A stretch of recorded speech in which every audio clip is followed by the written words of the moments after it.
What's up, guys?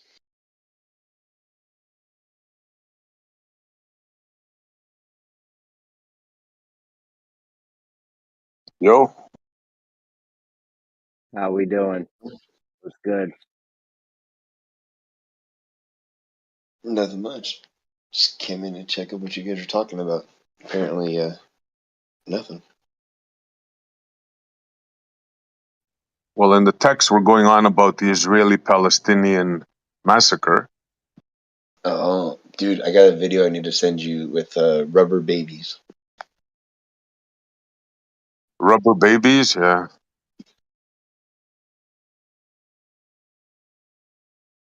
Like, there's this guy doing like it looks like he's doing CPR on a fucking doll.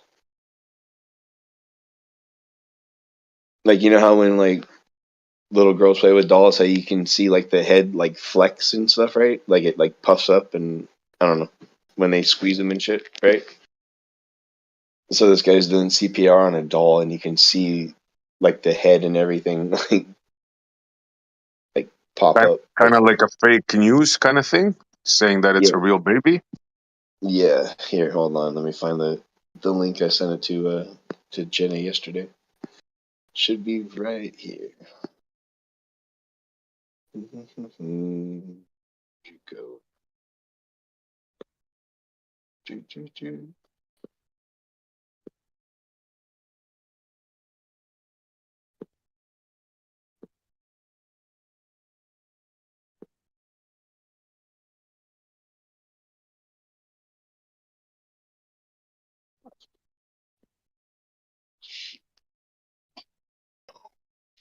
You know that After. in war, both sides engage in propaganda, right?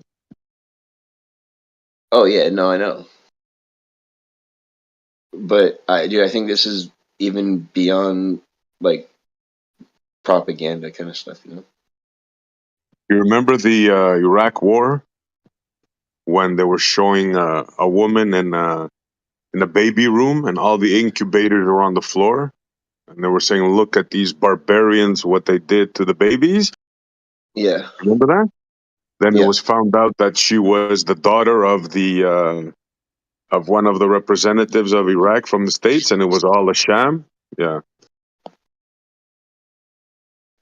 but the war was real, right? We can all agree that America pummeled Iraq back to the Stone Ages. We can all agree on that. That wasn't a fake war, right? Or do you guys think the Iraq war was fake? No, I don't think it. Honestly, dude, I don't think it was a war. I think we legit just went in and fucking got whatever we wanted to from there. There was Yeah, definitely well, fake elements to it. I mean, did Hussein have weapons of mass destruction? You know what I'm saying? There was definitely fake yeah, elements too. I have no doubt. I have no doubt people died and shit. I have friends that were over there, so there you go, bro. So this notion that it's a fake war and it's all propaganda and all that, that's just ridiculous, man. 70 years these people have been subject to a prison. And, you know, another thing, the Hamas thing, right? Everybody wants to get rid of Hamas. Yeah, I agree. Get rid of them. They're a murderous organization. But Hamas is not just a military terrorist organization. Hamas is an idea. You can't get rid of an idea. The only way to get rid of an idea is to give the people freedom. The only way you're going to get rid of Hamas, you can kill every last one of them in this operation, right? Another 100,000 are going to sprout out tomorrow. Do you understand? Hamas is not just a military operation. It's an idea. It's a freedom movement. It's people being subjugated for 70 years. There's only one way to get rid of it. Yeah, a military operation, but you got to give the people freedom to let go of this hate.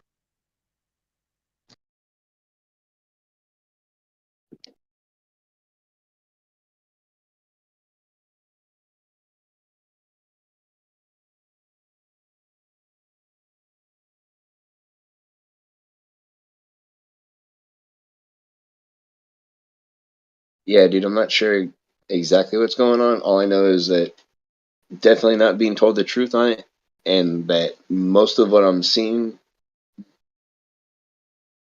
maybe it's just in my mind doesn't make sense, but because like, okay, so they're supposed to be bombing a bunch of hospitals and destroying a bunch of hospitals and stuff, right? Or a bunch of buildings. I got a couple of videos of them pulling people out of buildings, right? And another guy with a camera running into the building. And what's interesting is there's nothing in these buildings, right? Like the walls are bare. There's nothing on the walls. There's no equipment in the rooms. There's like maybe like 5 chairs on the whole floor, you know? There's no equipment in the rooms. There's no nothing. And then they're running over to the far corner to pick up a body in a room that had nothing to save this body. My question is, what were they even doing in that room? How were they injured in that room with it still having a wall? Like, they're under rubble, but there's no like I don't know, it's just not making any sense. Like they're showing these people being blown apart inside of a building, but the walls are still up. You know what I mean? Like it. I've seen some of those buildings. They look abandoned. Yeah. So I don't know, man. It's just, and to me, it's, I look at it as if there is what's going on the way it's going on, just turning your camera on should be enough to turn the hearts of everybody. Just showing everybody what's happening, if it's actually real, would be enough to turn the hearts of everyone. But everything I see, it looks like a movie production. I hate to keep going back to the movie Wag the Dog, right? I can almost guarantee you that if you were to be actually like a character in that movie as if it was real life, right? And someone came up to you and asked you if you believe that people were dying in, what was it, Lithuania, I think was the name of the fucking country that they were dealing with in Wag the Dog, that everybody would be like, yeah, there's a war going on. There's people over there dying. We know, like, but there wasn't. It was all fabricated by the White House that got in contact with with like a Hollywood freaking director, and they fabricated a war on TV and passed it off to the country. Uh, and everybody bought it. And okay, that movie's really interesting because the whole reason why they had to do that was to hide the fact that the president screwed a Girl Scout as a pedophile. All right.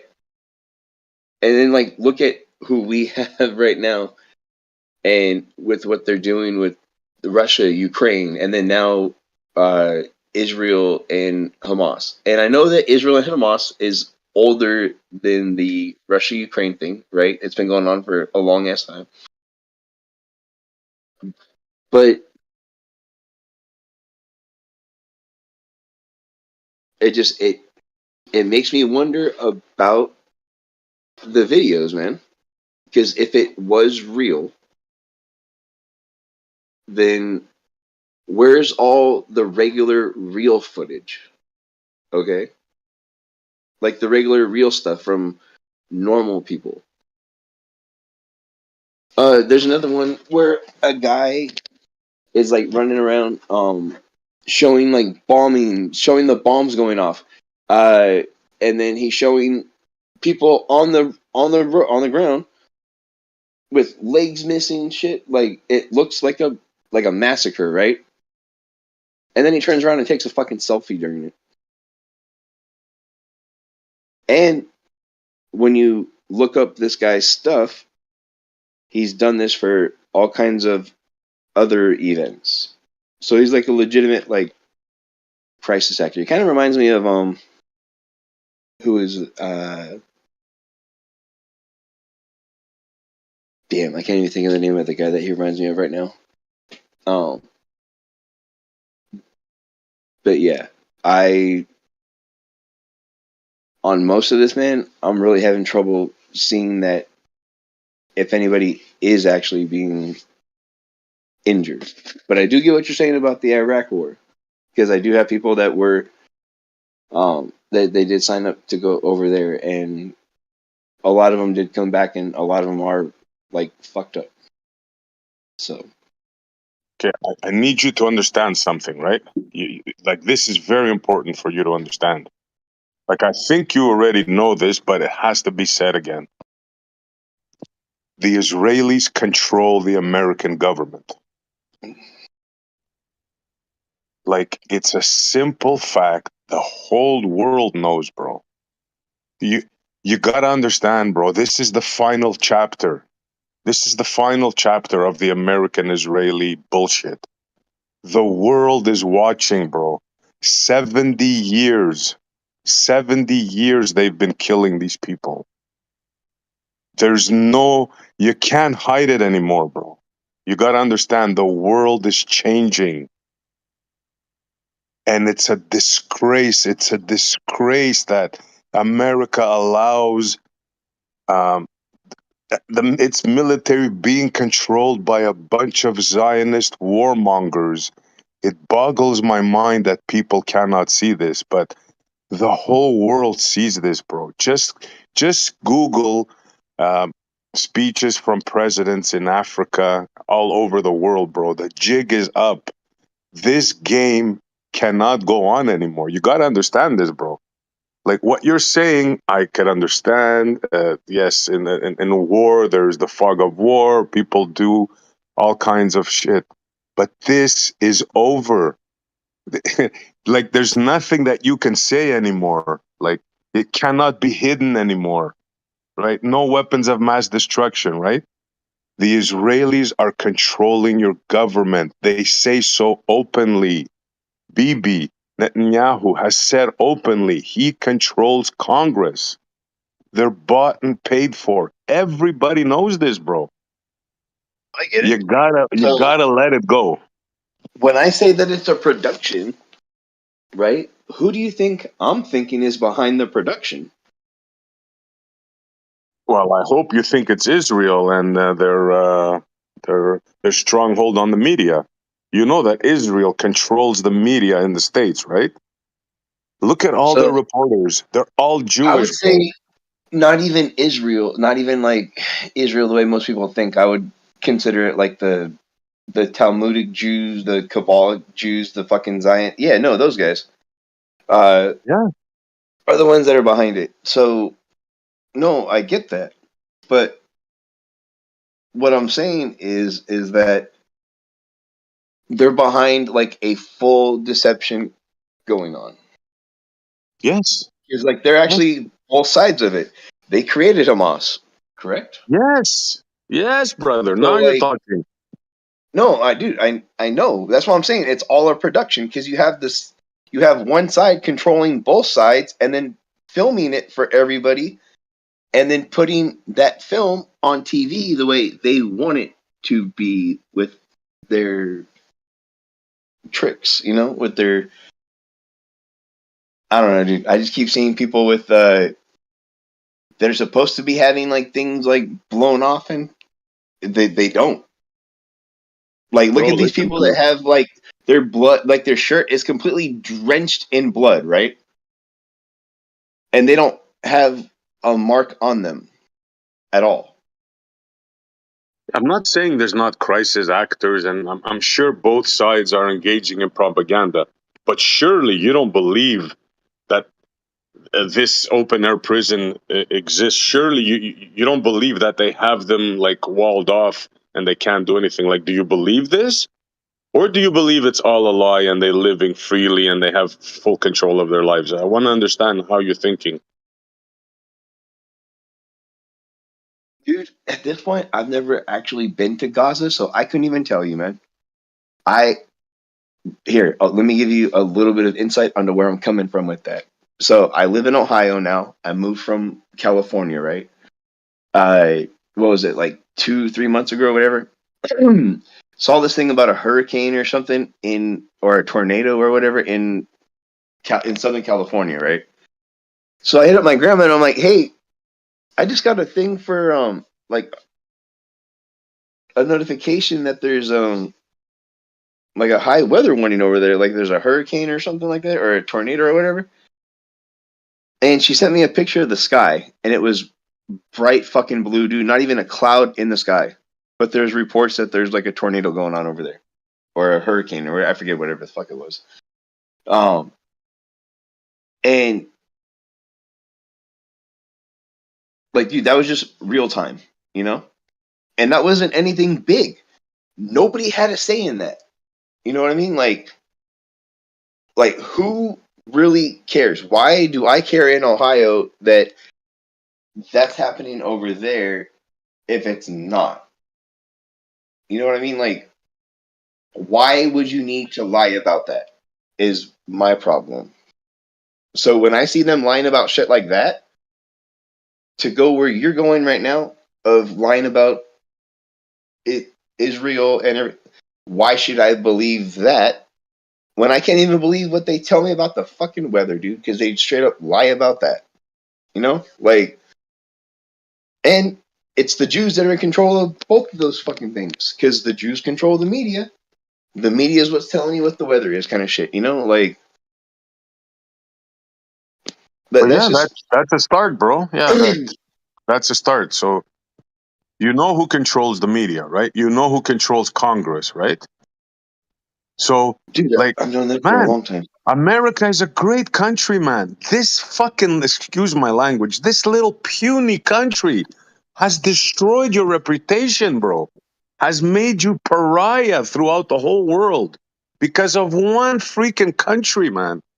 I mean, this is gonna go down in history as like the biggest joke, the biggest con ever put on a superpower. Like you're being controlled, you're being pulled by the short hairs by a bunch of Zionists. A handful of people are controlling the greatest country that was ever made, bro. It's mind-boggling to me. Mind-boggling. You're being punked. You're being punked. You're being slapped around, bro. It's amazing. He openly makes fun of your president. He openly makes fun of your Congress. He says it. I control America. Like, what the hell, man? Have you guys lost your cojones? What's going on? It's a shame, bro. The whole world is laughing at you people, man. The whole world knows what's going on. Like, why can't you see that? You're being conned by a bunch of murderous apartheid. They're killing innocent children right now as we speak, bro. And America is facilitating this. It really gets me upset, man. I get it. But I'm in my mind, I'm thinking that that was all by design to get you riled up, to get everybody riled up, to get emotions flowing. But yeah, Yeah, it's really sad, man. It's really sad. You're being pulled by the nose hairs. It's crazy, man. Like they make your politicians sign a friendship agreement with Israel, or they won't get funding. Everybody knows this. Like, wake up, man. Wake up. Not you. I'm saying like the American people. Like, it's astonishing. 70 years, bro. 70 years you've been giving an apartheid state $6 billion for 70 years. Do you understand that?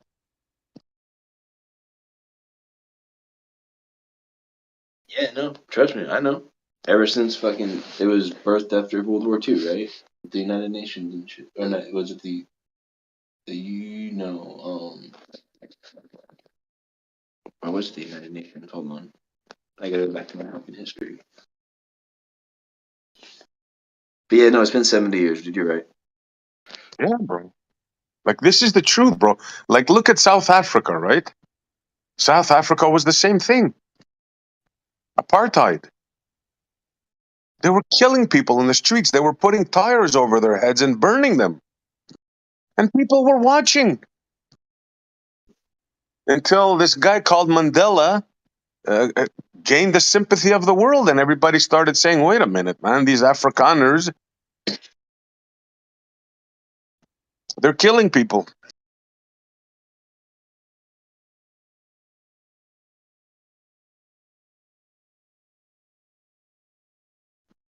Somebody has to speak up for the oppressed, man. Somebody has to do it.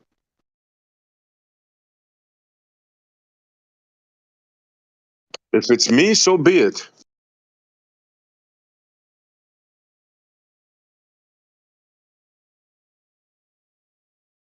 And the funny thing is, the Americans can stop this overnight. The Americans could stop this overnight. All you got to do is stop supplying them and order them. You don't ask them, you order them. You pick up the phone and you say, BB, this is not a suggestion, you little bitch. Stop. And I mean stop now. And the next day, you send the UN peacekeeping force, you draw a line in the middle, and you make them have two states. You don't give them a choice, you make them do it. That's it, period. End of story. You stay on this side and you stay on that side, like the Cyprus, like how Cyprus is. That's it. You don't ask them, you order them. The Americans have the most powerful freaking military in the world, the most powerful country in the world. You can make it happen. Stop sucking. I don't even want to continue the sentence. You know what I'm going to say, right? Get off, get off this stupid obedience of an apartheid state. They're making you look ridiculous in the eyes of the world. If when this is over, Americans will not be able to travel anywhere in the world, bro. You're going to be the most hated country in the world, bro. I'm telling you.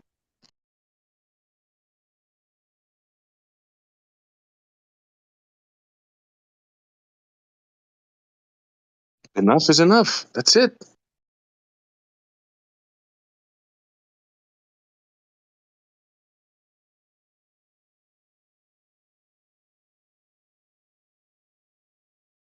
Isn't it embarrassing if you're an American? Isn't it embarrassing for you to hear a president of a country with 6 million people telling you in open air that they control your Congress? They, like, don't you feel embarrassed? What happened to the American cojones? Where are they? Did you tuck them in? What? What's going on?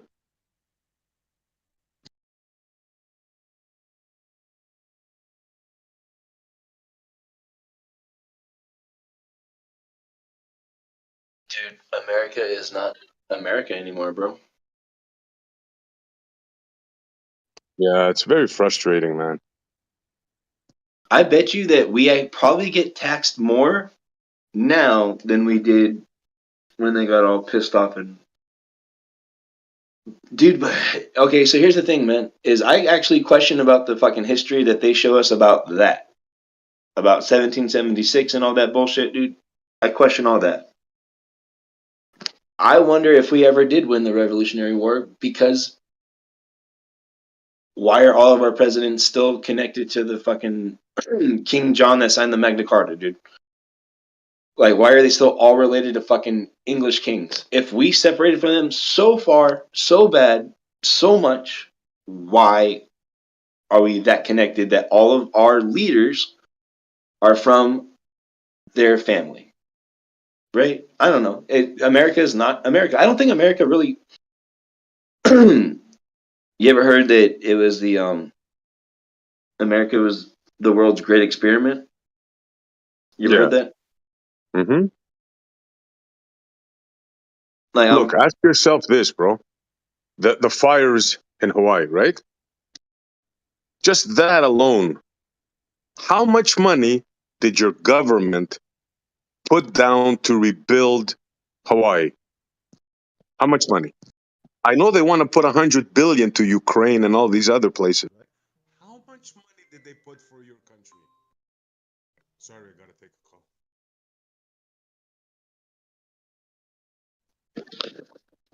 I'm not sure how much they said would cost to rebuild London now.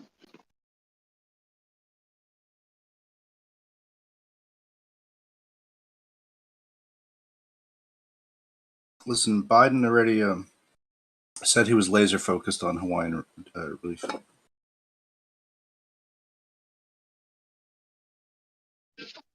Is he blue laser focused? Yeah, I don't know. He unironically tweeted it.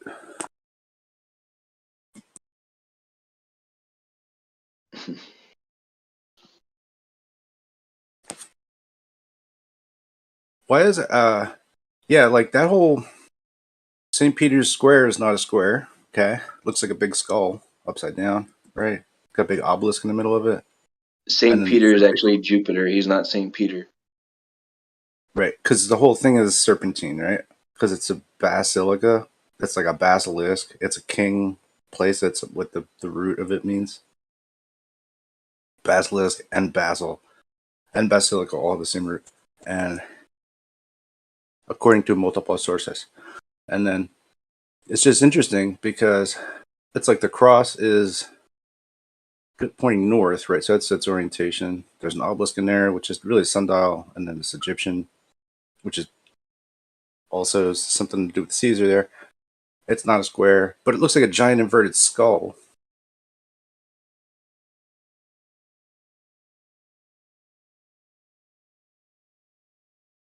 Quite amazing. And then inside the basilica is the serpent hall that looks like a serpent.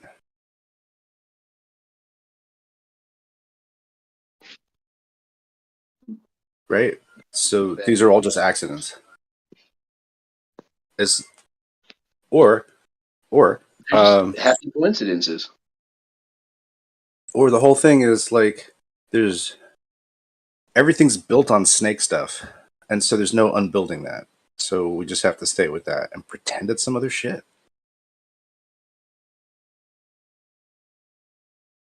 Dude. Well, did Moses put a snake on a cross? I don't know, but that wasn't like a bad thing either.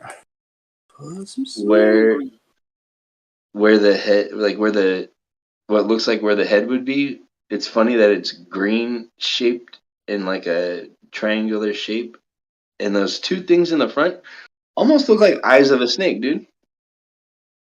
Yeah, it looks like a little. The building could be perceived as the whole thing is a snake design that incorporates the road behind it.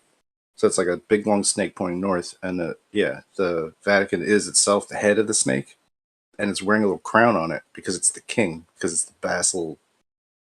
It's the place where the judgment happens. And it looks like it swallowed something if it was a snake. Oh, you're right. It swallowed time. It swallowed Kronos, which is the dead god of the skull that's underneath it. But that's enough crazy symbolism out of my ass today.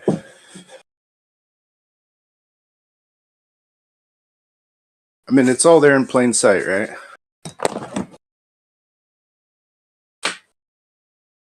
I don't have to reverse it, anagrammatize it, right? Welcome back, SC. Right. It's nice when things fit into place nicely, easily, without trouble. No mental gymnastics, right? To come to a conclusion. Don't need that shit.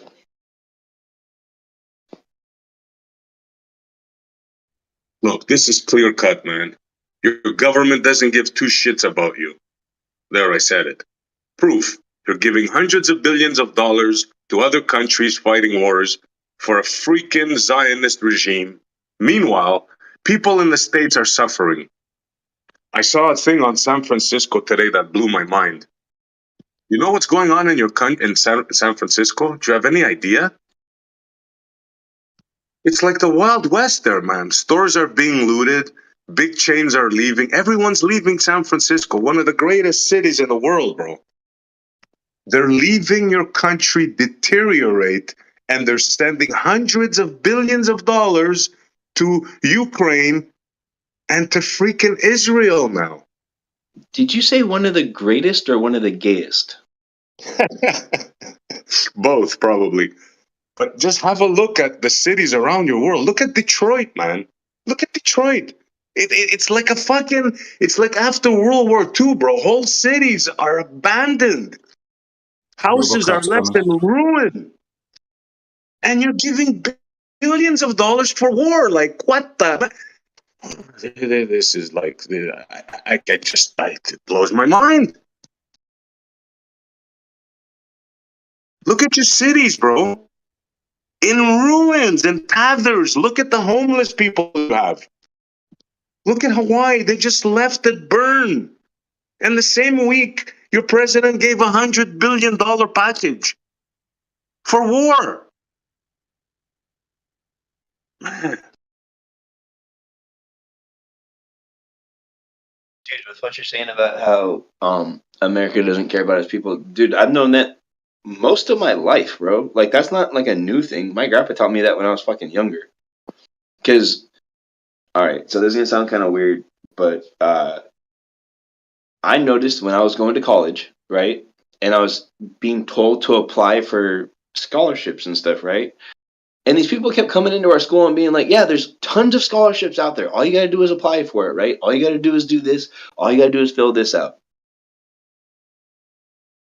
Unless you're a white kid. You know that? Like, there's no, like, fucking college benefit to you if you aren't of some kind of mixed race or something like that. Like, if you're strictly American and white, they don't give a fuck about you. And my grandpa taught me that when I was little. Yeah, well, you gotta understand. The United States of America as a body has been infected by parasites. There's no other way to say it. You are affected by parasites. Parasitic apartheid regime is controlling your country. You gotta do a cleanse. You gotta do a cleanse, bro. If you don't, the greatest country in the world is gonna go down the tubes very soon.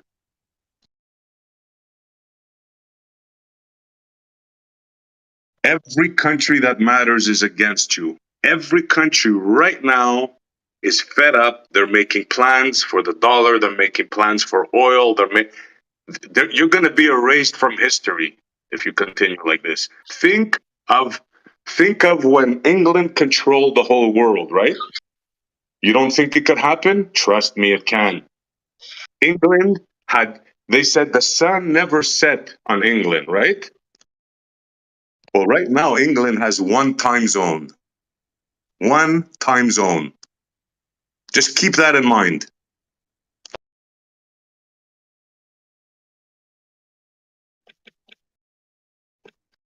Dude, have you ever seen the connection between so apparently when empires are about to fall, right? The first thing that happens is they throw God out of the country, right? They throw any kind of spirituality out, which America's already done that. Um and then they also turn to some really like perverted sexual shit, you know? Like the sexual degeneracy of like a nation or an empire is apparently the beginning of the fall of the empire. I guess it happened to the Greeks, the Romans, and a bunch of other people. Yeah, we're talking about that yesterday. Yeah, exactly. Look at your country, bro. Look, like a man could be a woman. A woman could be a man. Like, wow, man. Wow. I don't know. I'm speechless.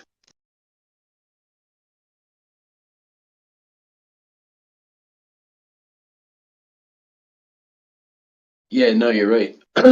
It's kind of the point now where it's more socially acceptable for uh, some dude to be dressed in a dress with his dick hanging out, reading a library book to kids than it is for you as a man to walk up to a chick that you think is hot in a gym and ask her if she wants to go out. Like, you in the gym are a creep, but the guy that's reading the book to the kids with his dick hanging out is just expressing himself and is all good. Yeah, I saw this thing yesterday. A father was reading a book in Congress, and it was like explicit gay sex, right? And they were all freaking out. Oh, you get him out, throw him out, and he's going, "Oh, you're getting me out. You don't want to hear this, but you teach it to our children." Yeah, I've seen that. That was really good. I think he's also a pastor, right? Yeah. I think he is a pastor. Yeah.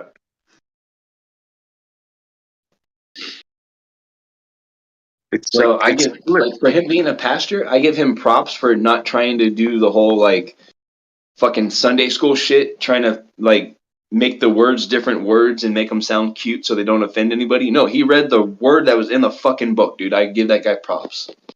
yeah. Not trying to like do the weird fake Christianization shit, right? Because I mean, the whole, if you're gonna be a Christian and follow truth. If the truth is that they're cussing, then fucking that's the truth, right? Like Jesus. I sound so horrible right now, dude, but yeah, no. It's just so weird that people will, they won't take what it's actually saying, like what it actually comes down to. They won't take what's important out of it, right? It doesn't matter whatever words they were using. What matters is mostly the intent and the heart kind of shit, right?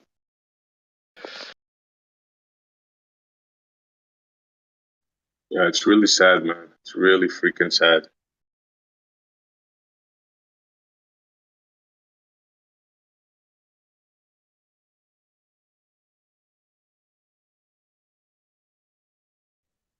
From America being the world savior in 1945, you saved the world, to now being a pariah, being a state that supports this gay and not gay, this woke movement, this sick woke movement of man being a woman. This is how the world sees you. To 2 billion Muslims, you are Satan. You know that, right?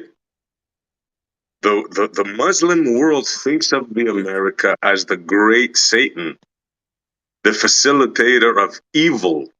And now the rest of the world is saying, wait a minute, well, what's going on? The Americans are supporting apartheid. They're supporting the people that always cry that they were massacred, and now they're supporting them massacring other people. Like, you think the world doesn't see these double standards? You're supporting Ukraine. The Russians are bad. They're killing children in Ukraine, but the Israelis, when they do it, it's okay. Like, trust me, you're the only people that don't see this. You're the only, the whole world, I repeat, the whole world is against America right now. The whole freaking world, man. And Britain and France. Those are the three countries that are supporting Israel right now. Basically, the Western world, right? But Yeah. don't they hate us for our freedom, Josh? Isn't it just that? It's that simple. They just hate us for our freedom. Just like George W. Bush said. See? No, That's how it's not that, bro. it's you sure? Yeah. Or maybe we're just controlled by something else a little bit, you know? And maybe we think we got a little too much autonomy, but we don't. You know, maybe we take our orders from the head of the snake too, you know? Not maybe.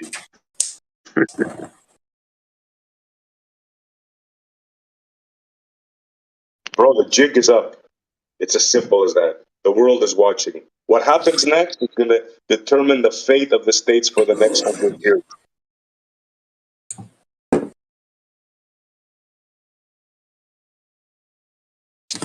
You could either be on the right side of history or the wrong side of history.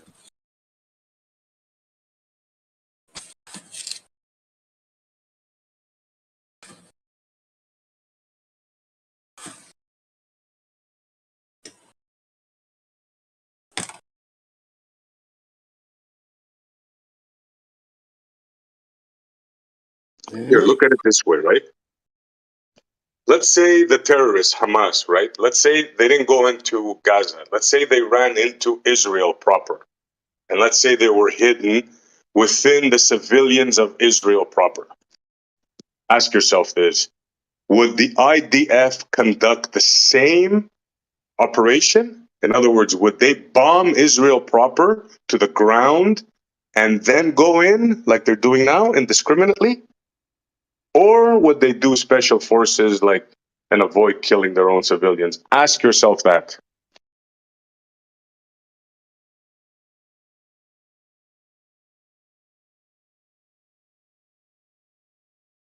If there was a terrorist group in New York City, would the US Army bomb New York to the ground with the people there? Or would they do house to house different operations? Ask yourself that. That's honestly, man, that's kind of like an apples and oranges scenario, though, because with them going after Gaza, right? Those aren't their own people in there. There are people in there that they told them to leave, and they chose not to. I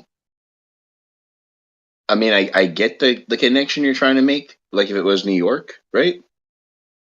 But that would be, if that was the case, then that would be us actually bombing our own people. That would be horrible. But with the Yeah, but Gaza if they were Strip, Mexicans, let's put it this way: if they were Mexicans, you wouldn't care. Think of it like that. You understand? This is what's going on here now. They're just killing people, bro. It's wrong. It's a war crime. It's called collective punishment. It's a known war crime.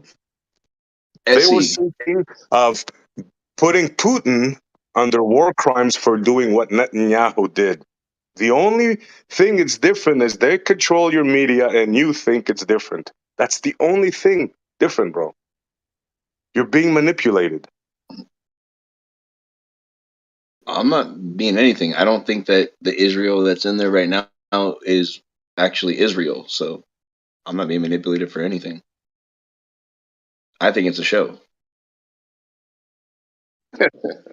All right? Like, yeah, no, because I can see where you're coming from with this. But then in my mind, I'm also thinking that with your scenario right now, let's say that there was a building, right? And it had a bunch of squatters in it. Okay. Doesn't matter where they're from or whatever. That's now your building. You bought the building, right? And you tell them, hey, this building is going to be blown up on December 13th. Okay. So you need to be out of here by then. If you're not, we don't care. We're going to blow it up. It's ours. It's not yours. So if, and I know that there's all kinds of legal shit with the Israeli Hamas Palestinian stuff with the whole land grab and everything. I get that. But with this scenario, if you actually own the building and you tell them you need to get out or we're going to blow it up, whether you're in here or not, December 13th comes around and there's still 4 people in there and they refuse to fucking leave. Not only when you told them the day before, hey, tomorrow we're going to blow the building up. I'm sorry, but you need to get out before you get hurt. And instead of them being like, oh no, or making up an excuse or something, they literally throw rocks at you and throw fucking Molotov cocktails at you out the window, dude. Like, and then you come back the next day and you fucking level the building, even if they're in there. Are you wrong? In your scenario, no, but you missed the most crucial thing. The building is not yours. It was not theirs. They stole the building. In other words, not stole. They came into the building where you lived, your women and children, right now as you're having your coffee, right, looking around your home. They came to your home. They took it forcibly. This is the scenario. And when you fought back to take your home back, then they bombed you. That's the correct way to say it. Do you understand? The Palestinians are the victims. Their homes were taken. It's not their building to give orders to leave. Do you understand that? It's their building. This is where the propaganda comes in, and you've been fooled, bro. I'm sorry. I got to give it to you on the rocks. You're wrong No, on you this. see, because I don't. Okay, so the Jews that are coming in trying to take that from them, right? I don't think that those are actually the Jews. Dude, they're not the fucking Jews that are supposed to inherit Israel. Because a lot of them try to like point to scripture and stuff, right, and say that we had the land first. No, they're in a divinely appointed exile, and they're still supposed to be in that until their Mashiach comes, right? So, like, whoever's there now is false, dude. I get that. I understand that. And I get that, like, even in the middle of what I was saying, dude, I pointed out that I know that there's a conflict with the land. I know that. I know that there's a fucking history with that, dude. I was just, so with the Palestinians, right? Dude, if I understand that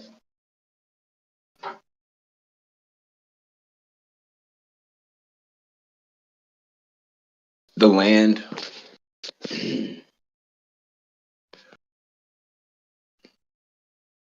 that's what makes it really tough, dude. But I get where you're coming from with it, with the Palestinians and the Jews, as far as who really owns the land. Right now, it's supposed to be Palestine. I get that.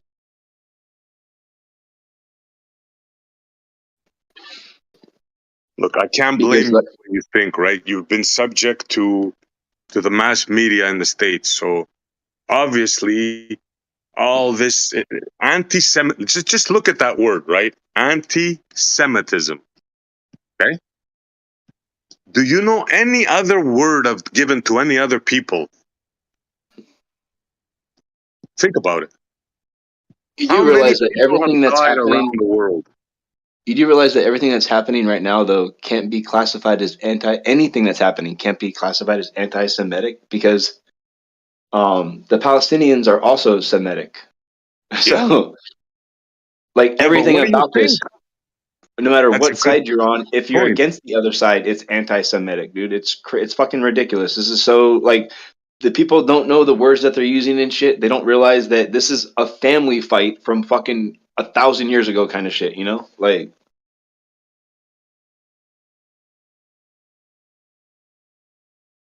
Yeah, the mass manipulation has worked big time, bro. It's freaking amazing how these people run everything, and in the open, and even when we talk now, people it's like amazing how the American psyche has been like reshaped, recalibrated. Like the whole world sees it, but Americans don't see it. It's mind-boggling, bro. It's mind-boggling. They have successfully Stockholmed you. I'm sorry, man. Like if you can't see what I'm telling you, you have been Stockholmed. Period. End of story. I mean, it's just you guys. I mean, the whole world sees this. There's no other way to tell you. You've been conned. You have been conned big time.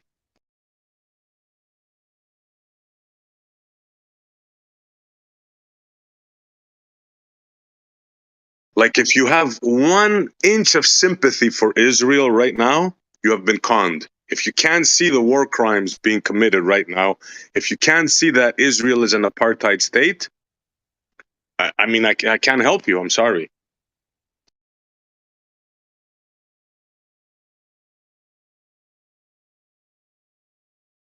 You got people like Pete, that his people have been subject 800 years almost to the same thing.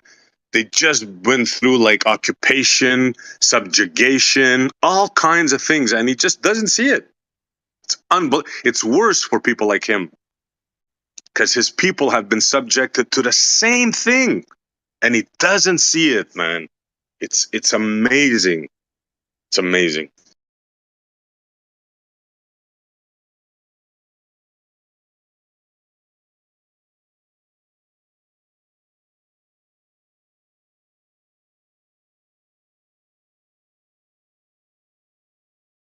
Yeah, I'll just pop my popcorn and just enjoy the show. Because Yeah. I don't know. You I have to keep be telling the me only that. voice. If I have to be the only voice for the innocent, so be it. I'll accept it, man, with pleasure and honor. You see, that's where my issue comes in. Is like, so show me the innocent, because so far when people have shown me the innocent and videos of the innocent being hurt, they're fake videos. So that's my problem. And not to All mention the videos are fake. bring up a In good other one then, man. words, Please. you're saying there's no war there Show me right a good now. one. I'm just saying, show me a good one. I'm not saying, dude, all I'm saying is I haven't seen it yet. Okay? Until I do, it'll change my mind. But until then, this is where I stand. I don't see why that's a problem. Well, the problem is you're not seeing the 70 years of what's going on. That's the problem. That's a big, big problem, right? If you don't understand that if you imprison 2.5 million people for 70 years, control their water, education, they have no hope. If you can't see that's going to spur people like Hamas. If you can't see that, bro, that's a big problem. That's a big problem. Okay. So that information about what's been happening in Gaza, right? Where over the last 70 years, okay? Where is that information coming from? You know what, bro? You're starting to aggravate me now. Let's just stop this, bro. You're just ignorant. I'm sorry. No, You're I'm just an not. I'm ignorant asking person you a here. Yeah. legitimate question, dude. Like, where did that information come from over the last 70 years? Where is the Just source of that from? just for you to ask that, bro, is like nonsensical. It's just No, it's not, nonsensical, dude, bro. because are you getting it from fucking mainstream media sources, dude? Because if you are, then you're a fucking idiot. I'm sorry, bro. All right, bro. Sorry to No put it worries, that way. bro. No worries, bro. You've been conned. I know how you're thinking now. I know there's no way to get through to you. So just enjoy your life, bro, in a shaded. You're going to see, remember my words. Remember my words. In a few months or a year, you're going to understand what I'm talking about. Right now, you're just ignorant, bro. That's all. Like, Because no I'm not sharing disrespect. your Can I ask point you of this view. quick question? But I'm sure you guys will get along fine. The the idea here is, do you think this will be the end to this conflict after this business that we're going through right now, or will this just continue? Like you say, like check it out next year. Well, this shit could like could go down, come back. I mean, that my whole life that's how it's been. We hear periods of crazy news out of this area, and then it's like it seems okay, but we don't hear all the bad stuff, or I don't know. It's a half a world away from both of us. All being, or at least we can say we're all Americans, right? North Americans, anyway. You know when the expression, and I hope I don't want to insult anybody. You know the expression "dumb Americans." Well, this is it right now, right here. You guys are just ignorant, man. You don't know what's going on beside your borders. It's as simple as that, bro. And if you get offended, get offended. That's the facts. It's all You right. I just mean, don't know what the hell. Canada gets. I've been to Canada, right? And I know, like, I've talked to many people in Canada, and they all know the politics. I was so surprised when I went there. They knew all about my country. I was like, wow, why do you guys know more than any other American? But there's a reason for that too, and it's not because we're dumb. And I would really like to discourage you from making that kind of bold statement, Essie, because you're only smart on this stuff because your media pushes it through your fucking radio, through your BBC, through your fucking TV, man. You know that's true. Come on. Yeah, we're awake to the world, bro, and you guys are not. I mean, You're I'm awake. sorry. It's You're just the awake to facts. mainstream media. Yeah, it's always been that way. Or, you know, my whole life and your whole life, this was been these. We're being That manipulated was through my different point, filters. Se. Is that 70 years you're talking about? Most of that information that you got was from the same people that told you that the Earth was a ball, bro. That's my point, man. I'm not trying to be a dick. I'm just saying, consider the source. That's it. Where you got the information from. Like, Bro, dude, I've kind of been trying to keep like a whole being open to this. Actually, dude. Like, I'm saying it's a show until I see something that I can consider real.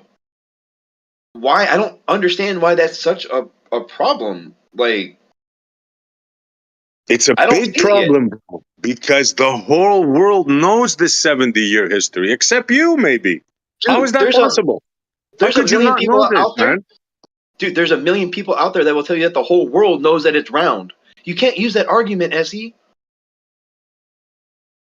Why are you bringing in the round world, bro? This I don't understand. Because This is it's common all thought knowledge. process, man. It's all about the thought process that you have to break down problems, period. And you either break them down like you're still on a ball, or you break them down like you really don't know what's going on, so you leave everything open until you see what actually falls and what sticks. That's all. Well, this is not a question. This is not a debate.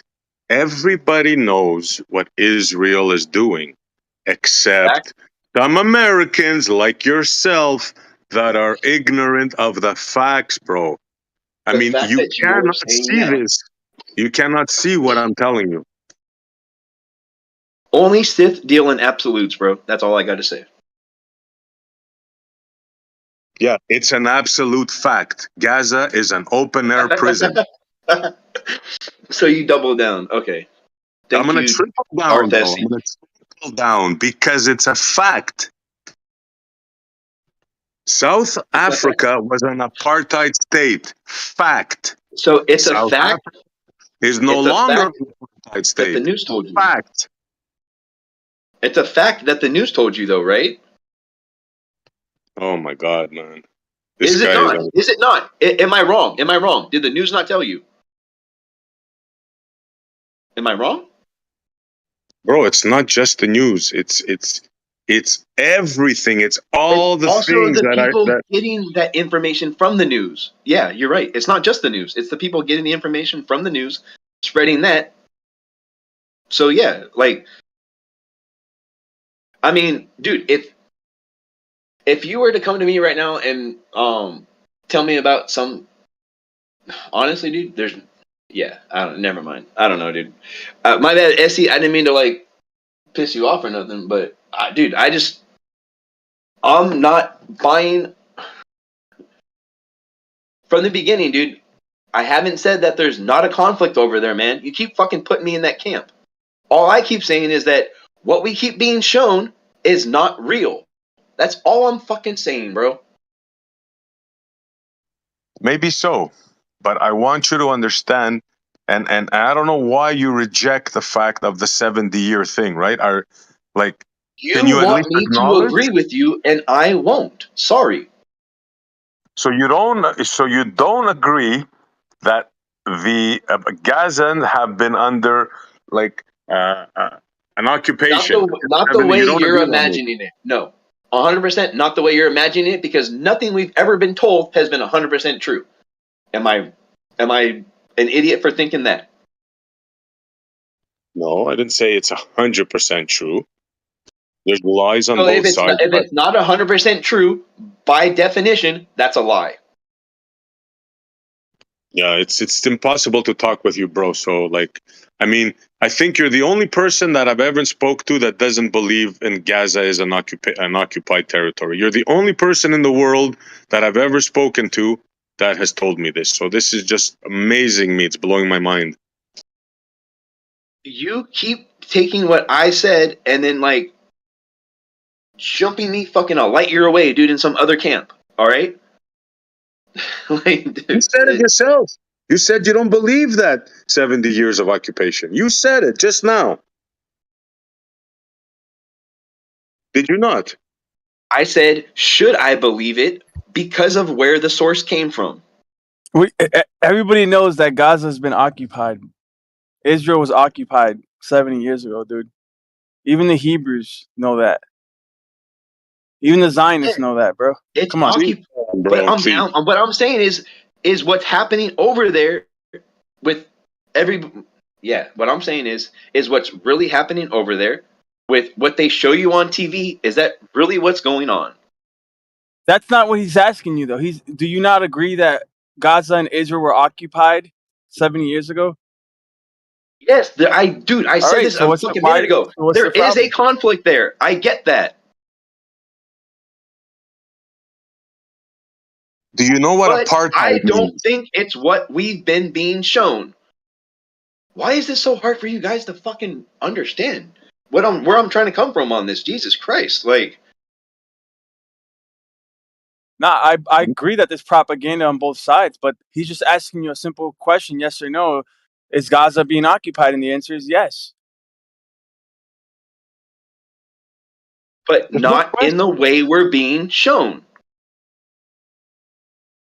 How are they supplying him freaking cakes? Are they giving him like vacations? How is it not like we're being shown?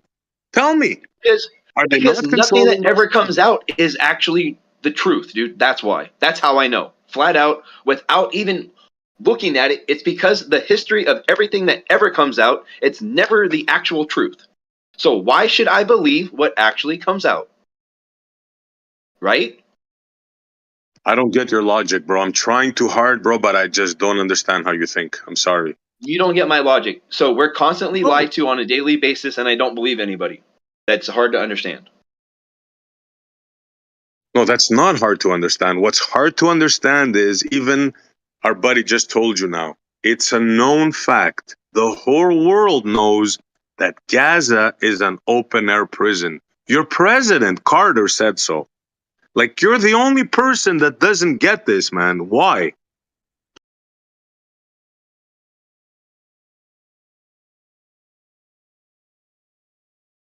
Peanut guy? Yeah, Mr. Peanut. I believe it was him. I mean, even if you're arguing or disagree with the number of troops or how they invaded, the fact still remains that it's occupied, right? Like Yeah, bro. the truth may come out about who ruled what and who invaded what and how many troops they used and what was bombed, how many kids were killed or whatever.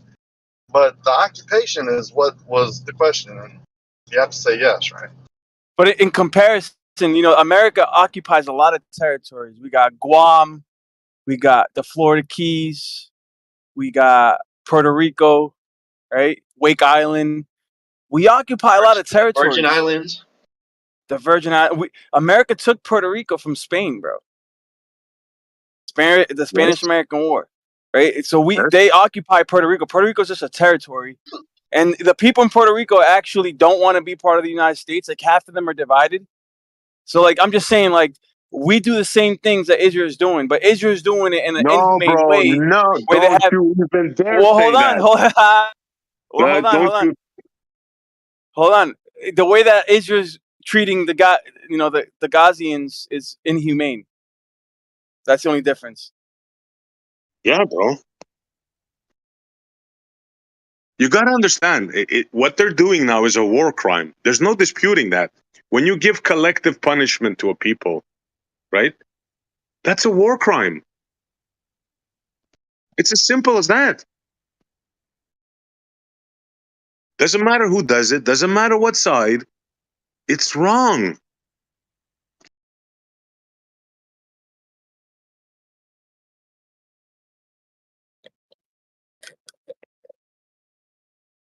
And just because America occupied some doesn't mean two wrongs make a right, right? But don't you dare compare Puerto Ricans' lifestyle with the life of the Gazans.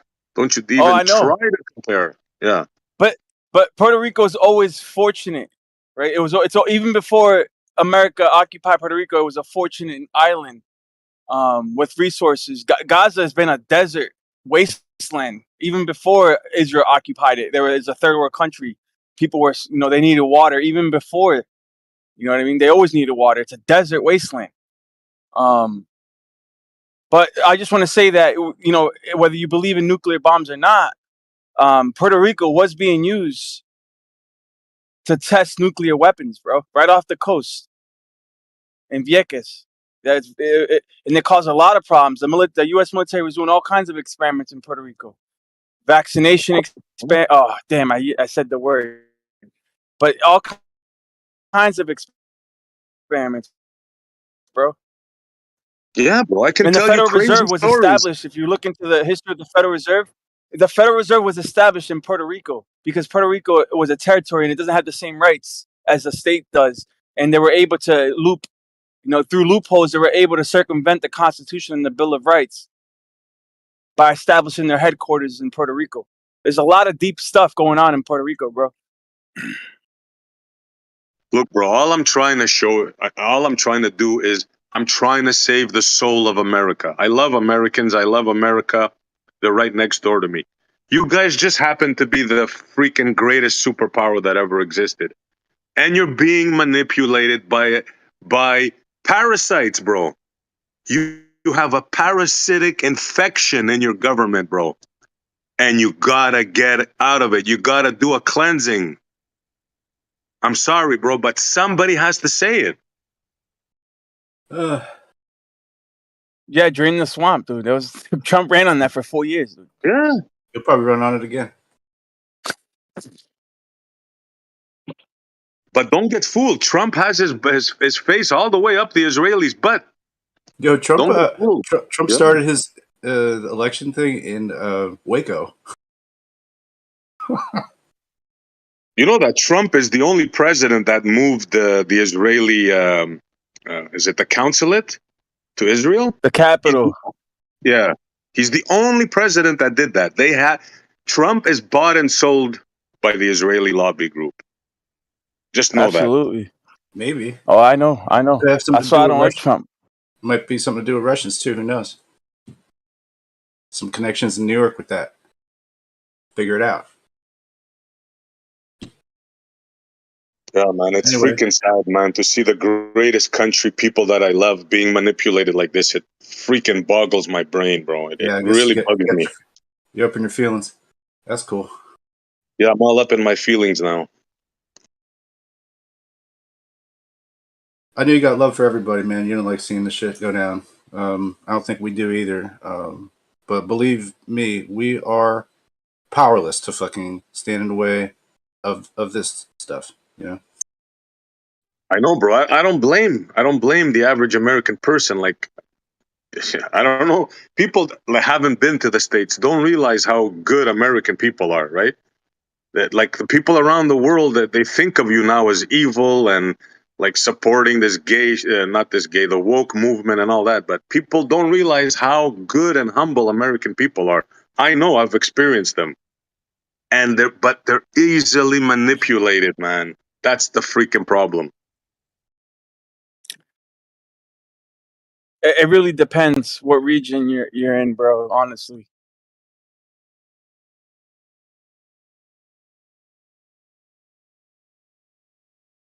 Look, the Zionists have a stronghold, right? There's a lot of Zionist politicians.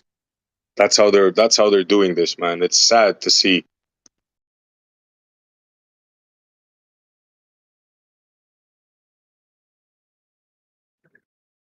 Like, imagine if there was a lobby in Congress from Russia that came in and told every senator, if you want to get reelected, you got to sign this support for Israel, for Russia.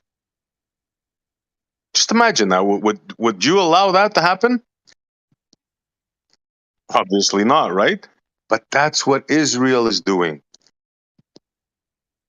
That's what Israel is doing. You have to sign a paper to support Israel in Congress or the House, or they will not reelect you. It's a known fact. Everybody knows how they control you through the lobby groups. I mean, for crying out loud, man.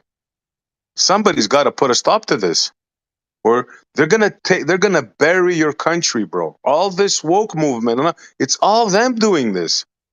They wanna make your country, like, I don't know how to say it. Like, they wanna ruin your country, bro. You're the last beacon of hope in the world. So that's the end of my spiel.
I'll handle here. If you had a judge, a central judge in the center of, let's just take the U.S. to dwell it down, in a center state, like everybody could go there and be judged. The only difference in this judge is he knew the law, right? And he knew if you committed a crime or not, or were innocent or not. But he based it on your heart. Even if you committed the crime, at that point when you were being judged, he knew your heart and knew you wouldn't do it again. You think we would have and the people that had a good heart were released back into the community, and the people with an evil heart were put in jail. You think the communities would be better? That's a good question. I would have to say yes.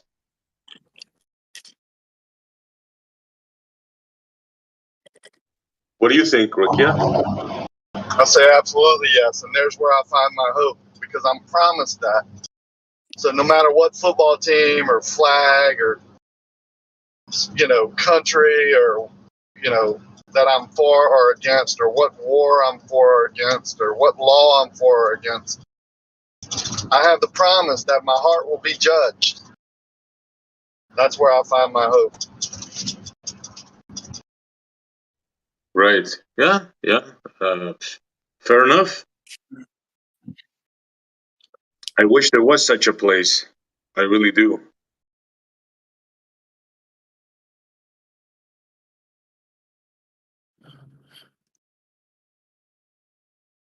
We can only hope there is. Yeah. But yeah, this war is definitely escalating though, for sure. Like, I haven't really been keeping up, just a little bit here and there. But what I heard last night, all the countries of the world are organizing. All the Arab countries, the Arab Emirates countries are uniting in support of Palestine.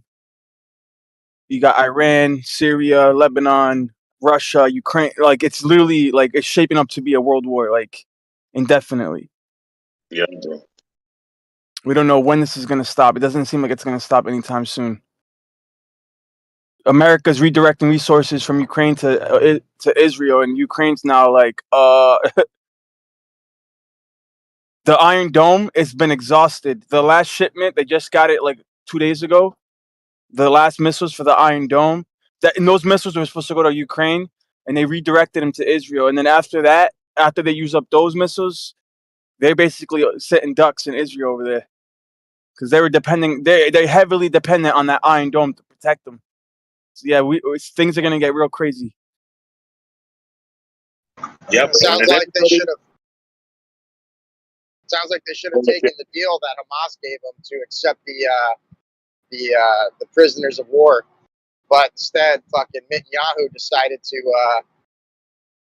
wreak havoc on the Gaza Strip, even though his prisoners are being housed there. I mean, fucking stupid decision. Yeah, he doesn't Supposedly care. his nephew just got murdered in Gaza by a Hamas bomb, and he holds grudges. I don't know if you remember the last time one of his family members was killed by Hamas, but he didn't let go.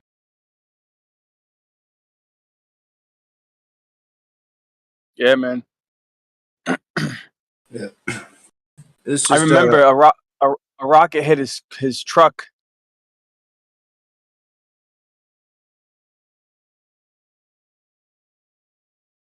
Go ahead, Snacks. yeah, it's just like, we keep holding up the dead and saying like, oh, we got to get even for this. Like, what you enter is sort of like a blood feud that never ends, which we're already in. But yeah, I don't know this. Like, it's like such a difficult thing because there's no real way out of it. You see, a lot of people are not looking at the big picture, right? Let me give you a little rundown what's happening around over there now. You have Iran, right? Iran has Hezbollah. Hezbollah is an army of 100,000 strong, and they have modern equipment, right? Now, the Yeah. IDF has this reputation of invincibility, right? Nothing could be further from the truth. The only reason why they're there is because of a country called America. You guys supply them everything, right? Mm-hmm. Now that's just one country, Iran and Hezbollah. They have 100,000 soldiers, right? Now, if that lets loose, just that alone, that's one factor. Then you have the Turks. The Turks are enraged, right? Enraged. They can whip up an army of 2 million people in about 30 to 60 days, right? Then you have Egypt, like all around. You have Russia supporting. Like, this is like a powder keg waiting to explode, man. Oh yeah, I see it. All against Israel too. Yeah, do you know that Iran has attacked 20 American bases around the area? And you know that the States, you guys hit Iran 2 days ago? Did you know that the Houthis have declared war on Israel? It's like there's a lot of stuff going on, like a lot of dangerous stuff going on right now. And you know who's gonna end up fighting this? Guess who? You guys. Your sons and daughters are gonna get slaughtered for this. So I hope you're listening, man. Well, we can't do that alone. We're going to need Canada to get into this. We can't bear this by ourselves. Yeah, you made me laugh. Something harder. We're a bunch of dorks. You guys say jump, we say how high.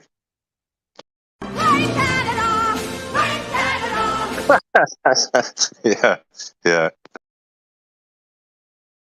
The facts are the facts. We have the most wimpiest prime minister in history. Like, the guy can't tie his freaking shoelaces. Yeah.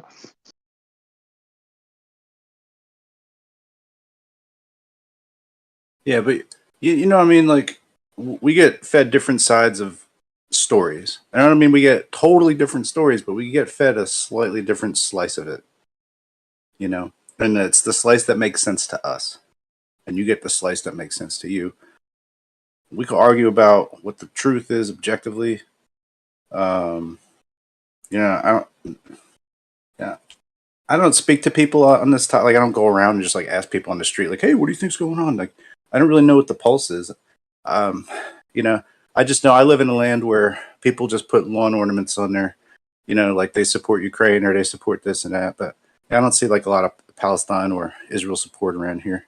Here, maybe 45 miles south would be a different story. Maybe 45 miles north would be a different story. But all these states that we have, they're all independent. You know, they're only like clustered into these groups of like FEMA categories at this point, and some kind of like, you know, incorporation of the United States of America. You know, so it's a little different beast. You know, to me, Canada and United States, we are a beast. We're Yeah, just here. we're different, but really we're subject to the same propaganda for the whole part. For the most part, our media is controlled here as well by the same people, mind you. So Have you just seen look the around the world. protest? Have you seen the protest in Israel? I know you mentioned the ones in other countries last week, SE, but Israel's got their own protesters, and they're not really treating them very nicely. Yeah, I'm not surprised. 25 journalists are dead so far in Gaza. Did you know that? It's the Oh most boy. dangerous place in the world for journalists. Not Especially the ones that are Ukraine. Yeah, especially the ones that might be pushing real stories. yeah, especially those guys. Yeah. I heard Didn't Israel hit a refugee camp the other day? yeah, in a hospital. They're Mhm. real pissed off about that. I also heard that Europe had one of the biggest protests in history supporting Palestine. Like it broke records. Like the people all went out in the streets protesting what Israel's been doing. And we had a protest in Washington, D.C., 10,000 people marching in Washington, D.C., supporting Palestine. And there's also a lot, like anti Semitism is very high right now. People are being signaled out in Europe. I guess they're drawing the Jewish Well, wait star a on minute. people's houses. Oh, Go wait a ahead. minute, because if you're anti-Zionist, you're by default an anti-Semite, and that's kind of the Yeah. narrative that's being portrayed right now. Yeah. And as far as the Star of David goes, that's not even the original Star of David. The star that they have, that's a pagan star, but that's a whole other topic of conversation. No, yeah. No, I agree with you. I'm in completely agreement with you. It's just that they're signaling out like Jews, like regular Jews that have nothing to do with the Zionists that are just trying to live their lives in Europe. You know what I mean? Like there's just regular Jews, bro, and they're being signaled out because now it's like what do you call it? Collective punishment because of what Israel's doing. Now all Jews are gonna pay. All Jews got to be punished, and that's what we're seeing worldwide right now. Yeah, I don't Collective agree with that punishment. one bit, and I don't agree with any of this. But first and foremost, this whole Zionist movement has got to stop. For sure. It's got to be addressed. It's got to be hashed out. People need to know what it is to be a Zionist. Most people don't even know what the fuck that means. Yeah. Yeah, I'll count myself as one of those. What's it A all about? Zionist, Get into it. a Zionist is a person that supports unconditionally the state of Israel. Unconditionally. It's a good way to put it.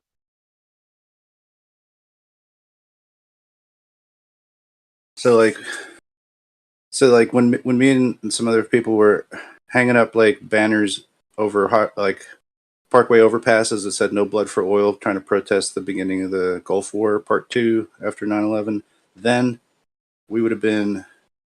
Well, then like I would imagine that they were from a particular part of the world, jumped out of a black car and took it away, and you know, like I was like, wow, what just went on? Like some secret agents in a looked like they were from a certain part of the world, just like happened to just jump out of a black car right at the time we were hanging it up. It's crazy. So they wanted it, right? They wanted the war there.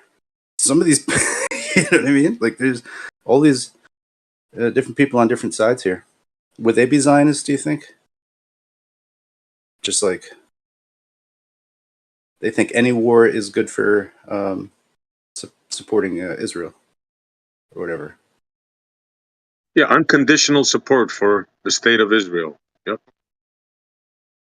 But you guys want to hear a fun fact? Did you know that before Israel was given, shall we say, to the Israelis, to the Jews, did you know that they offered them Uganda or some African country and they refused it? So I just wanna make a point on not necessarily that specifically, but the point of Zionists and the fact that God, I'm drawing a blank here. There was a point I wanted to make. Something to Zion. do with something to do with Zionists and the state of Israel. God, what the fuck was it? My bad. Sorry. How they supported it in the beginning, how it was given to them by the British, the Balfour Declaration. Yeah, 1948. Yeah. I'm still drawing a blank though. Carry on. My bad. They were going to be giving It'll you come. Uganda, and they denied it. Yeah, let me just think on it. Yeah, imagine, was it Ethiopia? It could have been, yeah. Imagine the Gulf. You got the British Empire, and they just decided to give a freaking country away, man. Just imagine that. Here, you want this? Oh, Here, take this, please. that's what it was. So Zionism is essentially a way of nationalism. It's a way to take away the religious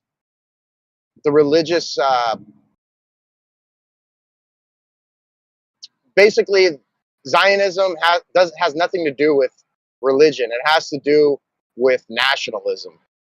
And they essentially took a religion and created a nationality out of Judaism through Zionism.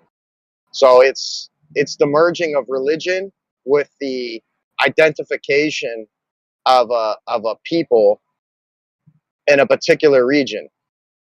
So yeah, you were right in what you said. It's unconditional support for the state of Israel, but it's a little more than that in the sense that they're not identifying as a religious sect or group, but rather a nation, a people of a particular region of geography, and that's fucked up because that's not even the truth, right? Like, you can't just take a religious group and call these people, a nation. That's kind of like what happened with the Hindus back in the day. Sorry, I'm carrying this off a different direction. I just wanted to point that out. Yeah, definitely. Zionism is more than what I just said. I just gave like a rundown, right? Yeah. But back to imagine, Uganda, and they denied it. Go ahead. yeah, they were offered Uganda or some country, and they said, "Well, we have no ties to this land." So you know what they used as a deed to claim Israel? What do you think they used as a deed to claim Israel?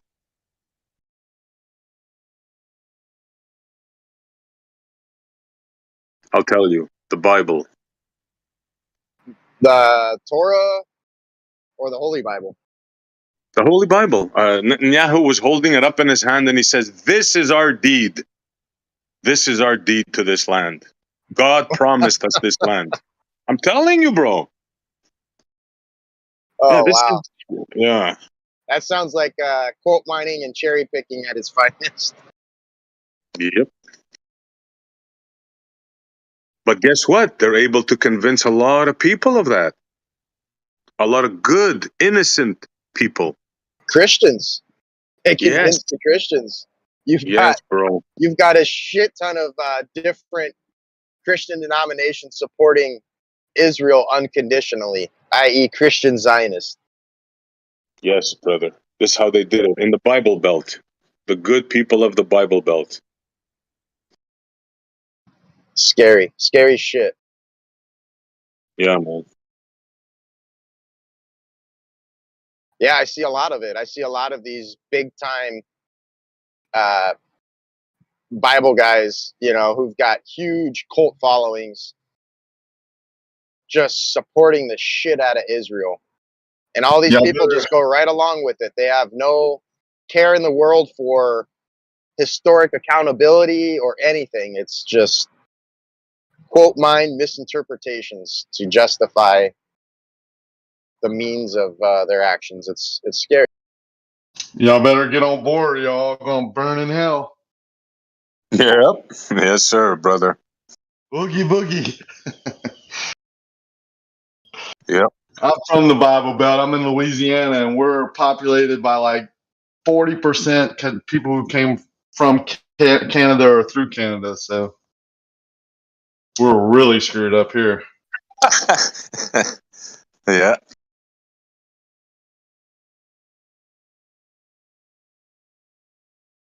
So what was your point that you were trying to make on that, Essie? Well, my point was that, as usual, the West was part of the problem.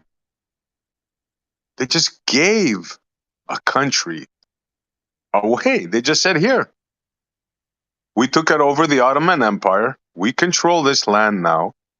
Doesn't matter if the people were here 700 years living here. We're just going to give this land to the Israelis, to the Jews. That's what they did. Now, how did they think that would work out? Like, that anybody imagine that giving someone else's land to a different religion that hates each other, how did they think that was going to work out? And the way they did it, they literally went into the cities like in 1948 and they slaughtered the people, bro. They literally killed women and children, bro, like completely demonic. They don't talk about Yep. that though. Oh yeah. Yeah, the Israelis were the first terrorists. They were terrorizing Britain. Nobody knows that. The Israelis are the original terrorists of that land. Well, it's like literally one of the only religious groups that has plans in the future to murder man, woman, and child of a certain region. I mean, can't make this stuff up. Yeah. They're doing it right now. It's part of the 13 or 314 mitzvahs. One of them is to destroy Amalek. I mean, that by definition is a terrorist organization. If you've got future plans to destroy a group of people, that by definition is a terrorist organization. I'm sorry to tell you. Thank God, bro. It warms my heart to hear you guys, Rakia and you, and like speaking the truth, man. It warms my heart. Thank you. It's just the truth. I mean, I don't even enjoy saying this stuff. It's the reality in which we live in today, and this should not be going on. None of this should be going on. Not when you're over here touting this whole coexisting liberalism, and you're doing quite the opposite. Like, all of this should be pointed out and addressed. Yeah, bro. Like, look, the Americans addressed their problems, right? You guys know that slavery was wrong, that Jim Crow laws were all fucking messed up. You guys addressed the issue.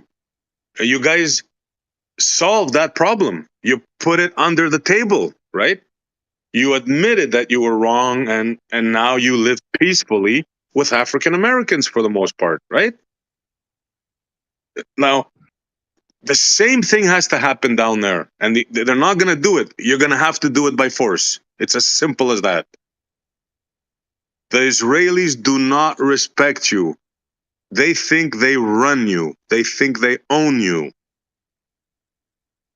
Oh yeah, you can see the sentiment from journalists that go there and interview the populace on the street and ask them about Christian Americans. They spit on the floor. They don't like us. Yeah, there's a video that I posted. There's a procession of Christians walking down, rewalking the path of Christ with the cross, right? Innocent people, nuns, priests, regular people, and you see the Jews passing by, and they're literally spitting on them, bro. Oh yeah, Literally they've spitting been on them. known to destroy a lot of the Christian sites over there in Jerusalem. They trash it. You know, they literally throw trash into a lot of But these they areas. have their reasons, though. Why do you guys Oh, think they do all of that? oh, it's justified. Got it. Go ahead, Nate. Tell us. I didn't say it's justified. I'm just saying that. I mean, I'm guessing they have reasons. Or why do you guys think they do that? Do you think they just do it for no reason? To spit on Christians? You tell us the reason. From what I hear, it's because of what Christians have done to Jews throughout history. But why do you guys think they do it? Well, are you confusing Christians with Catholicism? Because I don't think that's the same thing, bud. Even Protestant Christians have done some heinous shit to Jews, you know. But why do you guys think Jews spit on Christians? Because they Because we think they're the superior race, and they think you're dogs. That includes you, Shirality, Muslim, right? I think you're Muslim. They'll spit on Yeah, you too, bro. Yeah. We don't though. I've never had that type of interaction with Jewish people. My fiance is a Jew, and like we're not talking about I worldly got Jews. Jewish family. We're not talking about worldly Jews. We're talking specifically the state of Israel. Yeah, even Jews in Israel. I've been to Israel. I have family there. Like they're cool and down with us, you know. But oh, it's just Christians they think they're better than. Well, which Jew are you talking about? Are you talking about the Hasidic Jews? Which Jew are you speaking in reference to? All sorts of Jews. Like I mean, you Hasidic Jews are a very small minority of the Jewish population. You know, most Jews aren't even religious. They don't even practice the religion. So I just mean Jewish people in general. Most Jews do not practice the religion. I've never heard that. It's true. Look it up. Most Jews don't believe. They don't read the Torah. You know, they're more cultural Jews. You know, so they practice some of the holidays and stuff, but only the real important ones. They don't keep the Sabbath. As far as what I heard, they've got specific schools that they're supposed to go into. They've got specific teachings that they're supposed to have before a set age, i.e., bar mitzvah. Like when you say they're non-practicing, like Yeah, to they do what? that stuff. They do that stuff because it's what's expected within the society. It's a cultural thing. They don't do it out of some other type of religious Tradition. wonder. Yeah, it's tradition. They just do it. The way a lot of Christians just get baptized, you know, because. Exactly.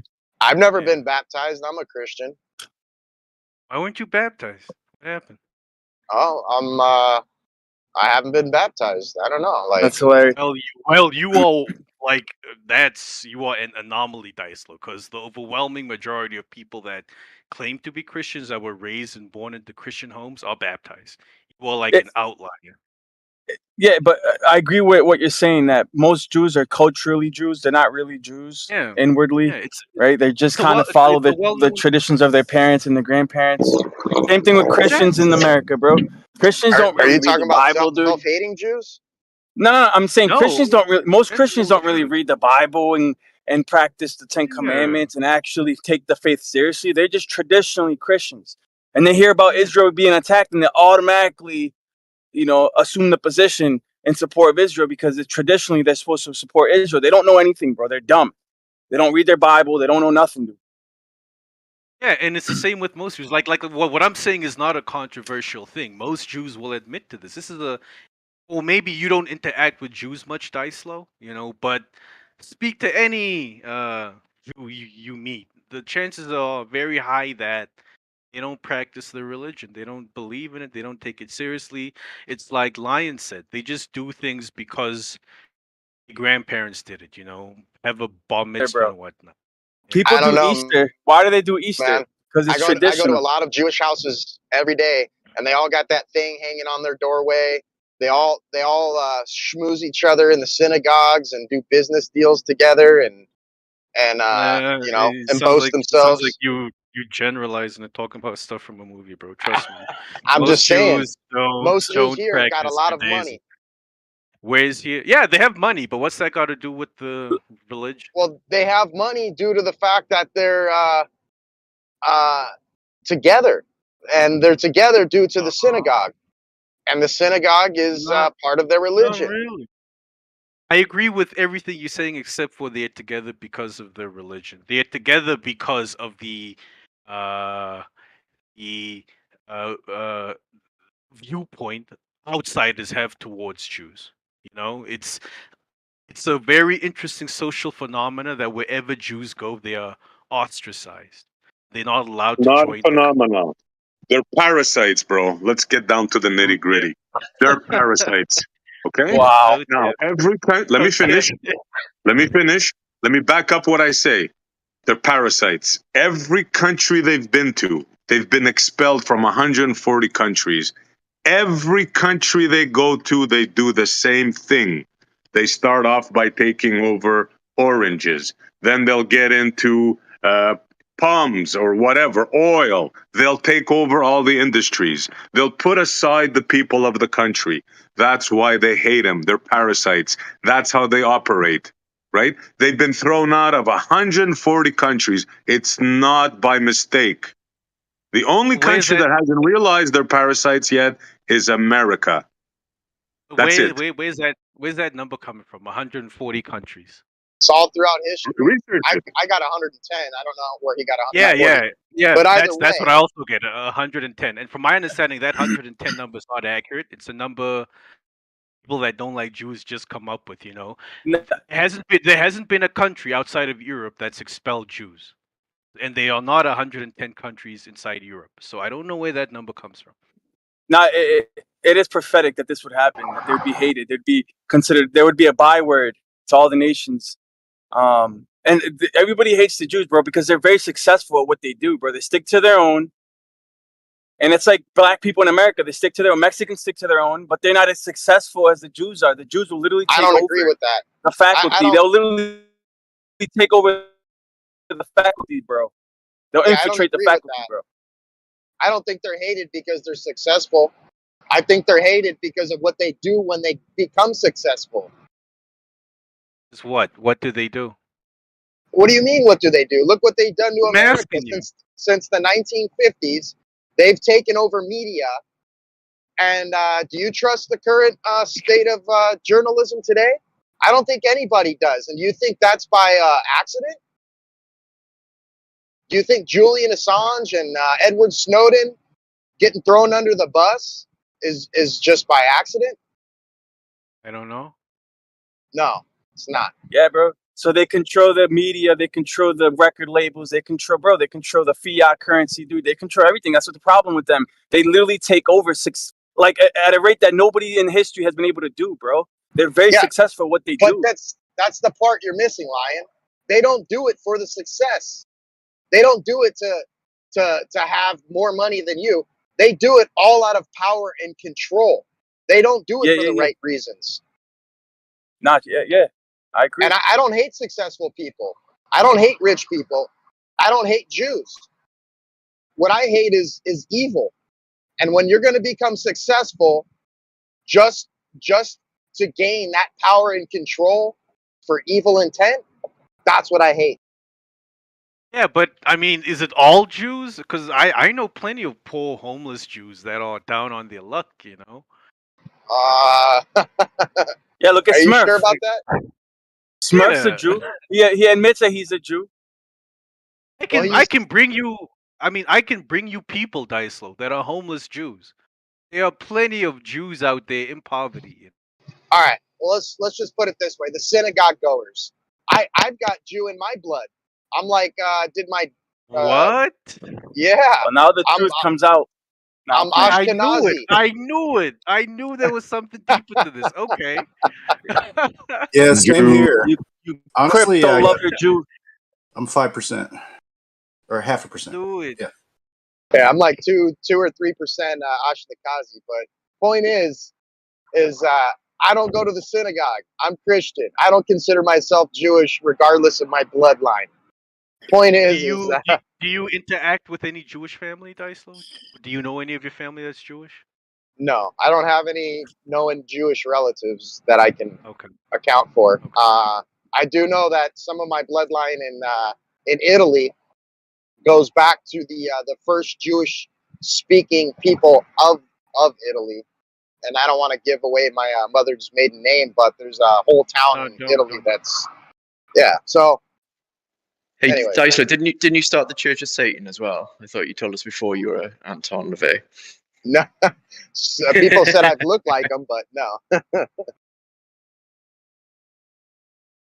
Have you Yeah. guys ever experienced Jewish racism?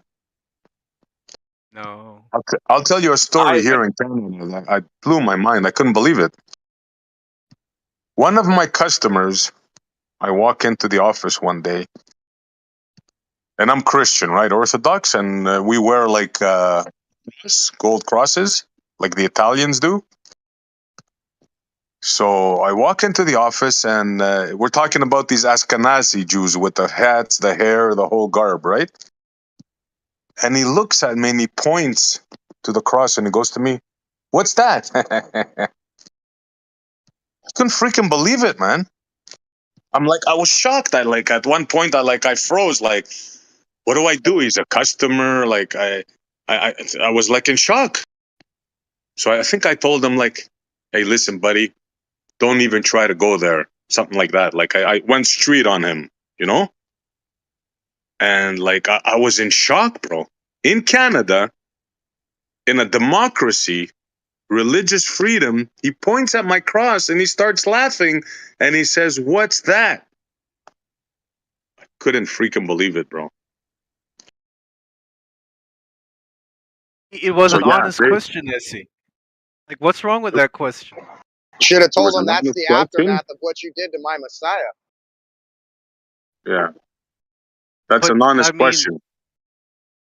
you don't think so? He didn't know what that was. That parasite that asked me that question didn't know what the cross was. But You're kidding me, right, why? bro? Why should a Jew know what the cross is? Come on, man. Oh, come Are you on, dude. trolling now? I'm just asking. It's a general They question. know, bro. He was shaming me, bro. He was trying to shame me. Oh, he was. All right. I hear you. He was trying to be funny. All right. that Not happens when funny, you're bro. that just happens when you're religious. You know what I mean? Like I wear my ZZs to work. My first day at work, bro. My boss was like, "What are you, Hasidic?" I'm like, "No." And I already explained it to them that I'm not Jewish, and they still call me Jewish, bro. And they make fun of me all the time. Like my coworkers make fun of me.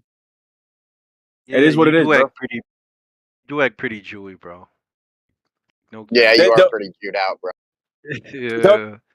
they'll try to make me work on Shabbat, and then they'll guilt trip me for not trying to work on Shabbat. They'll send me to buy donuts or something on Shabbat. All kinds of stuff, bro. That's fucked up. But yeah. I mean, all I'm saying is Jews have their reasons for not liking Christians. Oh, Of it's course all they do. justified. Yeah, like you guys have not been real nice to Jews throughout the years. So. They try to take over our countries, bro. Have you not been listening? Yeah, but even before they try to do all that, like they were getting persecuted by the Romans, and they were being blamed for Why? killing Jesus. What? This, Yeah, that, and ask the yourself Why? why. because they were blamed for killing Jesus. No, bro. Yeah. It goes Well, it goes why way then? before. It goes far beyond Jesus's time. Right. So before Jesus, why were people persecuting Jews? Jews were a small minority that had no way of infiltrating, an empire. Well, let's see. Let's start off with usury. Hmm? Were Who Jews the created only ones? usury? Yeah, but were they the?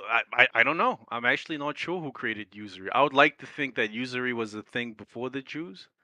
What do you think they created? Pretty sure they did. They capitalized on usury. I don't know. I think usury's been around long before Jews. Do you have any citation of that historical document you could provide? You? I mean, we both making claims here, you know. So I'm gonna look for something, but you should as well.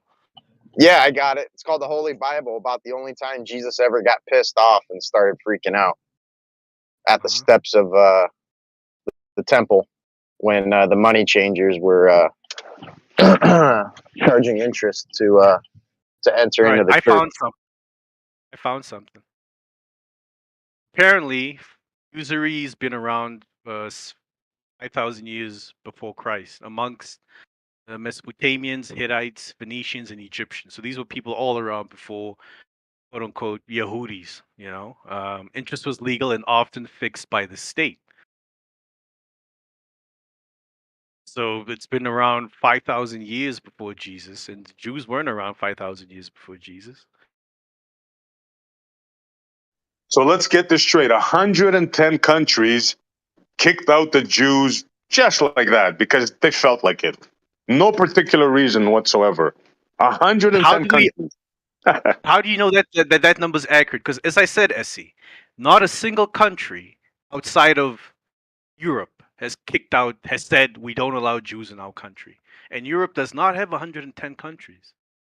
Where does that number come from?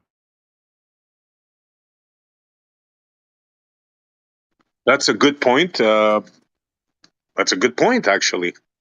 You think it's made up? I don't know. I'm curious as to where. What I've seen, it's a figure made up by white supremacists. That's all No, I've it's heard. not made up though. It's true, bro. It's true, man. It happened. Right. Even it happened in Puerto Rico, bro. I have records going back 500 years ago when Columbus his second trip to Puerto Rico, bro. He brought a whole ship of Jews, and they're being persecuted on the shore of San Juan, and they were forced to actually move to the center towards the mountainous regions because the Catholics that were already there were literally throwing stuff at him and persecuting them, bro.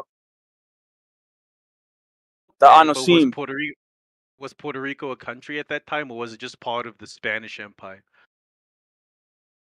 No, it was when Columbus first reached the New World, bro. He landed in Puerto Rico. but The second voyage, bro. where they landed just became part of the Spanish Empire, right? Or Yeah, the Spanish colonized Puerto Rico, yes. But all I'm trying to say is that the Catholics hated the Jews, bro. The Christian Catholics hated the Jews worldwide. They were being pushed wherever they went. I agree. Yeah, all Christians hate Jews because they killed Jesus. That's the claim. Yeah, that is part of it. That's part of it. Yeah. Well, it's the only reason. Like what other? Like that's what started it, right? Like before, No. but before Jews were accused of killing Jesus, what reason was there for hating Jews? Well, it's not only that; it's their lifestyle too, because they live a very sanctified lifestyle, right? Set apart where they keep Shabbat. They don't eat pork. They can't touch. You know what I mean? But you promote that lifestyle life. No, that's what I'm saying. That's what I'm trying to say, and I get persecuted for that lifestyle because they think that I'm trying to be better than everybody. But the thing is, like the Jews are not allowed to commingle with the Gentiles, with the heathens, and that right there causes anybody that's not of the faith to hate the Jews because you think you're too good to hang out with me, type of stuff. But in the Torah, you're not supposed to commingle with the Gentiles, bro, with the non-believers. True. Okay. All right. Fair point. Yeah, that would be a reason, especially like if you live in, in a Greek or Roman city where all other gods are acknowledged, but then when it comes to a special day in the Greek calendar, you gotta, for example, give some sort of offering to Apollo. And because Jews were monotheists, they would say, no, we're not going to take part. So that did get them into a lot of trouble. So that is a valid point.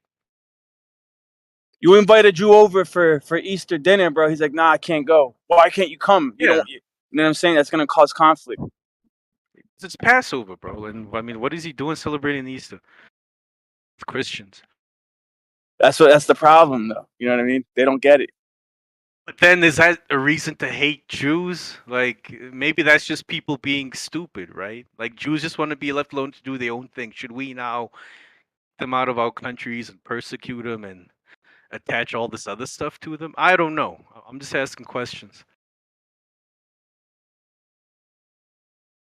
Look, Throughout history, these people have been causing problems everywhere they go. That's a fact.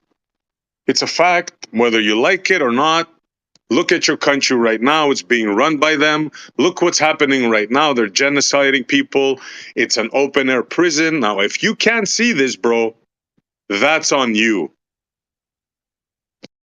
What I'm trying to say is I agree with you. They all bad Jews, but then to wanna like hate all of them. I mean, they all good Jews as well, is he?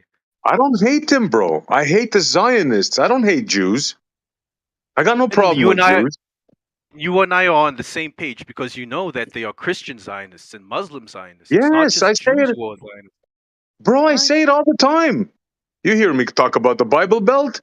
I say it all the That's time, right. how the politicians are controlled by the Zionists, how the lobby system. I talk about it all the time, bro. Yeah. True. I got nothing against Jews. It's the Zionists that's the problem, not the Jews. Then you and I are on the same page. I hate Zionists as well. Yeah, bro.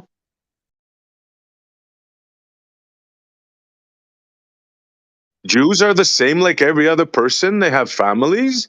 They want the betterment for their people, their family. Of course. But the Zionists want that at the expense of other people. That's the The, problem. the feeling that I get from the Hasidic Jews in New York City, for example, like one time I was in an elevator in New York City and I had left my hotel room. I was high as shit. I probably stunk like weed, and literally two Hasidic Jews walked into the elevator like in their garb, bro, with their hats and everything, bro. And I could already sense a tension in the elevator, bro. They looked at me like I was scum. You know Yeah, what I'm man. saying? Yeah, And this is before I came Yeah. into that Torah, bro. So happens. they look at people like Yeah. they're scum, bro. They're goyim. You know what I mean? That's the problem. That right there, that tension has always been there since history. You know, always been there, You bro. know That's what? why people hate them. That's true. Yeah, I mean, I'm in Borough Park, Brooklyn, so I got Jews all around me, and that is true. You know, they do have this turning their nose up type of attitude at people. But I mean, so Yeah, yeah. what? You know, it's not that big a deal, right? It's a superiority complex, Well, but that's not the problem. It's not how they look at you. It's the fact that they carry that through every facet of their life, all the way into their goals and aspirations, is to, you know, take from you at the expense of others, like SE said, to better themselves at the way to put What happened? Yeah, I hear you guys definitely. It is a bit of a rotten attitude they have, you know.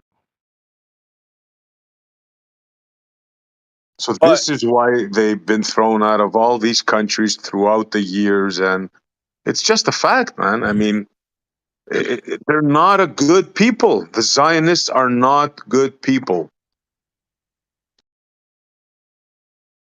Nope. Not at all.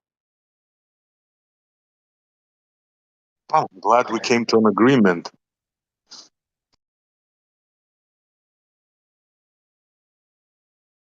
Y'all ever So like now marry a Jew though? Like marry into like a rich Jewish family? Be honest.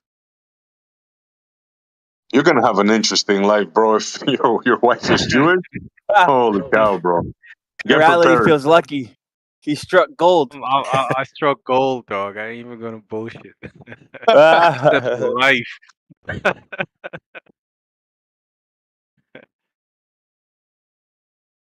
You know what's crazy though? There are countries in the Middle East where Jews don't live anymore. They haven't been kicked out, but they left. I think Yemen only has about 1 or 6 Jews as of 2021. No, Afghanistan, there's no Jews. Somalia, there's no Jews. Yeah, but it's not like they made it a law to kick them out. It's just the Jewish populations within those countries decided, yo, we out of here. Yeah. Pretty interesting.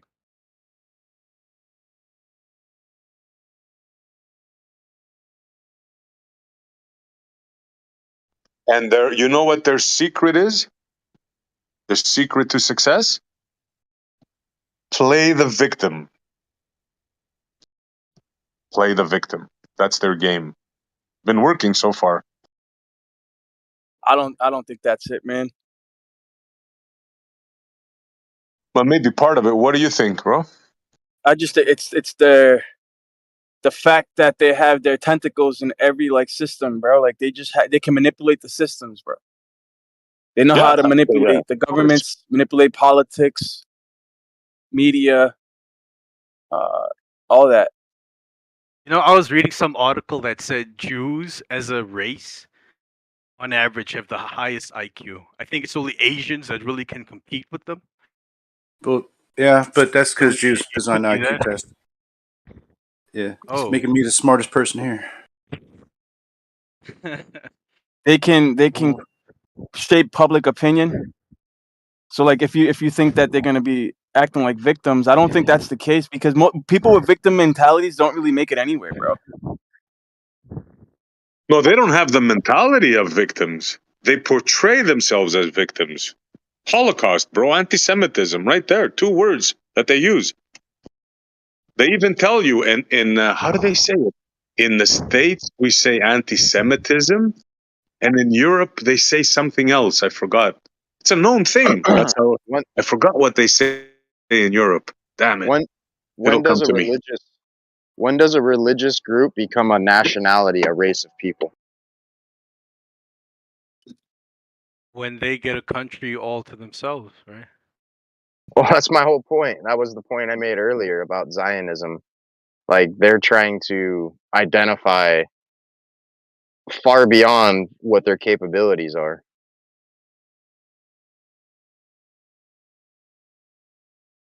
And that's not right, man. Can't fucking do that. That's like flat earthers next year coming out and saying we're a race. Race are you? Oh, I'm flat earther. That's a brilliant idea, actually. You guys should actually do that. I don't think anyone would stop you from doing that. And then you guys could have like Alaska or spot like that.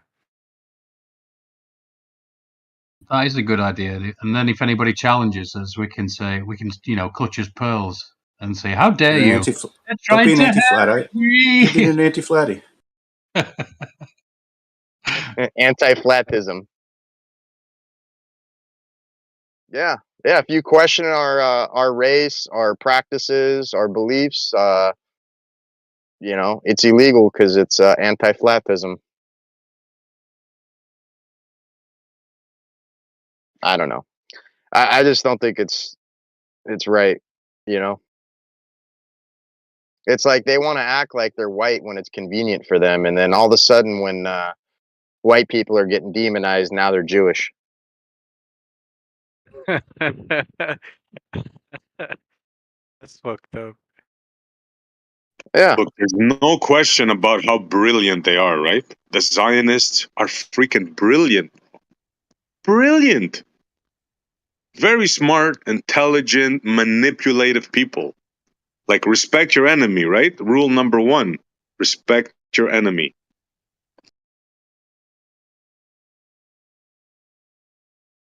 So they're like one step ahead of everybody, it seems. Couple more than that. Yeah.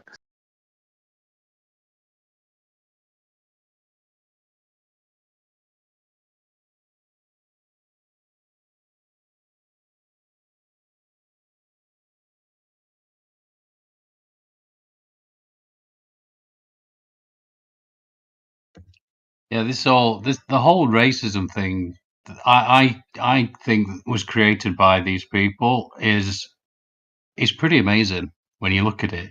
When you look how it confuses people and puts people in a sort of, they don't want to hurt anybody's feelings or they don't want to be seen in this light, and so the people are just all over the fucking place. You know, you know what I mean? They demonize the things that they like. I saw this thing the other day where they're like in a hall or like a gym, I guess, Well, there was nothing in it. They were just marks on the floor, and they were so there were a line of black folks, say a dozen, and the guy were like, okay, step over to this. There were different line, whatever on the floor, and he said, if you're proud to be black, you stepped in the appropriate place where you thought, and if it's all the way to the left, you were then that's it to denote that you were proud to be black. It's such a fucking stupid thing. Anyway, so he said it, and they all stepped over, right? So then they got a load of white folks and did the same thing. They said, "Are you proud to be white?" And they all stepped all over the fucking place, and some of them didn't even move. And they were just looking like they had the fucking like just had a blank look in their eyes, like like the fluoride stare you get. So they've done a really good number on people with the race thing. It's pretty amazing. Yeah, it's truly amazing, bro. Like never in the history of the world. I often think of that Muhammad Ali interview he did with Parky. Parky's like our. I'm trying to think of the American equivalent. Just like a talk show guy, and Michael Parkinson. And yeah, it's a great interview because there's a moment where they start to get into this race situation, and Muhammad Ali's saying, "Look, what's wrong with me wanting my kids to be black? I want them to come out with beautiful nappy hair. I want them to look like me." And Parky's doing all the whole leftist whatever, Oh, I think that's awful. Awful? What are you talking about? It's perfectly natural. The bluebirds hang out with the bluebirds, and the redbirds hang with the redbirds. You know what Muhammad Ali was like. It's a great interview, but it just shows you that the someone just speaking from the heart sort of thing, and someone who's got a head full of ideologies, of sort of ideas. It's interesting when you look into history as well, and you look at like the Goths. You look at these people who were really happy. This is what I'm saying. When they took over a people, when they, because they're often portrayed as these backwards farmers, but the reality was that they were rich. They were the richest people on earth because they could beat anybody in battle. In a per capita sense, they were the richest sort of thing. But they didn't want for all the trinkets. But they just took them because they knew the grabblers wanted them. They didn't care for the shiny things. They understood at a very deep level that it's the comforts that kill you. It's the underground heated floors, etc., that fuck you up. And they knew it, so they lived a certain way with battle and training and cultivating and it's interesting because when they took over a people and other peoples, they had such integrity by the sounds of it. As I say, go listen to Asher Logos. It's so good because it just makes your hair stand on end. It makes you sort of especially Europeans, no offense to nobody. See, even I'm doing it. I can't help myself because I'm a product of this system, product of this society. But it does it sort of it makes you go, oh wow, do I possibly come from that? Because I know my dad's side of the family were from Scotland, and I know that the Goths went to Scotland, because they still use the tartan to this day. So I do wonder if I've got any of that Gothic blood in mine. So you listen to these stories, and they didn't write too much down themselves. A lot of it is like from Romans, and that's in itself is pretty amazing. It's extraordinary when you think about it, because when you're writing about your enemy, you're supposed to be sort of biased, and you're supposed to be, history is written by the winners, of course, and you're supposed to sort of do your enemy down or whatever. But no, they write they write about them in like they were just a people with loads of integrity, something that's disappearing from this world. And yeah, I highly recommend that Asher-Logos content. But he does the same with Alexander the Great and all kinds of content. I recommend all his videos, in fact. Good to go to sleep to as well.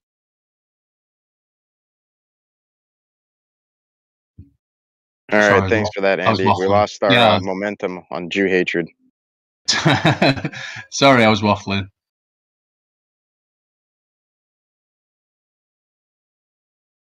See, the jig is up now, right?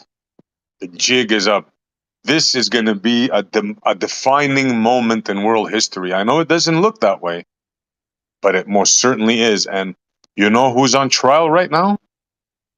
America and the West. We are on trial right now. The whole world is watching. We preach one thing, but we do another. The whole world is watching. This is a very defining moment in history. Yeah, So it's true. yeah. When you said the jig is up, I was going to say that's definitely racist, but the moment's gone now.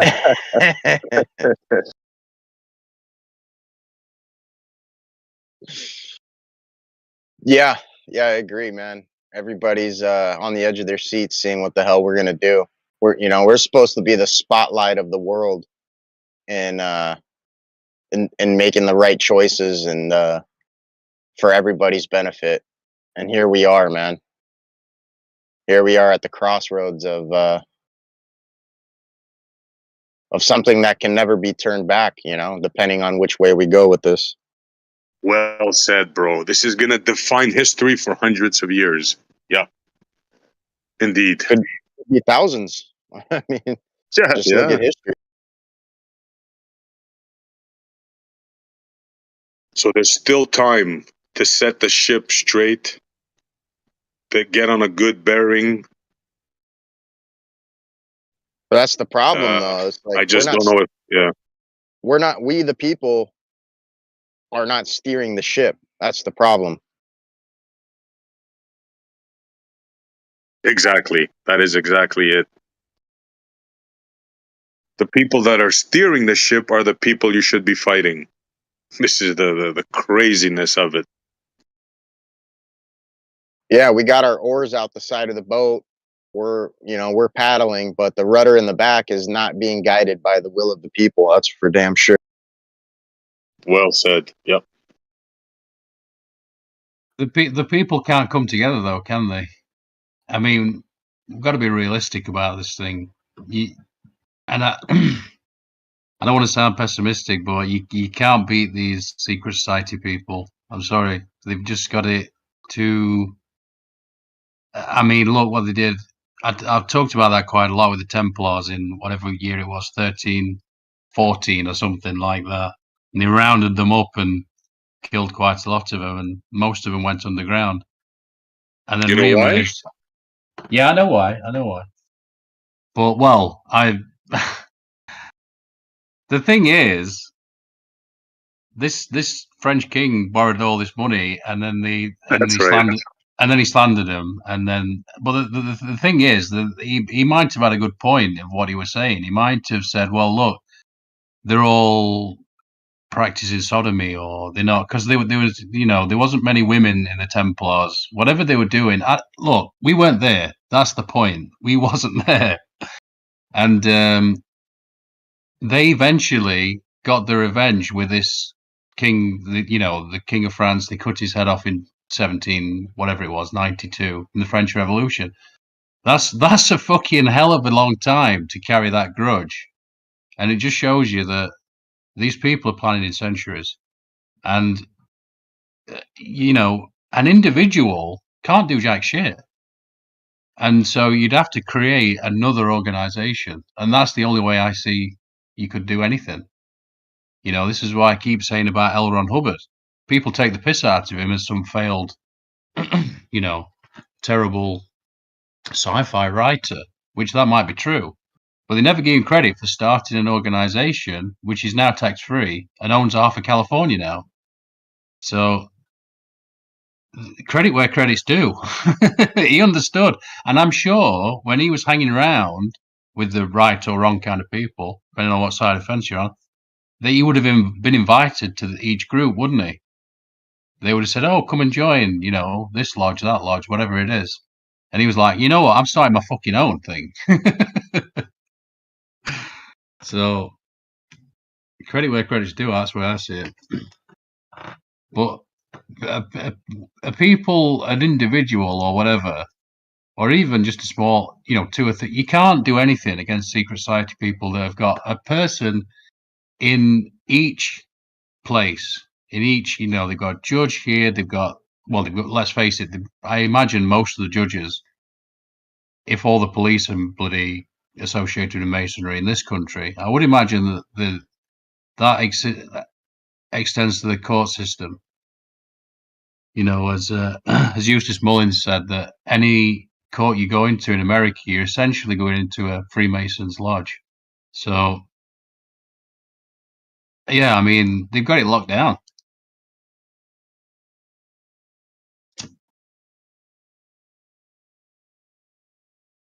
Look I'm just into being the realistic. connection with. I was going to say, looking at the connection with Freemasonry, the Shriners, and Islam and Judaism. Yeah. Pretty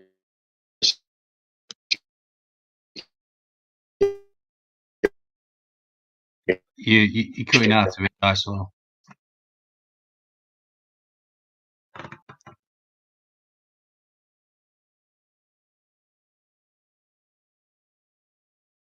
Yeah, I don't want to sound pessimistic, but this is why I often talk about whatever it is I'm talking about. I'm saying it's not about them or this, although it sounds like I'm saying that. No, I as I've said before, I'm kind of selfish, and so I like the idea of saying, no, this is about you, just you, and you know, there's a million things I've talked about where it's like slavery is like a mentality, isn't it? It's just it's in your head, and but in terms of something, you know, practical, the word escapes me now. Something that people could do. I can't envision it because they've got everything locked down. I just can't see it because I just I don't even know. So I like the idea of, I know Owen Benjamin's got his haters, but look what he did. He just sort of went out into the sticks, went out to the middle of nowhere and started growing food. And regardless of what you feel about Owen, the message of growing your own stuff, growing, you know, what does he always say? It's not do not comply, but do not rely. Do not rely. I don't know how anybody could argue with that message. It's a good message, is it not? Yeah, we're always going to be reliant on other people. No one's independent. Eventually, you're going to need a dentist or a doctor, or you're going to need if you want to go farm, you're going to need some kind of tools made or something. You're gonna need something eventually. So you have to rely on people. We're a social we're social creatures, no? Yeah, no, I agree, but perhaps we could be as, you know, as much as possible. Is that better? Does that? Look, I'm completely reliant, you know, so I'm not. This is the thing. I'm trying to see a way out, and you know, out of the system, and I can't. That's what I was talking about, Jeremy. Why we're not getting out of the system, dude? This is our ship. Why would we give the ship over? The keys to the car. This is our car. We're not handing this shit over. Why escape No, what? no. This country was bought and sold a long time ago, and I would say the same for America too. So I don't see how you can't take on these secret societies. It's not realistic, in my opinion. It definitely is possible though. No, it's not. Because you'd have to organize a lot of people. You'd have to make another organization because one individual can't do jack shit. Yeah, we're social creatures. I know we need to be social and do it together. Otherwise, it's not going to happen. Yeah, but it is doable though.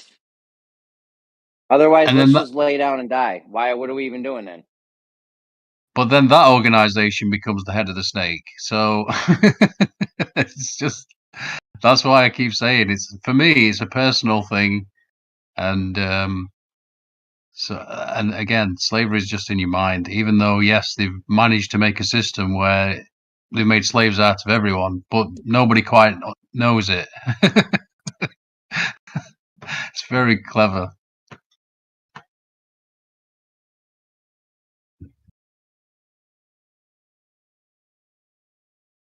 I mean, I used to think that too. There's no way of getting around these Illuminati, even Freemason, skull and bones motherfuckers. But I do think there is a way around it. It just is going to take a lot of work and a cooperative effort on humans.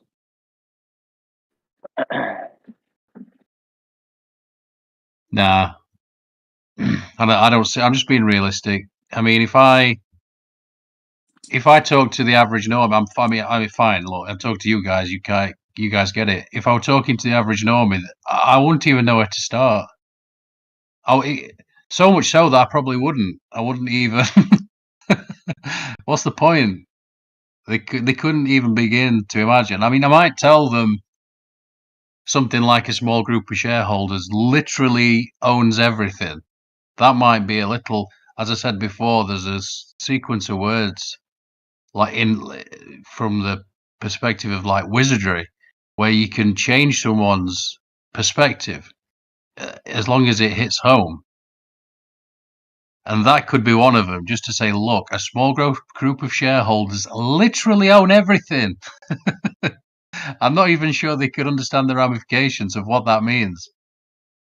Like you know that supermarket or that shopping mall, as you guys call it, that you go to. Yeah, they own that. They own it.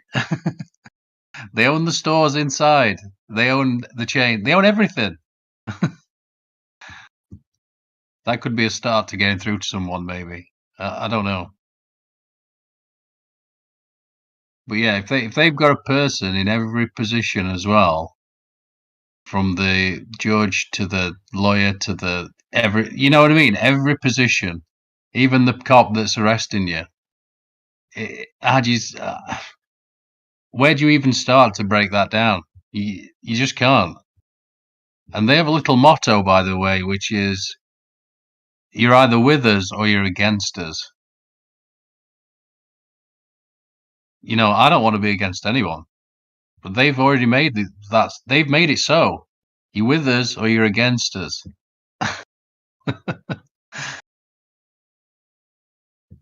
So I don't know. I don't know how you'd even begin to start to sort that out, Jeremy, personally.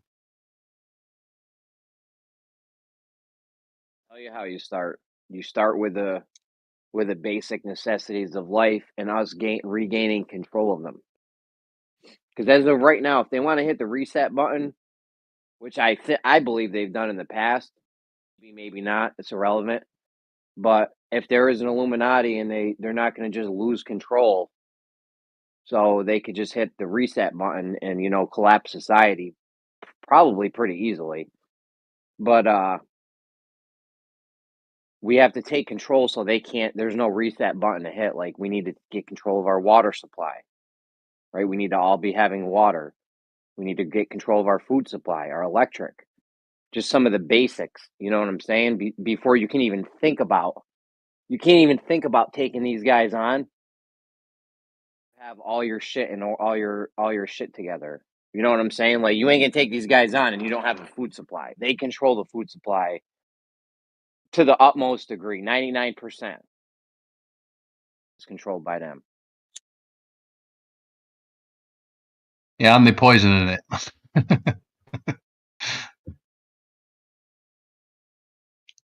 You know, actually, on some level, and this might sound weird, I was actually quite relieved on finding out this information because, you know, it relieved me of the fact that Trump is not making decisions, or Biden. You want them making decisions? I don't know how they could tie the shoelaces. So there's that aspect of it too.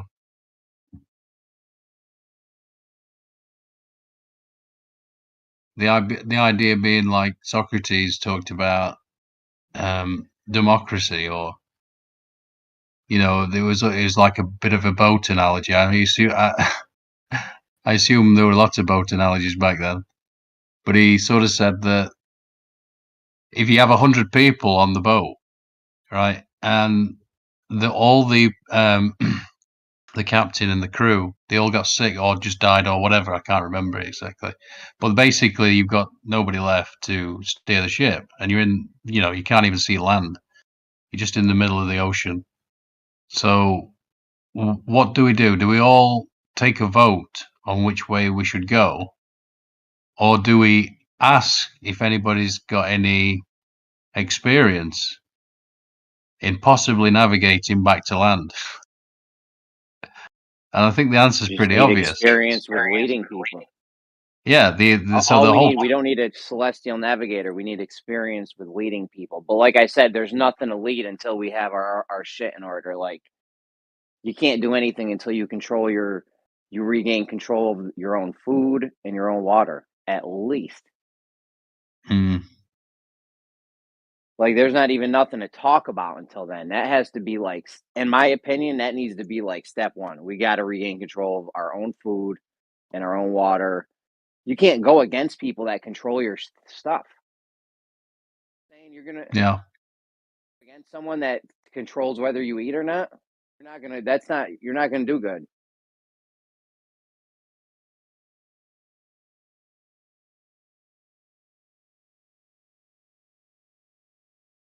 Yeah, I just reminded me of a video where the other day, just one of these truther clips where they show you they have a very specific type of potato at McDonald's. I can't remember the name of it, but basically they spray them with these chemicals, obviously, and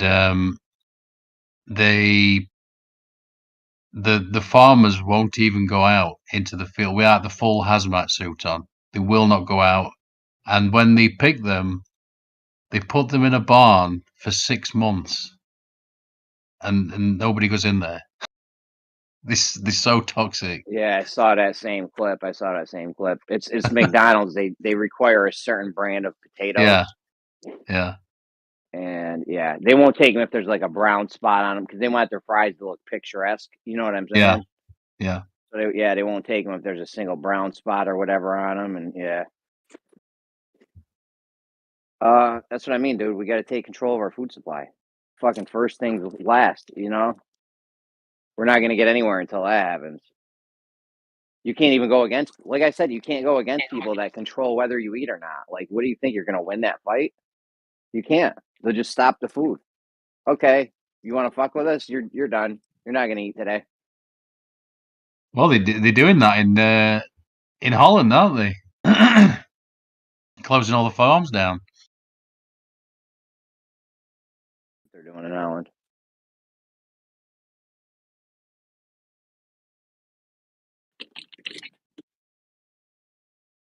I mean, they've crushed us in America, like on some Walmart shit.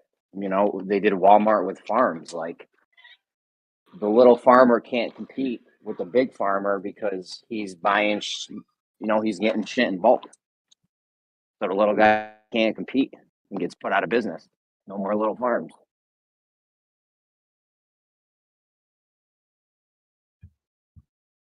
Yeah, I hate to sound pessimistic like that. I'm sorry, guys, but that's just the way I see it. I just see it like they've locked this shit down.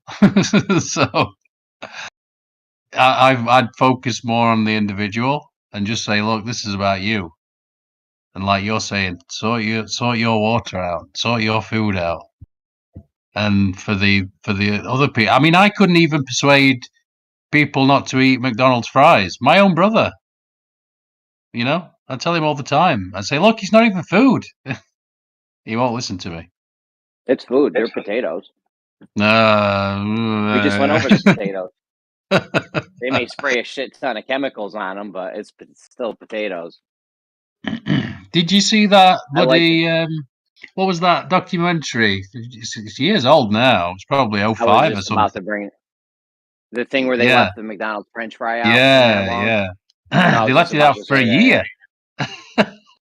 More than that, dude. I've had McDonald's French fries where you know how they drop in between the console and the seat of your car, and that little thing where you can't get your hand in. Yeah, You can't get a vacuum in. Like nothing will get in there. You know what I'm talking about? yeah. I know what you're talking about. And then years later, Yeah, what like happens? yeah, just years later, it's just fine. It's just a French fry. It's not molded. It's not a pile of goop. It's just a nice looking. It looks like you would. I didn't know it was that old. I would have just eaten it. Yeah, And my I don't know. bacteria won't eat it. What is that?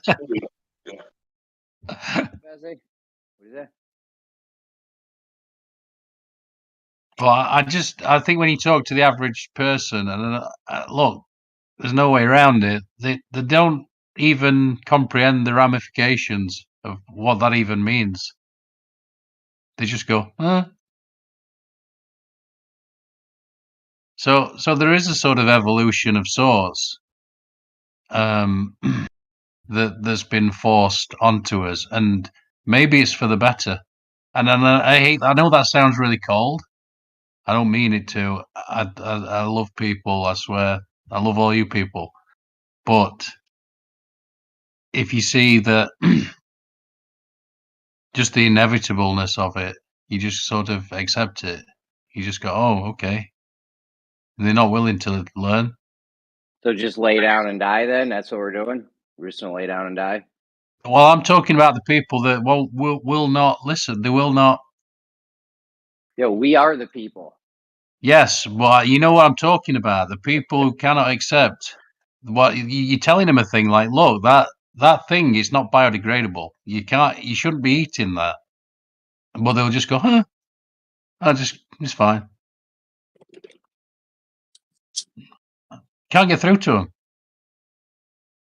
So Well, I I mean, don't. and I if you don't. can't digest it, it can't hurt you.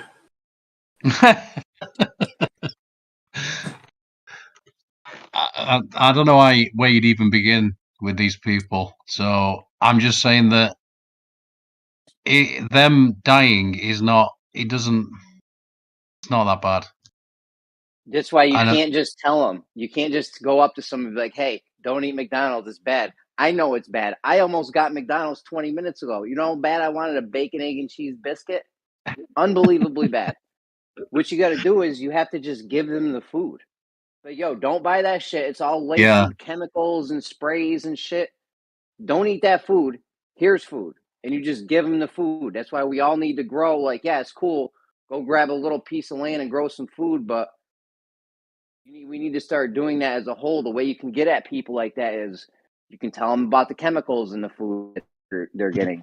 And then you could tell them like, hey, if we all did this food thing, you might save $1,000 a month on your grocery bill. You know what I'm saying? Money also is a motivator, obviously. Yeah. I mean, perhaps they look. As I say, this is like a forced evolution. If you think of it like that, perhaps an like an evolution of awareness or of consciousness. You could look at it like that, or perhaps we should start educating females. That was the. I can't remember who said that, but it's a really good point. If you want a good society, educate women because they do then they'll pass it on to the kids. So I don't know what the answer is, to be honest. But I remember I talked to my brother, my oldest brother, who's got a real issue with this stuff. He's probably 350 pounds, maybe more. And I was saying to him, and I don't think he quite picked up on what I was saying. That's fine. But I was just sort of saying, imagine you've got like a mouse or whatever, or a rat, it's going around this little maze, and you're just pouring sugar at each corner, and it's just eating the sugar, eating the sugar, eating the sugar. And it's like,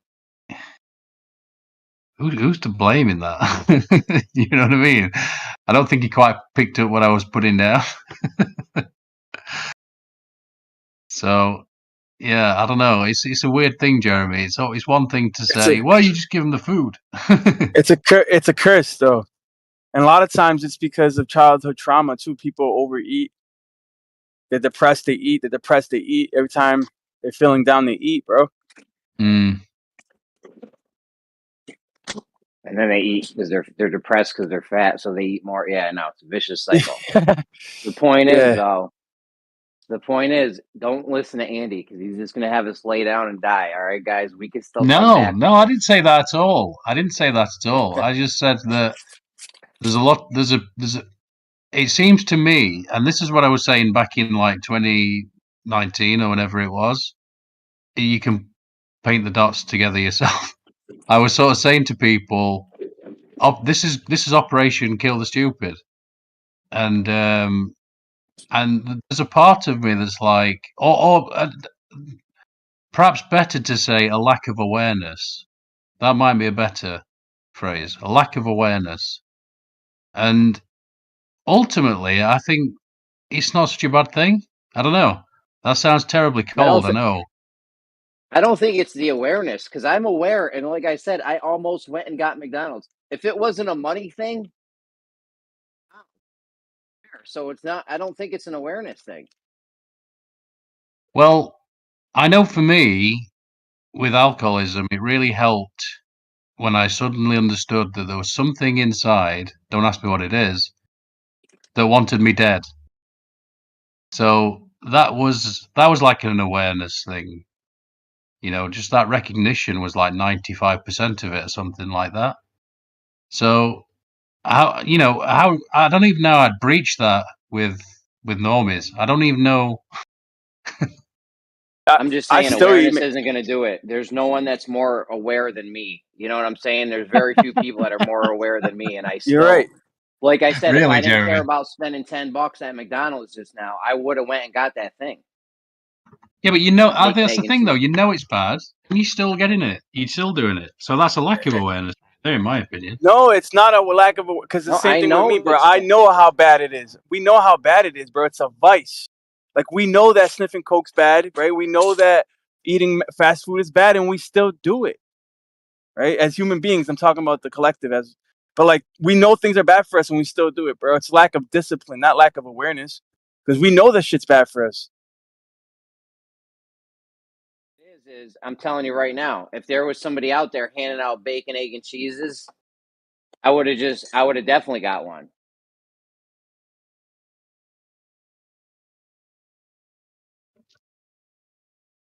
I didn't want to spend $10. That's what I'm saying, dude. The way to do it is we need to grow the food and give it out. Would you ever envision in your wildest dream that somebody could own a tomato? Yeah, I own multiple tomatoes right now. Yeah, but somebody owns that tomato. A company has given rights to that tomato. Yeah, let them You come try to cannot take grow it. that tomato given by God unless you have permission from Monsanto's. You know that, right? Yeah. Plant all these tomatoes in my fucking garden next summer. They ain't gonna do a damn thing. Not to you, but if you were a farmer, yeah. Goodbye. What's wrong with bacon, egg, and cheese sandwiches? They're banging. I love bacon, egg, and cheeses. Yeah, what's wrong with going to eat one from McDonald's, though? What's wrong with that? That's government approved, FDA. You son of a bitch. This is how we're starting today? Well, I It's don't get FDA what you're approved. laughing at. I mean, you either trust the government or the government wouldn't do anything to harm us or approve anything that, Uh, would harm us. Never. they have nothing but our Ever. best interests at heart. Right. Smoke a cigarette on your way, and I don't know. As long as you do the speed limit on the way there. Just get a large Diet Coke instead of a regular Coke. You'll be fine. Facts, right? Yeah, Diet Coke's better. Well, Diet Coke's probably worse. But anyway, I think you know that, Snakes, already. If that's I mean, true, can't, what we've all seen with we've all seen that those truth videos where they talk about this so-and-so seed, Monsanto, that's blown in the wind onto this farmer's property, and then now they own their crops. If that's true, that's messed up. I don't know if it is. I can't verify that, of course. Yes, that's they part just of the don't have a good plan. enough lawyer. They just don't have a good enough lawyer. What they should have done is sued them for littering on their property. Facts. I seen the documentary, bro. Everybody should watch that documentary, that Monsanto documentary. It's nuts. Yeah, our food system's all fucked up. That's what I'm saying. The only way to do this is to take the food system back. That has to be like the first thing. You know what they used to say in ancient Rome? Whoever controlled the food controlled the people. And that always holds true. That'll always hold true. Yeah, and the same people control the food supply and the money supply. Do you know there's 3 companies in the States that own everything? BlackRock, and I forget the other 2. Vanguard. If you look at all the companies and you trace back, they're all owned by 3 huge companies. Everything, Coke, Pepsi, everything you buy, everything. Yeah, and the bankers own them. I own some Coke. So I mean, it's not all controlled by them, but they do have the majority. They're probably the priority security interest holder or whatever nerd shit Issa would say. Yeah. Yeah, BlackRock, Vanguard, and I don't know the third one, but they do have a major Main Street. State It's kind of like Street. friendly companies. State Street, that's right. Yeah, BlackRock is what I would have named my company. Yeah. Yeah, keep going up the chain though. That's where it gets creepy. You start going up the chain of command, and you'll realize that there is a cabal at the top of like 13 families, bro.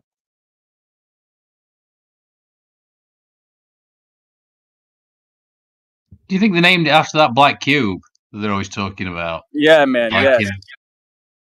What, the one they circle around and? Yeah, could be. Good point. They've got Maybe it to they the named top it of after that. the black rock in the middle. They got it top of that building, that skyrise, that skyscraper. You seen that? The top room of that weird fucking government building. I can't remember. I'm suddenly reminded. City with no windows. I'm suddenly reminded of another story where these producers of these old records, they'd send them up to this floor where they'd have like a pentagram on the floor, and they'd have like a monks or something at each corner or whatever, and they'd like pray over the masters, as in the master copies.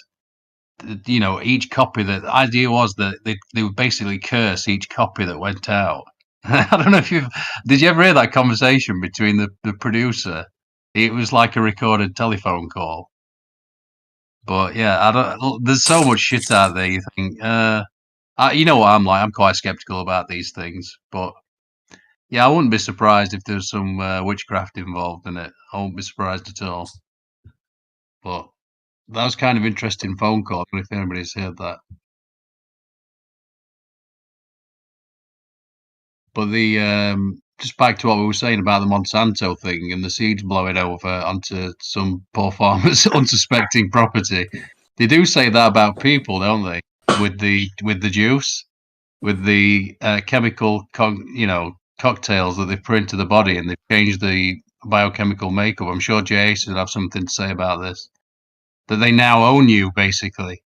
I don't know if you've heard that one as well.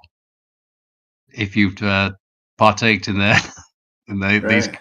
You're chemical part of the pack. cocktails. The thing that rhymes Yeah. with Pax Romania, sort of. You're like Pax Romania. It also kind of reminds me that, well, because it's like there's genetic information in there, and it's almost like that whole thing where, like, I don't know, the king used to just go bonk your wife or whatever and be like, oh, okay, now you guys are good. I'm gonna get out of here. Bonk? That's not an Well, American term, is it? I don't know. I'm Yeah. trying to translate, bro. But No way. but like, aren't you part of that Boink. population then? If you're genetically rewritten, aren't you like vis-a-vis that like part of the family now? Like, Well, I'm sure Jace will tell us it doesn't do that. It doesn't change DNA in any way. no, it doesn't change your DNA. Jace got that villainous voice, bro. He really does. Fuck yes, yeah. He's if I was shooting a villain movie, I would honestly. I mean, no offense to him, but I'd be like, yeah, I need you, dog.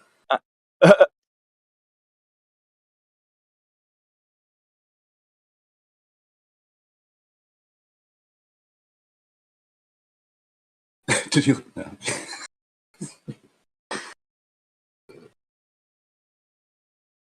It's like Mr. Sanders and Homer Simpson with his fingers. Like No.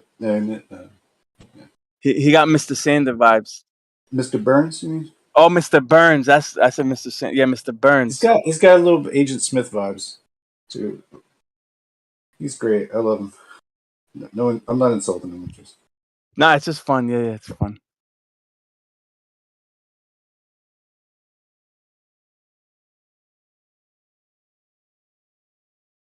man. I had something kind of interesting. If nobody's got anything to talk about, have you heard this term? I know you have, Lion. I bet Kelly pot from the Small Hats. Kelly, what? Kelly pot. No, I don't know what that is. What? No, enlighten me. Well, I don't really know. I was hoping you would. Is it Hebrew? I suspect so. I mean, I've heard it from Adam Green's show, so. But I was basically listening to this rabbi, and he was talking about how Christianity was the Kelly pot, basically. He was saying it was like a husk. That's what the translation is. Kelly pot is like a shell, like a banana peel, if you will. And that Christianity was the husk that will be sort of let go of, if you will, once all these prophecies, come to pass. It was kind of interesting. But if nobody's got anything to say on that, that's fine.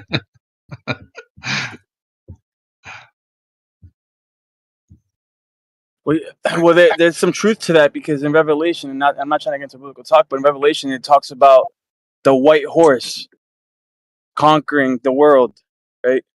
But it's a false religion, right? That's based on the Hebrew, religion, but it's like a false one. Basically, that's what we see Christianity as, the white horse that's commanding and conquering the world right now. So yeah, that is kind of interesting, then, isn't it?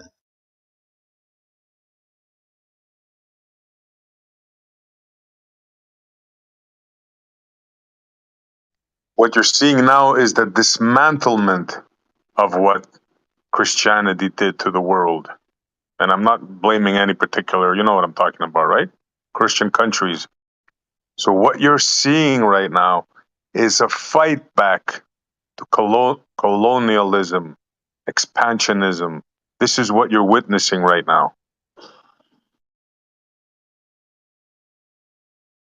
This is called the chickens coming home to roost.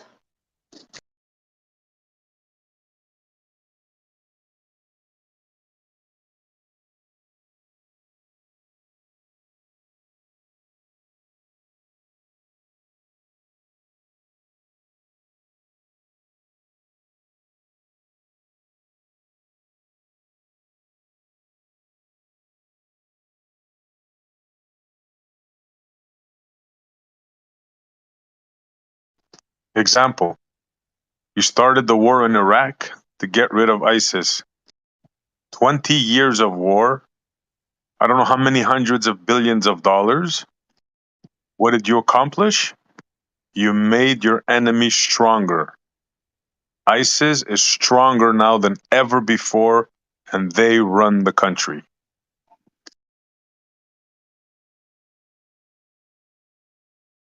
Yeah, but that's us, though, isn't it? Or you can't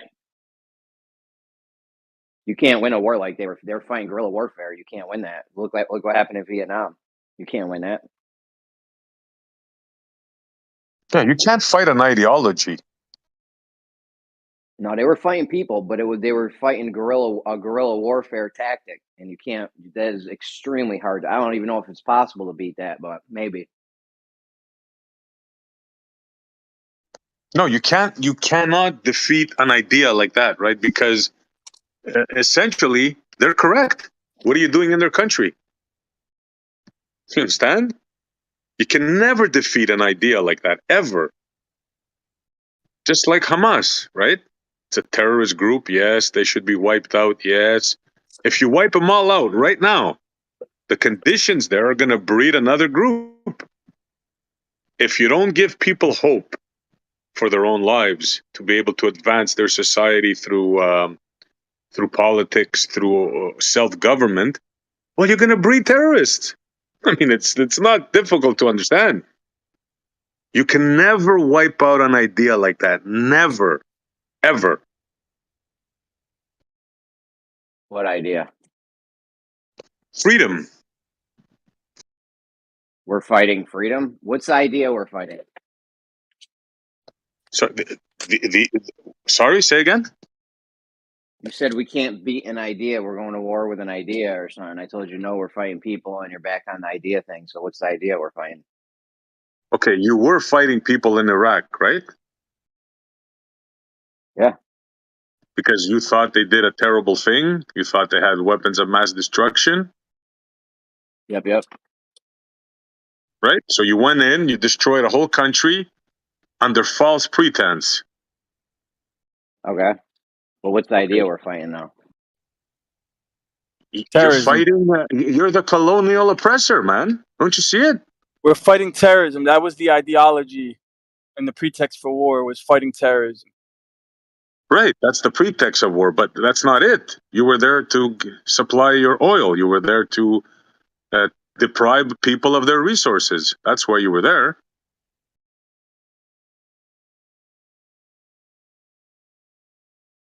So the idea is colonialism. That's how they look at you. We're You're in the fighting wrong. colonialism? Or No, what's the they're idea we're fighting. fighting? They're fighting colonialism. You're the colonist. You just don't see it. We're conquering, command and conquer. Right? That's what Yes. you're saying. But Yes. we have to justify our conquering, right? And with ideologies. Exactly. Yeah, so we're not fighting. So we're not fighting an idea. We're fighting people that have an idea. Well, yeah, you're fighting. Yeah, you could look at it that way. Yeah. Okay. So you're in the wrong. You're in the wrong there. Just like Israel is in the wrong now, you were in the wrong then. But what you guys did, you realized you cut your losses and you left. But the Israelis are not doing that. They've been doing that for 70 years. What you did to Iraq, they've been doing it for 70 years. Montreal, just a heads up, your government was in support of that push. You guys were you were there. You had boots on the ground as well. Not just America. Oh, you're absolutely right, bro. I said it before. You guys tell us jump and we say how high. We're suckholes to you guys. Yeah. Just like you're suckholes to the Israelis. Same difference. It's just that you don't see it. That's the problem. Not you. The majority of the American people don't see it, that you're suckholes to Israel. Don G don't believe in no conspiracies and fight the flat earth as his boy. That's why I know anything you say is untrue, Jeremy. Do you get the analogy I made, Shanji? Does it make sense? Oh, absolutely, absolutely, 100% agree.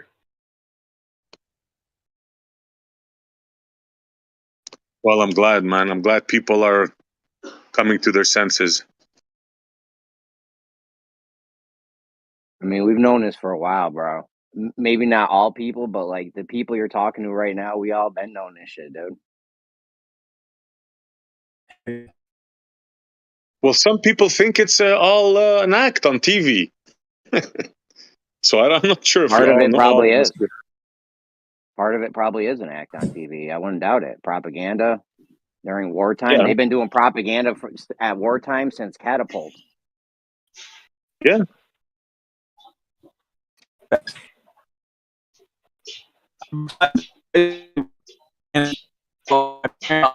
Bro, it's like their eyes were veiled, like they couldn't see what I seen, and all the kids were like talking about loose change and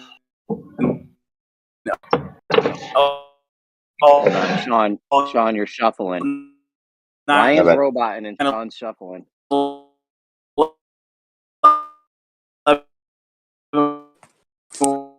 Lion, you're roboting very badly. He's doing an impression of you. That's not polite. I hope I don't sound. Yeah, please don't impersonate people. Lion, no impersonating, please.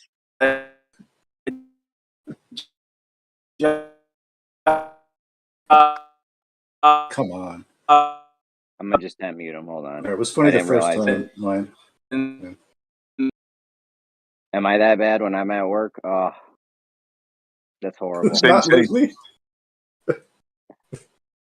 Lion, I just gave you a temp mute real quick. Hold on, let me check, see if it's over. I feel like nothing happened in between the time I muted him till now. We should just let him. Go.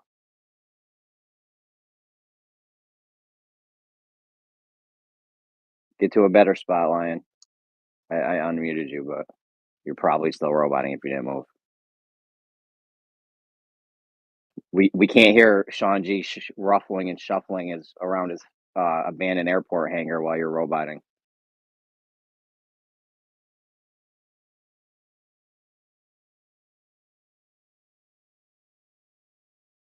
So on a funnier note, Shanji, I can't wait to see your match. I did warn your opponent though that you'll kick his ass, but doesn't seem to want to listen. What match? What's going on? Shanji. Hey, Jeremy, did you hear? Hey, Jeremy, did you just hear that? That loud noise in the background? No. Is that some airport hangar shit or what? Yeah, no. It was an airplane taking off from this abandoned airfield. Probably right next. There's probably an active airfield right next to your airfield, and that's what that noise was. No. I'm 20 feet from the landing strip. Okay, what were you saying, Montreal? My bad. Who I are was you going? talking about your cage match that you've been challenged to. Are you talking about my Dan? Yeah. That I did warn him that. Yeah, he's like come up with so many. He's like, all right, because I was like, hey, okay, I'll bring headgear for you, like, because he does know. So I was like, I'll bring headgear and stuff. And then he comes up, he's like, hey, I realize it's not fair. We need this to be more fair, but I still want to hit you. So he's come up with fighting with pool noodles. He's American Gladiator said, style. Not pool noodles. Nerf. You know the stick. You know the stick No, with the no. big He Nerf said things? no, But no. that's what He he meant, said though. pool noodle. No. I know, He but said he pool doesn't know what noodles. he's saying. He doesn't know what he's saying. He said Nerf guns. That'd be neat. What We'd else have a was Nerf he gun saying? war. Yeah, he said there's quite a few things he said. He But he has wanted a definitely pillow gone. fight. Oh, he was in here talking about a gun Pillow fight. fight. He wanted. Yes. Yeah, pillow fight. I'll fuck you up in a pillow fight. Yeah, he's definitely gone away from the cage fight aspect of it. But he definitely knows he'll lose, but he wants to hit me at least one time. Like that's his win.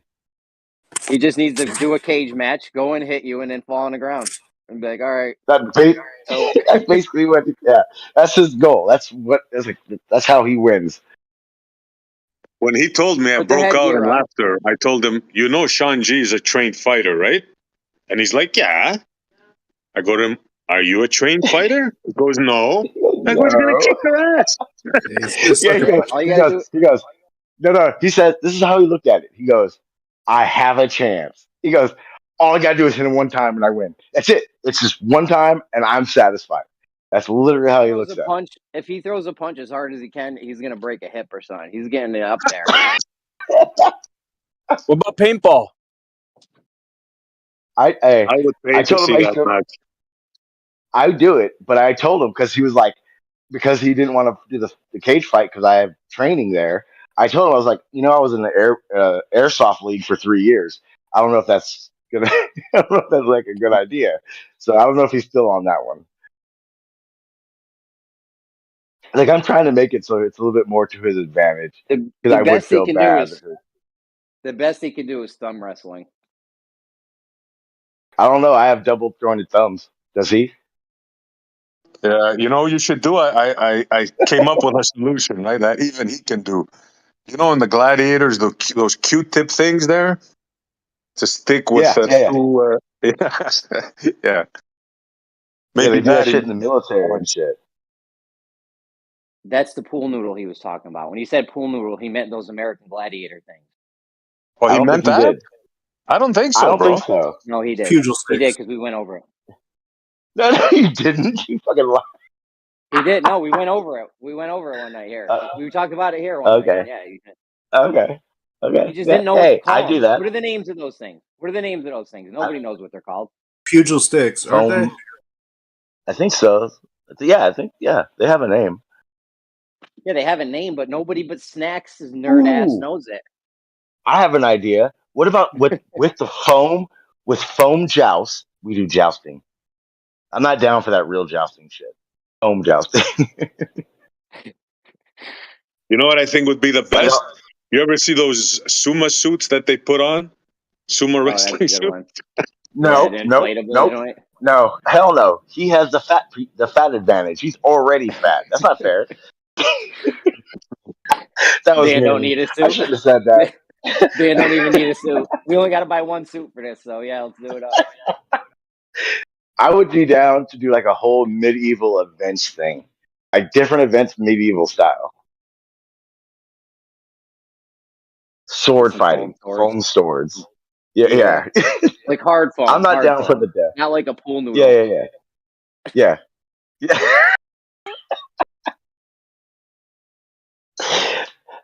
But that's the thing, though. It doesn't matter what it is.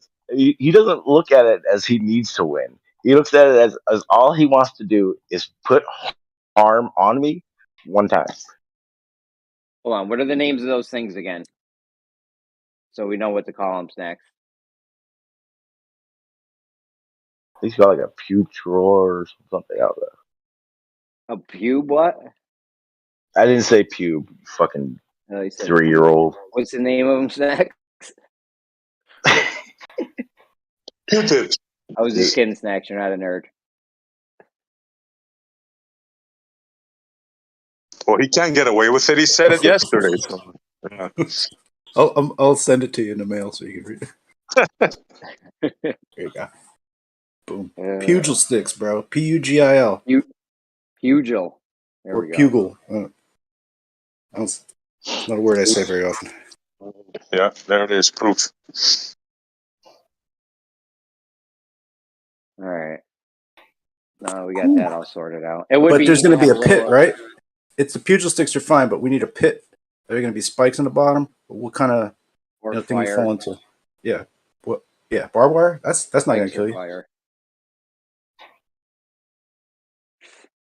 When I was a kid, we had this giant rope swing under this huge freaking ditch. I mean, the ditch was huge. I don't even know if you call it a ditch. They used to set it on fire. They throw mad trash down there and set it on fire and swing over it. Fucking good times. 80 shit, bro. No, you can't get away with that nowadays.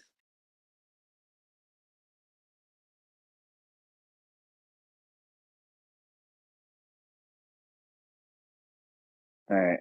So it would be neat to do an event though, where there was like thumb wrestling, arm wrestling, shit like that. Maybe some light boxing with headgear or something. I tell him I play Yeah. Pogs with him.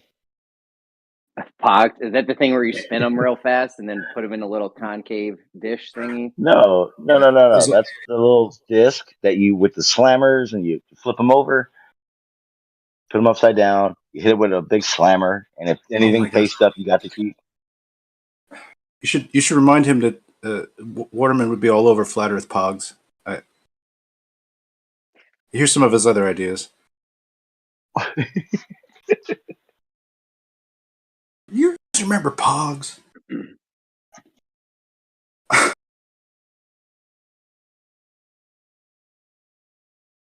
Those are little poker chip looking things, right? Yeah. And then you had like the metal Dude, my slammers and collection shit is like that. sick, bro. Oh yeah, I had definitely had the fucking 3 foot long clear case, so everyone knew how good I was. Boy, I have a Canadian NASA Pog somewhere. You throw that away. Makes no sense at all. Yeah. So A lot of my pogs have space stuff on it. How funny is that? More indoctrination. yeah, or like what 8 balls that are not representing cocaine or anything. It's just because people like pool a lot, so they're like, okay, cool. Yeah, that's right. What is it?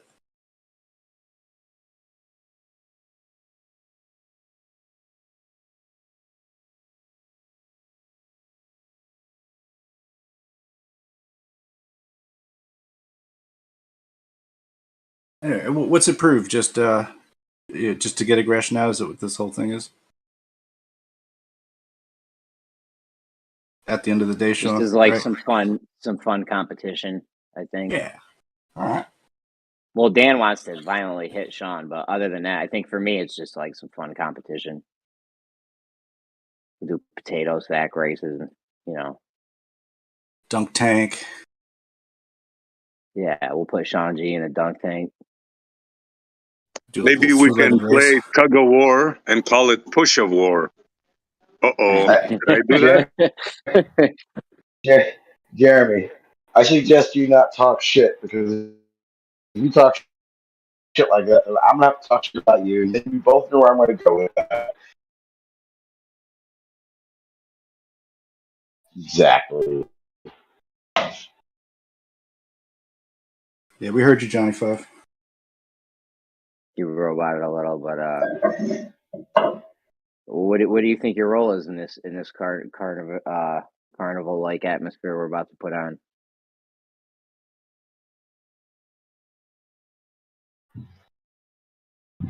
I'm the one. I don't fucking A. I'm not part of a carnival. I can see how this We're is gonna a have a little sideshow fair. to you, but We're gonna do a little fair. We're gonna have jousting and the Punjabi things and all that. what the fuck? What are those fucking The things what? called? I don't know, bro. The Q-tips, the pool noodles. We're calling them pool noodles from now on.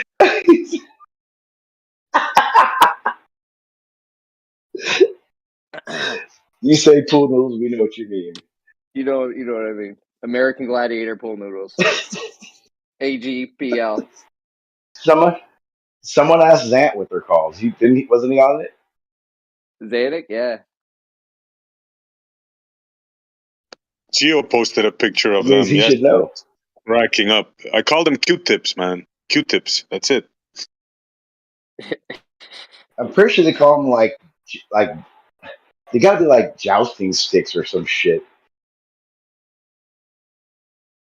Hey, Gio, if you're there, can you post that picture that you posted yesterday so we can get a laugh? I like his name for him. Punjabi sticks. That's good. Yeah. I can't wait for the next one.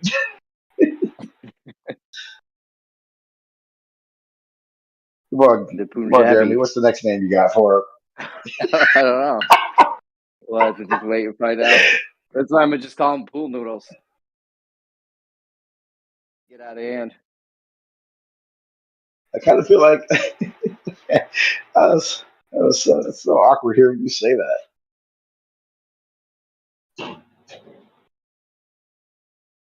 Wouldn't that be fun though? After all these years, we have like in a little event, we have a little arm wrestling table set up, and then a whole bunch of things set up, so we could all challenge each other to these like little competitions and stuff. That'd be neat. I bet the conversations after would be a lot more milder. It wouldn't be so fucking on Oh, it'd be edge every going time on we right, talk to everybody. dude. Going on right as we're doing it. I'd be arm wrestling you like it's flat, bitch. Boom, fucking table. I Why think gotta be a armbar. bitch, Jeremy? I think armbar would Damn, man. take your ass, Jeremy. What's up? In the future, robots You will roboted. You talk. roboted, Dyson. Am I any better? Yeah, you're good now. Yeah, I could see right now. armbar submitting you in a fucking toe lock, Jeremy. Dude, I'll put him in a figure 4 leg lock. But You don't even know how to get to the figure 4 leg lock, Jeremy. Nice, so you're roboted. In the future, Have you saying, Daddy? robots will talk about this. Dude, I'll go in armbar's house. Yo, Sean, Do you know what the hell is doing armbar, Jeremy? Listen, I'll go in armbar's house with nothing but my boots and my drawers on and a 2x4. Armbar's house. And yell, ho! Jim Duggan. I wish somebody would. I'll hacksaw Jim Duggan him. Get all wild on the road. Shit, that would be great. Yeah, you'd probably come over with a Nacho Libre mask on or some weird shit, bro.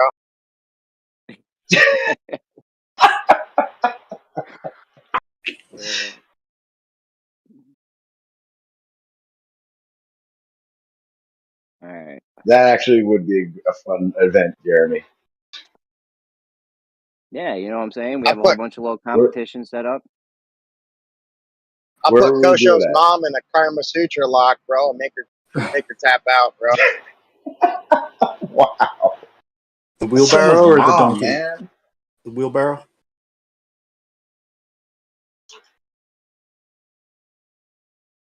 Make her say, Poppy, I would like you not to. I would like you to stop talking about my future step family. You put her in a Boston crab. Yeah, that's what Kosho gets. There's a difference.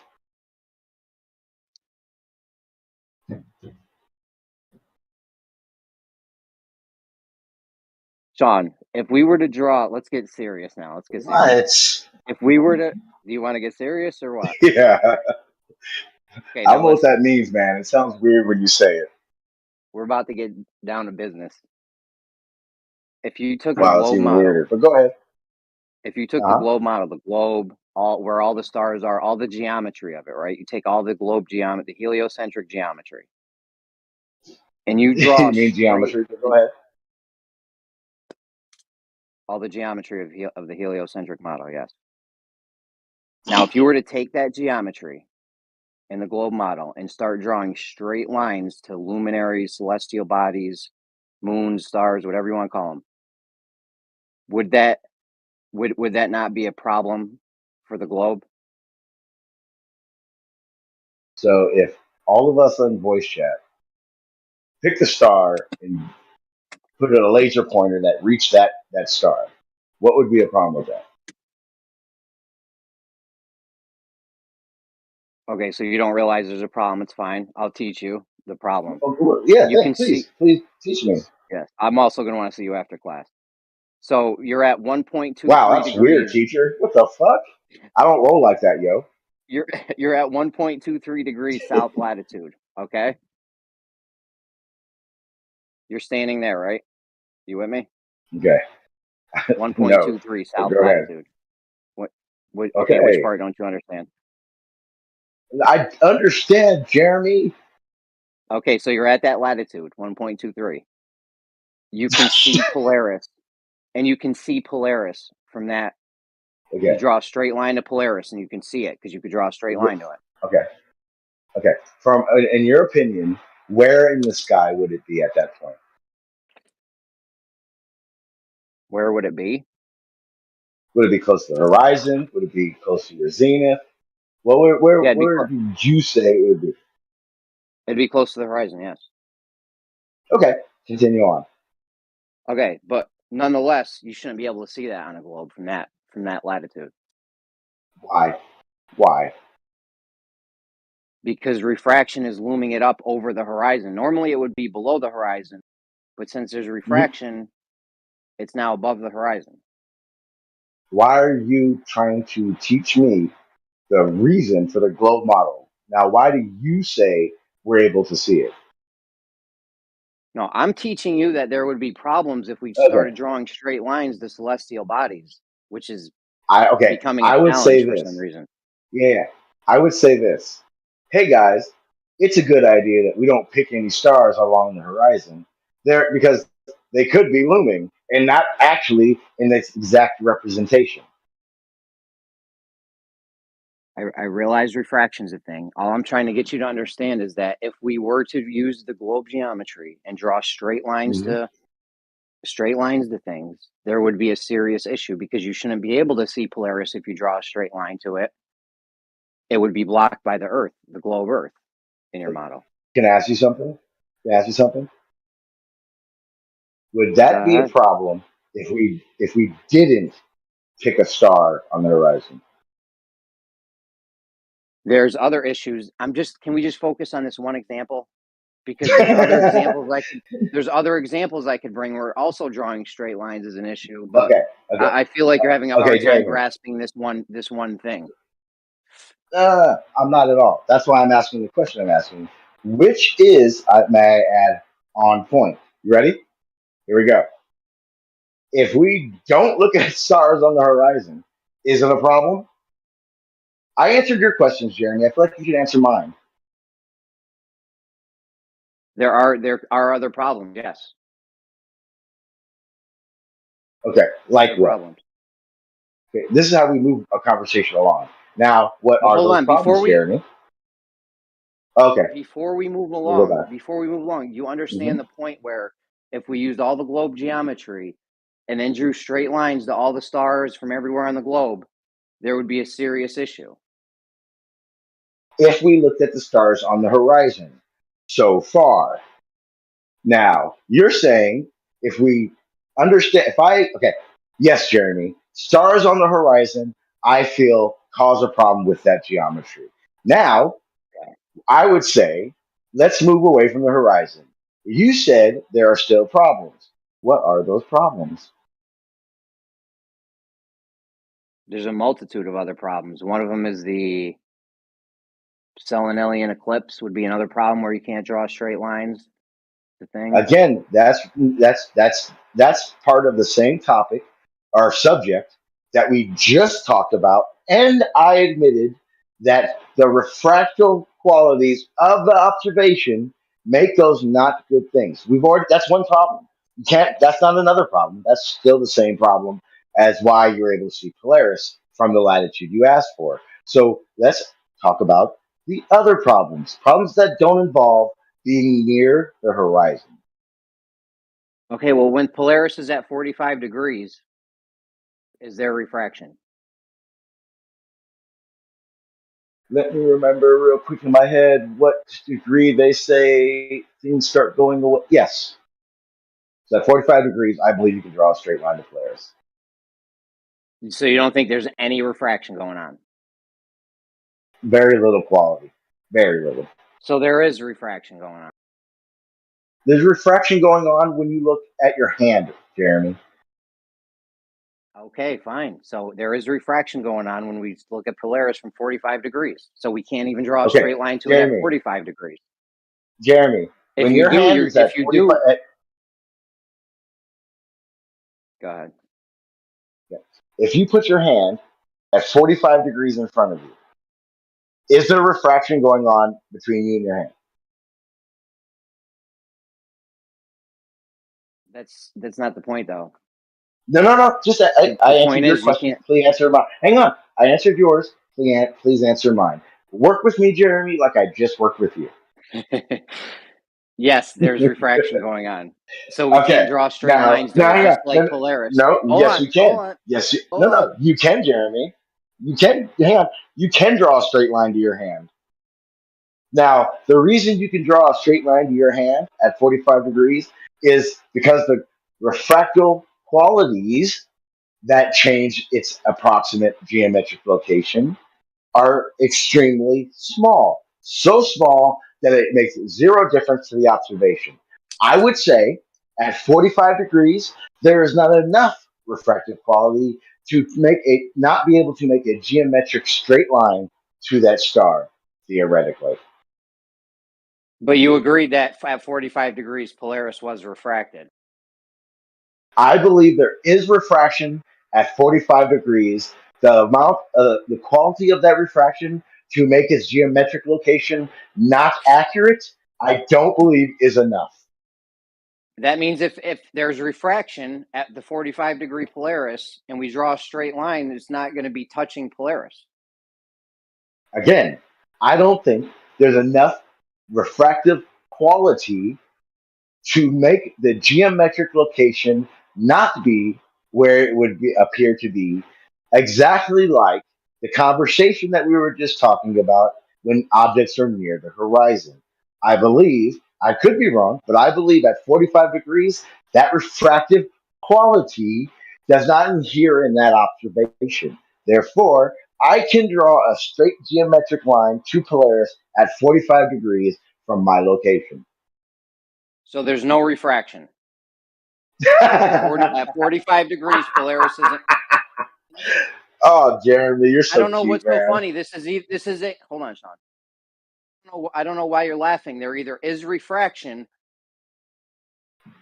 or you can draw a straight line to it. You can't. There can't both be a straight line and Jeremy, refraction at the same time.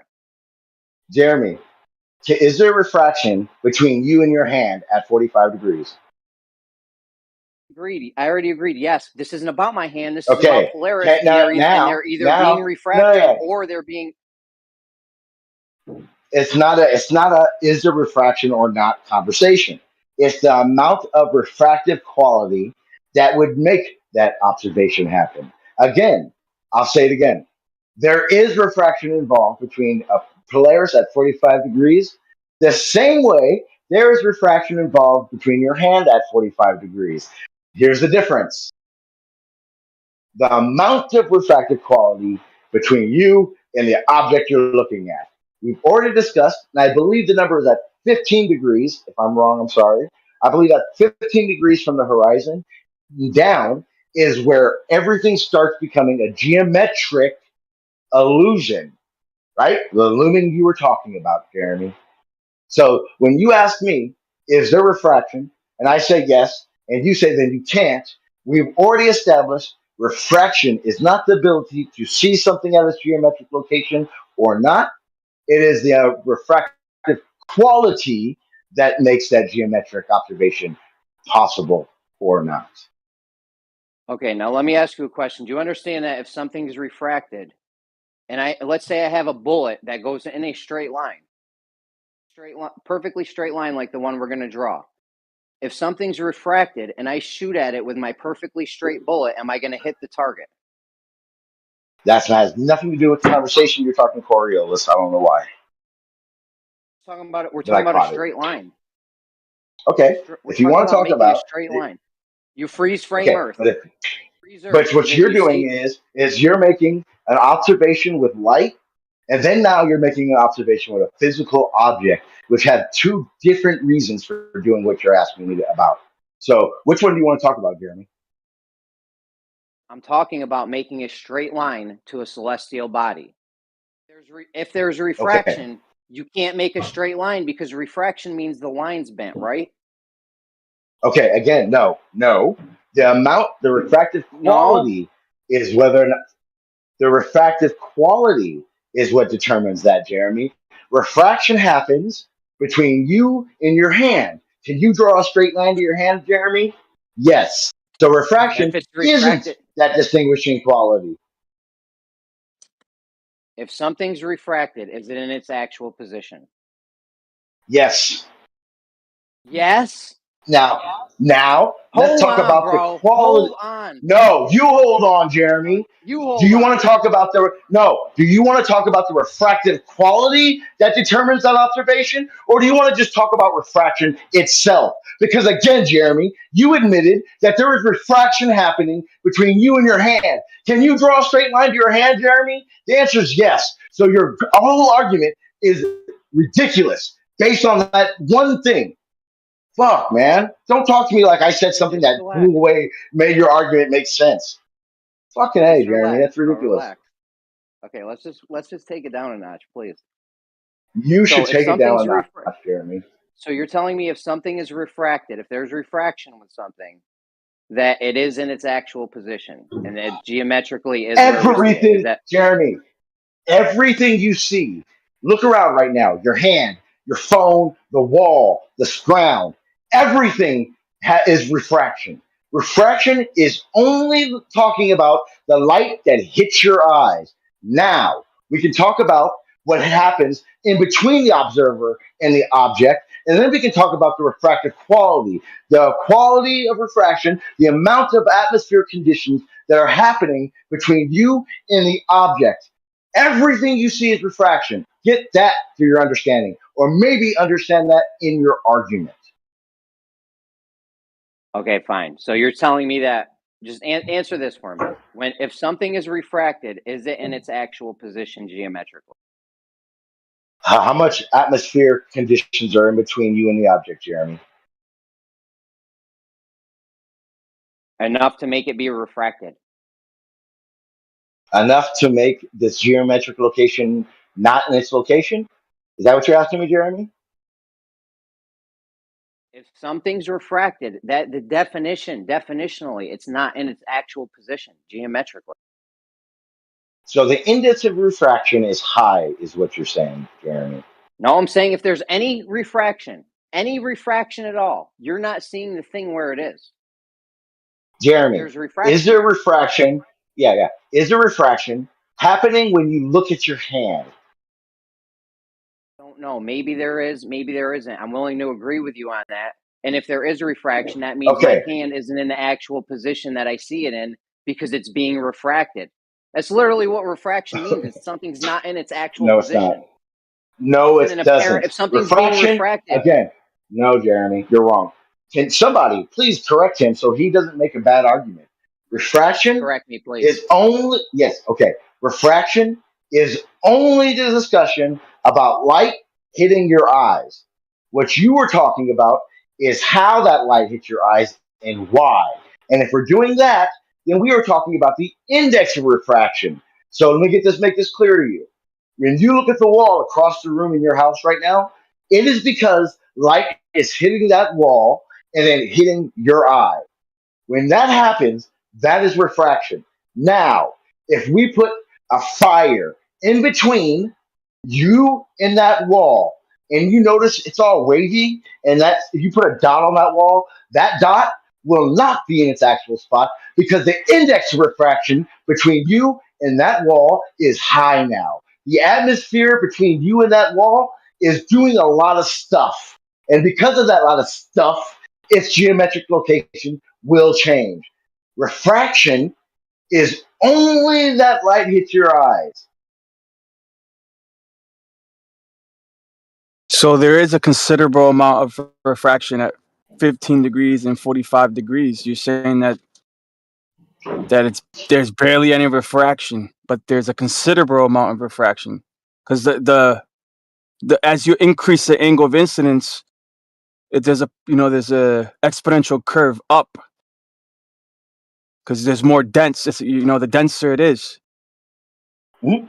And so at 15 degrees, I know for sure at 15 degrees, the atmosphere is so dense in between you and Polaris, for example, that Polaris will loom up because that's how the light is hitting your eyes. So the angle of incidence, like you were talking about, I Yeah, so believe he's at right. 45 degrees. No. Again, let's make something straight. We're talking at 45. I was talking about 15.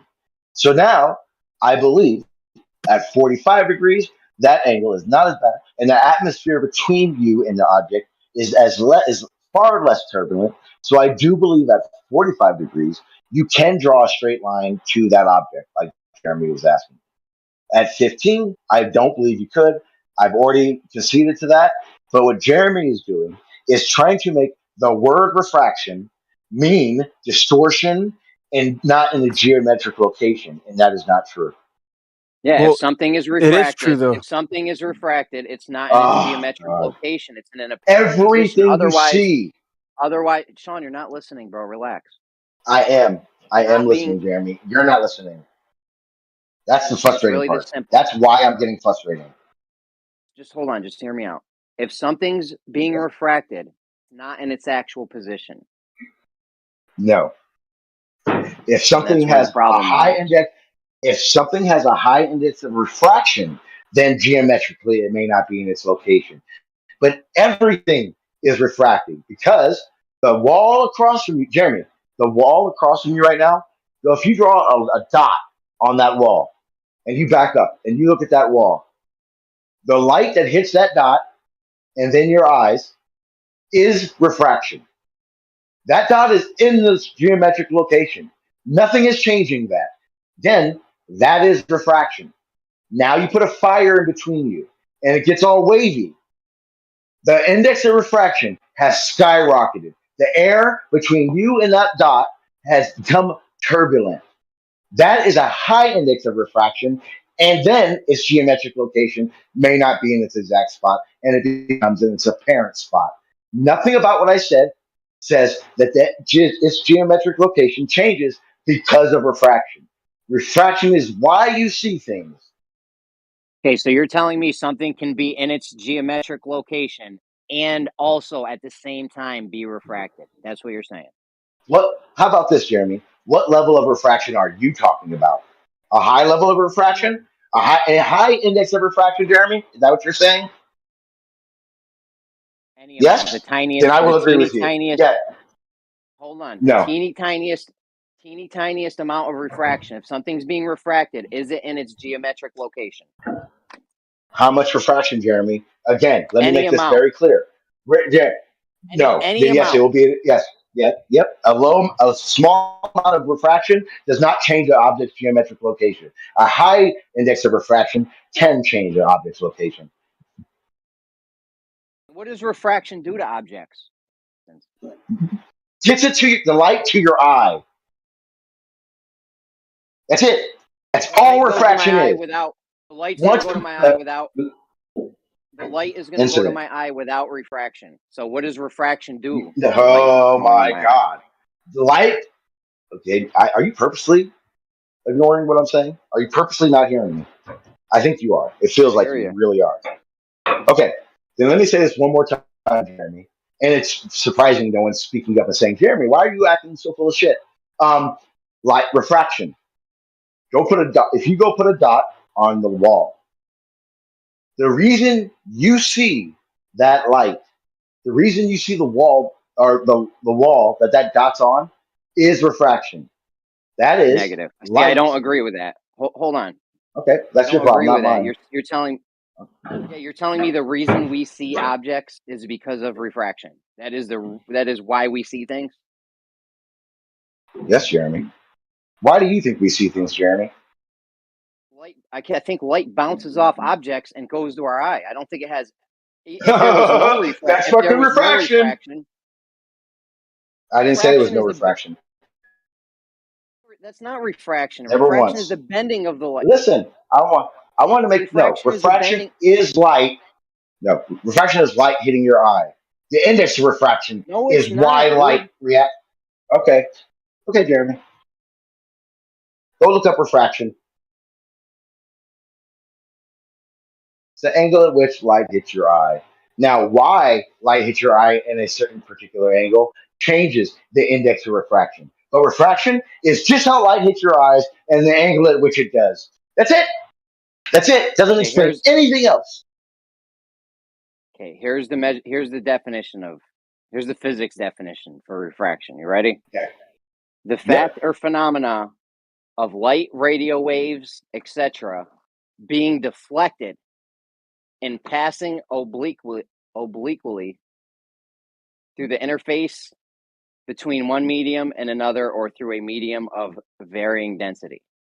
Hold on. Now, where does it say? No, where does it say Hold that on. an object? I'm not done. I'm not done, Sean. Hold on. Yes, go ahead.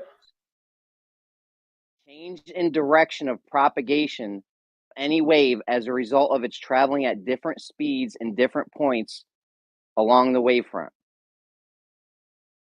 Keep going. I mean, you already said my point, but go ahead, keep going. It gets deeper once you fucking keep going. Go ahead. The point is, it's refraction is when the light that's going from the object to your eye changes direction. It doesn't go straight. Direction Okay, now Jeremy. changes direction, causing the object to not be where you see it. Yeah, Jeremy. It causes the object to not. I'm trying to talk fast so I can get it all out before you interrupt, because I know you're going to. You keep interrupting me. You can play that game, but go ahead.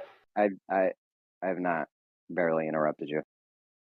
Barely. Refraction is when the light bends. Light's going to go to your eye whether it's being refracted or not. When it is being refracted, it bends, causing the object to not be where you see it. It's geometrically in a different position. Jeremy. Yeah, like a pencil in water. Son, a pencil in water. Yeah, but hang on. Jeremy, are you near a window right now?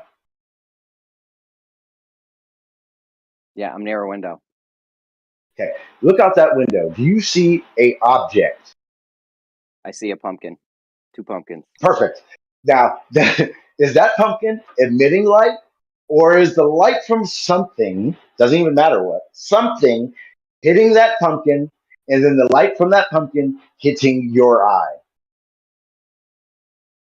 The light is reflecting off the pumpkin, hitting my eye. It is refracting off that pumpkin and hitting your eye.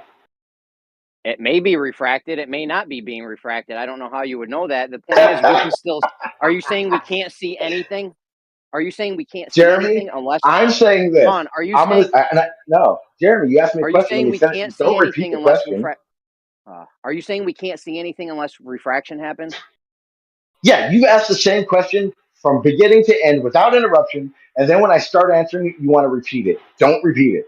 Let me say this again, and I keep having to make this. Answer my question. No, I'm not now. I am, and this is exactly how I have to answer your question.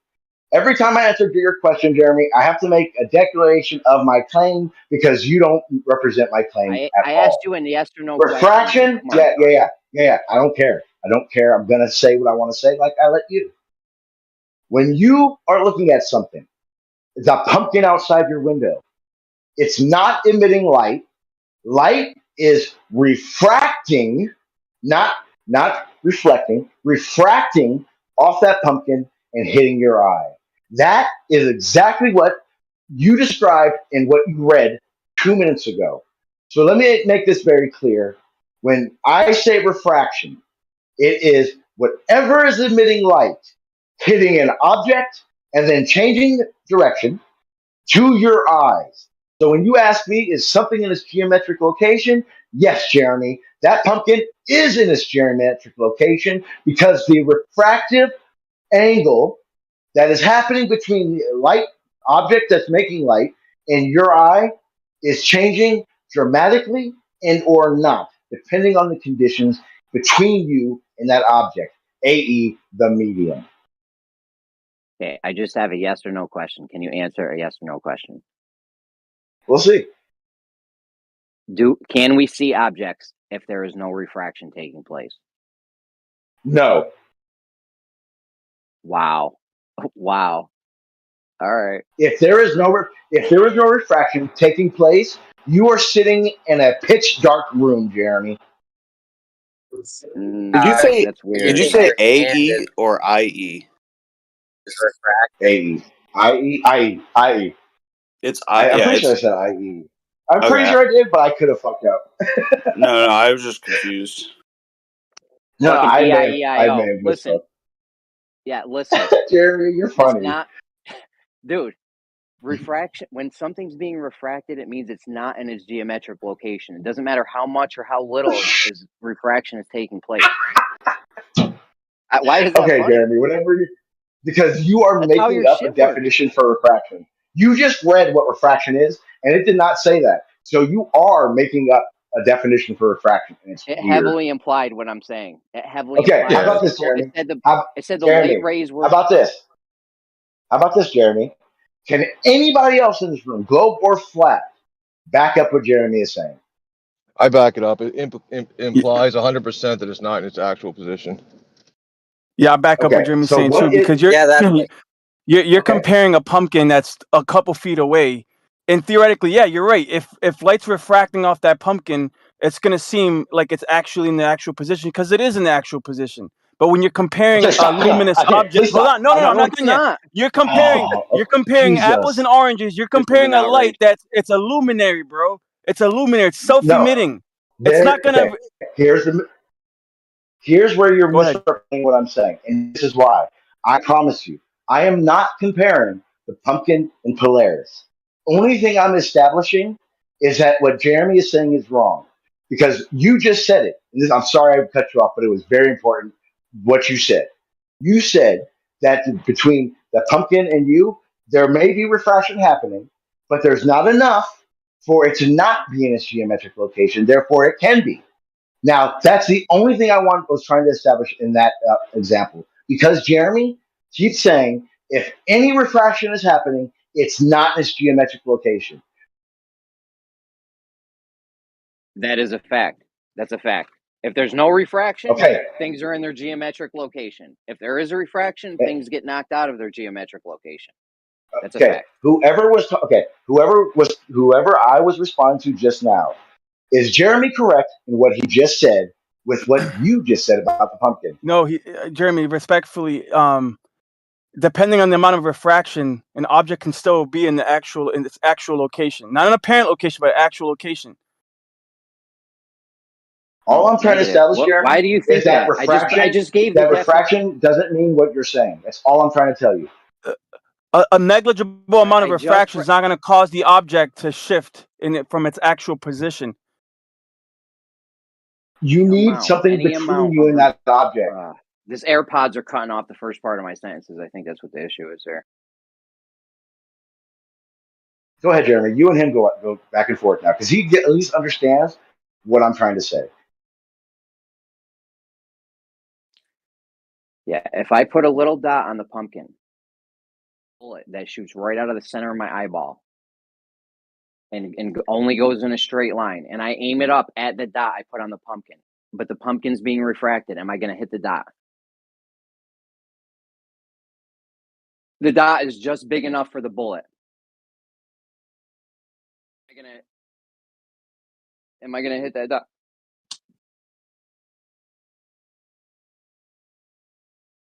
You're changing the argument, Jeremy. It's No, not we're about a talking about bullet. if We know things are in their bullets. actual position or not. Now we want to know if this Okay. dot that I drew on the pumpkin is in its actual position or not. Okay. Use a laser pointer. Don't use a bullet. Use a laser pointer.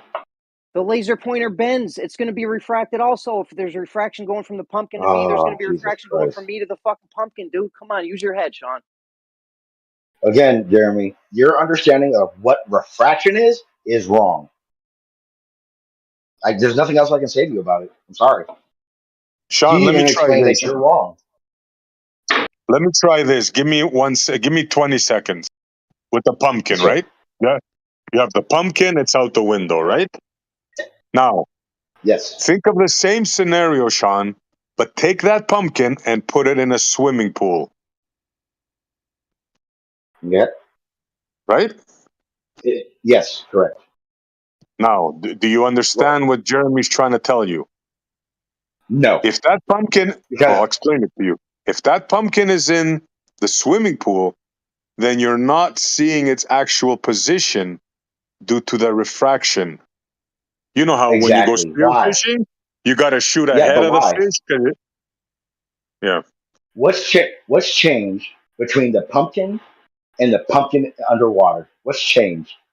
A different medium, bro, where Thank you. light refracts. Okay, so is refraction happening when I'm looking at the pumpkin outside the window? There might be some refraction. I'm not saying there Yes, I isn't, agree. right? A low index of refraction. We'll say Right. as close to zero as you'd like. It doesn't matter. But it's refraction, though, right? It is light hitting the object, hitting your eye, correct? Yeah, but Sean, that's another misconception. You think refraction, you think a sight cannot happen without refraction, but it can, bro. You can be in the same How? medium well, you can be in the same medium and see the object.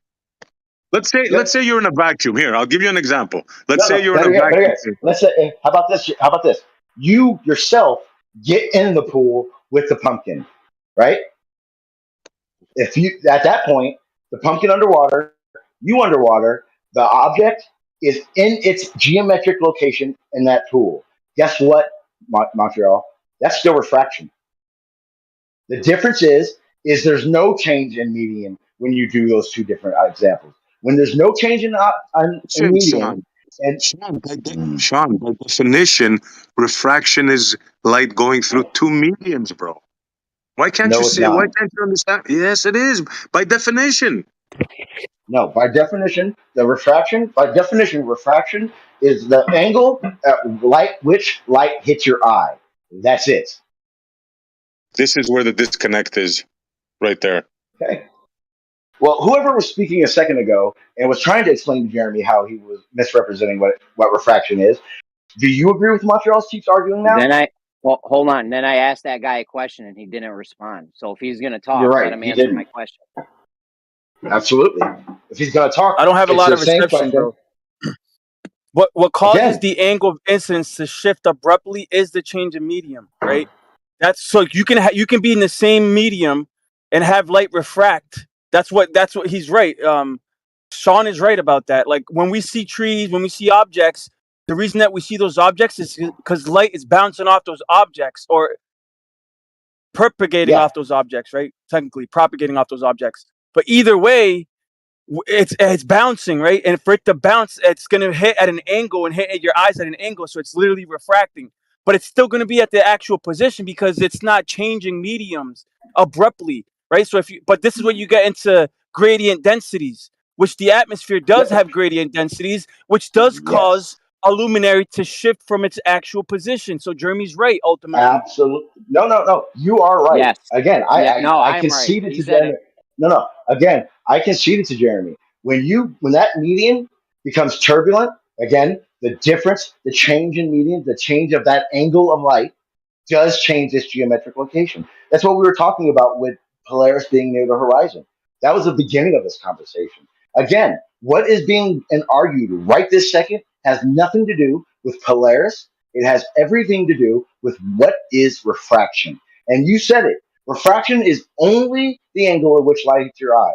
Now, when you put that pumpkin in a pool, you are now changing the median between you and that pumpkin. There's the angle between the light that's hit that pumpkin and the light that returns to your eye changes. It is not in this geometric location. Its index of refraction is high. The only time there is zero refraction is when you are in a pitch dark room. There is no light hitting your eye. Therefore, there is no refraction happening. That's not even what your model says. Your model says there's no refraction when we Oh, look at our God. zenith. No, it doesn't. You didn't even hear what I said. You talked over me.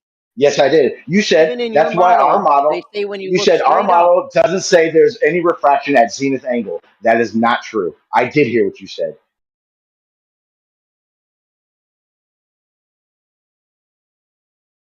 That's not true, Jeremy. Sorry.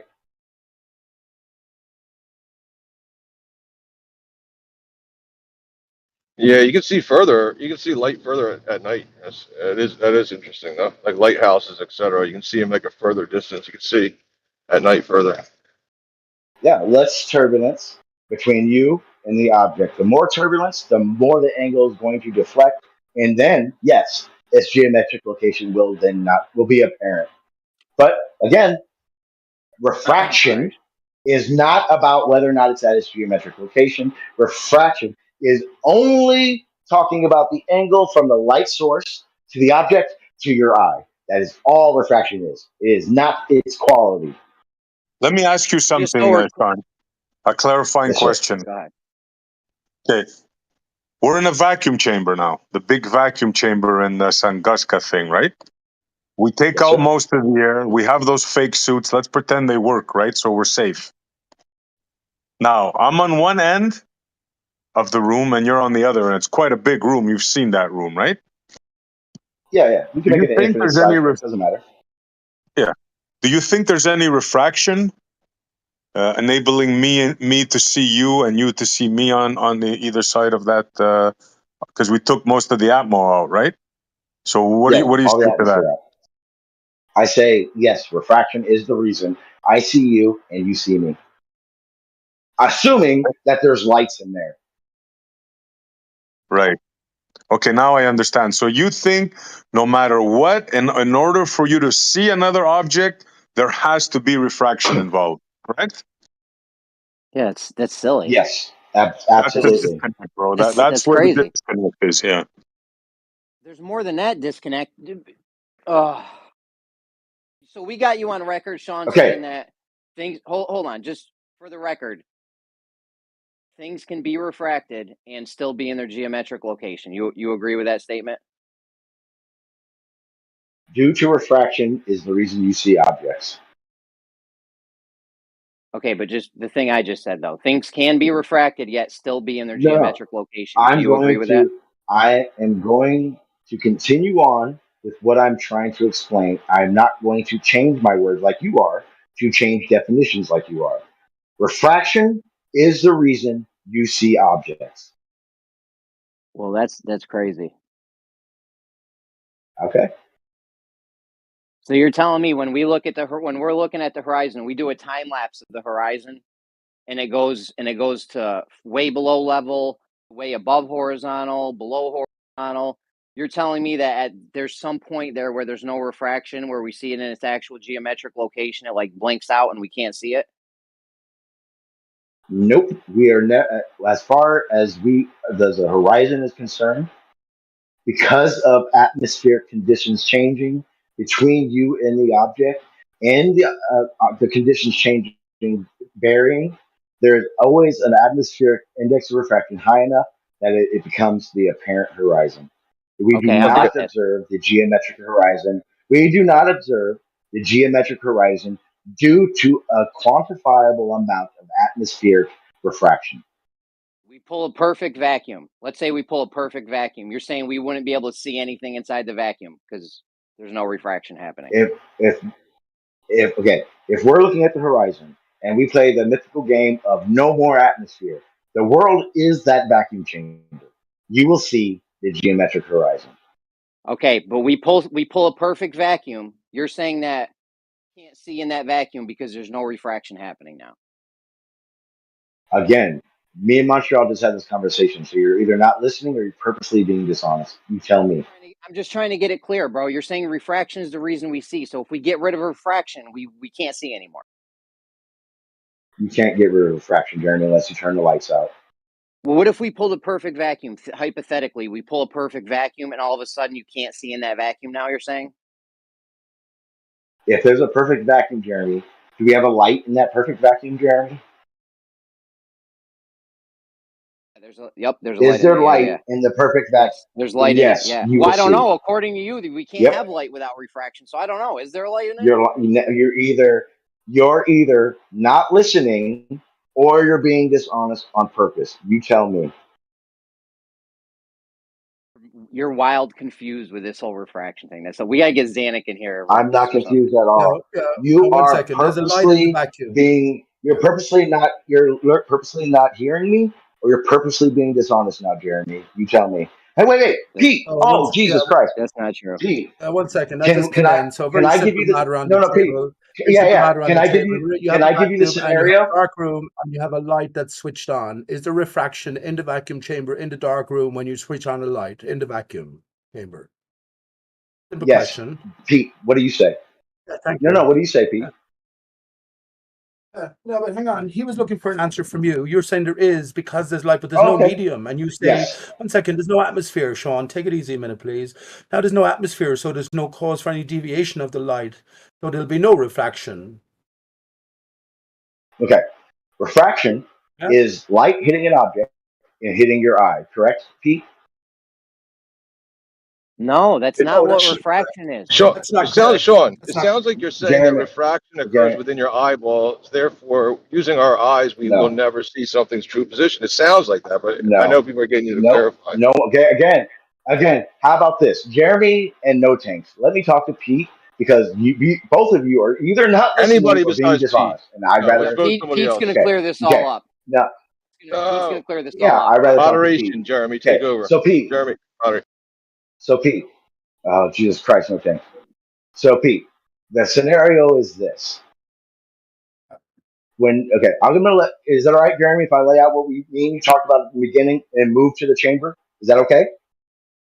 Before we do that, though, we do agree that if we were to draw straight lines on your globe model, there would be serious issues. At 15 degrees and below, yes. Okay. Now, Pete, here was the scenario that was at play. Jeremy believes that refraction is when light makes an object apparent, makes it so that its geometric location is not accurate. I told him to look out his window, and he said he looked out his window. He saw a pumpkin outside his window. I asked Jeremy, Two pumpkins. is there refraction between is, is there ref- is there refraction happening between him looking at that pumpkin? What would you say? What would you say, Pete? Okay. He doesn't I, know. I, I came in into that. Hang on. But if the pumpkin is on the table next to him, there's pretty much no refraction. But anywhere there is atmosphere, there will be a slight deviation from where the actual thing is to where you're seeing it because you're looking through a medium. I don't know why you Exactly, asked that. Pete. Exactly, Pete. There we go. Let's go. Okay, Are you okay. happy Pete got So hang involved? on. So Pete. So okay, yeah, I am. So Pete, if you're sitting in your room right now, there's a wall in front of you. If you went over to that wall and put a dot on that wall, and then went and sat back down, and you looked at that dot, would that dot be in its geometric location? Yes, it would, of course. It's in its location where you put it. Okay. Now, didn't it take the light from in your room or the sun, a object of light, to hit that dot and then hit your eye? Yeah. Okay. There's no refraction. Is There'll that pretty much be no refraction in your refraction? room. There'll be no. Okay. Okay. Okay. Then there is the big disconnect. Again, let me make this clear. Oh, The no. only But that's time vision. there is zero Vision. refraction. Hang on. The only time there is zero refraction is when you're in a pitch dark room, when there is no light to hit an object and hit your eye. There is no light. You have to make an angle Yeah, but how to can you your see it eye. then? How can you see it then? Not true. You You have don't the know wrong how Exactly. definition of refraction works. refraction. You don't know Again, about the angle of refraction. incidence. When you're looking zenith, there's no refraction. Okay. That is okay. Now, Pete, what is the index of refraction? Yeah, I know what these is. This is the relationship between the angle of incidence and the angle of reflection. If you're looking at an object through a medium, which is Refraction. Angle of that's what refraction. I'm saying. Refraction is the deviation. The index of refraction is It's the not. deviation between the angle of incidence and the angle of reflection, bud. Big head. That's right. Okay. So is refraction. So is that angle, Pete, the angle at which the Pete, don't call light names. comes from the source, Okay. hits the object, and then hits your eye? Is that a refractive angle? No, the angle is where you. So it's like a fish, right? It's in the water. You're looking down. Yeah, the deviation is where you see it and where the fish actually is. So if you take your bow and arrow out, the fish just lurking underneath the surface of the water, and you point in the place where you see it without taking the index of refraction into consideration, you're going to miss the fish. So that's all it is. It's Okay. deviation where you actually see it or perceive Yeah. it as to where it actually is. Yeah. Okay. And when you're doing that, Pete, would you then say that the index of refraction is high? You're high. Anyway, when you're doing that, no, not necessarily I high. am. It's all a relative. It's all a relative thing. High index of refraction, lower index of refraction. Just depends on the strength of the medium. So you get more deviation with a more dense, I would say, amount of water in the atmosphere. Then you have the sun interacting with the water particulate, and you have all manner of magic happening with the light. So it's just a perception. Which It's a changes perception. which changes And when you add, now let's do this. Now let's talk about Polaris. At below 15 degrees, is the index of refraction high? Yes, it would be. It would be. Okay. You can't trust those Why is readings, it in other words. high? Yeah, yeah. Okay. You can't Okay. point. Yeah. Perfect. Okay. Now, here's the thing. Someone keeps saying it. When you're talking about refraction, and we will talk about the index of refraction in this period because we're talking about the amounts. When the index of refraction is low, or what they like to call standard, that is not zero. Yeah, it's negligible though. It's like when this is why you gauge Polaris when it's more directly in line with Higher. you above. Yes. So but the reason they say that is because so the Earth is surrounded by. Hang on, let me tell you this. The Earth is surrounded by thin layer of atmosphere, ever decreasing in density as you rise up. But as you're looking at Polaris more directly above, you're looking through a thinner amount of atmosphere, water vapor, I will say, but you'll say nitrogen, oxygen, etc. So that's all. It's accumulation when you're looking at it at 15 Okay. degrees or lower. There's too much atmosphere you're looking through. It just distorts the fuck out of it. So what you're saying, Pete, is something with a low refractive index can be at its geometric location. Negative.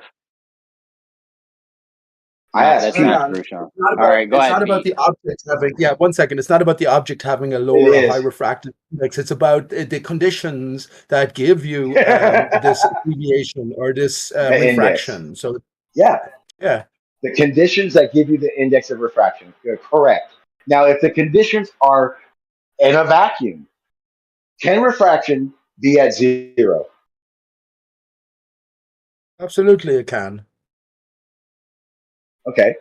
Close enough. Close No, it enough can't. anyway. Refraction always hits Like your you eye. look, 1 second. Hang on, The, 1 second. It's like you have the pumpkin. It's like you have the pumpkin on the table in front of you, and you're pointing to it. It'll pretty much be in the same position that you point to as it is. But if you move that pumpkin 200 feet away and more, now you have deviation between where you perceive it to be and where it actually is. That's all. okay. I think I know the Go on. question I need to ask. And I haven't asked you at all, Jeremy. Let me ask you this. Okay. What All is right. what is it called? What is it described as? What is it called when light hits your eye? Forget refraction, forget it being in its geometric location.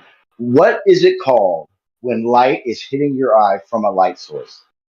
Vision. I'm That's not sure, vision, but I bro. have a question. I have a question for you after this. I would call that vision, maybe sight. No, that's Me what too, your eyes Jeremy. are doing. I'm asking you why the light is hitting an object and then hitting your eyes, regardless of atmosphere. I don't What's know, that dude. Some called? You're people talking say about What is that the reflection. study of? Dude, it's Yeah, you're globing talking about time. That's a mirror. you're You guys talking know about it's reflection, though, it's Sean. globing time, right? When an object. 1 second. Okay. When you look at an object and I'm the after sun is Pete. shining, the sun's light bounces off the object and is reflected into your eye. So Jeremy's correct, of course, that's vision or sight. But you're talking about reflection here, Sean. I think. Refracted. No, it's refracted to your eye. Bounce off an object and Hey, then all bounces from right. that object to your eye. Okay, cool. The pumpkin Now I does have not a emit light. I know. okay. Okay, Now cool. I have a question. Hold on. Now I have a question for you, Sean. We pull a perfect. I have a bullet that flies perfectly straight.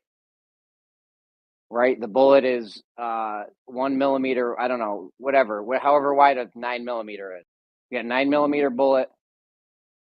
It's a I don't know, a Wait, half an inch. wait. How wide? Did you hear what you?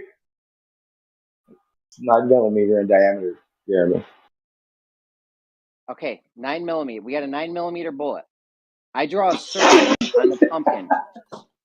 Hold on, relax, because this is gonna do it for you right here. I got a 9 millimeter bullet. I draw a circle on the pumpkin for how wide the bullet is. Okay. Now we pull a perfect vacuum. The bullet flies perfect. It doesn't even matter if the bullet flies perfectly straight. We pull a vacuum. I shoot at the pumpkin. I got it all sighted up. The bullet goes right through the dot. Pumpkin doesn't move. The gun doesn't move. Nothing moves. Same bullet. Everything. Then I now add atmosphere in between me and the pumpkin. Is the bullet going to hit that same exact spot now that the light in between us is being refracted? What's the difference? Can't answer that because Distance, it I'm blows your sorry. whole argument out of the way. What's the distance? You can't answer that, can you? Okay, I can answer it. If I'm can I say that we're in a gun range? Yeah, we're in a gun range. And your mom's I'm house, I just don't care where pumpkin we are, shooting at bro. pumpkins with 9mm. Yes. Then yes, Jeremy, I will still hit that bullseye. No, your bullet will go in the exact same spot. There won't be any deviation of where the bullet goes. Now, when I shoot, I'm a good shot. Well, no, hold on. I can hit a I bullseye actually at said the that. same spot twice. Hold on, I actually said that wrong. You don't have the gun. You don't have the gun You had fixed. to. Yeah, you don't have the gun fixed. Obviously, you're going to hit the same spot if the gun's fixed and the pumpkin doesn't move. If you shoot at the pumpkin when there's no refraction and your bullet goes in that hole in that 9mm hole, then funny. I'm sorry, Jeremy, you're not saying it correctly. Because first of all, Then I add. if you're talking about a bullet traveling through atmosphere, we're not talking about refraction. I know, but listen to me. I'm trying to get to the point where we are talking about refraction. I have a vacuum in between me and the pumpkin. I shoot, it makes the hole, right? Now we got the same pumpkin, same hole, same exact spot. Now we add atmosphere. Now we add atmosphere in between me and the pumpkin, and I sight that hole up. Am I going to hit that hole now that it's being refracted? Well, first of all, this is why what you're saying is wrong. In your test, you would not move the gun. You would not move the pumpkin. You would just add atmosphere, right? And to answer your question, at that point, no, it wouldn't. Because now you are adding forces, atmosphere, friction to the bullet.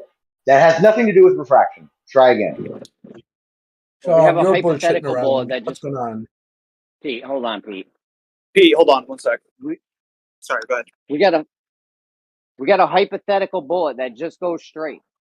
It just flies straight, bro. You're not going to hit, once you add atmosphere and there's refraction involved, you're not going to hit the same spot on the pumpkin.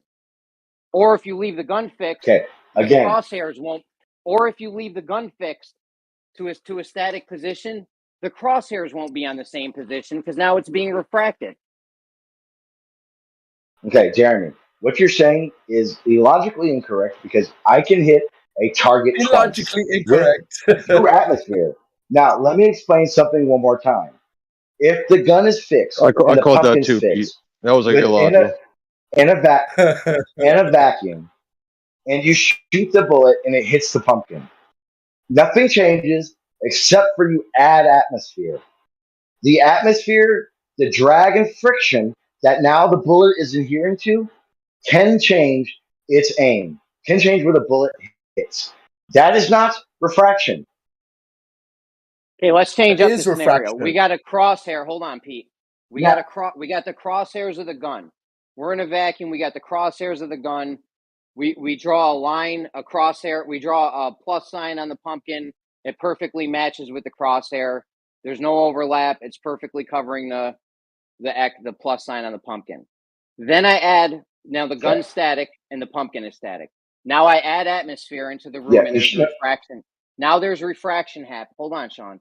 Now there's refraction happening. Okay. Is my crosshair still going to perfectly cover up the plus sign on the pumpkin? Is there anything besides normal air? For instance, you open the chamber up. There's refraction. The light's not traveling in a straight line anymore. Okay. The light's not traveling in a straight line anymore, so it's going to be out of its. I'll make it clear. The Okay. light's not traveling in a straight. Sean, again. You asked me a question, dude. No, you're not. Let me finish. Yeah. Okay, you answered it. Let me finish now. Because if there's atmosphere, just regular air in that chamber, you will still be able to hit that bullseye when you look at it through the crosshairs, Jeremy. Now, if you lit a fire, listen. If you lit a fire between you and that target, then you can have the argument that the crosshairs will not line up with the pumpkin. But if it's just regular air, you do not have an argument. We're not shooting the gun. We just have the plus sign on the pumpkin, and we have the plus sign on the crosshairs. They perfectly overlap down to the to the Planck length, the atom. It perfectly covers the plus sign on the pumpkin in a vacuum. We got the pumpkins fixed and the guns fixed. Now we add atmosphere and a refraction's happening. Is my crosshairs of my gun still covering the plus sign on the pumpkin? It would depend on the atmosphere in between you and the pumpkin. Okay, just for the record, you're saying things can be refracted yet still be in their geometric location. That's what you're saying. Yes. Yes. Okay, I am. Somebody clip that. Somebody clip that. I'm bringing this right to Yeah. Xanax or Rumpus. Make sure We're you bringing it do. right He's to the top. embarrassed. Make sure, hey, Jeremy, make sure you It's do, embarrassing. and make sure you remember. Make sure you clip what Pete just said too. Yeah, because Pete and that other guy Yeah. both understood that the pumpkin outside your window is in its geometric location, even though there's refraction still happening. He's saying if he's going down, you're going down with me. Yeah, Sean, Jeremy just made a specific point, and he thought it valuable enough to have it clipped. So you're saying that under the conditions which were described, an object, the pumpkin in this case, or the dot on the pumpkin, can be in the same place, but also can be in a refracted position. That seems to be a contradiction. How do you explain that? It is a contradiction. Okay, Pete. You're very observant. Now, Pete. Let me ask you this question again because we just had this conversation. Can the index of refraction ever be 0? Yes, it can. Because when I fucking see the pumpkin, let me answer you. When I see the pumpkin on my room and I'm pointing in my room, so I'm sitting at the table, the pumpkin's at the other side of the table, I'm pointing at the pumpkin, it's right there. There's no refraction. There's no refraction. Okay, that's funny because you said a minute ago it can never be 0, but it can be negligible. Didn't you say that, Pete? Negligible. You remember yes. saying that? Okay, negligible. Yes. Okay. Negligible. Yeah. Now that would infer. Now, wouldn't you agree? That would infer that it doesn't hit 0.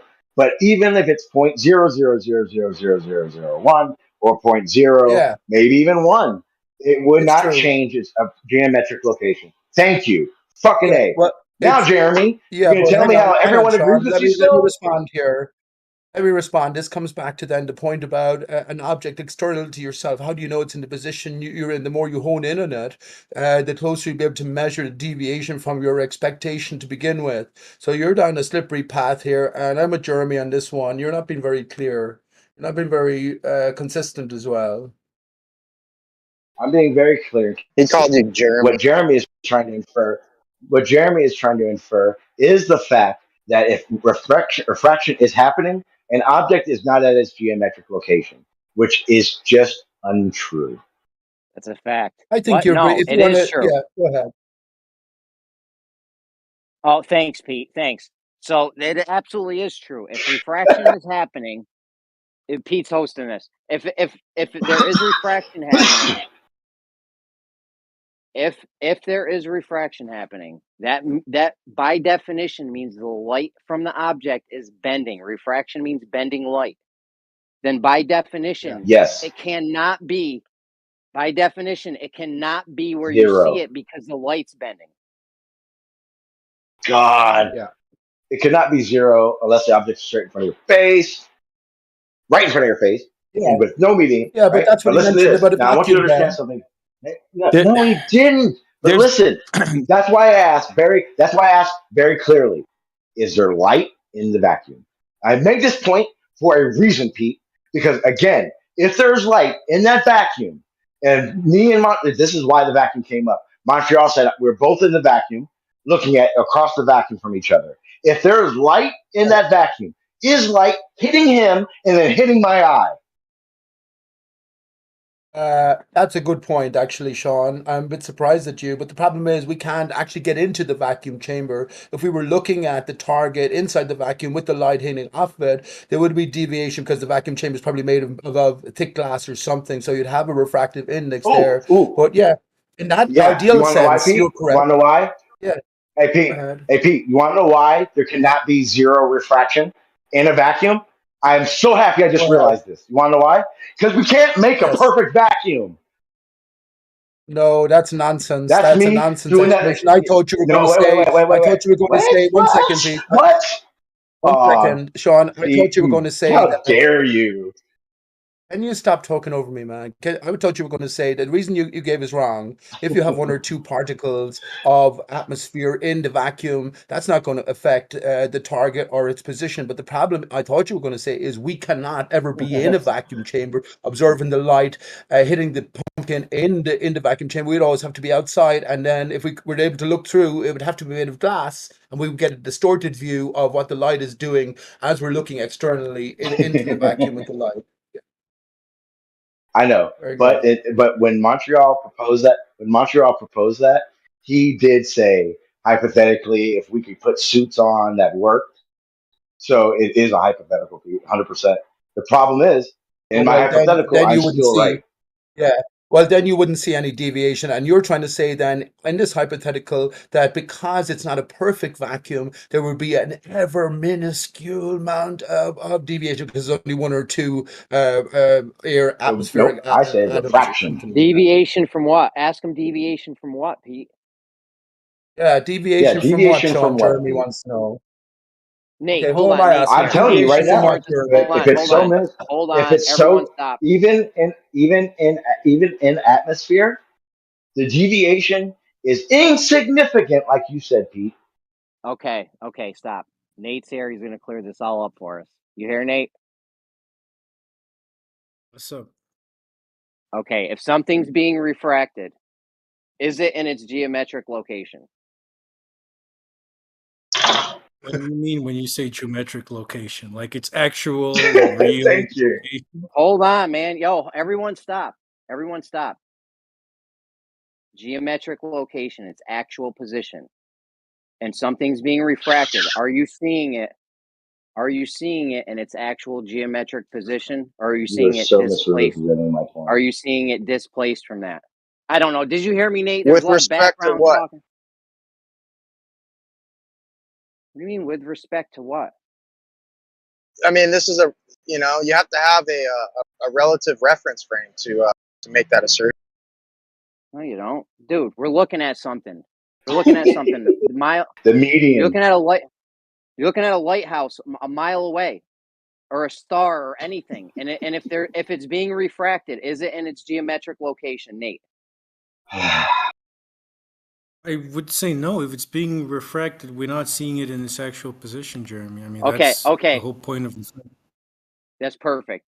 If there's any amount of refraction, that's all. That's what refraction is all about, right? If something's being refracted, that means it's out of its geometric location, right, Nate? Yeah, but that's a very general statement, Jeremy. They could be, like a really small amount of refraction, and I still see the object where it actually is. It Yeah. just depends, like how crazy the atmospheric conditions are. Okay, so you're also saying that something. Oh, Sean's getting a boner. So you are also saying you're on. Hold on, just hold on. You're on Team Sean now, Nate. You're on Team Sean, where things I'm can be saying, refracted. Logic. Jeremy, what I'm saying is that it depends on how much refraction we're talking about. If it's a foggy, misty, windy day with crazy weather conditions out there, definitely. You could then say that little sailboat on the horizon might not actually be in its real position. But if it's just a normal sunny I day agree. where even there's refraction, we could still see something where it actually Well, is. okay. What about in a vacuum Okay, then, hold Cheryl? on, Pete. Yeah, Hold what on, about in a Pete. vacuum? Pete, hold on a second. Hold on. Can you just relax for 2 minutes, Pete? So you're telling me, Nate, that things. Just hold on, guys. Hold on, Nate. You're I'm saying I want to get this. trying. I want to get this clear on tape. This shit's all being recorded. I'm clipping this out. I hope Nate, just for the so. record. Good. Nate, just for the record, you're saying that things can be refracted and also at the same time, while they're being refracted, be in their actual geometric position. Yeah, it depends on how much refraction we're talking about, what it is we're looking at. If we're looking at something the size of the sun and it's a sunny day, yeah, you could definitely say that the light coming from the sun is refracted because the light is traveling from one medium into another. But is the refraction enough to put it in a totally different position? I don't know, Jeremy. You know, it depends let how me much ask you this. refraction you're talking about. Okay, and it depends on how much refraction we're talking about. Okay, let me ask you this. What does refraction do to an object we're viewing in the distance? It refracts it. Depends on What the should I? index of And by refraction, refracting Jeremy. it, hold on, Nate. By refracting it, what does that mean? We're looking at an object in the distance. It's being refracted. What does that mean? It means that the light from that object is moving from one medium into another. And so the path it takes is not 100% straight anymore.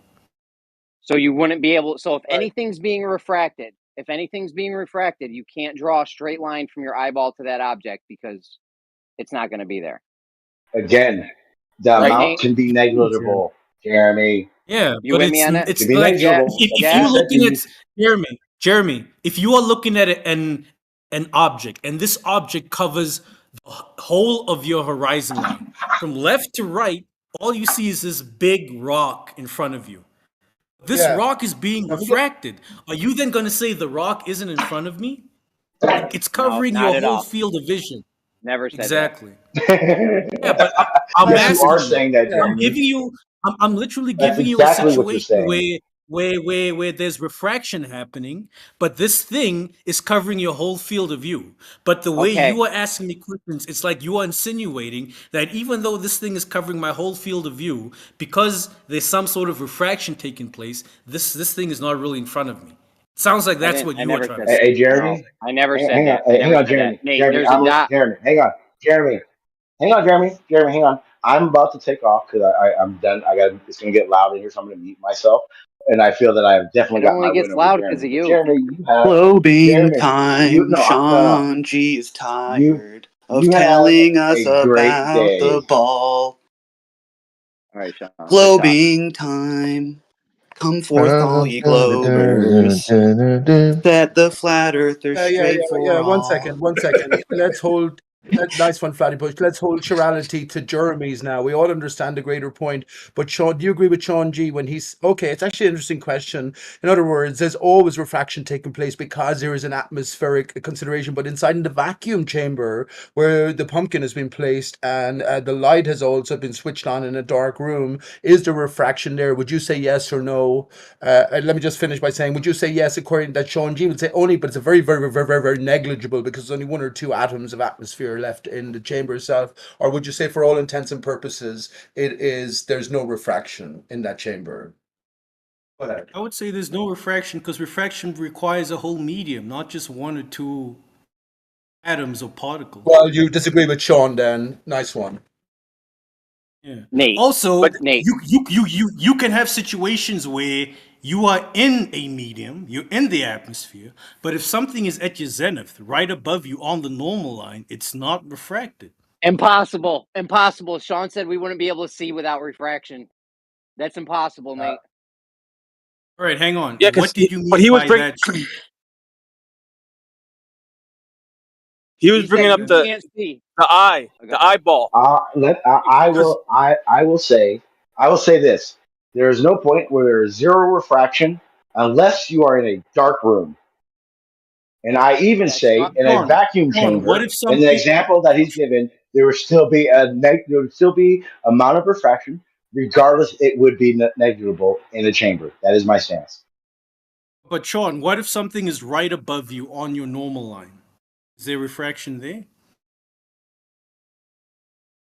If you're standing on Earth and you're looking at a star at your zenith, yes, there's still refraction. Star right above you, right above your head. It's on your normal line. What would the refraction index be for that? All right, but what would your refractive index be? Like, let's say you are right beneath Polaris, for example. It's right above you. Yes, there's still refraction.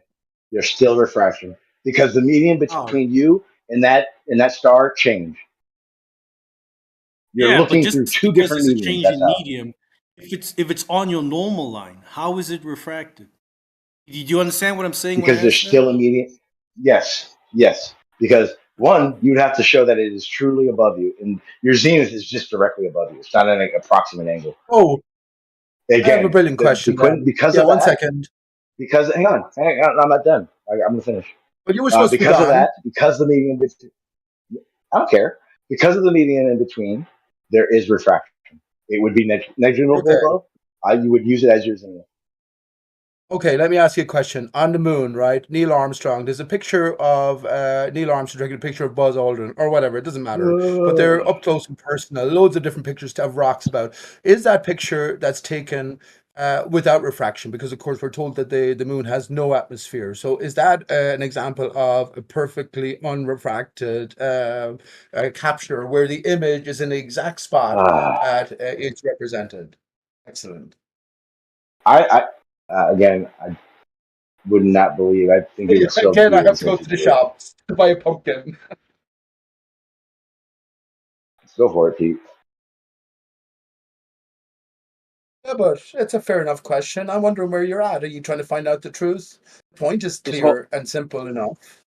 But if just you're hold going to on. So defend I Nate, did. That's the best part. position, I think okay, I think my explanations were very detailed and clear.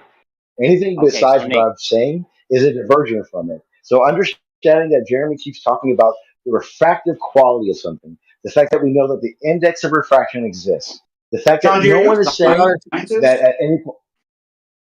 What? hold on. Let You me ask Nate something. What? Oh, go have ahead, Travis. credentials? Anything that you're talking about?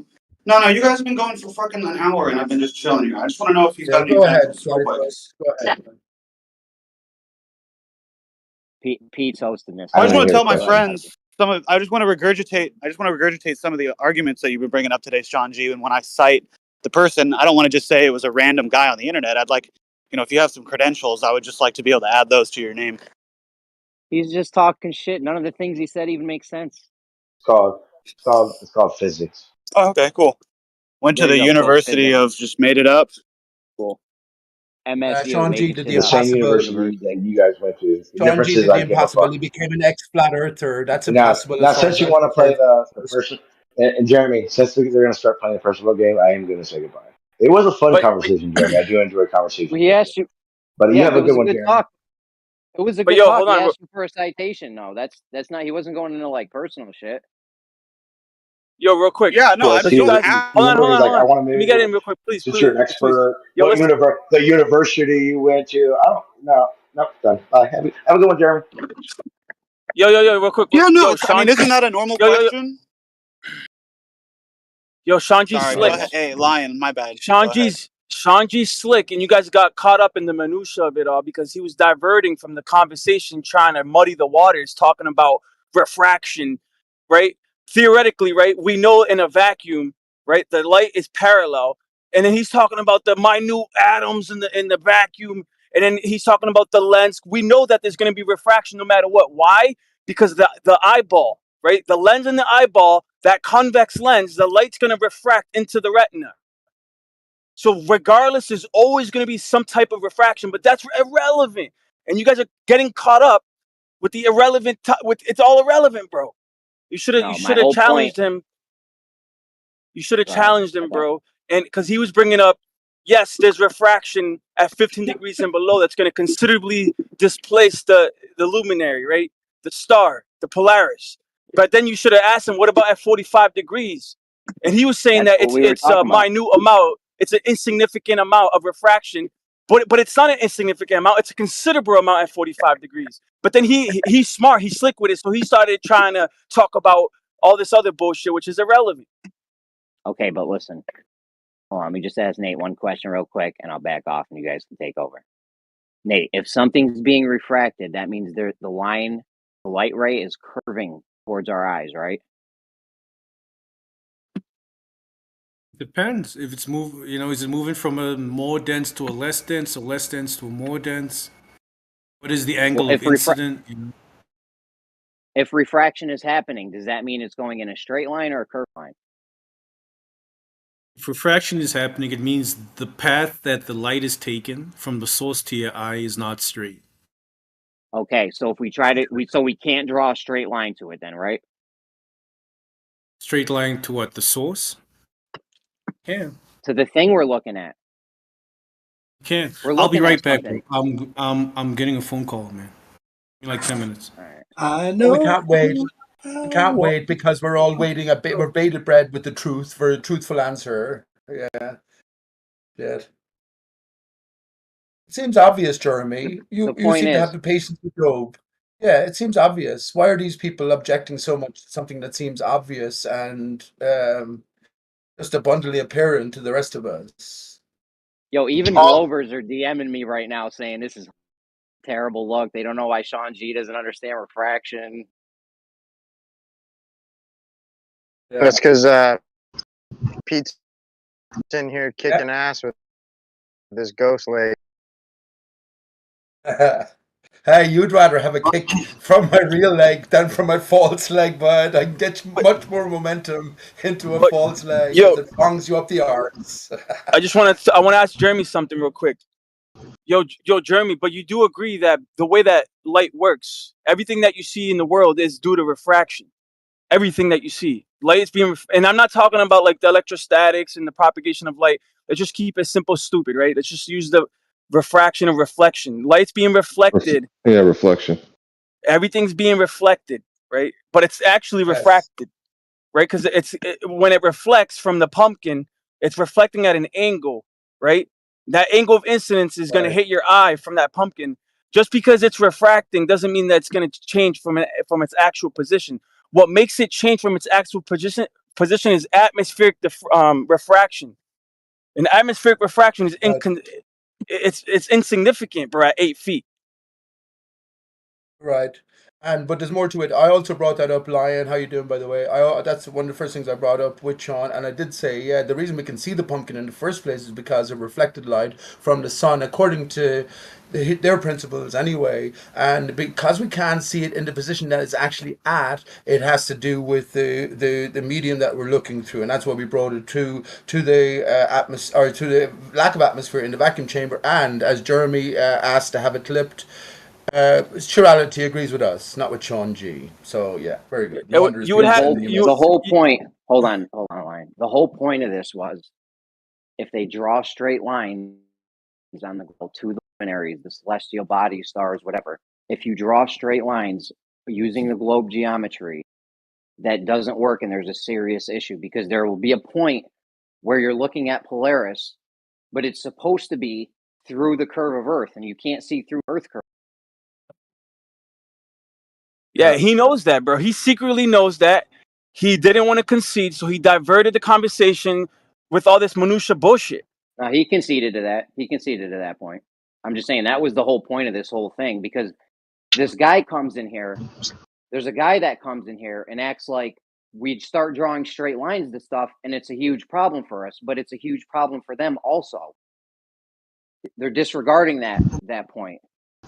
same thing with boats Jeremy. going over a curve or the sun setting. If you draw a straight line, it's supposed to be going through a wall of water or a hump of water, and it doesn't. It's just the same reason you can't use stars to navigate near the horizon because they're all refracted and they're not in actual positions, or they're distorted. Same thing with the sun or the boat or the object going past the horizon point or vanishing point, whichever one you want to call it. You can no longer draw a straight line to it. It's all distorted. Yeah. Well, outside of that as well, Rakia, here's a very good. There's no straight lines on the globe Earth, but the globe Earth will insist on a straight line between you and all of these skylights above us, the distant targets. Why they justify a straight line? Well, because of the lack of atmosphere. As you point directly upwards, you soon get into ever thinning atmospheric considerations. So fundamentally, yes, they are creating a straight line for the sky, and they can't do one for the Earth's surface. Isn't that amazing? Even if I'm 10 yards away from you on my boat, Rakia, they're going to calculate that you're on a curve. You know what I mean? How minuscule the curve is, just work it out via the formula. But yes, that's what it is. It's very funny. It's very funny. Yeah, it's It is. troublesome, man. They're trying to measure long distance, knowing that perspective and this refractive effects or these phenomena happen, but they're trying to measure a straight line over long distance when they're teaching us that all this is happening and bending or warping or distorting that straight line. Right. A tangent And on the Earth is a tangent on a curved surface is a straight line. It's a horizontal that touches the curve at one point. So if you do a tangent over Lake Pontchartrain that's 24 miles long, touching at the 12-mile mark, the line is touching the water at either shoreline. It would be 90 feet above the shore. That's a straight line. there's no escaping it. And here's the conundrum again, and I long since realized it. But it's not about the ball earth model being incorrect or the flat earth model. They're always looking for a model from the flat earther in its entirety, which is a grand task. But the problem is that you compare both models against reality and see which is the best sort of over encompassing scenario that our minds can go along with. The baller just can't consider the basis of the alternative model. That's simple as that. They can't do it. They evoke all manner of impossibilities, unexperienced phenomena, and no problem, but they can't think with one foot inside the other camp, which is based on a stationary Earth surface. Yeah, that's a killer blow. Killer blow. Totally unscientific, of course, as well, Ricky.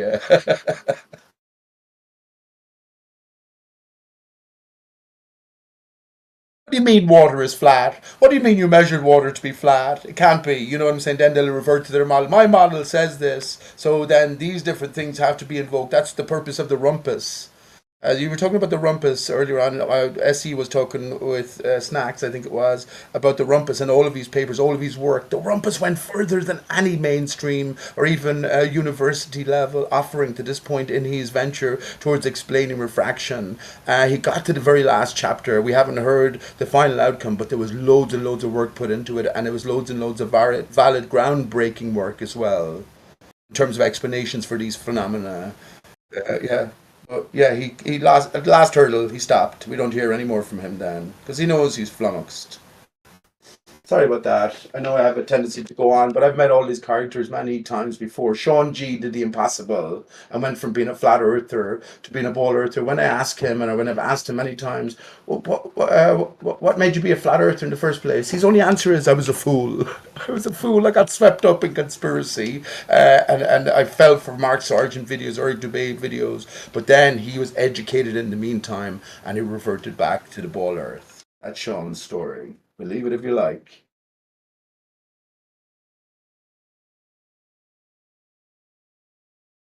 Yeah, sorry about that. I know I have a tendency to sort of is a filibuster, just a shotgun, loads of different points out.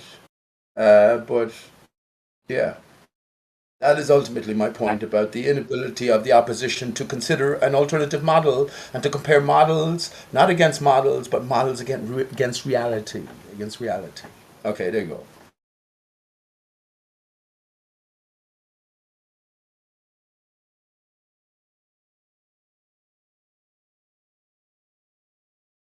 If something's being refracted, that means the light ray that's coming to your eyeball is not straight. Therefore, you can't draw a straight line to it. Otherwise, that thing that you see is not going to be where that straight line ends, regardless of how much refraction. If it's a teeny tiny amount or a lot amount, the amount is negligible. Yeah.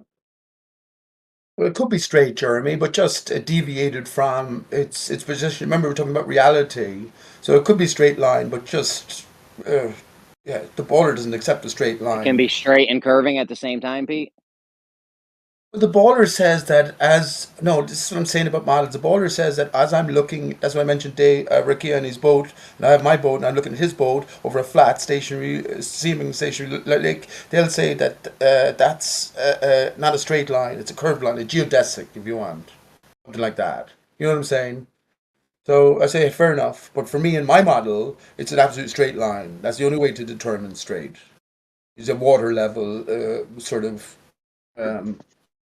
Extrapolation, measurement and extrapolation.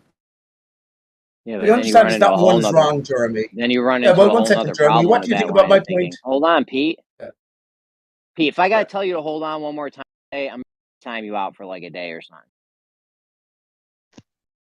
Just relax, bro. Come on, man.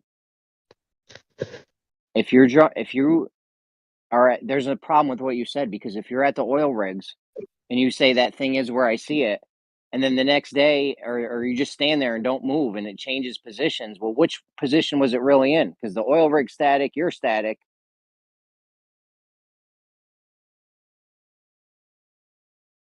Right. Great consideration. Absolutely excellent consideration. And please don't threaten me, man.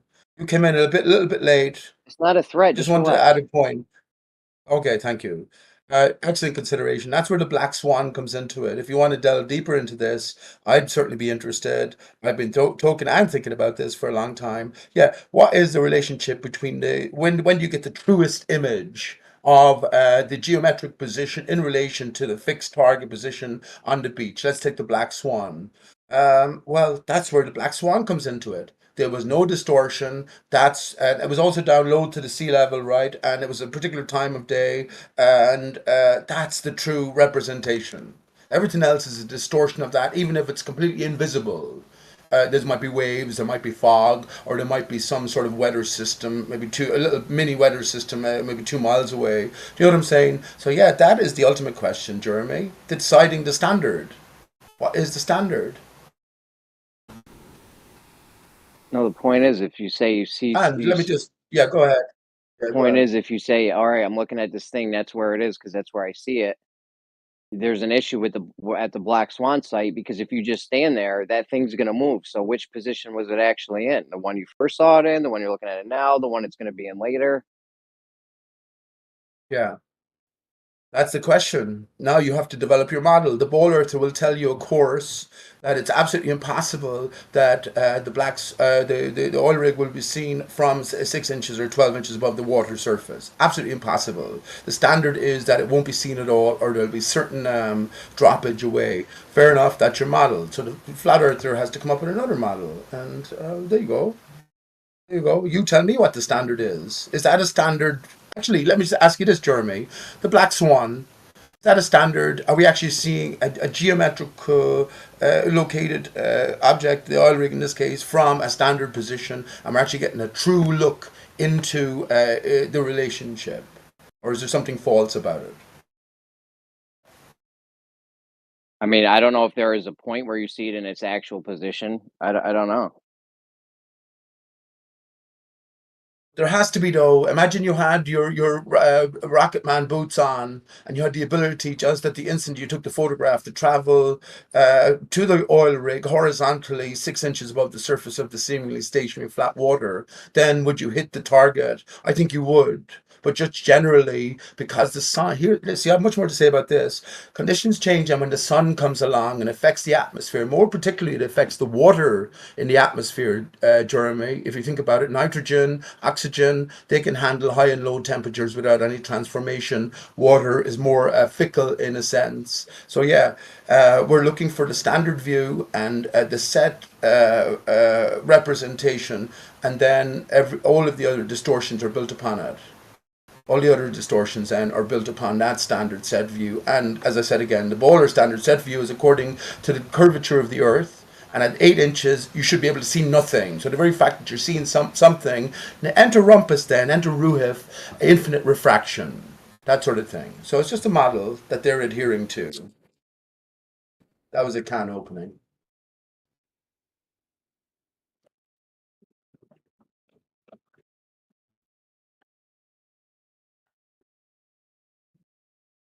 Okay, Jeremy, great. you know What else we got? the, what do you call it, bay? Yeah, you know, 1 second, you know the, what do you call that, the bay, I forget the name of it now. I had my Skunk own Bay. revelations about that imagery actually. But it's, yeah, it's overlooking the bay, and it's changing throughout the day. So it's just a time lapse of the, Yeah, it's called what do Skunk you call Bay. that? Skunk Skunk Bay. Bay. That's it. Yeah, that's it. You've seen that. You've examined all of that imagery, and the only thing it adheres to is flat Earth with an incoming and flowing tide. That's all, isn't it? And a changing in circumstance. The bowler can't admit that. The bowler can never ever admit that. Okay, go ahead.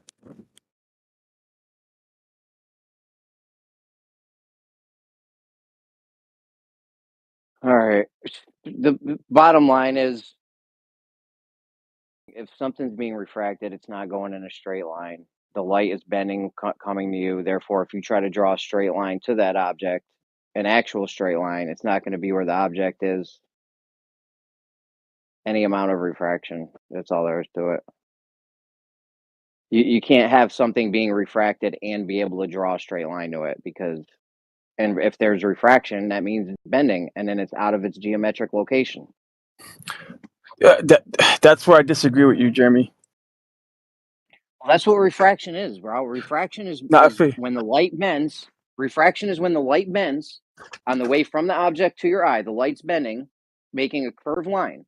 So you're not seeing it in the position that it actually is in. There's different types of refraction. So, like, if there's a pumpkin 8 feet away from you, right? The light's gonna hit that pumpkin, and then it's gonna start a new trajectory. It's gonna bounce off that pumpkin and start a whole new trajectory, right? 8 feet is inconsiderable, bro. I mean, not inconsiderable. It's insignificant. Negligible, yeah. It literally starts a new trajectory from scratch, right?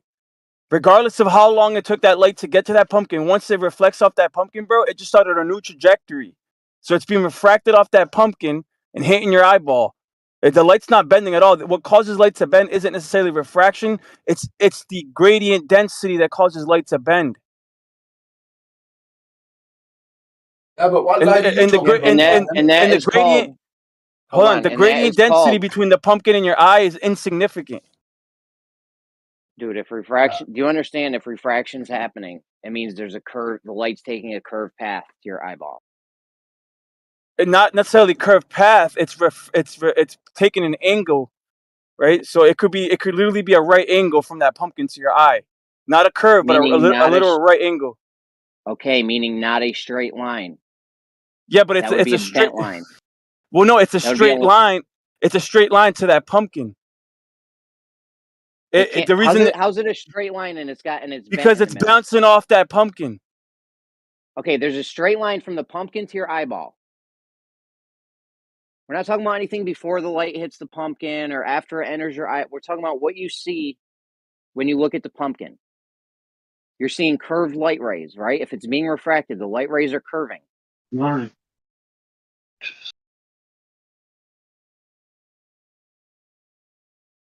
Yeah, I agree that there's refraction going on no matter what. Even in a perfect vacuum, the fact that light has to enter the retina, right? That convex lens is going to cause some type of refraction, regardless of the medium, regardless of space, regardless of anything. The nature of light includes refraction at any level.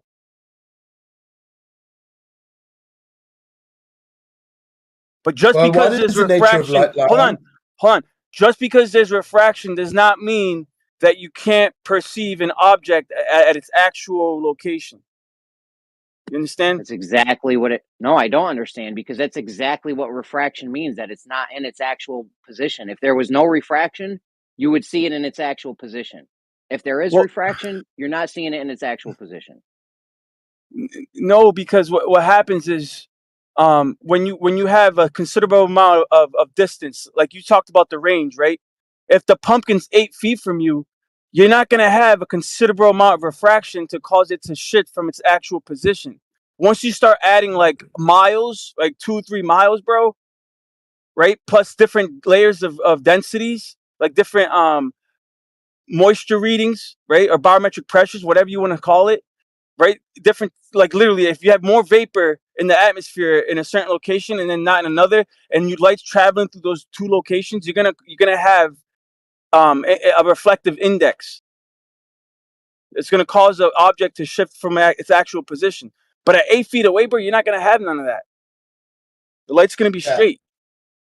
That's true, and that's what I said earlier. No, the light's not straight. If something's being refracted, the light's not straight. And that refraction means the light is curving or bent or something.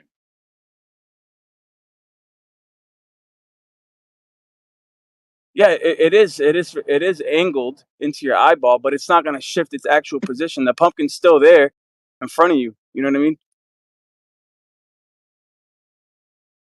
But we got lost. But that's what I'm saying. But he caught us in that minutia, bro. He distracted us because he didn't want us to pursue him and pin him into the corner, right? And we all got lost he muddied the waters, bro. Now he has us arguing over dumb shit when really he should have conceded that at 45 degrees there's going to be considerable amount of atmospheric refraction because of the gradient densities in the atmosphere. It's going to cause the star to shift from its actual position. And he didn't want to talk about that. Instead, he confused us and started talking about pumpkins and this and that, bro. He It didn't. One doesn't matter. second. Let He me get in agreed with here. it. He Hold didn't on, back. Pete. It doesn't matter. He agreed with the first point, which is if you're on a globe Yeah. in the heliocentric model with all the geometry that's attached to that, and you draw a straight line to celestial bodies, at some point there will be a massive problem with the globe. The globe. Yeah, that's why they have the astronomical horizon. There's about 4 horizons, Jeremy, as you know. And let me just say this: Sean G didn't take me off track anyway. I already raised these objections. But the problem I would say, though, is when you mention light, or Jeremy, when you mention light, you're always referencing their model and their determination of what light is. So I think it's all important, again, just to refer back to the differing models. So what is light in reality? Maybe we should listen more to Austin or other contributors.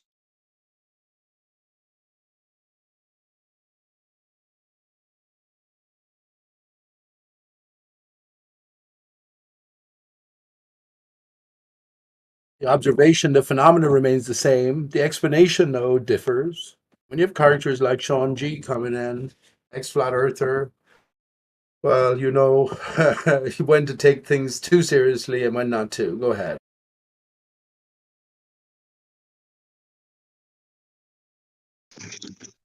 But you brought up a good point, Jeremy, when you brought up the range and the vacuum and shooting the bullet, and he tried to be slick with it, and so he brought up he invoked friction.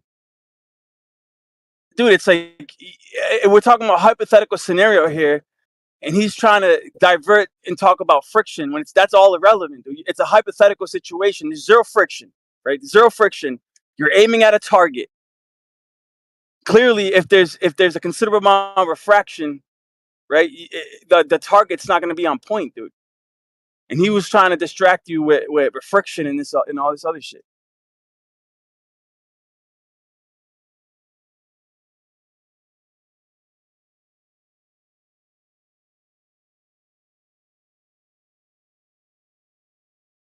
Yeah, and he's also pretty baked into that whole like ray theory thing, which how does that work? What, light never bends in ray theory? Mm-hmm.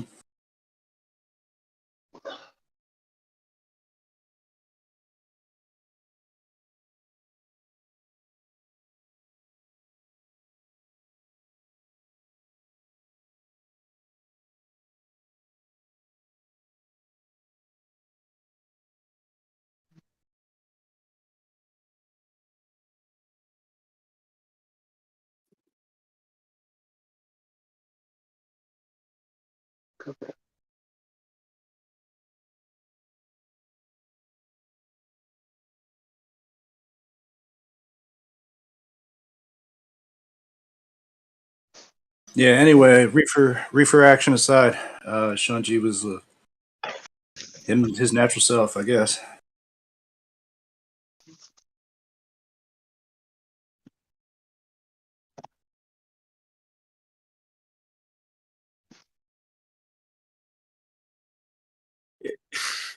It's frustrating, bro, because I'm listening to this guy. No pun intended. Just deflect and deflect and deflect and talk about everything else besides the actual freaking star at 45 degrees. That's his style, bro. Yeah, you knew here.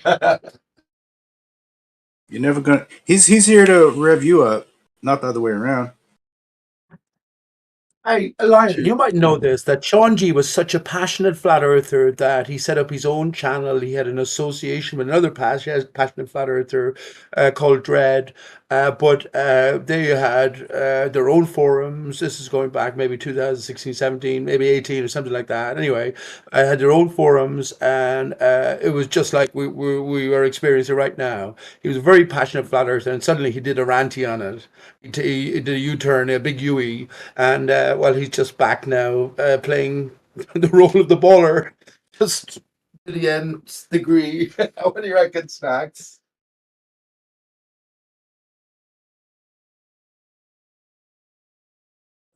Does ask a good, interesting question, though, in the sense of what we perceive, things outside of ourselves, our vision, our whole consciousness, and how do we know the exact location of an object? What is an object? Are the stars an object? That's what I was trying to talk about. Light for the baller, it comes from the sun, the material body, in the emptiness of space. They need the emptiness of space to have no refraction ultimately between these limits. Well, yeah, when we get to reality, what is the real situation? That's the onus or the question.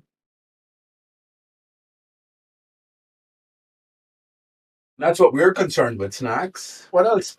We can already see to Sean G, but maybe he's bringing up some basic core questions when it comes to it.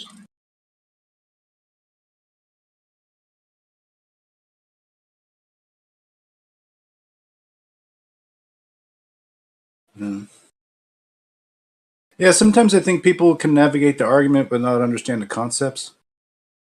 You know what I mean? Like you got the map, you can navigate, but you might not understand why it's like that though. And I think that's where I'd like to get to, is where I can understand more fundamental things about how shit really works. You know what I mean? Like it's nice to use a convention, I guess, a ray theory or whatever. I guess everybody has different, comfort zones as far as how they want to explain how things actually work. Yeah. Yeah, well, yeah, he just bugs me anyway. I don't really care. Oh, okay. What do you know about ray theory? What do you know about ray theory? Well, not much. No, it's just when we say like something's hitting, like light is hitting an object, it's hitting the object. Where your vantage point is to hit that object, it doesn't necessarily mean that there's light coming right to like bounce directly to the camera from that light source, although it is lit. Do you know what I mean? Otherwise, you'd like catch all kinds of weird like flare and shit. Like if the light was coming back as strong. Also, light is like there's like an absorption of color range that gives us color, right? So all the light cannot be reflecting back. Some of it must be absorbed to generate the whatever phenomenon of color, right? Yeah, I mean there's a couple things here going on. I don't know, but that's all just like simple stuff. That's like in a whatever, in like a closed environment. Like that's one way we could describe how things are going on, right? But out in the wild, right? It's just so much more space. Like I don't know, man. Like things have a much more diffuse way of working out where there's a sky and stuff. You know, you got to always put neutral density filters on your stuff to keep your clarity right? Because you get all this like blue light coming in. It screws up your sensor. It screws up your eyes too. It's like it's Yeah, so like okay. when you're driving and you're looking through your windshield, light's being refracted into your eyeballs from the windshield, but yet the objects that you're seeing in your field of view are in their relative positions, right? Like they're not like being displaced considerably at all. Right. It's And not there's like I'm all looking kinds of through. refraction going on. Well, yeah. I mean, the windshield glass is pretty thick. It's you just see right through. It's like a pass through. You don't catch a angular change because it's I guess it's not thick enough to be optical at the distance from your eye that it is. And plus, it's uniform in thickness, right? Pretty much. Like I could shoot a rifle through I could aim my rifle through my windshield. You know, I know of my shot. I could shoot something 80 yards away with accuracy, just using my eyeballs, not taking into account any refraction or any formulas to try to hit my target. I could do it. I know I could do it. That's what I'm trying to say. Like the amount of refraction Yeah. involved is inconsiderable. It's So insignificant. So when Yeah, go if ahead. I shoot light directly at a lens, I'm gonna catch the light's gonna reflect back out of the camera, and it's, you know what I mean? Like it's gonna create those like whitish spots where it's just gonna be like too much light's going on here, and it's gonna like cloud everything up. That's kind of what I think's going on. That I would describe as like a refraction. Like it's doubling up inside of the material in the lens. You know, you're getting more signal than you need, right? And it's over. That's why I don't know. I'm just thinking about photography and not necessarily like, you know, out of Yeah. like some kind of science textbook, but just Let common me sense let here. me respond. Go ahead. Yeah. Let me respond here to Lion. The problem is, unless you have, in clear conditions, remember the glass itself that you're looking through is designed based on the human vision, right? So if they designed a glass, a windscreen that we couldn't see through, there's too many variations, they just change up the formula because it gives you that ability. But don't forget, you could be on a stretch of road 80 yards long. You said you could point your gun, but it could be a really hot day, and suddenly you have problems distinguishing through the glass the target exactly, or otherwise it could just rain down suddenly, and suddenly you have your windscreen filled up with water, and you have a distortion, and you won't be so confident. So yeah, I think we have to remember not to put the cart before the horse in a sense, and just go back to basics and say that everything is established via our own sort of cognizance or recognition of reality. Yeah.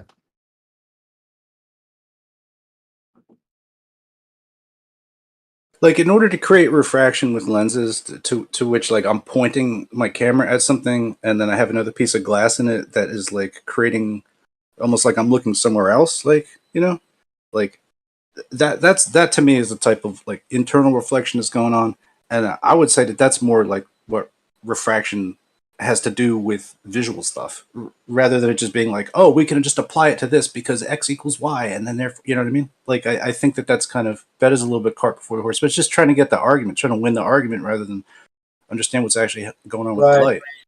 Well, I try to see through the argument and not argue so severely with people like Sean G. But here's the thing: I was just thinking about snacks. In the dark, we can see our own eye. Just press towards the bridge of your nose, and you can see your eye. But that's refraction because I know my eye is in that place where I can see it. It's all very mystical. But I think in order to get to the greater encompassment, which is magical beyond our ability to recognize, we have to simplify everything, and that's what flat stationary Earth is about, isn't it? Enclosed. So it's imagining everything on a more basic level, and then maybe having that ability then to leapfrog or to climb that ladder into the greater wonder of our own existence.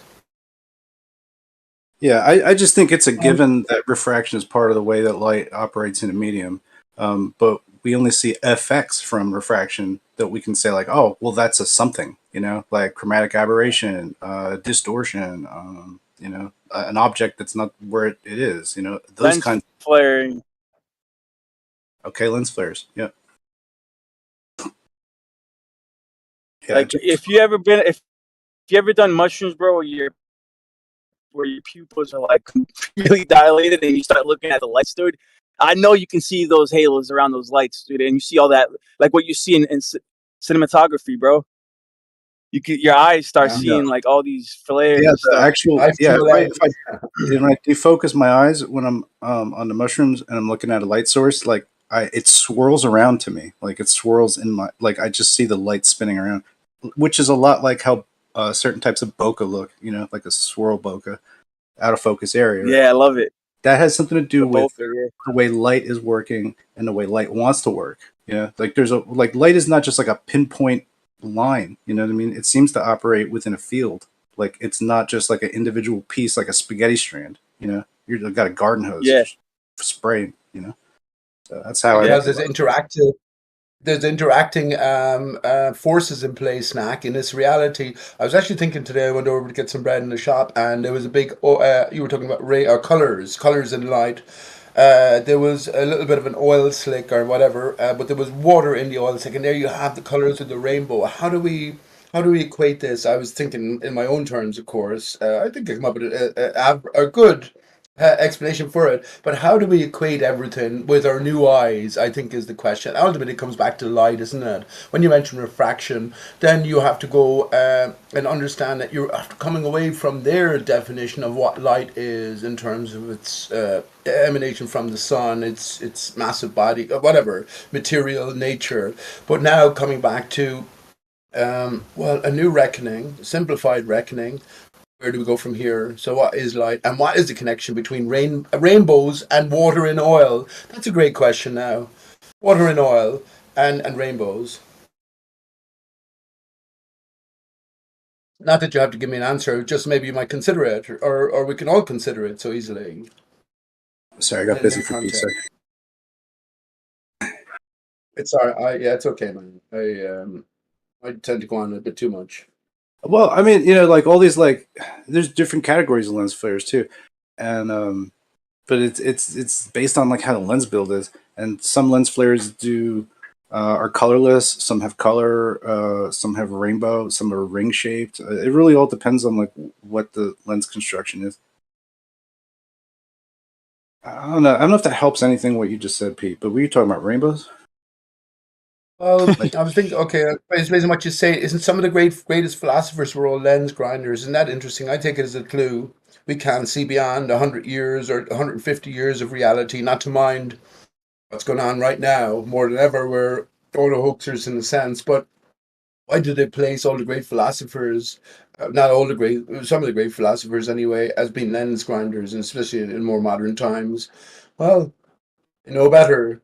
You know better. And of course, when we look into the composition of the glass itself, it's sand, isn't it? Unless there's another material, or I'm sure there are other, maybe there aren't so many other materials you can make Right. glasses we know it from. But it's sand, isn't it? We got to ask ourselves the question: actually, snacks, great one. Where did all the sand on all the beaches and all the earth come from? And that's the flat earthers and beyond.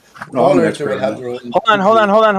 Hold on. Go back to your other question because that was kind of profound. I'm curious. So what gives oil its rainbow colors? That's what he originally asked.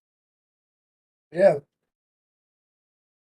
Yeah, but I don't want to give you my answer to it because it's Well, too I want to hear sort of what's your answer. specific.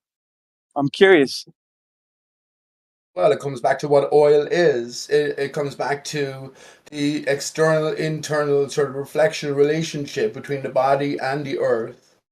And yeah, there is this association. See, the starlights are a part of the earth now. They're within the barrier. Actually, I'd look at it as a globe lens, a globe theater.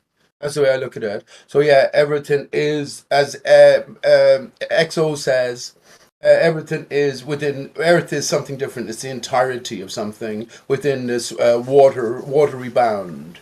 So I think, yeah, the association is made between the sun, the earth, and the lifeblood, if you want.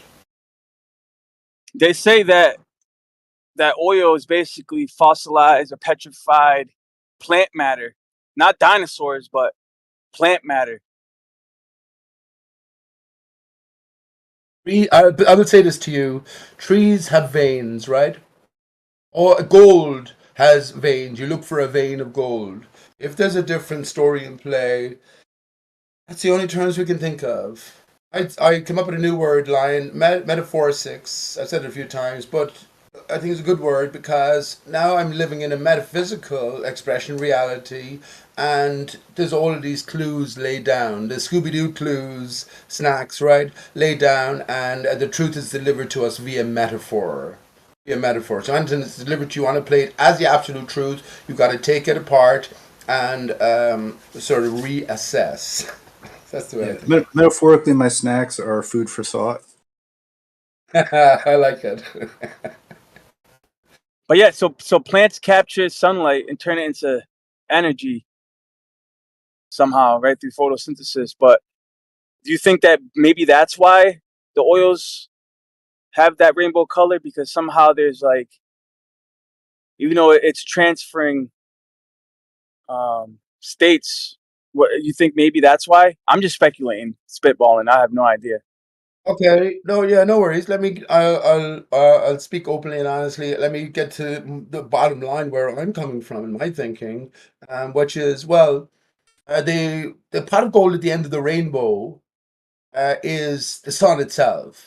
That's the sun itself. The sun is a pot. So imagine a sink full of water, and you just blowing down the center. You have this sort of hemispherical impression created. So we're in the midst of this, underneath all of this. But the source itself, the sun is the secondary thing. Polaris is that lighthouse. Polaris is that lighthouse, that expression that's doing the moving, and then everything else moves in relationship to that. But Polaris itself is an expression from something that's beneath. And that, well, I'm going to say Aristarchus, but the divided tree of life. But yes, everything that we're in the midst of is stemming from the earth, but it's also in association with the waters, especially the saline waters. I was actually thinking about salvation, the word itself today, Lion, would you believe? But yeah, that's salvation, the water, the salt. I know there's statements in the Bible talking about salt and the necessity of it. But yeah, I think it's these interactions between the Father, which is the earth, the Mother, then, which is the sky, and then you get all of these different conditions set, which are all intricately associated and related within the proper context. Because the sky now is no longer hold on. billions of You're miles losing, away. you're Go losing ahead. me, bro. Nah, just so basically, what I was getting to is how do you get hydrocarbons, right? And is it maybe the reason that we have hydrocarbons has something to do with light and plant matter? Now I don't know. I don't know all the connections there, but how do you get hydrocarbon? What's your idea? Carbon is, so that's what I was asking about the sand. We're in the fallen state. Carbon is the 666, the fallen state of a prior expression. This is where our connection, not our only connection, because we are whole, is through the pineal. I actually think the pineal has to be solidified, crystallized. That's what I think. And all of these horror stories about the fluoride in the water. Okay, yeah, but yeah, this is our connection back to, well, the crystalline basis of material reality. Oh, yeah, hydrocarbons, fallen state, interactions between. It's like a waste ground. Earth is like a waste ground in a sense, and you have all of these chemicals. Actually, thinking about the word alchemical today, alchemist. Very good. I wrote it down even. But yeah, it's all about these different interactions within this bubbling, boiling cesspool, I guess.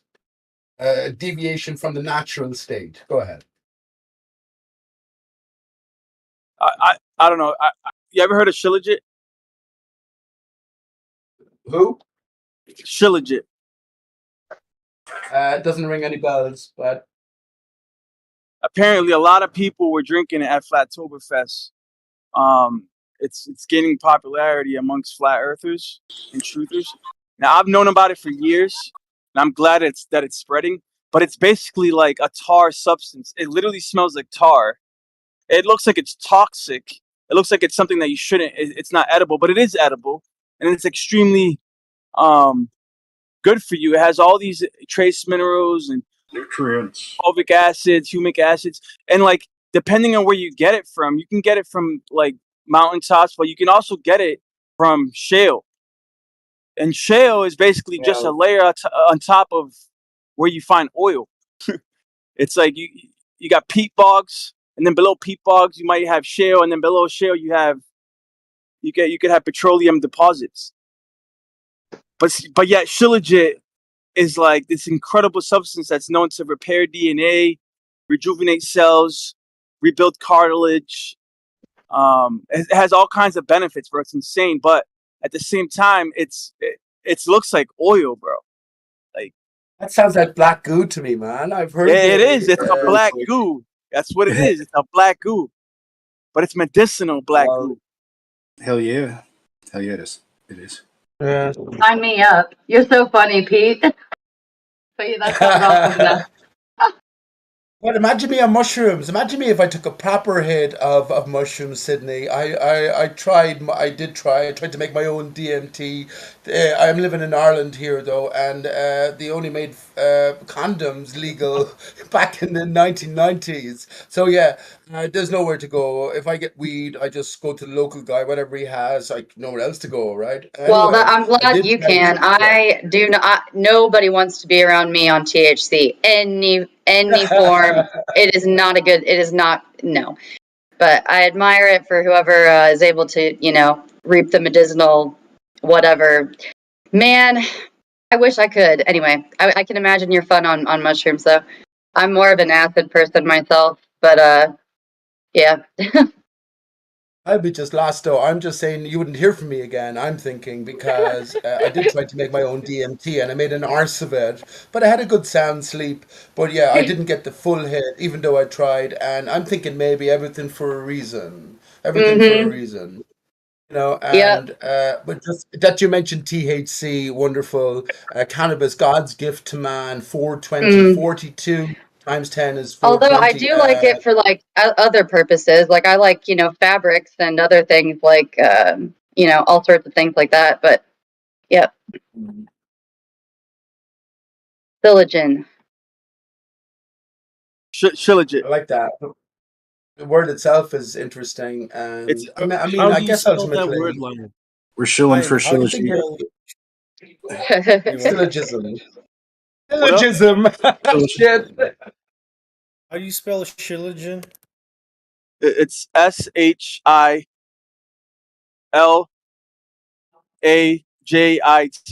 I think Legit. AIT? JIT, but it sounds like a G, but it's J. Right. What I wanted to just say brief, I know I sort of try to squeeze a lot in, but what I want to say to The Sydney about her shit is THC comment. disgusting. Oh man, well listen, Sydney. Well, we all know the story in a sense, but THC. Theo, Dorothy, Theo Mm. represented the greater power. Theo, the D and the TH. But yeah, I have taken the sword from the stone. The sword is the S word, which is. The stone is the S, or the S tone, which is the TH. If you just pronounce TH, you get something very similar to an S. So this THIS is to take the sword from the S tone. And isn't it funny? Michael Jackson, who faked his death, came back as the Five Alive Dodo, left us with the This Is It tour. Oh yeah. So that's just what I want to say to I always Sydney. gain a fun fact when I talk to you, Pete. Oh, lots of good stuff going on where I'm at today. Like crazy good. It's been a crazy good day, and I'm just I'm not used to it. Sorry guys, I'll shut up. More power Uh, to you, Nah, Sydney. you don't have to shut up. No, I just wanted to pipe in real quick about the Dorothy. Is it Doro? Oro, like gold, like gold, Yellowbrick Road. Oh, I love it. Doro, Dorothy, Dorothy. It's like Theos Yeah, is a god, like a theology. right. That's all. I love it, snacks. Door de Theo, door, D apostrophe OR is the French word for gold. Aristarchus, which I say is the divided tree of life we all dwell on top of, is an anagram of Christ's. Aura, AURA, or Christ's gold, AURA, sun. Christ gold sun. Just put in. Another Dodoism. Dodora. Remember the City of Gold? Remember the City of Gold? Well, that was that was number one Dodoism, which was El Dodo Ra Dodo. Brilliant.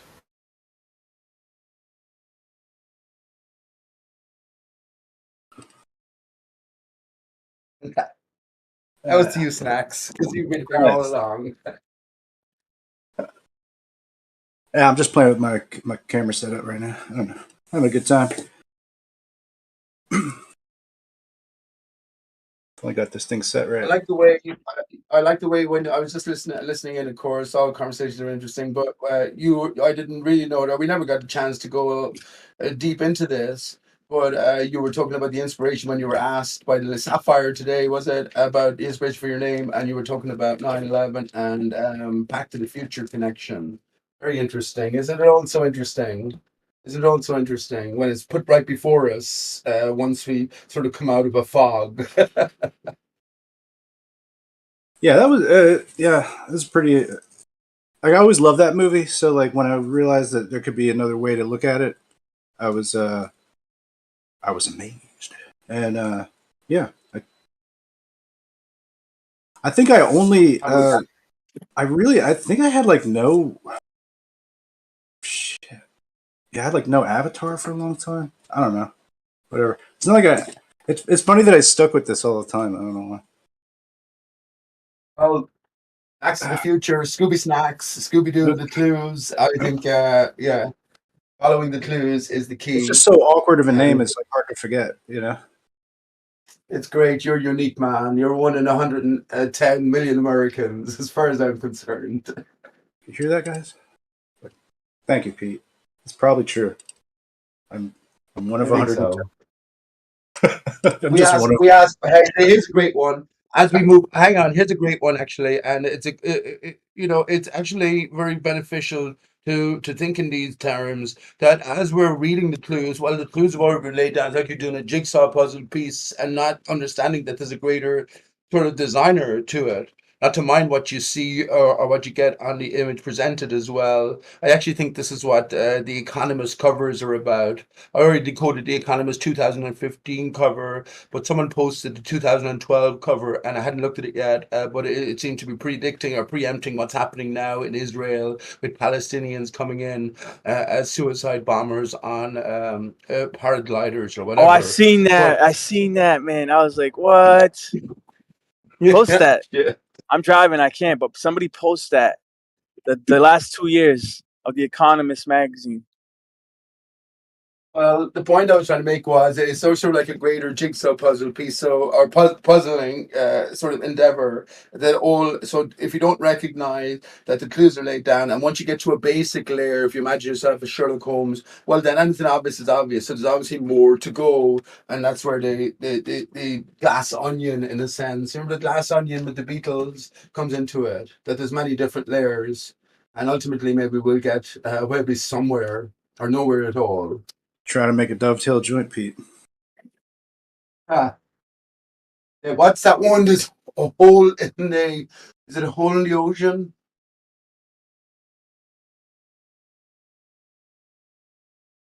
I'm a shit researcher, Snacks. I'm a What'd you shit say? researcher. There's a hole in the world tonight. I'll know about it. I hate the thoughts of people knowing because you're born into or brought up in a certain role, you're led into greater significances than I am or my child is. I hate the thought. I don't hate anything, but I don't like the thoughts of that. But I do have faith in the creator then. And with this differing picture, I think that the creator has faith in me and all of us to put the pieces together. Should we so venture forth. Forth.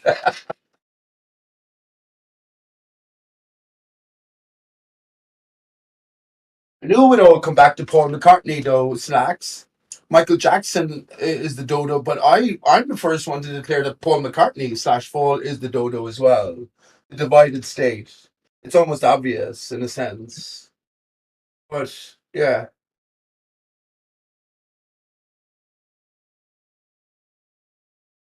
That's what I was saying. That's what I was thinking of when I was when Sydney was talking. There, it's always a pleasure to hear from Sydney, which is maybe it's designed that way that I didn't get the highest of trips from an original venture into DMT or to mushrooms because I'd be well lost right now. But I do imagine though, if you do go there, then you sort of become isolated. I want to take everyone along with us to the greater Eden. I want heaven to come You to know, earth. Pete, I had a friend of mine who was schizophrenic. He got hit by a car and flew like 10 feet and cracked on the sidewalk. And ever since then, he's been schizophrenic. And he on acid, he would become normal. But all acid, like, and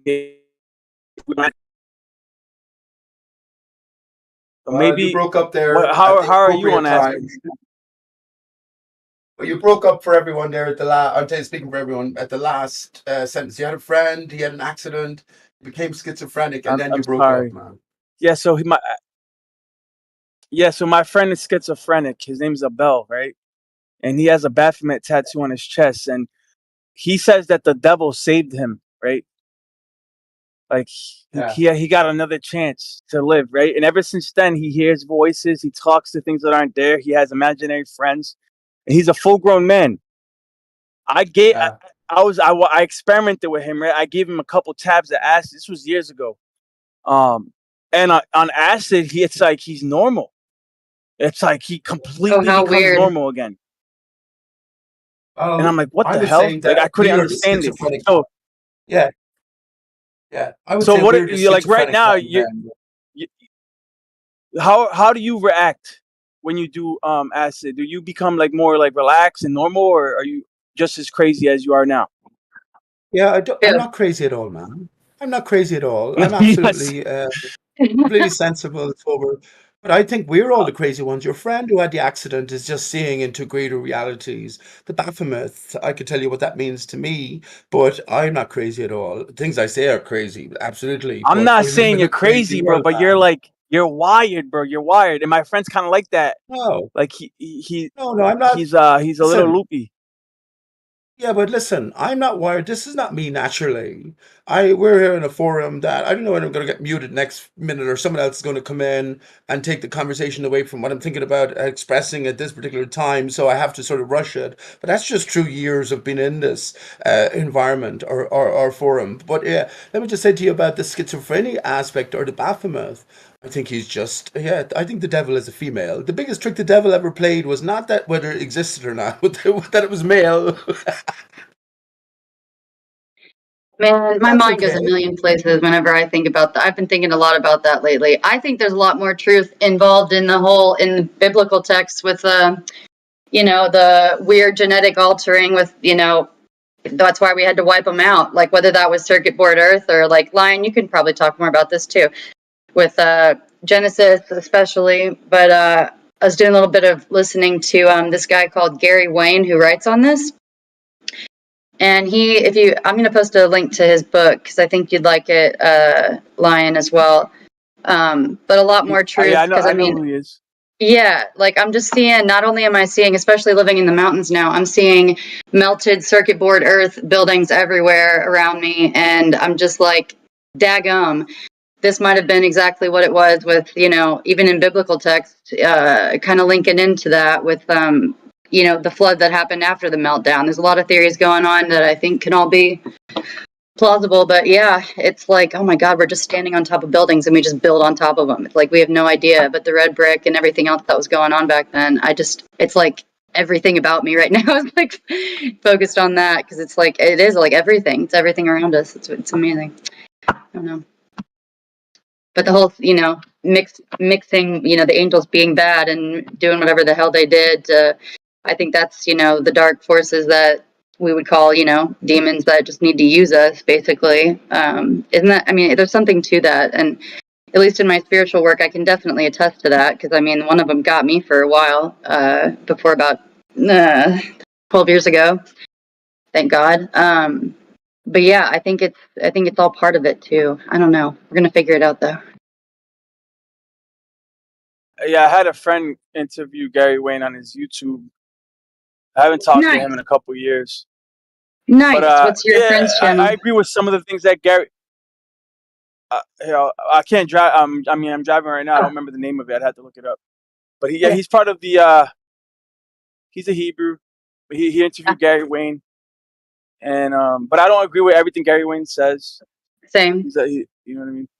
But yeah, I was gonna say real quick before we move on and change subjects, I just want to talk about real quick because you know how people when they have ADHD, allegedly ADHD, and you give them Adderall or Ritalin and it's supposed to calm them down. But if you don't have ADHD, you give somebody Ritalin or Adderall, kind of hypes them up a little bit. Oh yeah, yeah. It's like it has an opposite effect. So I'm just wondering because Pete never answered me. Pete, what happens to you when you do acid or mushrooms? Are you more Oh yeah. like are you more active Oh yeah. or less active? Oh yeah. Well, I should answer you. I have my own channel, right? I haven't done it in a long while now, but one particular night I was just walking down the street preparing for a show, and I got talking to this guy. He talked about flat Earth or whatever. He said, "Oh, nice to talk to you, man. Here's something for you." I said, "What's that?" It's a hit of acid. So grand. I came back and did the show. I took the acid. And I never took acid before directly like that, right? And I was, would you believe, pretty much normal. I was pretty much the exact same, except towards the end, I started seeing colors, and I had impressions of the raindrops falling in the puddle on top of the roof, and I made some sort of connection. But ultimately, I was pretty much who you're talking to right now, my friend. Didn't make All any right. much of a difference. We talk about mad things, you see. And this is what Sydney was broaching here. But yeah, because the reality now we're in is mad. In order to, um, well, communicate, talk about these things, well, you have to encapsulate this madness, this insanity. I would trust your friend, though. Let me say that Baphomet is us. We are. Yeah. Well, as I said many times, we are greater than the material, so the external division reflects our own internal division, male from female, self from self, in a spiraling fashion down the spine. You just set your own task. You need to fulfill. Do you need to remember yourself? Well, you go. Then follow the instructions. Jesus told you. Let me ask you a question. What was Jesus' first meal after his 40 days and 40 nights in the desert on a fast, and then he could resist the devil and all the material temptations? That's a question to ponder. And I'll remind you of the Catholic Church ritual where you receive the body of Christ on your tongue and the white wafer. Yeah, I'll just say that.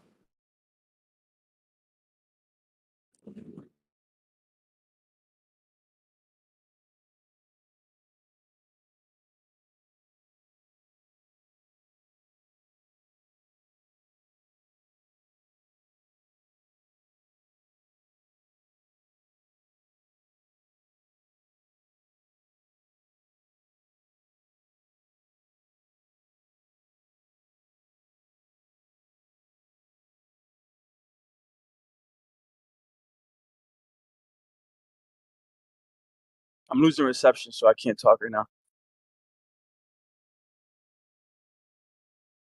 You know, the lion in Alice Through the Looking Glass, the lion and the unicorn are constantly fighting for the crown, and the king is petrified, terrified of both. That's funny, isn't it? All of these offerings, more and more, we're seeing through the literal anyway. But that doesn't mean that you cast everything out. You take what is given to you and you sort of apply it within a greater composed context. That's all you can do, and get to share it with anyone. But fucking hell, haven't we been given these facilities, so they have to be meaningful, our interactions and our conversations. And by the way, friends, I know fuck all, just we dodo. But I will relate to you my thoughts as I have them, as are gathered from my prior endeavors, pathways, ventures. But even though it sounds insane, loaded with fucking yeah, imagine me licking a frog. But you know what I'm saying? Imagine the insanity then. I'd be able to talk to no one.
Hello? Is it Nate? me or did Discord stop working? No, still here. I don't know, man. I was acting up, and I'm seeing all of the status reports on Discord. We have identified the underlying issue impacting our authentication service, and we're working to resolve it. Yeah, there's something wrong with Discord. No, not for me. Not for me either, bud. Strategy? Not for me. Everything seems to be fine. Is there something wrong with YouTube? Try refresh and see if you're able to come back in. Try to leave and see if you can't come back. I'm fucking serious, man. I ain't joking. There's something up with Discord. You're Take a right, bro. screenshot. Same thing happened to me. I logged off, take a call, and I couldn't get back on. I thought it was my my server, but it's not. It's Yeah, it's something's up. Discord. I'll post a screenshot of the message Discord. On Discord and Discord. What are we going to do? Elevated latency and errors. Let me ask you this: what would we all do if our computers went down right now? It's pretty terrifying in a sense. Would you agree, Snacks? I'd be so happy, but maybe. What's See, really though, terrifying Sydney, you wouldn't. about it? Yeah, you'll be no longer connected to. I'd be totally cool with it. I take photos on my phone of like all the recipes of importance, and pretty much I love living in the kitchen now, so I'm good. But I can't say the same for a lot of people.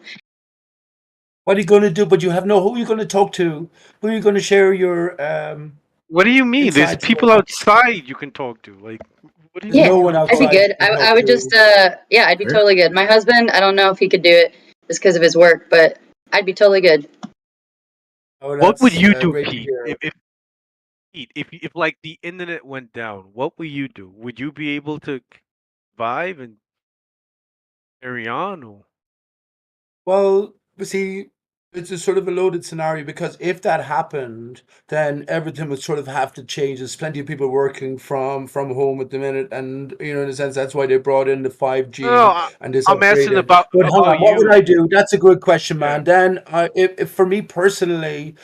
See, that's what I'm saying. If it was just me alone, the internet went down, I'd just get another internet connection. But if the internet went down for everyone, I think Yeah, everything would for change. everybody. And then I'd be able, we'd all, because the scenario would change, we'd all be sort of able to interact or relate more. And I'd probably be respected more, to be honest with you, because we'd all be after entering the realm of conspiracy. And I'm the conspiracy nutter No, who's talking you, about Pete. conspiracy for What would years. you do? What would Pete Shea do if the internet went down forever? How would he carry on with his life? Oh, I can't answer you that. I don't know how I'm going to make it through tomorrow because I expect this transformation. I'm aware of this greater setting for my life, and I don't know how to plan for what I'm 51 now. For 5 minutes, not to mind 5 years or 10 years within this current horror paradigm. I don't know, but you can be sure I'd find a way. You can be sure I'd find a way, or else I'd take a path out way. I hope you find a way. Is life worth living? Let me ask you this, Shirality. What is the value of life? Do you live for never or forever? If you accept, let me just say this: as I accepted wholeheartedly the Ball Earth paradigm, beyond paradigm, I live for never. And what made it worthwhile was interactions. Just we're all in the same boat, and love made it worthwhile. But uh, what makes life worthwhile for you if you're still immersed in that um, mindset? I don't know if that was a Actually, question. you're religious. Sorry about that. You are religious, aren't you? I beg your pardon. You are religious. But I mean, was that a question, or I don't know? You asked and then you answered What it. makes life worthwhile throughout the struggle for the average ball earther, where there is nothing beyond and there's nothing before? You have your experience here in life, and you're just a minuscule part of the greater mechanism of the universe. So, what makes life worthwhile for the ball earther? Well, for me, Who's what that? makes Generally life an atheist. Yeah. I don't Yeah. know. Go I ahead. don't know. But for me, what makes life worth living is the fact that it's limited, that I only have one of it, and that they are endless possibilities and experiences that I could have, so that's pretty exciting, you know. What about I if you found out? I don't Yeah, know. Hey, hang on. I don't know what's to come. I can't tell the future, so that really makes it pretty exciting for me. Geo here, the owner of the forum, says we have multiple lifetimes. Would it change your mind if you were immersed We had within that view? if we had multiple lifetimes, Yes. it would still be exciting, worthwhile for me because it seems like even if we do have multiple lifetimes, we can't remember them. It seems like every lifetime is a brand new one. So it's basically the And there same as must be only a having one life reason. to live. Okay. So if and I'm talking to you specifically now, um, so there must be a reason, and you're also religious. You believe in a higher power, so there must be a reason for whether you do live multiple lifetimes or not. There must be a reason for this lifetime. So what is the best you can do in this lifetime, both by yourself and by your fellow man? Go ahead. Go ahead. Experience as much as possible, try to make sure I don't live a repetitive, mundane life where every day I'm doing the same thing. Try to make sure I don't repeat the same mistakes and develop good habits, that make life more enjoyable. Not sure about that, man. How many things can Yeah. you do differently Can, on a can I ask new daily basis and get satisfaction from everything? It's your mind. If your mind isn't still or sorted or straight, well, then everything else becomes a distraction. That's why I mentioned the ball earth mindset. But go ahead. Go ahead, Snacks. Yeah, I just want to say, like, yeah, if it's lifetime after lifetime, we don't remember. But is it possible that any of us knew each other or had come across each other at another point in another existence? Haha. Maybe. But it seems like even if that happened, we don't remember it, so there's no point to it. It still seems like we only have one life to live. If you don't remember any past lives or any future lives, and this life is all that really matters, right? How about you say experience as much of life as possible? Will you take all manner of drugs, intoxicants? Will you get into all manner of relationships and interactions? Because not outside of judgment, you just want to experience everything, Yeah. or do you Wouldn't just you want to say a bad experience the slut? good Well, about? I mean, not experience everything, obviously. I don't want to experience bad things. But things that would make life more interesting and fruitful and beneficial and worthwhile for me. I don't want to experience How what it's about like to have my legs cut off, like Yeah, but you believe in God, and God has tested all of his prophets. He's tested all of his uh I don't know what the word is. He's trusted ones. And by you saying you don't want anything bad, well, I mean, sometimes, as you know, great goods stem from great bad. So by you making these decisions, it would have to do with, a desire within your mind or your mindset as to what will fulfill you in, I guess, a immediately positive sense within your material surround. So getting back to ball earth again, how do you know you live on a ball? That's what I'm trying to ask you, for goodness sake. How do you know you live on a ball earth that's spinning through the empty universe at millions of miles an hour? I'm I'm not really trying to have that conversation right now. But it changes everything. It brought me back to I was an atheist, a hardened atheist, but now stupid.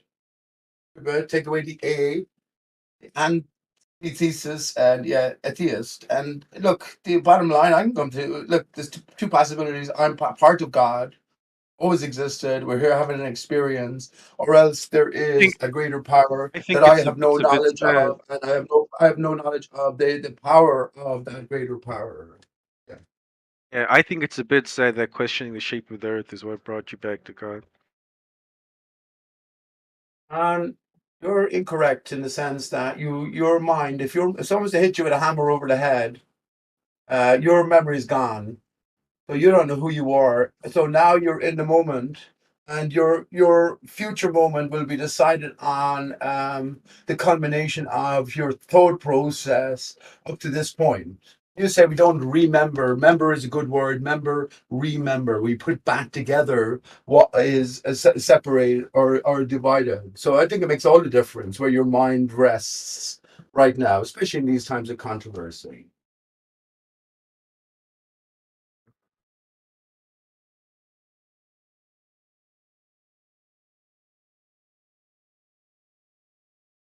All those stars move around us like it appears.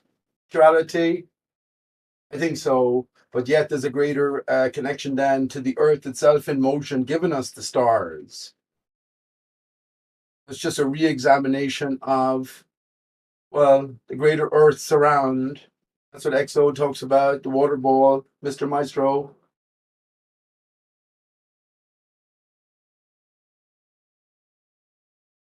Peter, there are a lot of flat earth atheists you've met in your travels. I've only met one. I've met two, maybe. Ranty is probably possibly the second one, and Sean G was the first one.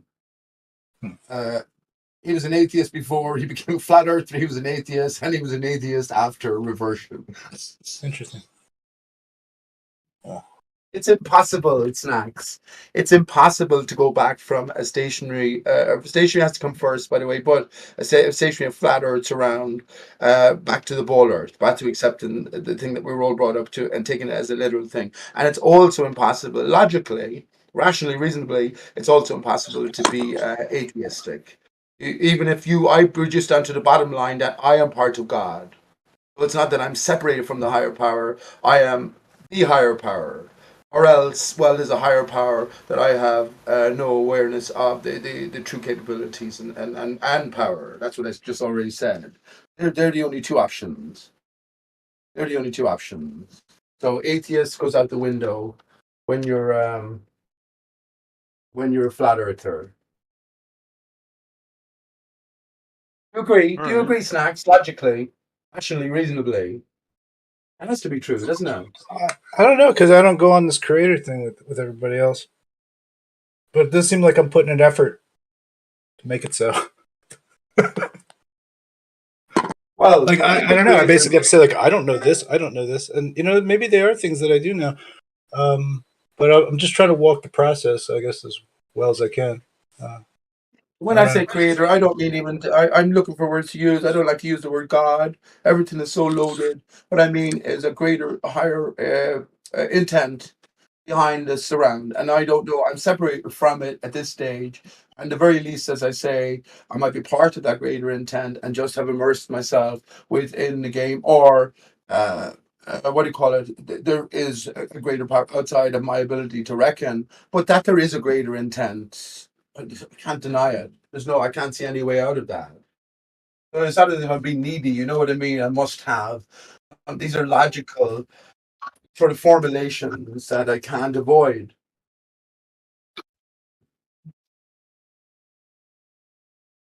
Formulation is not a good word, Snack. Light is a very interesting word. Go and look up all of the immediate rhyming words with light. I have a little list myself made out. I'll post it if you want. Very interesting. The power of the word.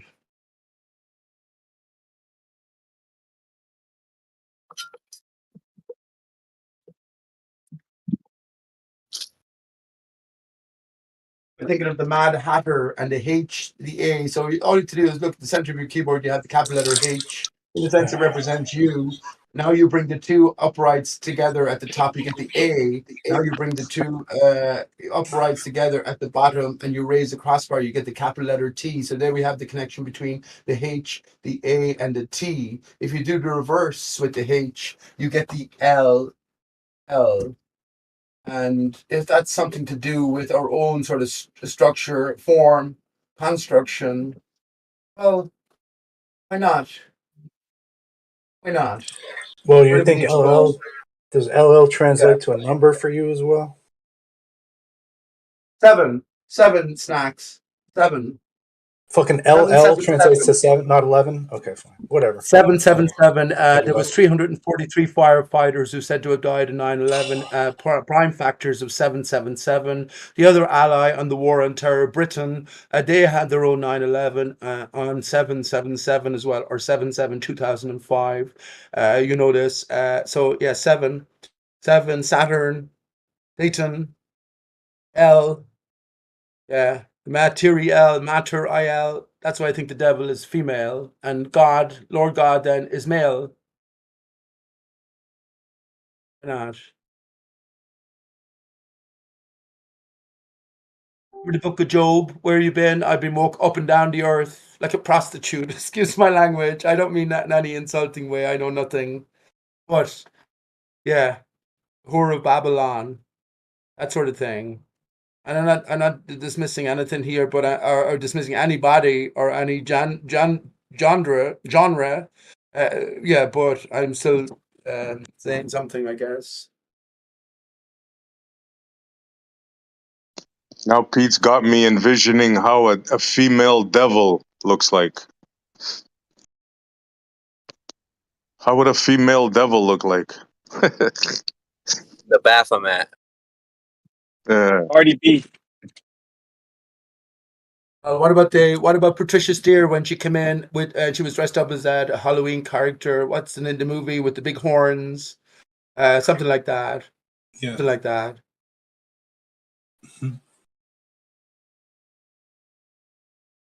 Maleficent, she was. Hey, thank you, Snacks. Thank you. Patricia Steer, very interesting as well. Patricia knows. Patricia and Mark came on their show one night and they gave out a clue. I have a clue for you all, she says. And she just laid it out and said, that's it, and that's it. I think I'm the only one who got it. Outside of the people in the know. And that Have you ever was the tried to, hidden like- hand. She had have you a ever tried to, shirt. like- She had one sleeveless shirt and okay, go ahead.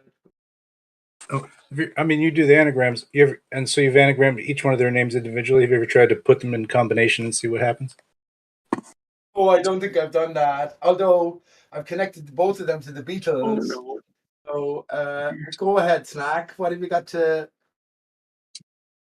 I don't know. There's so many combinations. It's super daunting. I need to probably find new software to use. But yeah, Sergeant and Agent happen in there somewhere, and it's just interesting to think about what. All right, yeah, I know about all that stuff. greater Patricia, anagram. yeah, Patricia, CIA. I know the basic stuff. Yeah, I was talking about more Mark Sargent. He was a prepper, so that's a reference to Sergeant Pepper's Lonely Hearts Club Band, which is a reference to the Beatles. So yeah, I put those two. I also Miss Steer is her email account. Magical Mystery Tour, another Beatles album. Ms. Steer with an extra E, right? Mystery is her handle. Weird. Right. That's weird. Exactly, and also the thing that Antonio Subarach, the star IBS backwards, accused Patricia of is being a castrated man, born a male, castrated. That's exactly what a steer is as well. Shit, it's all too convenient.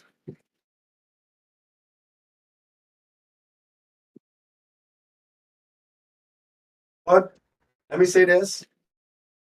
If the Flat Earth truth comes out, people looking back for heroes. Mark Sargent, Mr. Flat Earth. Patricia Steer, Miss Flat Earth. Antonio Subarach, he's gone. He died of irony, Snacks. Cancer. I can cure cancer with a little drop of bleach. Yeah, he died of irony. Where's the art with that guy, huh? Everybody wants to. I mean, I do think it's a good question about Matt Powerline. His artwork seemed to have taken a turn for the abstract in a time in which he proposed that it was photoreal. So there's that. And then where was Antonio's artwork? He was a sketch. He was a sketch artist. He's a sketcher. But where? And then somebody was like, "Hey, where are any of your where's any of your things?" And then he seemed to have pulled up some things, but there was no ability to know if it was his either. And then I don't know. It just seemed like a real not so real. And then it was this horrible experience for these two people who should be mature people, but then they just devolved in some kind of crazy adolescent horror show of none of that. None of that. I don't. None of that made sense. It's all like, but that's all very algorithm friendly for like to keep keep people fucking on the edge. Like, oh, I feel for this person. No, this person. You know what I mean? Like, it becomes a cult of personality rather than it being anything logical to proving. Exactly, and I saw through this ages ago. Snacks. I was in the forums, and Patricia and Antonio be in the same Globebuster chat or whatever, and you could sense the sort of tension. People, the average Joe in the chat didn't know what to say or what to do, uh, but I did, of course. Of course, I got banned soon after. But what's going on with all the silence? Because there's so many serious issues. One of these people is a dastardly liar. They have to be. We have to get to the bottom of it. But yeah, now it's all too scripted. Antonio had his book of the Sun, of course. Super Rats is star IBS S star. By the way, S star IBS in reverse. Well, I came to RI S star CHS as the book of the Sun. Well, the Sun comes from the Earth in a sense. And what is the Earth? Well, I said a tree stump. We live on a tree stump, which is Aristarchus. It seems to mesh or gel. Can I just say the snacks? And you know it's true, even though there's a different future plan for us. But if everything should go along and the truth should be revealed, people look back for heroes. Mark Sargent be Mr. Flat Earth, Patricia Steer, because when everyone else was asleep, these two people are the face in front of bravery, went against the odds. They made it onto Netflix, but they went against the odds and they fought for the truth. And they'd be put up in the highest pedestals after Winston Churchill, Einstein, you name it, Napoleon, whoever knocked off their pedestals for being bullshitters or being fabrications, actually, because they're all Speaking part of of the global. bullshitters, let me ask you guys a question. How far do you think they can push like ballers, believers, before they say it's too much? I'll give you an example. Tell me if this is true or not. You guys, of course, all here, we all know dark matter, right? Can't touch it, smell it, interact with it, hear it, nothing, right? Well, what if I told you that they found a dark matter galaxy? What would you guys say? Would you say I'm bullshitting you? I made it up? I want to conduct a little test here. What do you guys think? Dark matter galaxy. Possible? Not possible? Will the ballers believe it? Is it true? Am I making it up? What do you guys think? Is it fuzzy? What do you mean by Is that? it fuzzy dark matter?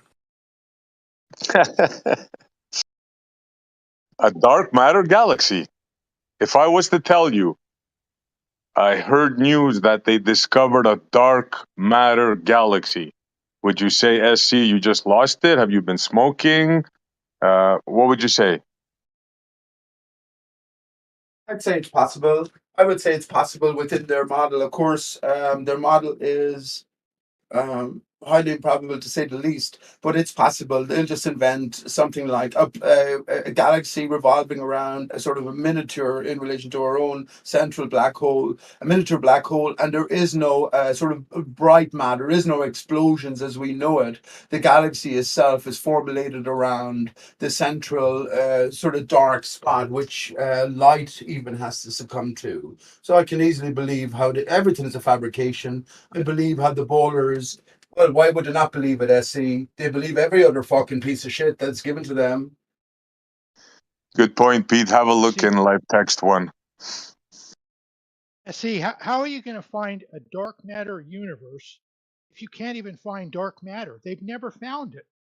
It's just something in their imaginations. Exactly, bro. But they claim they found such a thing, a dark matter galaxy. This is all about the Dark Knight. They're giving you clues, SE. Now we leave the literal behind. What are they trying to say? I know you were talking about, or you were involved in a conversation about a black hole center. You were wondering about a monopole, and in our reality, there is no such thing as a magnetic monopole or an object that just has one pole. But I think that they're referencing us to maybe the black hole center and this greater reality in some way. That's what I think they're doing. Outside of the literal, the ballers all become lost because they must defend the impossible. But we can take the clues from what's offered and maybe make some sort of a progress. That's what I think, genuinely.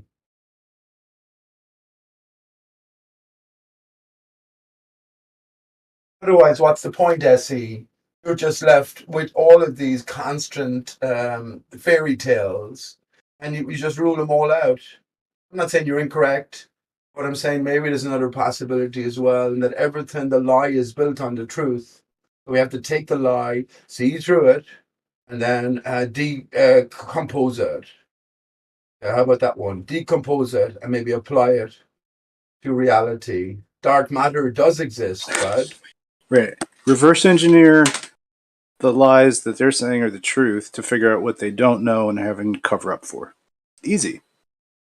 But that's kind of what that's sort of our task, isn't it? Line might come in here talking about the what he was talking about yesterday, which is his vision or his view of what's happening over the stationary and flat Earth surface, with a massive toroidal field being generated from something epicentral to the north. You know what I'm saying? I mean, what are we challenged with here, Snacks? To get a grasp on reality, or to just recognize a lie when it's told to us and be happy enough there? I don't think we have all the time in the world. I don't think so.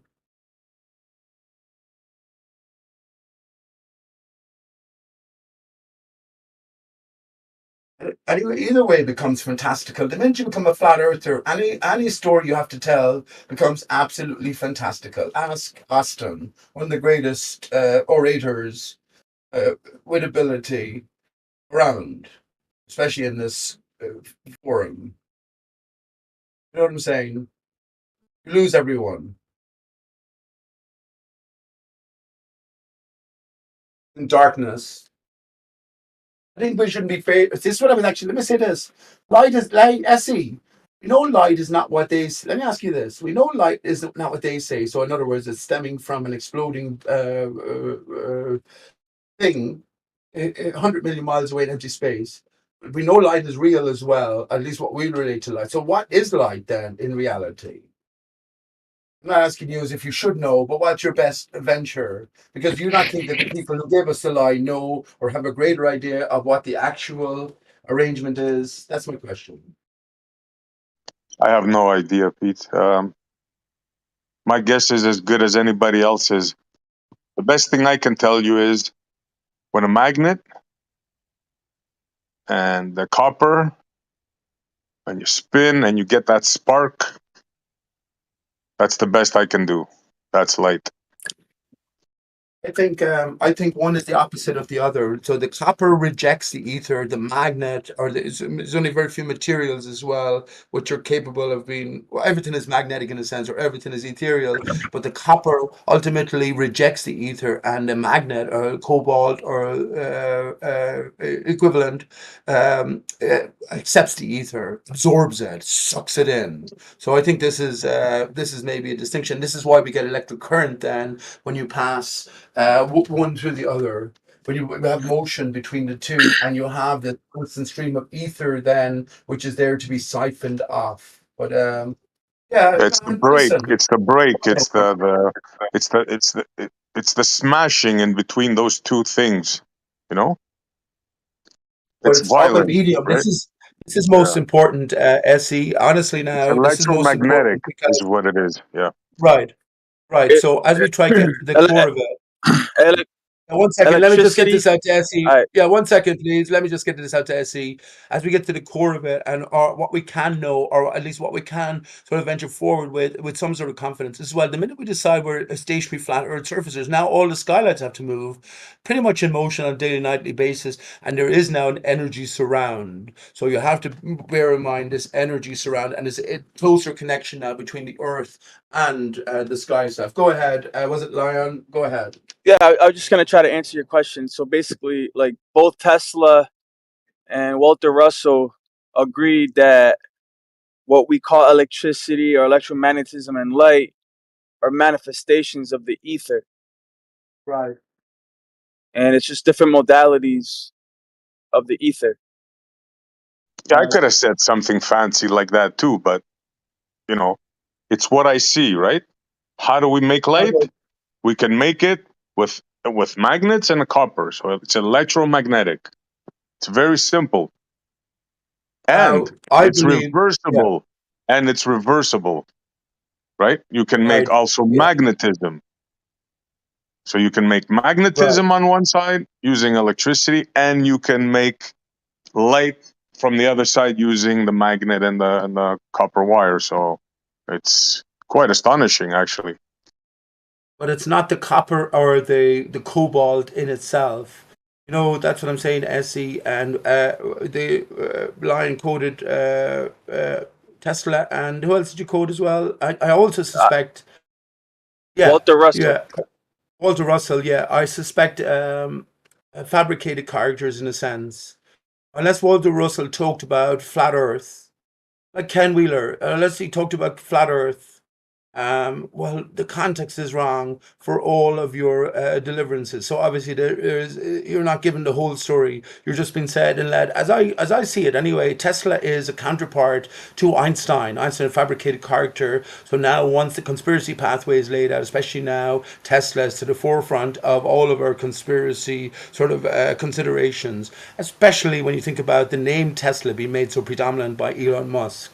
Right. So yeah, as we move on, here's the thing. I would say, yeah, copper, magnetism, cobalt. Let's just take cobalt as a magnetic substance, right? Copper, cobalt. They have these certain properties that when you have them interacting as C, right, they produce a certain effect. The point to consider now is that while there is, as we're in an enclosed system, a greater energy source to be drained or drafted from, and this is Keep what the it two concise, different Pete. You're materials. waffling on Yeah, again. Keep it concise, bro. 1 point at a time.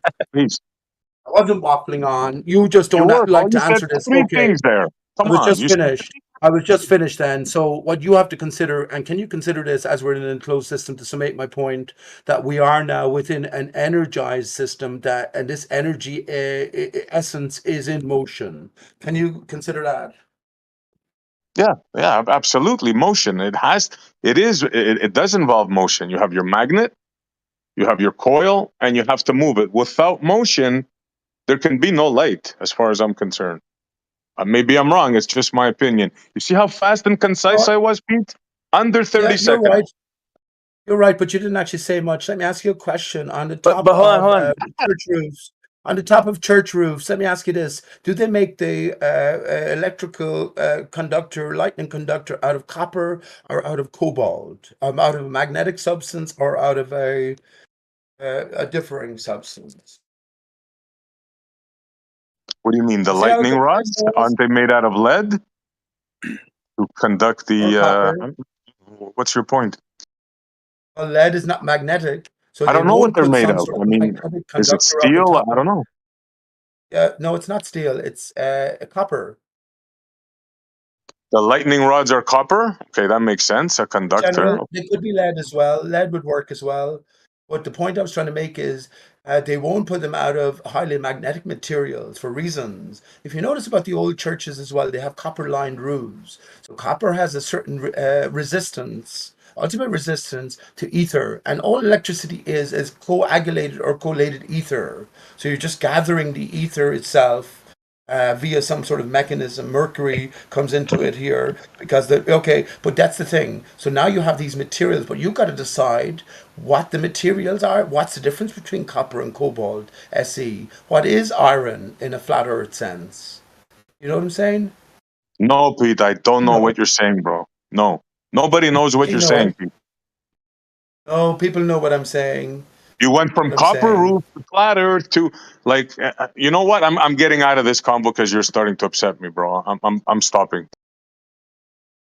Yeah, you never like to go to what is questions. I heard you this morning with Uber Flat Earth, and he was talking about the fake videos. You made a terrible comment to me in chat when I posted you the suggestion that we're dealing with little baby automatrons or something like that, little baby dolls, crisis dolls. And you made a suggestion. What did you say? Something like, I can't believe people like you exist in this world. That's terrible. Absolutely desperate. Go ahead. Get your cup of tea, man. Pete, I there's don't no think way I to have a need you to tell him to go get his cup of tea. Yeah, but he said he was going anyway. I assumed he wasn't listening. No, he no. I said said he I was don't want to stepping out talk. of the conversation with you, Yeah. and then you went All on to right. say something about little baby dolls and stuff to put him down again. It's kind of weird. So he Oh wants no, to get you away weren't from here all that. today, bud. You're Yes, I being was kind of weird, there. Mr. Gambling Man. You're being kind of weird, Mr. Gambling Mr. Man. Gambling Man. Yeah. Now you're poking Uh, at me. Hey, you got anything else to yes, talk because about besides you're sticking up for the reason I'm poking at you is you're sticking I'm up for not SE. sticking up for anybody. I'm just speaking the truth about what SE Yeah. said, which you were not saying. You said he was going to get a cup of tea. Well, if he is going to get a cup of tea, he surely don't need you to go tell him it's all right for him to go get one. That's all I Right, and said. I certainly don't need you. I certainly don't need you to tell me that it's I not all agree with right you. for me to tell I agree. him that. Okay, I agree. let's move on. I Let's move agree. Yeah, on. let's move on. Let's not tell grown What do men you what think? they can Okay, and can't do. okay. What do you think? Okay, once again, you're very Christian here, aren't you? Take it easy, man. You just came in the conversation. Take it I've easy. been You here were for talking about hours. the true nature of. I know. What's your view on ether? Then let me ask you, Dave. I already know your view on ether. You accept there's a possibility. What's the relationship? Let me ask you a deeper question then between copper, cobalt, electricity, and ether. Go ahead. Wouldn't If you know. can, if you want. Wouldn't know. You wouldn't know. You wouldn't know. You have no thoughts on it. I don't know how they relate to each other. But you have no thoughts on it. Why were church roofs lined with copper? Go ahead. I have no idea. I really didn't know that they were. I don't think mine is. Your point? Well, I'm talking about the old. I'm talking about the old offerings. Let me give you an answer why then, if you want. Are you interested? Copper. So electricity doesn't flow through the copper as a conductive material. The copper is a resistant material to the ether. So when you have the ether constantly in flow, the church roofs will reject the ether, and you'll have a calming influence beneath it. That's where the church then has its organs, its tuned organs to basic harmonic frequencies, unlike what we have now, and you have a prevailing calm a setting beneath outside of the disruption outside. That sounds interesting. To separate yourself from the something that might disrupt harmonic or a good frequency. Right. That makes sense. That's it. And in our daily life, Rikia, we are oppressed by this energy. If you want to call it the sun's energy, it's fine. It doesn't matter. Let's not be personal about this. But yes, our aura is oppressed. And it's only when you get into the proper circumstances, we all know the motion or we all know the feeling when we're in a quiet setting and you feel elated, your whole being seems to vibrate. So this is about the aura suppression, and the church itself, even though seemingly it was taken advantage of, the church setting provided an alleviation from this prevailing force. I gotta go stop, dude. I have it on me right now. Tomorrow I'll bring it. Promise. You're hot micing, bro. Yeah, Is that Mike.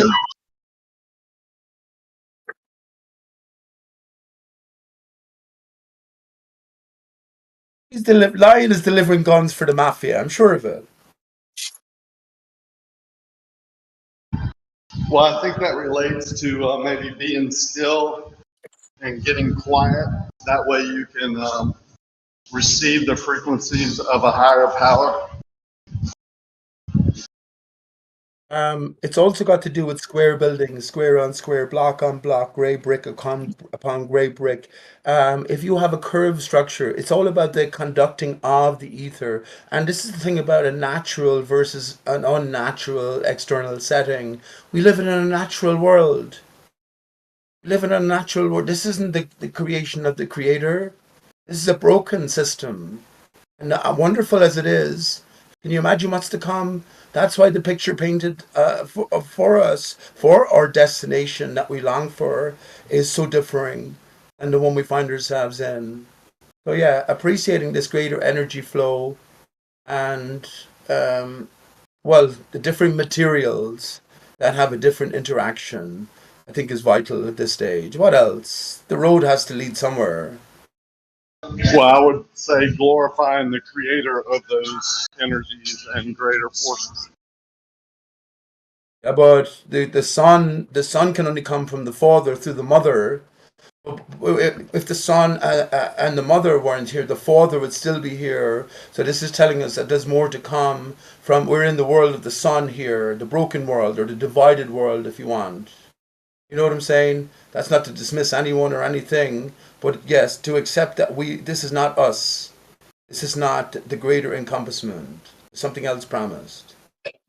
That's not too hard to understand, but all the travails, all the troubles of life, that's not too hard to understand. Who wants to live forever, Rakia? Earth is only a stopping point. Has to be. Venture into materialism, matter, ism. And isn't it funny? Water and matter, the mother's waters. And if you want to paint a picture for your nearest and dearest, they've, well, have the blue marble on their whiteboard on the left side. Now your picture is on the right side. You probably paint something like Sheol, and I'm not taking it away from you on that. Make it your own version. Make it your own picture, your own inspiration. That's what I would say. And then maybe that's the onus on all of us. Do that for the inner child within ourselves. Just paint that picture. Sing that song.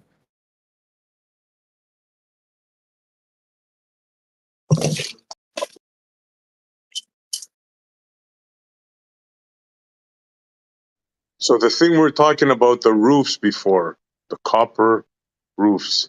Yeah. I'll give you another reason why they use copper. And it's not just churches. A lot of government buildings use it here. Because copper forms what's called a patina, a natural surface. If you look, you'll see green, turns green. Yeah. Once that happens, it has a natural protection. That roof could last like 50 years. So the people that have money, they do that for that reason. I'm in the family home.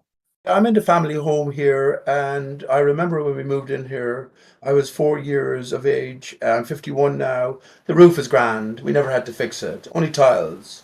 50 years? That's no big deal. I say fair enough.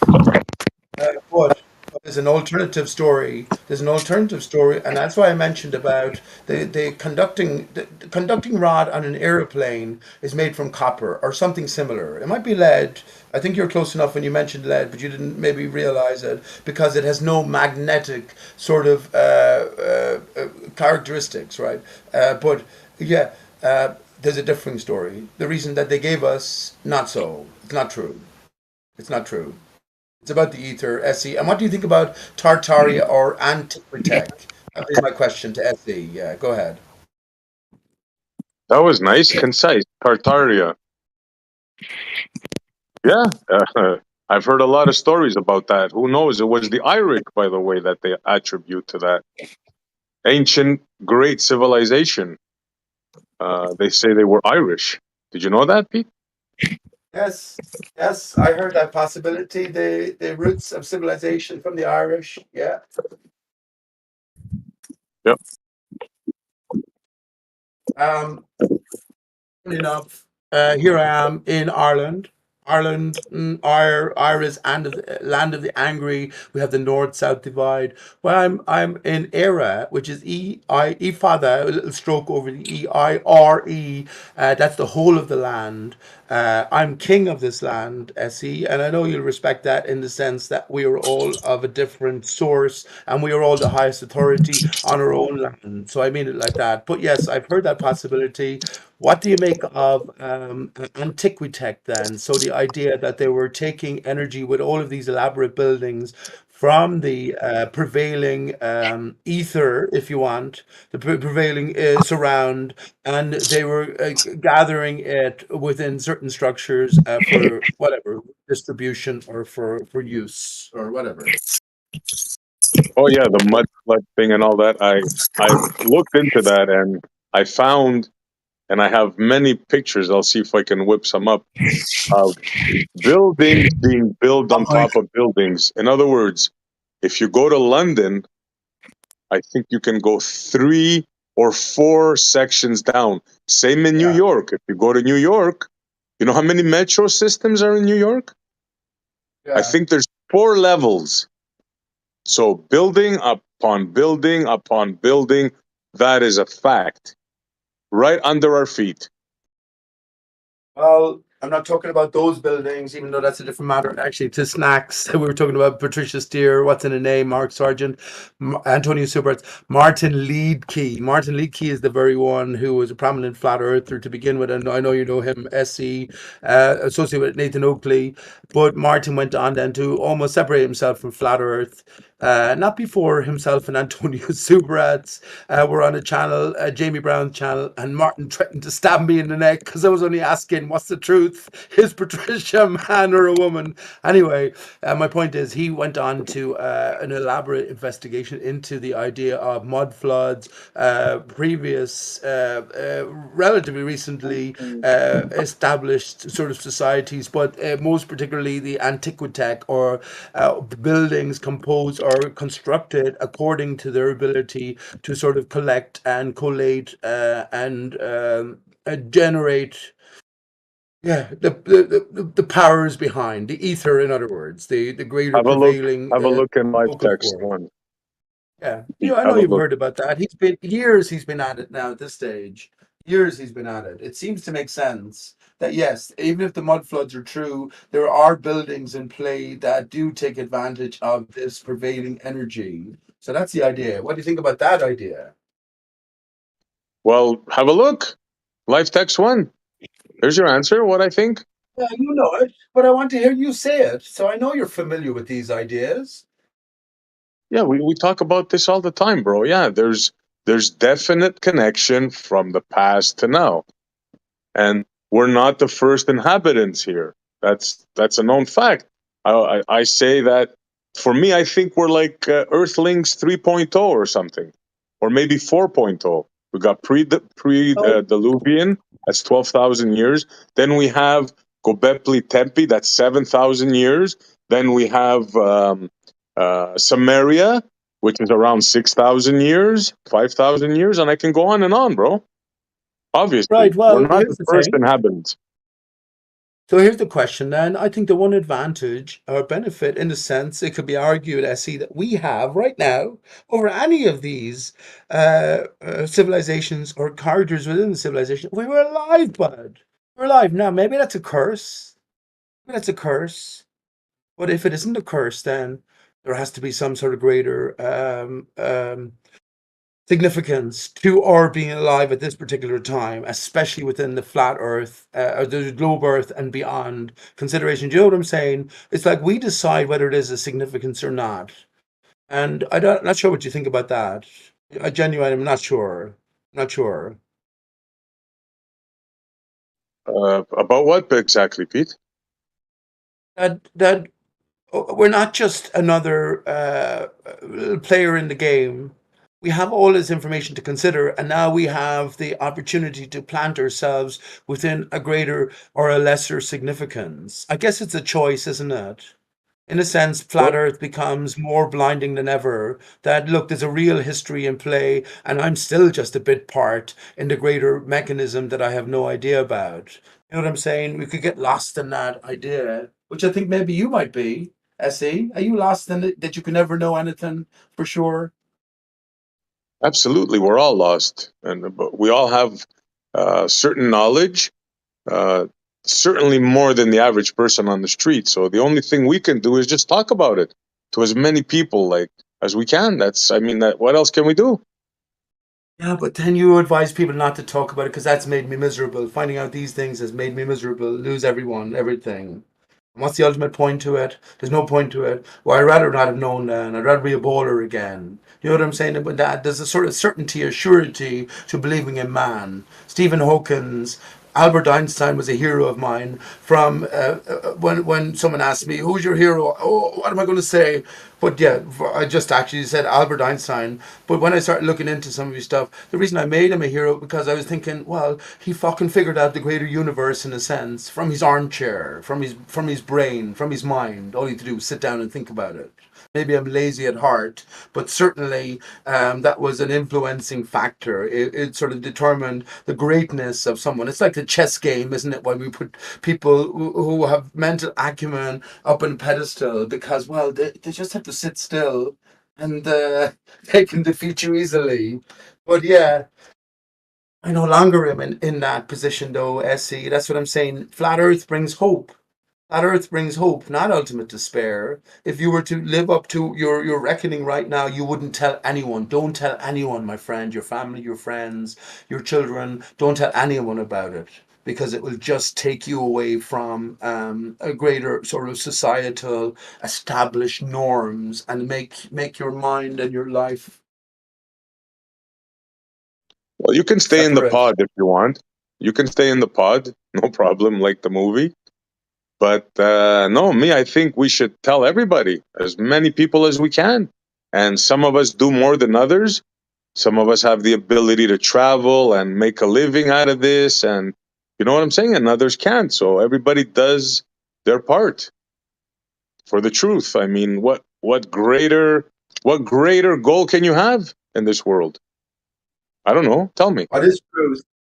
Only question Jesus didn't answer in the Bible when Pontius Pilate asked him, "What is truth? What is truth?" Isn't that the question? What is truth? The truth that you present to me. If I was to believe you, and no disrespect or anything, it would be ultimately, it'd be ultimately pointless. Nihilistic outcome. Oh, that's all I'd have. Existential outcome from here on in, which we go back to when I was a ball earther and accepted that there was no point anyway. We live forever, you see, in a ball earth setting. But you're saying to me, I have to live out the rest of my life now, and I'll never know. I'll just be as blind as I am when I die, as I am now. And that's even it might be Hey guys. true, Essie. I'm not saying it isn't true, my friend. Honestly, it's just a terrifying prospect.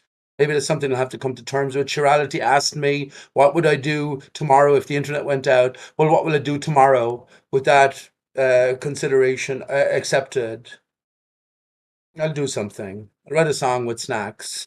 we'll write a song. We'll fucking set up some YouTube channels, make some quick money, and well, decide where to take it from there. Maybe investigate Bob Lazar. Maybe investigate true knowledge. To a deeper level. Who knows? But we make do. Hey guys, what's up? Yo. Hi. So I can't really tell who's talking. I mean, I can kind of identify SE by his voice and the Irish guy. I mean, I've heard him before. I don't remember your name, sir. Is that Uber? Is that Uber? This Who am I is talking Euro. to? This is Oh, Euro. Euro. Sorry about that. I thought you were Uber. This is Piche here. Lucian. Je suis Dodo. Primavera. You whatever. You pick. Oh, Pete is you're fine, just but we. Okay, gotcha. So, hey, sorry to interrupt your guys' conversation. no, you're Not no at all, bad. bro. You're not Open for everybody. Go ahead. Yeah, I was wondering maybe a little off-topic quick clip from listening to you guys back in with some of these TV shows they'll do like predictive programming like they've like analyzed, like they've gone back and analyzed like some of the hints to like 9/11, for example. And then you guys were talking about like Ireland, you brought up, and Star Trek had predicted like the Irish unification of 2024, but I think they're kind of behind schedule on that one by a year. It might be 2025. I don't know if you want to give your thoughts. I want to hear more what you have to say about that. What's that? The Irish expectation for 2024? Sorry, some cars were driving by, so it's probably hard to hear me. But in Star Trek, they predicted the Irish unification of 2024, and I think they're behind schedule on that one. You saw You one of the kidding things me? I posted, huh? Listen, I never saw that this clip. or heard about this. They're exactly on schedule, bud. They're exactly on schedule then. I never heard anything about this. And I told you, I'm the king of Eire. The King of Eire. Eire is the whole of the land of Ireland. And I'm not putting myself up on any pedestal there. Every man, woman, and child born in this land has the same authority, but I'm just someone who has declared it. I've also taken the sword from the stone, so very interested in what you have to say, because I've already decoded Star Trek, which is Rect Star, which is R.I. Starkus. The father of heliocentrism is R.I. Star Trek. I must go ahead. Era Star Trek.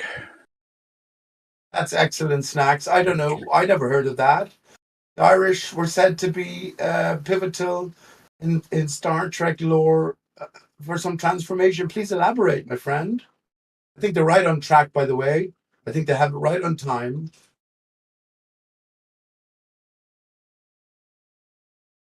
Yeah, go ahead. Elaborate. Just a clip I posted, Pete, about Star Trek making predictions. It might be all taken to piss, but here's the thing, that the truth is transmitted via these things these fantasies that you would rule out. Science fiction, we already know that science as presented as real is fiction. So everything is reversed.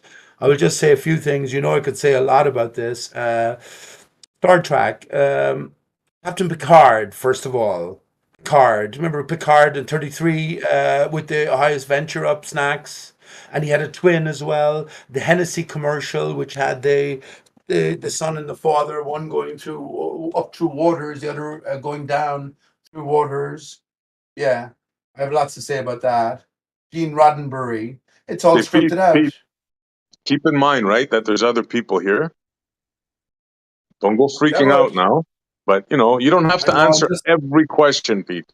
There's other people that might want to get in, right? Right, that's fair enough. Let me just say this: you're not going to be able to answer his question. So that's what Passionate I'm about saying. the subject, and he's going a little bit too fast because of that. Just slow down and let us understand your points.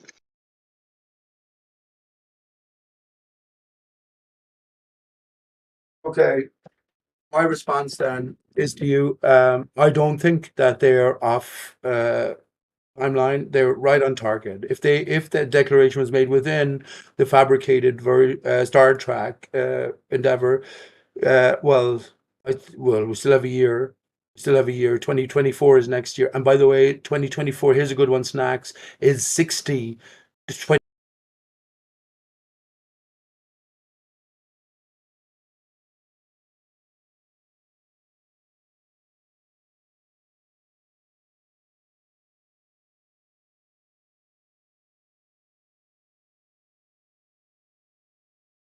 Yeah, I guess Pete got the Discord problem now, maybe. I don't know. Oh, well, we can all have a little breather.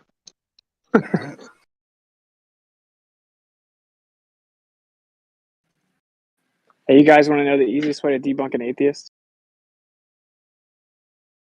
Tell us. So most of them will be like naturalists, like nothing exists outside of the material world, like matter and energy. They're like, okay, well, let's use a natural law. Hold on, sir. I can't tell who's talking. What's your name? What's it? Man? Oh, you're Witsit? Okay, thank you.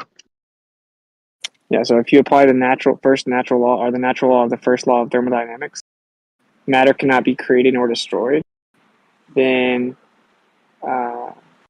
That means that there had to be some external source to this material universe that gave us the matter or energy, since it cannot be created or destroyed. Yeah. That's what I So was saying the other day, bro. That now some people yeah, bring that up as if it's evidence against a creator, but it's not, because a creator wouldn't have to abide by natural law. It's supernatural, right? So, but that's the point. Is the definition of supernatural is that attributed to a force outside of scientific understanding and or the laws of nature, right? And so now the atheist has to invoke something outside this material universe, this natural world. So they've had to invoke the supernatural. So that's like the most concise way to debunk the first law. Then if you do the second law, the entropy will always increase. That means that the amount of usable energy in the universe is decreasing over time, constantly decreasing. In order for it to be decreasing progressively, that means it had to have a starting point, which necessitates a beginning of the universe. But again, since the matter energy cannot be created or destroyed, you have to have something that's timeless or infinite or eternal outside of the material world, i.e., supernatural, beyond the laws of nature, to start the universe, even within the atheist naturalist philosophy. So, dun, yeah. dun, That's dun. I said that 3 days ago when we were talking about the first law. It was a few days ago. I said, yeah, that law, right, is wrong. Because if that law would be right, how could the creator create us? I'm sure you must have heard me say that a few days ago with it. I didn't, but I would say to that the natural law just wouldn't apply to the creator because the creator's supernatural, right? But like Yeah, at so the we're on the same path. Yeah, yeah. yeah, but the atheist has a problem that they're claiming nothing exists outside of the natural world, so they only have natural laws, right? So that's their problem. The first law is the atheist problem. So is the second law, right? Because Oh, they big say time. it's called naturalism. Yeah. The statement matter cannot be created or destroyed is a false statement. Absolutely false. Because of the fact that the creator, we were created. We didn't just spontaneous come out of nowhere, right? So it's a creation. So that law goes out the window. And you're Wait, right. The creator would have to be outside of this realm in order for the creation to happen. well, so you basically get to trap them, right? So if you use the first law and you're like, "A matter cannot be created or destroyed," so you have one option is to invoke something outside of this universe, right? So that would be supernatural, something outside of the laws of nature or understanding of nature. Well, outside of this natural universe, that would obviously be outside of that. So supernatural. Or they could say, "Oh, well, the matter and energy may be just eternally existed." Now, even though that's just stupid, okay, so they could just say, "Oh, the universe is eternal," and that doesn't really work in many ways. But it's like, okay, well, then apply the second law, which says that the amount of usable energy in the universe is decreasing over time. For there to be a progressive decrease, it has to have a starting point to decrease from. Just like if the evolutionist says that, we progressively evolved over time, so human progression requires a starting point. You can't infinitely progress, right? Like it has to have a starting point. Same thing with the usable energy decrease. So now you've had them contradicting themselves with the first and second law if they say the universe is eternal. So they have to say that there's a beginning to the universe applying the second law. Right. Yeah. And it's infamously stated any theory you have going against the second law is just destined to oblivion and is useless. It can't be right. Yeah, even within their own paradigm, matter cannot be destroyed or created or destroyed, right? Then what's the Big Bang? Right? A contradiction in their own terms. Yeah, and that's what's so interesting because what they've all been saying since I've been bringing this up is, well, no, there was something that existed before the singularity. They're Right? saying So that now. That's right. Yeah. they have to say that. But it's like, okay, cool. So you're saying something that is eternal or not limited to time, that's supernatural because it's not restrained. It's attributed to a force that is not limited to the laws of nature. Supernatural.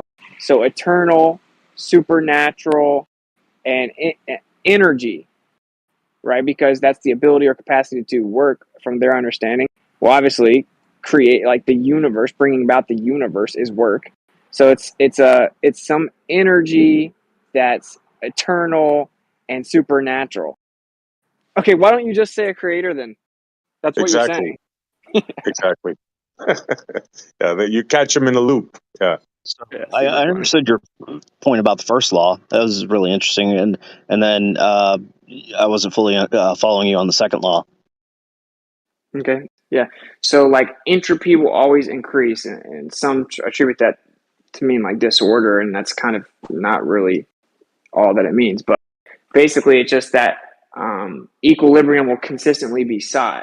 And so as this process goes on over time, the system's usable energy will decrease as it's utilizing and using energy to constantly try to seek equilibrium.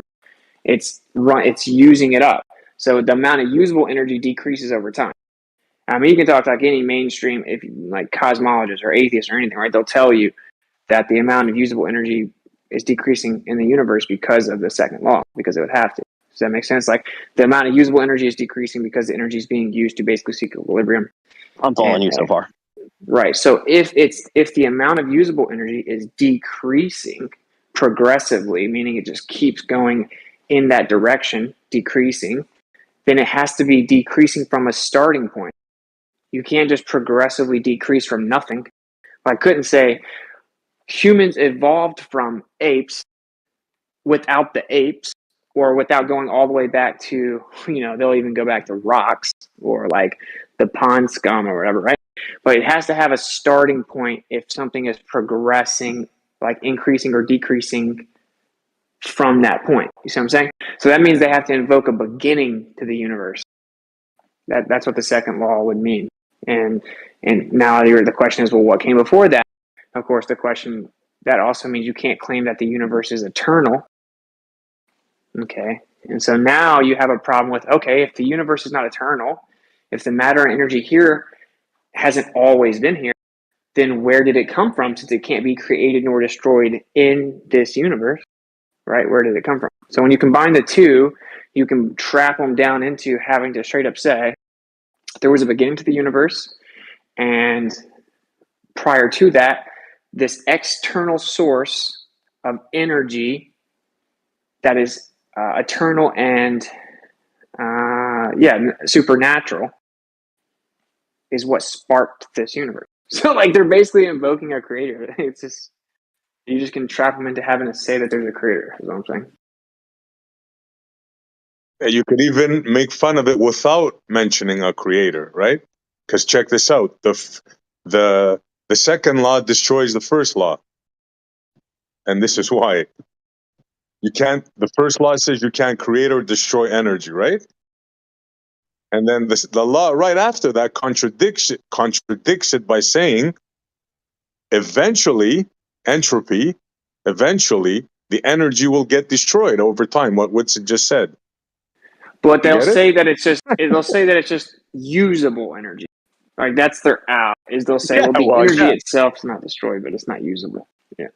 Yeah, but you can contradict them, because you're going to say, look, you can say whatever you want, but in your model, at the end, there will be darkness. There will be no energy. There will be nothing. Well, and of course, what does that even mean anyway? Like usable energy, right?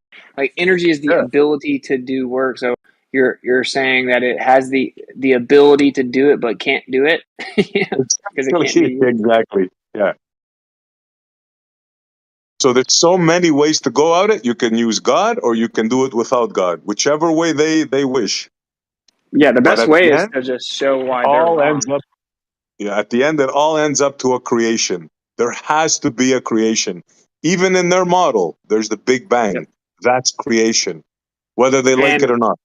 And even the Big Bang, it's like, what came before that? Like they have to invoke something before the Big Bang, right? I mean, and that's what's so funny about it. So then they'll just be like, well, we don't know. And they think that I don't know is a superior position. It's more honest to say we don't know when we don't know. And science doesn't know everything. The creationist just wants to actually have answers they don't have, blah, blah, blah. It's just a talking point. It's like, no, this is a philosophical debate. It's philosophy. Okay, the way that you debate philosophy is you present arguments to show the logical and philosophical viability of your position. You have to be able to show it's tenable logically, right? You have to show how it makes sense or it can be reasoned, right? That's what this is about. If you consistently get narrowed down to, oh, I don't know, or contradictions, then your philosophy is bankrupt. The atheists are used to thinking that they don't have any burden. That's what they think. It's because they are philosophically bankrupt. They think they have no burden. They don't have to answer questions and that they have superiority because it's just like immense skepticism, basically. That's not what atheism is. Atheism is a philosophy. Well, you have to have a philosophy within that, right? Most of them are naturalists. It's called naturalism. Methodological naturalism. Apparently, metaphysical naturalism is a thing, which is just retarded and contradictory. So, yeah, anyway, you get it. Like, you have to debate it. You don't have to do anything, but you can't. The idea you'd sit back and, like, make fun of a creationist is hilarious. What, your position is like a 5-year-old with crayons that doesn't know how to draw yet. Well, I don't know why you'd be making fun of somebody. Yeah, they're in big trouble. They're in big trouble. And there's even more than that, okay? So if you have the naturalist, basically, nothing exists outside the natural world. It's a matter of energy. Now, almost everyone's heard this next one, right? But, okay, well, we know that something called information exists. Wait a minute. Yeah. But you said they're like a 5-year-old with a coloring book, so then that should be the starting position for kids, right? Oh, I'm making the point that they'll point at the people sitting at the table and be like, you guys are so stupid, your discussion's dumb, but they'll never sit at the table. They're not even able to take a seat at the table, the philosophical discussion, the profundity of why are we here, how did we get here, what's the antecedent to us being here. They can't even sit at the table, meaning they don't even have answers, even in theory or philosophically, but they'll come and knock everyone's plate off the table and be like, you guys are stupid. I'm saying, ironically, they're like a child who just saw a coloring book for the first time and they don't know how to even start, using it. But anyway. Yeah, but what is, should be the philosophical starting point for kids then? It's not about actual kids, man. It's about them not understanding how to utilize the philosophy. But well, I can answer that real quick. Even though Witset's point was on par, a great starting point for kids should be understanding the basic 100 fallacies, and then from there you could start to formulate a logical, concise explanation behind a said issue or claim or whatnot. Yeah, so understanding logic, so they know how to think before they learn what to think. That's Correct. the trick, right there. Yeah, logic. For sure. But think about this, right? So we know we have information. Okay, information is like meticulously ordered, like sequence, right? Information, and like it's more of a metaphysical. It's like an idea. It's conceptual. It's abstraction, meaning like it's the sequential conveyance of knowledge, right? And it's meticulously ordered, etc. Okay, well, we know that information exists. For example, the genetic code, right? So our DNA is meticulously ordered. I mean, actually, I can quote Richard Dawkins, right? And he says, it's this misnomer that DNA is actually just like some rudimentary, archaic thing or whatever. I mean, a rudimentary thing, when in fact, the smallest lily seed, its genetic code could fit the DNA of like the smallest lily seed, or a salamander could fit 60 Encyclopedia Britannicas, or the DNA, the genetic code of like the most quote unquote primitive amoeba has the same amount of information as over 1,000 Encyclopedia Britannica, right? And that's Richard Dawkins. So you have very complex and meticulously ordered sequence and information, right? Okay, and that's naturally occurring, whatever. One is that shows it can't only be matter and energy that exists. It isn't just matter and energy. because No, it's how information to exists. assemble it. It's how to assemble it. The blue book, the blueprints. Exactly, and that's Information. built. Yeah. Yeah, that's built into this place, and because of the order. So now you can't even be a naturalist. If you're a naturalist and you say nothing exists outside of the natural world, matter and energy, wait a minute, no, something else does exist, information.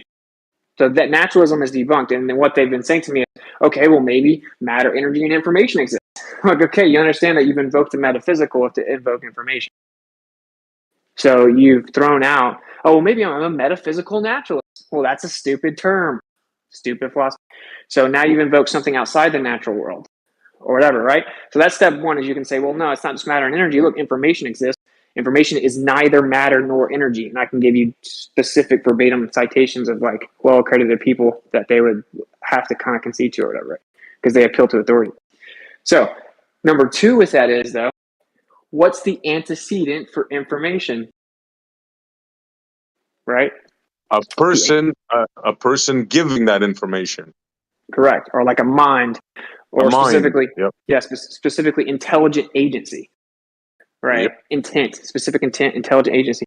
So intelligent agency is the antecedent for information. So now we have meticulously ordered and sequenced, naturally occurring information. Therefore, there has to be an intelligent agency that built that into this place intrinsically, including your genetic code. Some people will try to fight that the DNA is not information, and then they're just like, that's just stupid. Most atheists wouldn't even do that. They'll just say, no, you prove that you need intelligent agency for information. Prove it. Like, okay, well, logic necessitates that because you can't have meticulously ordered sequential information arise from or be derived from chaotic random disorder. Entropy. They're just contradictory. Dispel that notion. Yeah.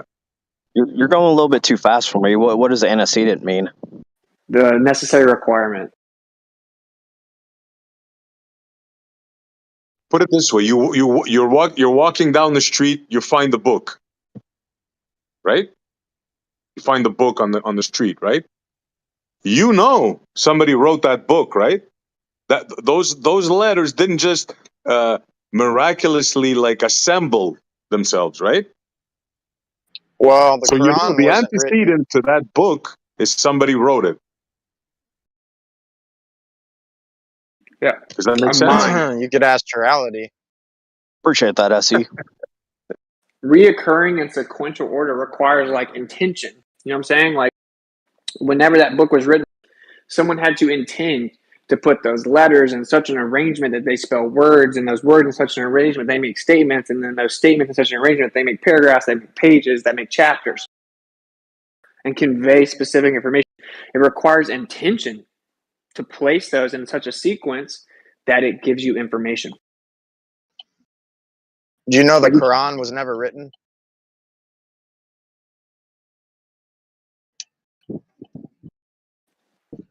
What? Never mind. Yeah. But so, yeah, I just find that interesting, right? Because those are probably some of the most concise ones to debunk atheism, I think. And I haven't heard any counter, man. Yeah, bro, that's the reason why I believe in a creator. That is the reason. Irreducible complexity, right? And information. There's no way around that. I mean, if you don't get that, I mean, that's a big problem, you know? Things don't assemble themselves. Nothing ever made itself. No working machine ever made itself.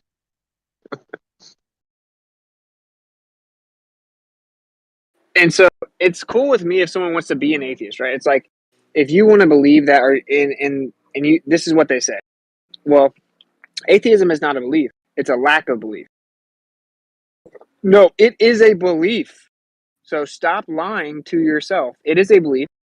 It's a belief that it's possible that you can have meticulous order and information occur without intent. Wait a minute. I was on the other server, and we had a dispute about this. So that was part of my major frustration is that there were two different definitions for the same word. So I feel like there needs to be two different words for the two different positions, and I'm wondering what those words are. Well, okay, so atheism, the etymology is like no theism, basically meaning like no deity, no God. Really, it's kind of an affirmative position stating that there is no God, right? But most atheists now, So and I mean like what's the 99% of word them, for the lack of belief? well, they kind of try to say that they're atheists, but really they would, when pressed, they would be atheist agnostic or agnostic atheist, meaning that they just don't know, they're not currently convinced, they don't see the evidence that convinces them that there is a creator. They're not saying it's impossible, but they're not convinced. They lack belief of a creator because they haven't been convinced. And so that would be agnostic. And so most of the time they say atheist agnostic because the term atheism is just like edgy now. People just like to say they're atheists. That's literally why they do it. That's the only reason. But anyway, what I'm saying is that like what I'm saying is even agnostic is a belief. If you're agnostic, if you're atheist, if you're atheist agnostic, whatever, that's a belief. The belief is that it is possible that you can have specific order and information without intelligent agency. You have to hold that belief, or you couldn't even claim, you couldn't claim, I don't think there may not be a God. I'm not convinced. Well, in order for you to say there may not be one, then that means you're saying it is possible that you can have sequential order without intent. That is a belief, that is a claim. You see what I'm saying? Most of them, they try to But just say, oh, I on have the no opposite proof. end of the spectrum, what if there's multiple authors, which means multiple gods? That wouldn't matter. That would still just be creationism. Right, like when you get into the subcategories of what is the creator? Is the creator benevolent, malevolent, male, female, outside of gender? Is there multiple ones? That's a separate conversation. How we interpret the creator is typically found in religions, but that's different than just acknowledging logically that there has to be intelligent agency, whether a group of people or a group of minds or one mind or consciousness or whatever. Yeah, that's a category of theism. I think polytheism, people call it. Yep. Yeah, and most of the time when you talk to atheists, that's really what they want to go against. They want to be like, "Oh, you think the Bible? You think your little book is so special? Or look at your stupid little Bible and stuff." It's like, well, no, that's a red herring, bro. That's why when I took that debate at DebateCon, I was like, okay, I'll debate atheism versus creationism, and I had people, infamous atheists, I won't say their name, but say that that was a false dichotomy. No, it's not, though. And if someone wants to offer a third option, right? Option A, creationism I got defined the as third intelligent option. agent. All right, let me just break it up. So, option A, creationism being defined as intelligent agency. All right, so intelligent agency created this place.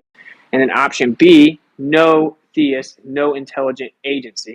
I mean, unless you can explain What how, of about course, you can unintelligent have. agency? What Unless about you can explain dumbass? intelligent That's a agency better. superior to the natural world that isn't considered a deity. You know?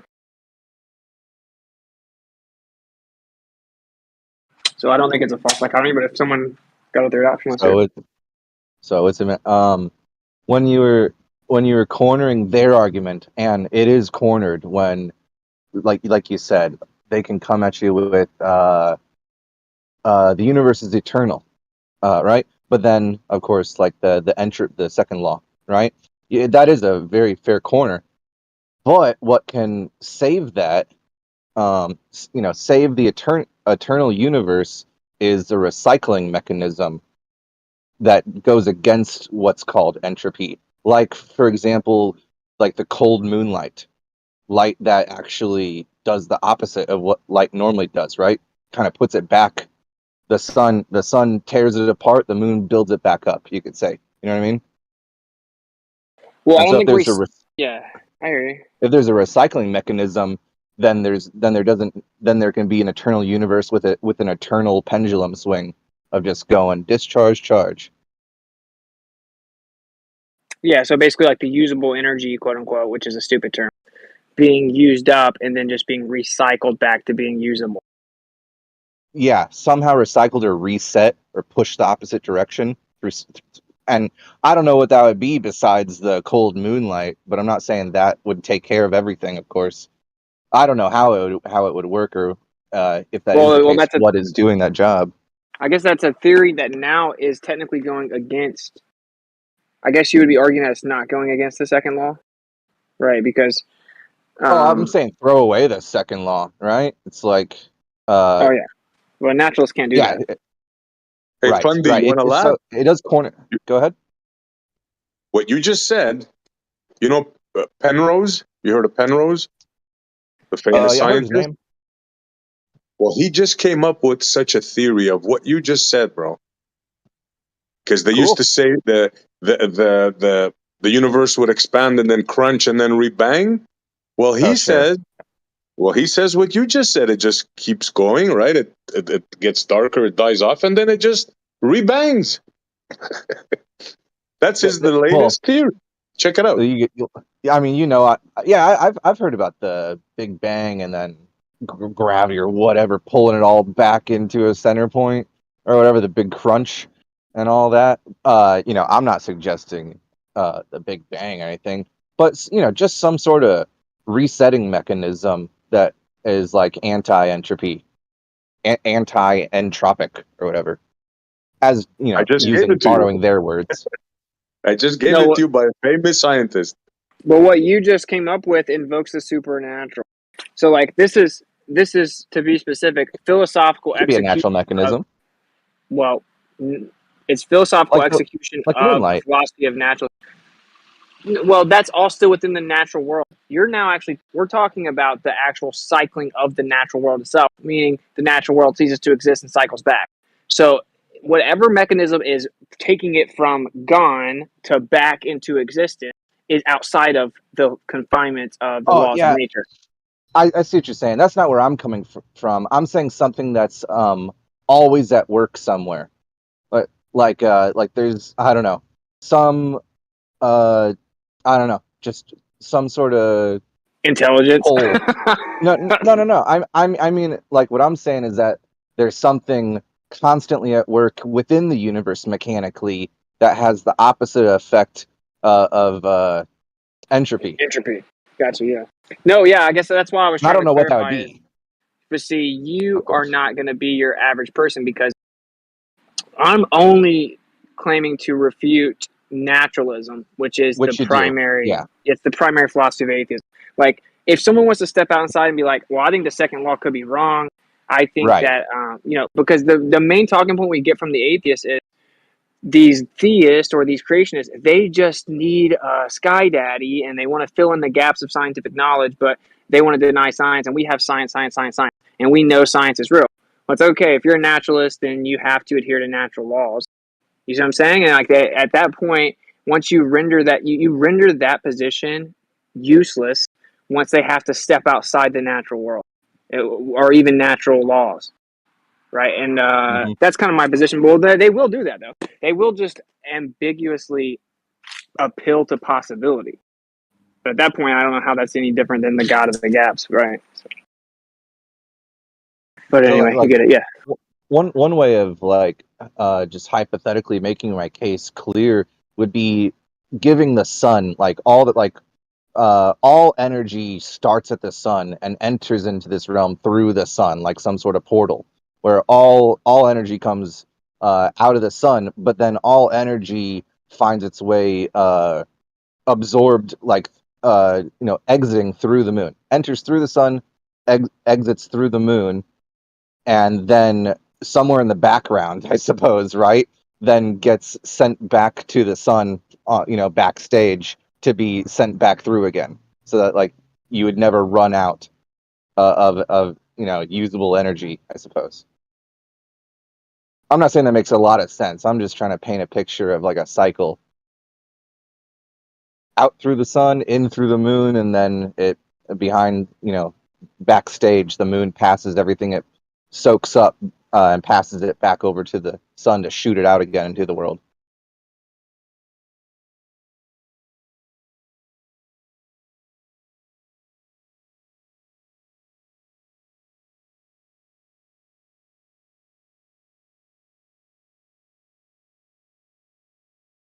Although I see, um, like despite all the great points you've made, I see equal credibility or plausibility in the idea that the universe had a beginning and will have an end, as well as always has been and always will be. I can't say I can really take a firm position on either. It might even be. I wonder if it's even a mistake to think it's has to be one or the other.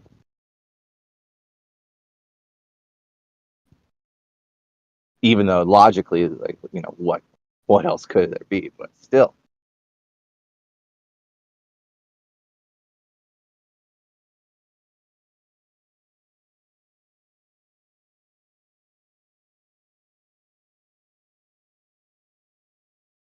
Well, we know the last thing you can't say. You said can't be true. Fundamental, with all due respect, it can be both. So I agree with everything else you sure. said, except that it cannot be both. Has to be one or the other. Right. Well, the last thing I said is, uh, the last thing I said was that I can see where both of them are coming from, but I think maybe it's wrong to pick one or the other. And so I don't think either of them are the right case. Even though I could see either of them being correct, but I don't think either of them are. Although logically I can't give you a third option. But that's that's where I feel comfortable standing. In a position just admitting this isn't something that can be gotten to the bottom of. And these are the two options that people will endlessly battle against each other with, never ultimately coming to a victor of the battle, just an eternal struggle between light and darkness.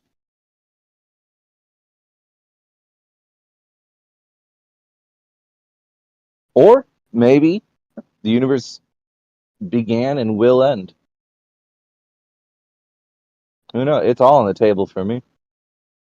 But I have my reasons. I appreciate that idea, and I appreciate the other idea too. I have equal amount of confidence in both, and equal amount of doubts in both as well. I think that's kind of the place you always find yourself in when tackling the hardest philosophical quandaries, and Yeah, it's easy agreed. to make it. I think this is like something we'll never know. Like it's impossible. I don't think we have enough brain power to figure this one out. It almost seems like God is like the ultimate user of controlled opposition. It's like, all right, you gave a whole bunch of evidence for your existence, but you also made a world that people can use to formulate an argument against your existence. It's like you set us up to doubt in you. You also set us up to believe in you as well. Like, why did you give us Free will, bro. reasons? Free will. Yeah. Yeah. He gave us reasons to pick either side.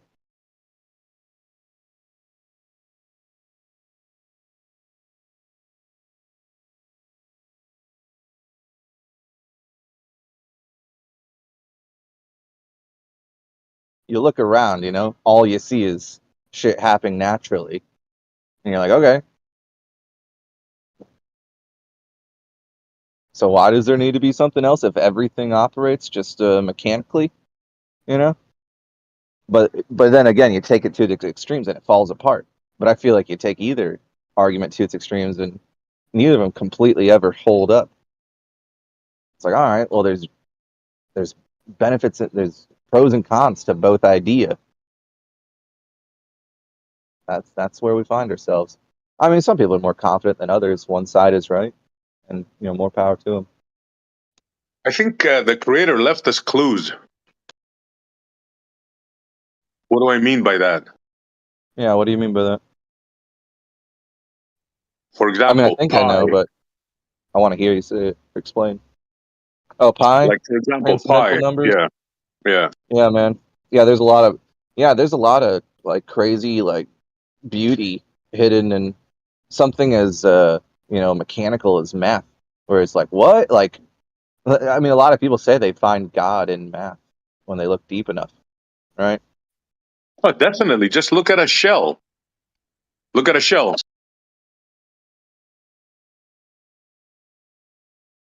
Yeah, I get what you're saying. Yeah. He showed us like we can't see God, right, or the creator, but we can see the handiwork, right? And you can tell God was a mathematician for sure. Absolutely, there's no question about it. Just look at the structure in the shell and the beehive and all that, right? Yeah. Have you ever heard? I forget what philosopher like makes this point, but uh, he speaks on the idea of like there's. I mean, it may not even be 50-50, like, but like what? Here's like the popular phrasing of it. Why should there be something instead of nothing? Like, obviously, it's not nothing going on. Like, there's something going on. But if there's like an equal chance of there being something and there being nothing, why are the scales tipped towards something is actually happening when it I could don't just think. as have easily not have had something going, existence, right? Non-existence Mm, versus existence. Why did existence win that fight? Why is well, something going on instead of nothing you going changed on? at the end there. You invoked the definition of existence. We'd have to talk about because typically it's talking about material world, but I mean the idea of no think obviously is somewhat empty, right? I mean it's not really saying anything. I mean, um, Hmm. it, yeah, it certainly couldn't be the source because it is Right. nothing. You know what I mean? It's like Nihilo ex nihilo. there seems to clearly be a source of all this, right? Like there's some source. I mean, I do get like the out is the idea of like perpetual, Uh-huh. yeah, like that is eternal or whatever. But even that's somewhat, I don't know, unsatisfactory. My answer to the question would be that it's just philosophically dissatisfaction. It's Well, dissatisfactory. Like, I don't know. it's the same issue with God, though, right? And I'm pretty sure, like I know what you'd say, but to me, it's just a matter of where you place your eternity. It's like, all right, is the universe eternal, or is the creator of the universe eternal? Something has to be breaking the rules here. So I see what you're saying. Like, if something has to be breaking the rules, then why not give that ability to God instead of the universe? It's like, Right, because because the something has to be rules, eternal here.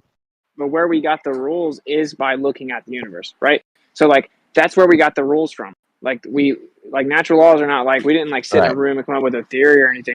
Like we're just like, okay, based on everything we've ever seen anywhere, this is what always happens. You know, it's like we got the rules from the universe. So for the rules to be broken, logically, something that's not limited to where we got the rules, right, Uh-huh. would have to be brought in. At least that's the logic to me. Now you can. What I'm saying is, it's not even as much that it's just like, oh, it's a toss up, so why not believe in a God because it has benefits or something. Like, no, to me, it satisfies all the philosophical questions, whereas the any Uh-huh. alternative just kind of avoids them. It opens a new can of worms, though, where then someone's going to ask you, all right, well, tell me about this God. But then if he operates outside of the rules, then words can't be applied to That's right. That's right. Well, and this is what's so funny, dude. then it's kind Sorry, of go the ahead. end of the discussion. Well, Yeah, so dude, that's then so the funny, bro. conversation just ends, and you're only left with your own feelings and your own thoughts within yourself, and that's all you can do. Because trying, Yeah. to conversate on the topic about it at that point is just kind of pointless. It's like, all right, Right, you but got the yeah. understanding, or you don't. But the idea of like nothingness, it just seems weird, right? So like, there's so many paradoxes here of the idea of atheism, right? So it's like, okay, well, basically everything singularity happened, and what was outside of that? Oh, nothing. Okay, nothing, which certainly doesn't exist, can be a source of anything, whatever. Nothing. So what happens when you die? Nothing. You just go back to nothing. Oh, so you go back to what existed outside of the universe that helped create it? Nothing. What happens when you die? Nothing. You just go back to nothing. Sounds familiar. Like one who would say, Uh-huh. "Oh, well, the creator made the universe, then you die and then you go back to the source of the creator, right? Or the creative energy, whatever it was."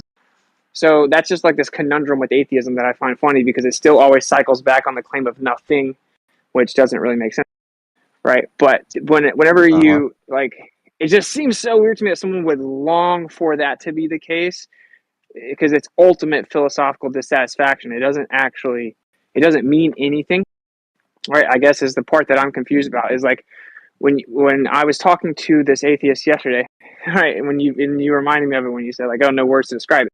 So basically, I keep boiling them all down to, well, you're just trying to fit this into our current understanding or what we understand as logic, right? So yeah, sure, logically speaking, based on what we understand, that's the case. But what if this magic area outside of this universe before he called it pre-singularity, right? Right. What if it's Right. beyond our comprehension? I'm like, okay, so now let's add that to the list. Eternal, external source of energy Uh-huh. that's supernatural, and we can't comprehend it or put it into words. Like you're just saying Yeah. God. Like you're just saying God without saying it. So it's Pretty weird. much. Yeah, pretty much. Oh, I and think until the there's, God, you know, the term a little bit of God wiggle triggers room. people. The term God, even, right? Because that personifies. It's like, throw that out. It doesn't matter. Like, Hmm. the actual phrase is I'm glad you said intelligent. that. Yeah, it's intelligent agency. Okay, that's the crux of the issue. Some type of intent.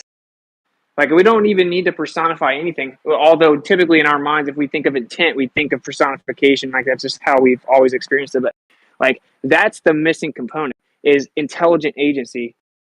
And then normally people will be like, oh, well, that's what people call God. But either way, my point is that answers everything. Now all of a sudden, specific order and occurrence and all of this is satisfied. You can place things in a certain way if you intend to do that. If you just eliminate that, I don't know. To me, it just seems weird. It seems weird. Like, it doesn't make any sense to me. We're going to go to multiverse, eternal, supernatural, external source we can't comprehend or describe with words, but not intelligent. It's weird. Yeah, but you know how I feel. Like I think I said it pretty clearly before.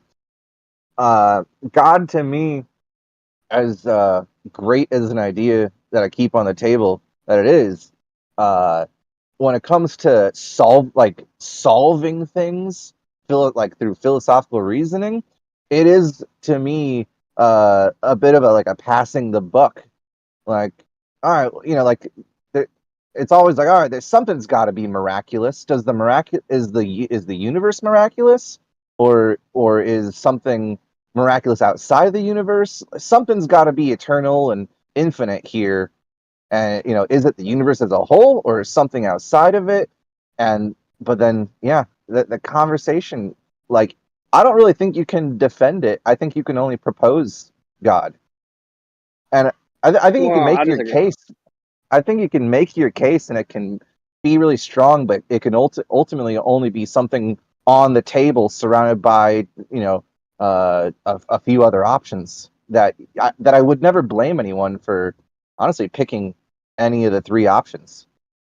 Yeah, we'll just disagree, right? I think the only limitation is the laws of logic, right? And so that's, I mean, it's ironically to even think or use thoughts to then propose atheism is contradictory. Like, to even come up with the idea of atheism is contradictory. Wait, I gotta take this call.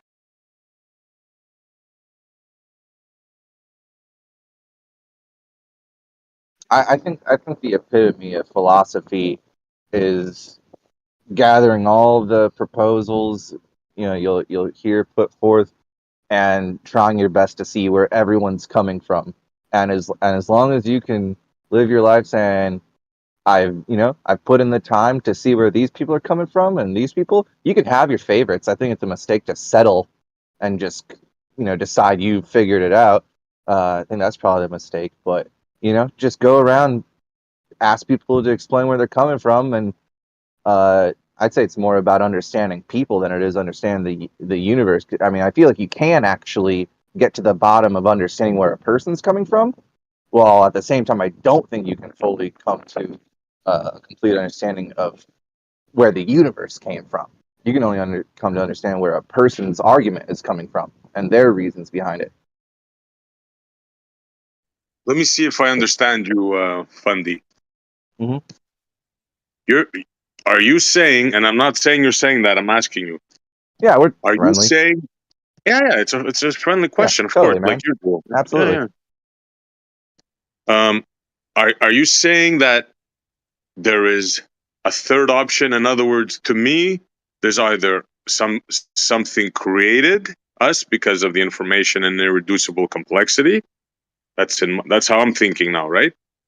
Okay. So either there's a creator, or it just happened on its own, like the way the ballers believe, the Big Bang theorists. Do you think there's a third option there? I mean, you can make up whatever. Yeah, I mean, there is a third option where there is a God, but he has the supernatural ability to create something infinite. Like God, like here it, like I'll put it simply, God created an infinite universe. Like God created an like God, like people have to make something, and through their creation of something, they give, they are forced to give something a beginning, and if they destroy it, they can give it an end. But maybe God doesn't have to create the same way a human creates. Maybe God can create something, but the date of its, the what do they call it when it's construction? Breaking ground, right? Like the first day of the project. Maybe God can create an eternally existing thing. It's like, wait. Well, how did he create it if it eternally existed? That's the thing. Like, that's the third option. God has the ability to create an eternal object, which But is an oxymoron, right?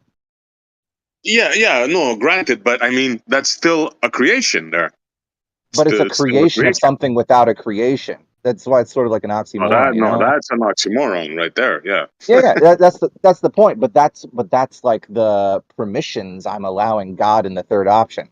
He has the ability to break the rules. He's the one thing that can create an eternal object. And if it's eternal, then it didn't have a beginning. But that's his transcendent abilities to create an object that always has been. And so if you examine the object, right? If you examine the object, you're like, no, it just keeps on going back forever. You know what I mean? So there was no creation date when you actually examine it, yet it was made. Just not through Well, that means wouldn't. that are understandable. Yeah, I don't think that would be a creation by definition. I think that would be a manifestation, which means that the blueprint would have already existed in thought, it just hasn't manifested into fruition yet, which would be different than creation. I don't mind you putting it that way. I'm just spitballing ideas out here. No, I know, but yeah. It seems like a common thing. Like people often use the word creation in lieu of manifestation, analogous to like energy per se. Like people often like to say that an AC generator creates energy, in which it doesn't. It only manifests energy, being that the energy was already there. It just brought it into fruition. It's kind of like going fishing, right? And you don't have any fish in the boat, but that's not to say that the fish doesn't exist. You're manifesting the fish into the boat by means of fishing and bringing it into fruition. That doesn't mean you created the fish. Also, like when you order a pizza, yeah, like when you order a pizza, right, to show up at your front door. When it shows up at your front door, it didn't just spontaneously create itself at the front door. No, the pizza already existed. You just brought it into means of fruition. Yeah, I see what you're saying. So, like that goes along with an idea I'm fond of, that there's this. I even got this from Ken actually. Like he says, there's only two dimensions. There's the realm or the dimension, and not using it like in spatial dimensions or anything like that, like a whole new use of that word. But there's the potential dimension and there's the actualized dimension. And everything that is actualized or manifested was waiting in the infinite potential. It wasn't generated, it wasn't created, it was just, like you said, brought to fruition, actualized. But it was and it was always there, it just hadn't manifested yet. Yeah, like you said. He also uses like a host rock bearing gold, like quartzite, and he says, you know, the gold within this rock, you know, there's probably about $300 worth of gold within this rock I'm holding here in my hand. However, there is not the worth the worth of the rock is not $300 because what is potential isn't actualized in the sense that yes, there's gold in the rock, but until you extract that gold from the rock, right, then what's potential is not actual. And I like the way he used that host rock in that analogy because it just drives it home. Yeah, but guys, all that what you're saying very well may be, but the only way that could happen is post-creation. What you're saying could only happen after a creation. Think about it. Well, yeah, I see what you're saying because, like, in the very essence of a metaphor, a metaphor can never be the direct truth, and so it's always some sort of comparison to this, like a parable, and so it's gonna fall apart. Well, Examined too closely. I'd like to touch on that. Go ahead. Let's say we took all of the pizzas in the world and we wiped them out. No more pizzas. And then all of a sudden somebody comes along and they make a pizza. Does that mean that guy that made the pizza created the pizza? No. The blueprint was already there. Just Yeah, but you're because missing the point, blueprint bro. wasn't manifested. I got a similar example. You're You go missing the ahead point. first, Jesse. Yeah, the point is you need the dough, you need the flour, the water, you need all this, the pepperoni. That has to be there before you can do what you're saying. You understand? Yeah, You no, can't just bring stuff. Yeah. I get where you're coming from. There's a lot, like, even in these metaphors, there's just like these words that come along with baggage, and then we're also, we're also always invoking some sort of, like I said, like something that doesn't obey the rules, some sort of philosopher's stone, some sort of transcendental object that can do anything, and creation, like Witsit was saying, it serves a role that, like, can satisfactorily address these this level of questioning, but like I say, using God as your explanation passes the buck. Then, because then what you have to do is then try to understand God's nature, and you're like, okay, well, did God begin existing one day and will stop existing one day, or is God something that always has been and always will be? Saying God did it explains absolutely nothing about It could be true. It could be true, though. Doesn't matter if it's true. It explains nothing. Yeah, we're okay. The reason why it does about that. Well, I don't say God, I say a creator, and the reason why I say a creator is because of information. Cowardice. Since when do you care about an explanation, Jace? That's two people you called coward in a few days. Like that's pretty low life of you, bro. I'm just messing with you. Like, would you call me coward to my face? Like, I don't think you would, bro. Oh, of course. We can just carry on amongst each other. We don't need anyone poisoning the well or whatever. But it does demonstrate that you don't have the courage of your convictions. But so you guys want to get back on track? How is saying that you think there's a creator cowardice? How do you equate that? No, man. I was. Do you really want to spend your time? Number one, but hashing number this out? Number two, no, you said you won't call it God, you call it the creator, which is just it's the same thing.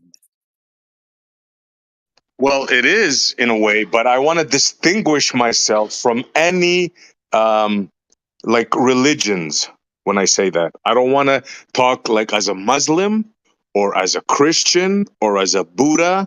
I want to talk as, let's say, a scientist or a person that uses logic. I don't want to put my camp because it diminishes my argument. You understand? That's why I say creator. Yeah, but Yeah, most but did you hear scientists what and he said? logical people don't refer to a creator, right? They don't think that's a logical thing to do, nor a scientific one. I just think it's funny that you're gonna weigh in on this, Jace, and say that it explains nothing when all of science that you subscribe to explains nothing. The only thing they give is descriptions. So descriptions seem to be suitable enough Dude, for everything else, yet for this. doesn't matter if you want to play word games and say that science describes things, it doesn't explain things. Of course it explains things, man. But saying magic, that there's a magical creator, explains absolutely nothing. Nobody said magic, bro. We were very detailed. We were talking for an hour now. We were talking about DNA sequencing, how information, how there's so many code. There's so much code that for it to be written, just for an amoeba, it's like how many encyclopedias? 1,000 encyclopedias. And you're going to come in here and don't interrupt me, bro. I'm almost done.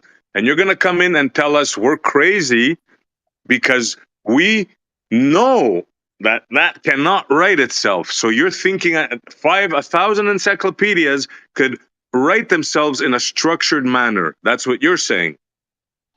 If you guys are going to allow this train to No. get derailed, I'm just going to have to hop on the crazy train with you. So I guess I'm sucked in. Count me sucked in. Well, I'd actually like Let to him answer ask though, just bro. Jace. Fun. Let him Yeah, answer, he please. was speaking to me, man.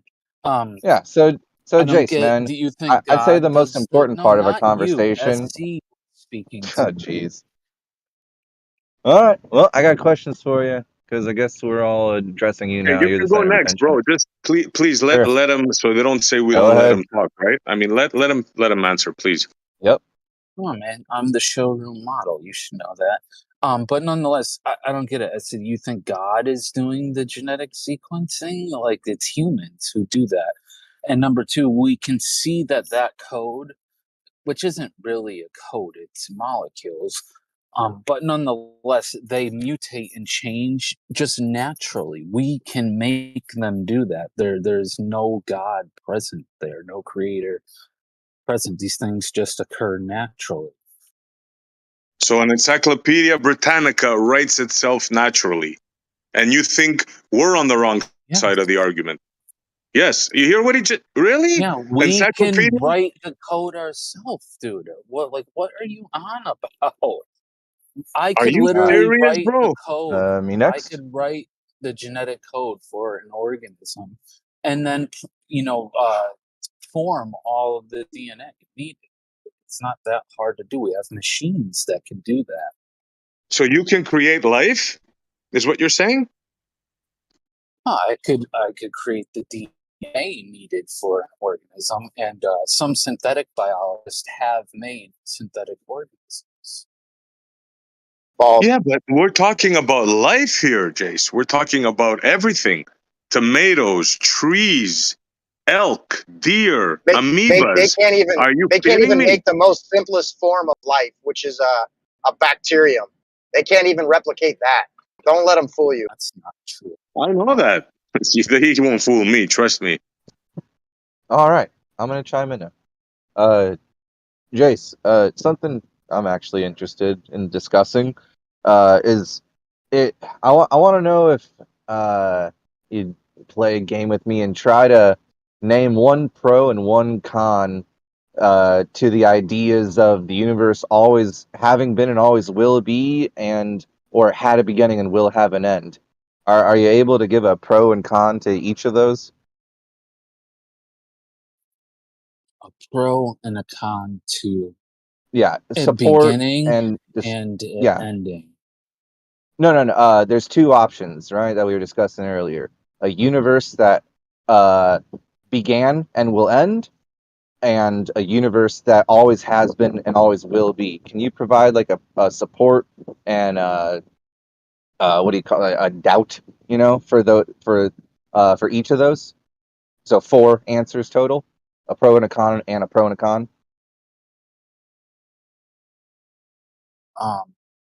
In Defending what and dismantling sense? both arguments. Okay, well, I don't think the universe began, and there's plenty of good reasons to think that. So I Yeah, guess I a was asking if pro you can do a for pro and a that. con. Yeah, go ahead. Yeah, a reason why against the universe having a beginning is that in quantum field theory and quantum mechanics in general, quantum state is infinitely extendable into the past. It's trivial to show theorems of that. That if you have a time dependent quantum state, you can extend it infinitely into the past. So that eliminates the possibility of there being a beginning to the universe. Um, I guess a con or that's a con against that idea. I guess you'd say a pro for the beginning of the universe. I don't know. I guess it adds makes it understandable to us, I guess, because we like to think of things as having a beginning, having a period, and then having an ending, like a period in which they exist, and having an ending. So I don't know. Maybe it helps some Sure, people like how make a most other timeline. things in the world operate, just kind of translated onto the universe itself. Like, oh, everything, a sentence Yeah. has a beginning and end. A life has a birth and a death, and translate that into a fractal scale it up to the universe, right?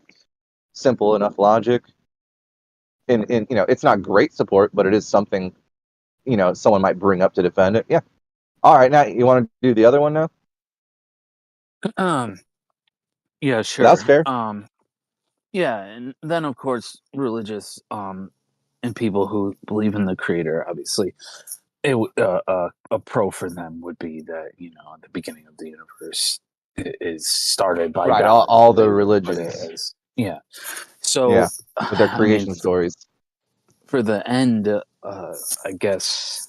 I don't know, So now a pro and a con for a universe that always has been and always will be. Yeah, I guess a pro is just that it doesn't. You're saying it so that it doesn't end. Yeah, never began, never will end.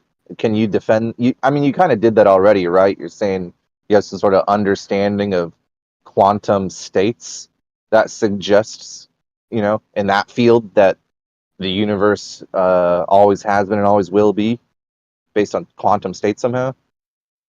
I guess your answer kind Yeah, of can yeah. double up there.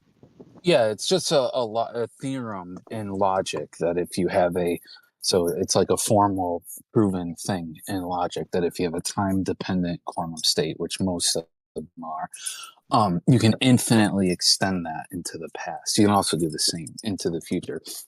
And it's actually trivial to do. Like it's very simple to do to prove that. So yeah, I mean that would be a thing for the elimination of there being a beginning and also an end. I guess the normal answer is just that there's not really an end to the universe as we put it. That it'll just the entropy will maximize until it's in equilibrium, and they just call that the heat death. Yeah. You want to explain to me your understanding of the heat death? Does that mean everything's does that mean the matter that's still remaining, no chemical reactions can occur, and that everything has reached like a resting point of a certain temperature? Or is it that everything gets super hot, or is it that everything gets to its coldest temperature? Which one is that heat death? Yeah. Because you're talking So about like it's the end of entropy, right? The end of entropy. All chemical reactions, everything's reacted, all the springs have unwound. So does that leave the remaining matter in like a cold state? Well, not cold, hot, whatever, that's subjective, but you know what I mean, like a resting temperature. yeah, I guess you could say it like that.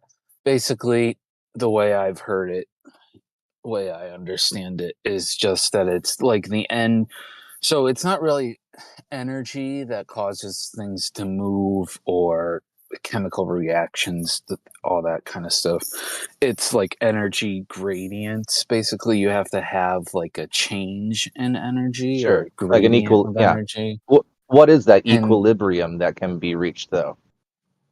yeah, What does that look well, like? so the heat death is just when there's no more energy gradient. So there Yeah, could when still the be pendulum stops swinging, matter. right?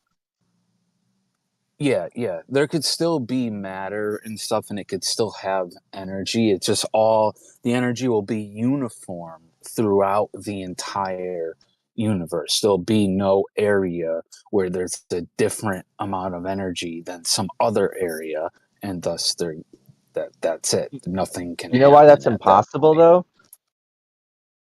Well, it's You not know why that's impossible, impossible? dude. It's No, what the no, no. second law of Let me make my case. thermodynamics says. Yeah. But the idea that people have in their head when they try to explain it is impossible, right? Because you and I can agree that like modern physics would say that absolute zero isn't something that can be actually reached, right? Like it's Yeah. it's like right. It's a theoretical cap. So so thermal energy, if there's matter still remaining, it'll be imbued with some amount of thermal energy. But then, of course, if something has thermal energy, it's going to release that thermal energy as infrared light, right? And so, as long as there's two pieces of matter in the universe, one of them is going to emit infrared light, and eventually, given enough time, that infrared light's going to bump into the other piece of matter. It'll then be warmed up, and its thermal energy will rise, and then it'll be expelled right back at the other object. It's going to be like there could never be like a no work possible or no energy exchange going on, because as long as there's two pieces of matter, then they're just going to be passing their heat back and forth through infrared radiation, like an endless game of Pong. Yeah, I get what you're saying, and that works right now because there's huge dispersions between energy gradients of objects right now. But right, the second law is telling us that there will be there will be no difference between like a point over here versus a point over there in But the energy. light always So like flows, right? thermal radiation, Speed of light is a constant. objects radiate because they have a different amount of energy than the environment. But if the environment and themselves all have the same amount of energy, saying that it radiates doesn't even really mean anything at that No, point. it There's does, no because you think change there's in a energy. vacuum. But it does because you think there's a vacuum between things Yeah, in but the you're talking infinite about abyss. objects, man. You were talking Yeah, about yeah, objects, not matter. vacuums. Yeah. There's gonna we got this big outer space, and as long as there's two objects located somewhere within that space, then they're gonna emit infrared radiation, and then it's gonna hit the other one. It's gonna They absorb it, won't, and though. then I mean, eventually, yeah, it will. If the space and the object and everything is all at the same temperature, it won't emit infrared radiation. Or that won't have saying it's emitting infrared radiation won't have a meaning at that point because there's no An object in difference in space can't have the energy. same temperature. An object in space can't have the same temperature as its environment because space doesn't have a temperature. Yeah, but the It electron, does, though. the electron can be Oh, in a you slow talk. state, and if it's in a slow state, it's not going to Yeah, emit any time. Coach Show, take over, man. I gotta go for a few minutes. Well, I mean, I'm not going to be able to. Well, actually, no. I am familiar with the what is it called, the heat death, and it's for several. It's not just the second law and the maximum of entropy, but also because of the expansion of space. Eventually the expansion of space. Uh, it's gonna be enough to even not allow chemical processes to take place. But that's way far in the future. Kosho, right. do you believe that the Encyclopedia Britannica can write itself? Sure. Now a serious answer. Sure. I said sure. Yeah. That's Why kind not? of what Case was saying. He's saying that they can do sequencing themselves without the aid of God or anybody else. It's a natural phenomena that sequencing can change. Oh yeah. Yeah, So DNA is a so molecule. Molecules form themselves naturally all the time. DNA is a molecule. An encyclopedia is not. That's a man-made thing. So obviously it's not going to form itself. But molecules do all the time. They form themselves and react together. so now you're changing your mind. Now you're saying that the encyclopedia cannot write itself because before you said it can. Jason said that. I said it. Yeah, you said it too. Yeah. Okay. Well, yeah, I'm saying that. Um, but yeah, if we're talking about molecules and DNA, then clearly those are all the biological processes are dictated by chemical processes. Those are well understood, so it's not like magic or anything. So all the information, the blueprint to create a human being, right? For the semen to go into the egg, right? From that process on to create a life, a human being. You're saying that process, that code wrote itself. I'm not saying that it's a written code. So it's Well, a call it code. It's whatever not you want, a written written, code. biological, chemical, the chemical information, if you may, to create a human from a sperm and an egg. That created itself. That wrote itself. That information. You know, like when you buy an IKEA thing, you have the blueprint. Put A, put B. All that happened on its own to make us. Well, I mean, you have to remember the pressures, uh, the time, because it didn't just happen overnight. It happened over billions of years of generation to generation, and pressures that form the future generations. So it's not as simple as you're describing, but yeah, the starting process can be simple, and each additional step can be simple. They're just like I said, they're dictated by chemical processes. Hey, I don't know if you Kosho. guys are using your scruples at all. Hey, Kosho. Have you ever heard have you ever heard the common sense modern view of reality referred to as the purely mechanical model? Maybe elaborate a little bit more on what it is. So, like, like the evolution of worldview, people were much more theistic back in the day, but now, modern science kind of gives the impression, and for people who choose to title it this way, the common sense, a scientifically literate person would come to like the sort of mainstream common sense understanding, like worldview, called the purely mechanical model, that the universe operates in just a purely mechanical fashion, and forces they're blind. There's blind forces that work in a purely mechanical system. I would say that there's consistent forces, consistent rules in the universe, and all investigation that we do confirms that there's laws that dictate the entirety of the universe, and they apply to everything. And of course, there's things we don't know, and people might, Right. go towards like But supernatural or metaphysical reasons for that. But the more we look into anything, we find out that there's no need to there's no need for metaphysics or supernatural because right. yeah. Let me put it this way, just to make you to like kind of repeat what you said back to you, but in my own words, right? That there's no need to invoke intention. Like, you got these energies, these forces, this matter, and that they operate according to laws, but there's no like intended direction for how they, what they're supposed to do or what they were meant to do. No intention involved. Just a mechanical system at work in a process.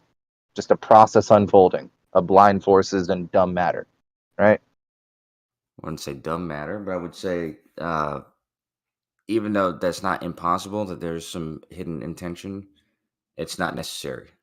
is what I'm saying. It doesn't seem to be the case that that's required to be Not where we're not at. necessary in developing your worldview, right? Not You necessary don't in not if somebody came out behind the closet and said behind the curtain and said, "Hey, guess what?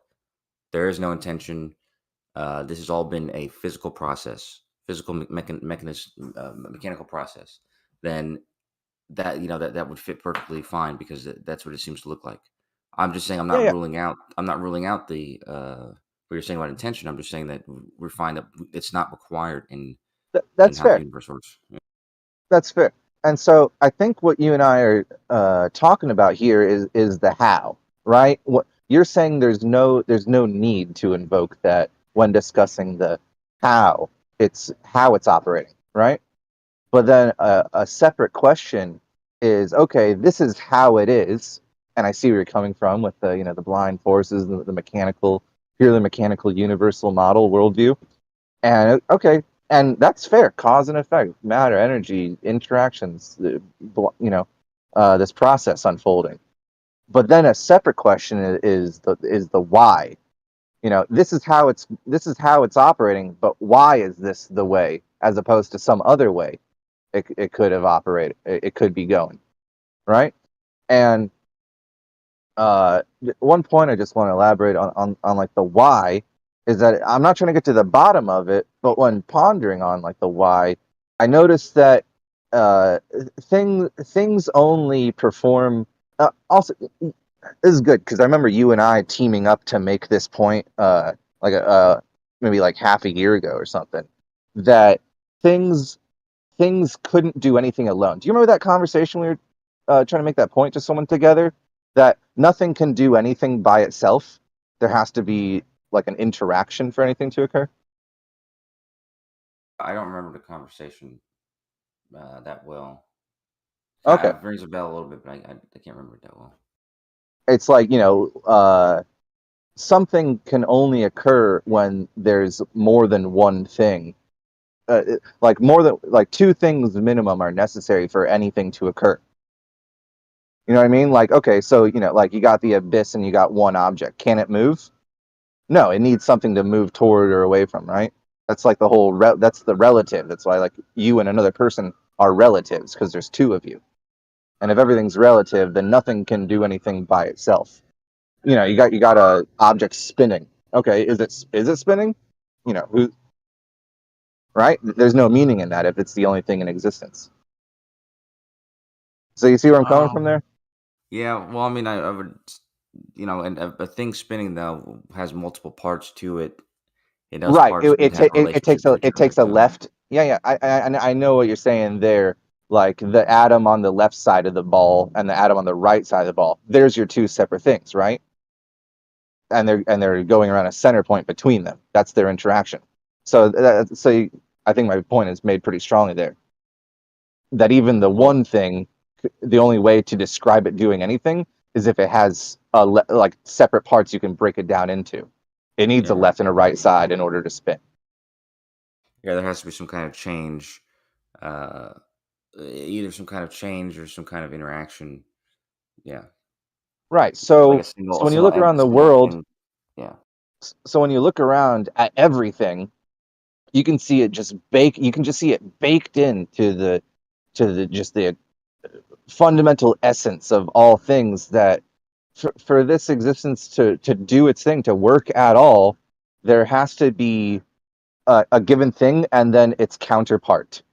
Whatever is its other, there has to be this and that.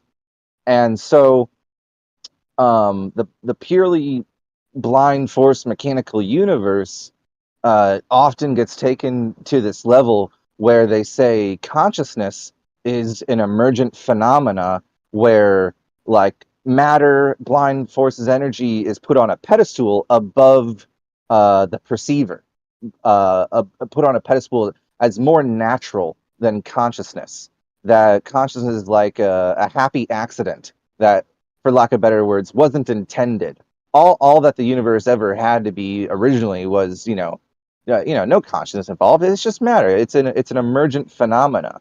But noticing how everything has its, uh, you know, given and then its counterpart, it only seems to me that just like everything else we're talking about, left and right, that it was inherently intended from the beginning for there to be the interplay between perceiver and perceivee. And I think understanding the points I've made, it's very difficult for someone to make a case that the perceivee is somehow more natural than the perceiver, meaning that conscious life was intended from the beginning if there was one, and that calling it a happy accident is ridiculous because you couldn't have the perceivee if there wasn't always the perceiver, whether like waiting, backstage to emerge, but always intended, not something that the universe just happened to create, but something that it was always going to make it inevitably because because it's the necessary coupling of the two. Things come in couples here. Some people call it a dualistic world. You know what I mean? Yeah, but hold on. Yeah, how do you know that the like the Big Bang Theory, at the beginning of the universe, there was like a unity of all the energy. Let's say that unity of energy was a single thing, right? Does that make sense? Okay. I'm just I saying mean, that it no, doesn't. but I can follow. Well, if let's say in the expansion of the universe drives the energy apart. Energy Nothing is allowed happened at to. no time. I'm sorry. We're So what? starting from the nothing happened at no time for no reason sort of beginning. No, Singular. I'm just What do you describing. mean I'm by describing the singularity? the energy. What? What do you mean by singularity? Because like my understanding of it is that space didn't even exist, and so there is no location for that singularity to even be. Right? Time and space were just as much as the energy and the matter were condensed into a single point in the singularity, so were time and space. People often think that the Big Bang concept is that there was already time and space and that just energy and matter were in the center of it condensed. Boy, that's not the story, right? The Big Bang states that time and space didn't even exist yet because they also emerged out of the Big Bang and expanded from that point. And so it's a no thing at no time with no energy for no reason. I mean, that's where it starts, right? Hold on a second. Read what I just posted. Well, give me 2 seconds to read it. 2 seconds. Sure. 3.2 billion. That's how many base pairs of sets of genetic letters make up the human genome. In order to list all these letters, a person would have to type 60 words per minute, 8 hours a day, for about 50 years. However, humans are by no means the species with the most base pairs. The marble lungfish, Parabola antipalapalis, has about 133 billion of them in its genome. And you think that could somehow happen on its own? Yeah, okay, go sell your snake oil somewhere else. I was told that's all just mostly junk DNA, trash, meaningless. Yeah. So are you? I don't get what you're claiming. Are you trying to?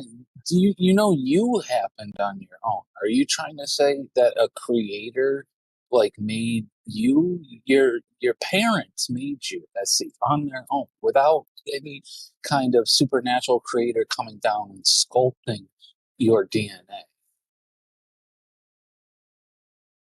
Yeah, whatever.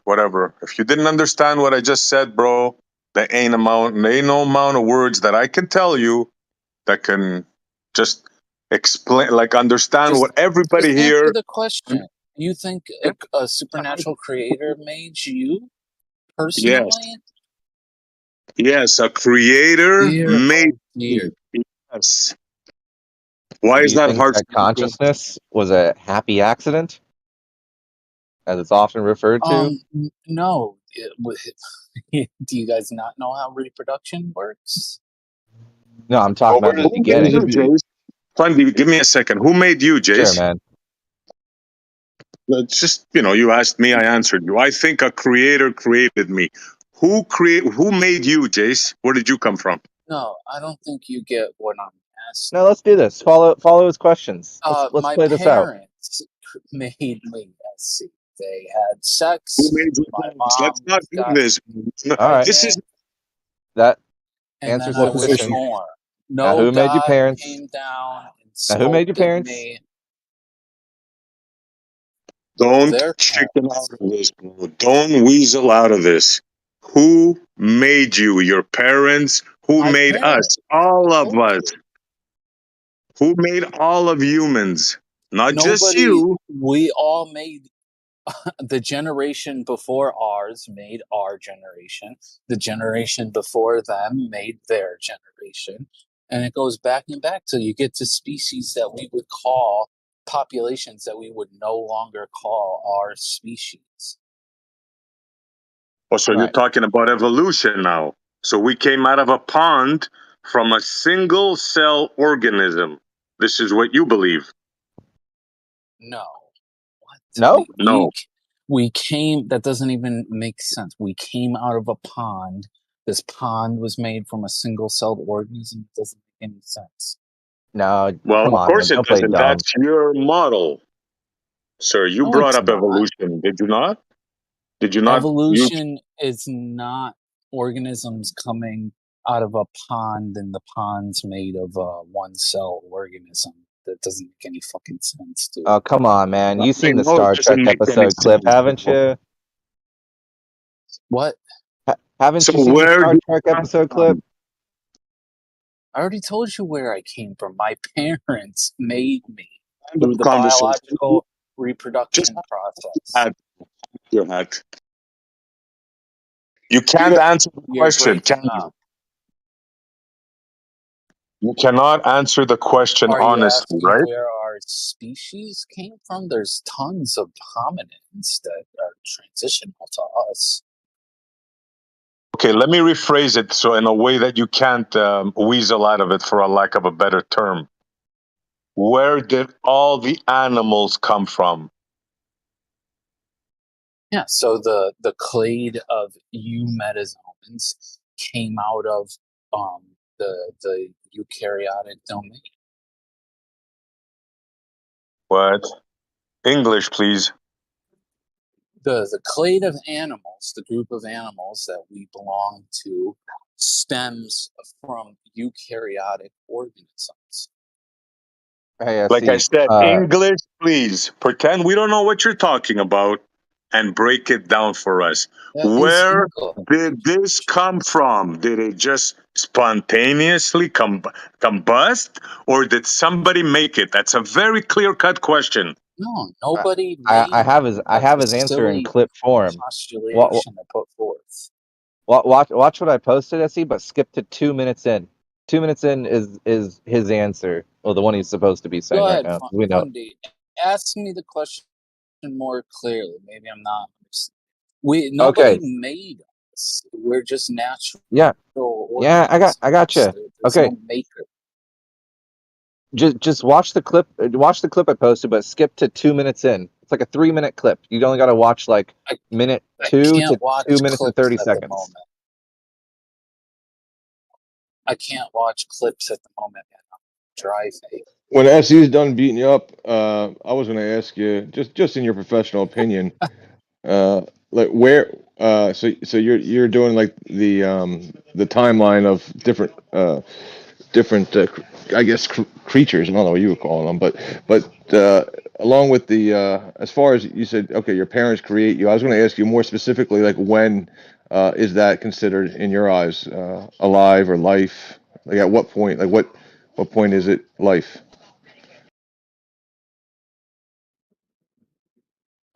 Well, one cell is usually what we call life. I mean, there's different criteria for life, but cells are alive. Thus, I would say a cell is life.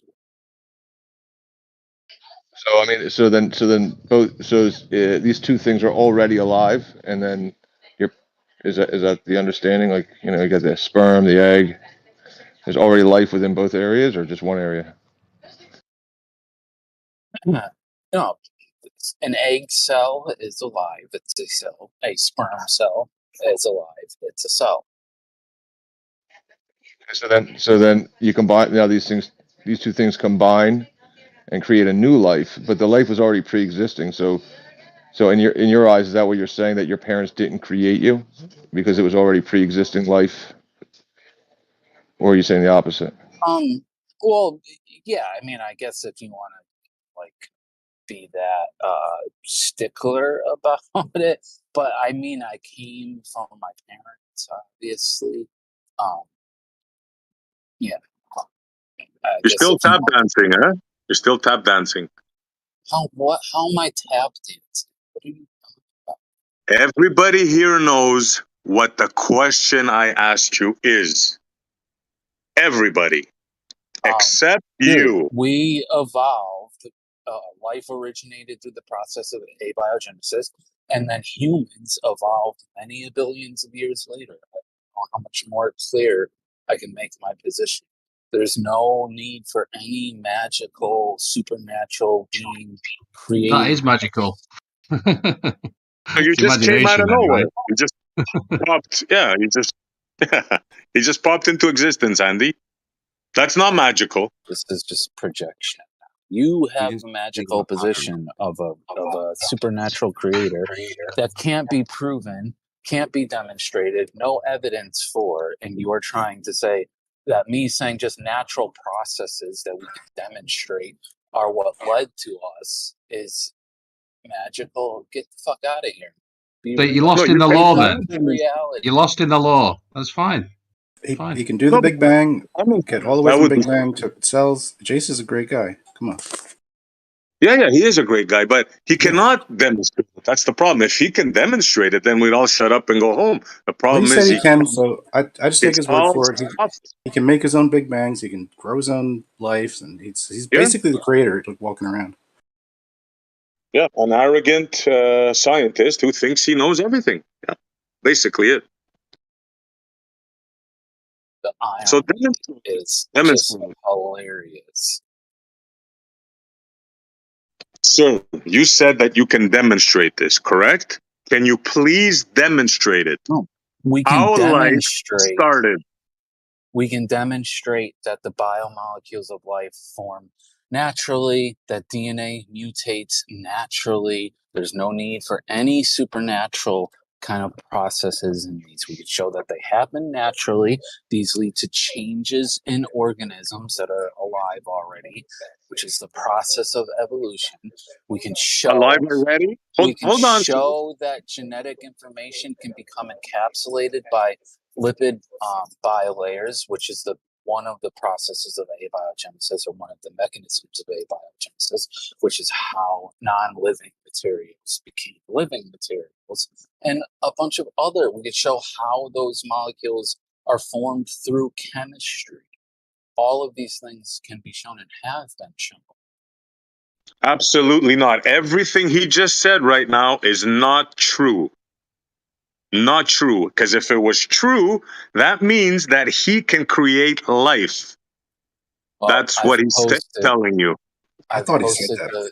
I've posted the papers of David Demers and others showing how RNA gets encapsulated by lipid bilayer layers, which is just naturally in water because of the I hear. Which is the definition of a protocell, meaning the first things we would count as being alive. And I could provide you many other papers of how these molecules form. Dave Farina has shown them at length in his videos. So No, just dude, saying somebody all ban this Jace is right now. alive, blah, blah, blah, is That's the just name silly. shall not speak. Sure, Farina wheat's tasty, but Oh, come on, dude. You don't want to get banned too. Stop it. No, what he's saying right now is that he knows where life came from. He knows how life was created, right? But on his explanation that he was saying all this RNA and RNA and all these molecules, right? And then he said which combined to existing life. And then he went on to say that how life just spontaneously came out of nowhere. All nonsense, all sophistry. None of it can be proven. Zero. Yeah, listen. He can't. It's just he's a Already human being. has He's been not. He can't proven, answer dude. every question, right? Like the question being asked to Jace is like an unanswerable question. We like he's not God, right? Obviously, he can't answer those things. Like he's just saying we can combine different things in nature. Nature being another word for pre-existing intelligence or design behind the, and then we can use this mechanism already given to us. To then make new forms of what already exists. But where did it all come from, Jace? Like Jace never gonna get an Exactly, answer. Tank. Did you miss the Exactly. last Yeah, half that was of great, what I dude. said? That was a Did you great miss? response, dude. Did you miss the last half of what I said? David Demers is just one of a few groups that have shown how RNA can become encapsulated by lipid bilayers. He even showed how those then become even more complex as the generations go on, become more and more like the normal cells that we see. We could show how these molecules form and just chemical reactions in prebiotic conditions. There's plenty of papers I could post showing that. I've already posted the David Demers one. I've posted some of those papers. So thinking that abiogenesis is some kind of gotcha is just no longer the case. So Gotta give it up to No Tanks laying it down. Yeah, that was well done, Tanks. That's exactly it. Get your own dirt. In other words, get your own dirt, bro. Don't play God with us here. You're not gonna get away with it. So you understand that no one's currently playing our God. understanding. You're just Good. lying. I'm exposing. But go ahead, Gosha. I'm saying, but our current understanding, like what Jason's describing, he's describing how, if you have these chemicals that already exist in the RNA, then it's been witnessed that they can, you can grow cells from this. Okay, and before biology, we understood how these chemicals can come about, and we learned how those chemicals can come from subatomic particles, right? So it's like all these things, the things that they require didn't have to be magically put there. We can see the basis for where it all goes back to, right? So it's not like there's no steps missing in this that would require magic. You know what I mean? All you're doing is back engineering. That's all you're doing. You're taking what the creator gave you and you're looking at it and you say, oh, this, and that. But please humble yourself and don't think for a moment that you can create even a tomato seed. Just humble yourself, man. Know your place. Know your place. When did I say? Listen, dude. This is why it's Not you, hard to not have a you, conversation Costo, with not you. I you. know, but nobody here said that they can create a tomato seed, dude. Okay, so that all we're talking, when you say reverse engineering, like that's an insult. That's actually what we're doing. We're trying to reverse engineer reality to understand how it all came about, and we're not finding a person manipulating stuff to make it happen. We're finding that the laws of nature, through our reverse engineering, we're seeing that the laws of nature create these things. Okay.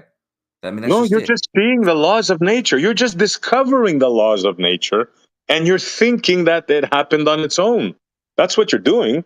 And we're telling you, no, an Encyclopedia Britannica cannot write itself. You need a person with a brain, some form of being that can think, that can write code. That's what we're saying. It didn't Yeah. happen on its own. The problem though for you guys is right, this is a circular begging the question fallacious argument, because you can assert that there needs to be some intelligent being, but unless you have some actual evidence of this intelligent being, it means fuck off. It's just a fallacious circular reasoning argument. No, it doesn't, Well, bro. The antecedent of an Encyclopedia Britannica is a person to write it. So the antecedent to a complex list of code, 3.2 billion pairs, the antecedent is a creator. There's no two ways about it. A book Sir, cannot write itself. Now, it's you such can a laugh all silly you want. statement, man. I can show you, SC, that DNA mutates itself all through natural process. No need for any kind of supernatural thing. The I'm DNA not will disputing mutate that. with no supernatural being there to make Yeah, it but mutate. It happens yeah, all on its own. yeah, you're saying something that happens after the creation. You see, no one is disputing that DNA can mutate. We're not disputing that. We're telling you the DNA itself had to be written intelligently. It couldn't just form on its own. If you put the parts of a 747 and you spray them on the runway, they'll never assemble into a plane. But it Never. does form on its own. It's been shown over and over again that RNA forms all on its own from simple precursors like ammonia, methane, hydrogen sulfide, carbon dioxide, etc. There's multiple different prebiotic processes that will form RNA. There's no supernatural thing required. You can do it in a lab. You can do it in a natural water body out in nature. Maybe so, but you can't form the complete code. You cannot write 3.2 base codes on its own. That is a non sequitur, what you're saying. It's like saying the color blue invented itself. Therefore, look at the blue Ferrari. You make no Well, sense, I man. think the protocells have RNA that's like 50,000 to 100,000, if not 500,000, some of them base pairs long. And then that has been shown, as I said, David Dean has posted the papers already here, that those will become more and more complex as the generation goes on, in a process which he calls analogous, if not the same thing, as biological evolution of these protocells. Become more and more complex as they self-replicate. So you're going back to evolution, and I'm going to ask you for proof, and you're going to get triggered. There is not one single evidence of evolution. Show me something evolving. Like, we can go down this street, we can do this all night long, bro. You have nothing.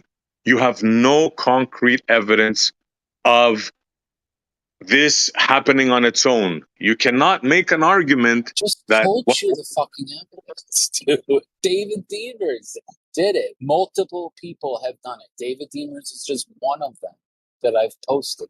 That's the evidence. He's reporting his study of what he did, what he observed, what the results were in his group.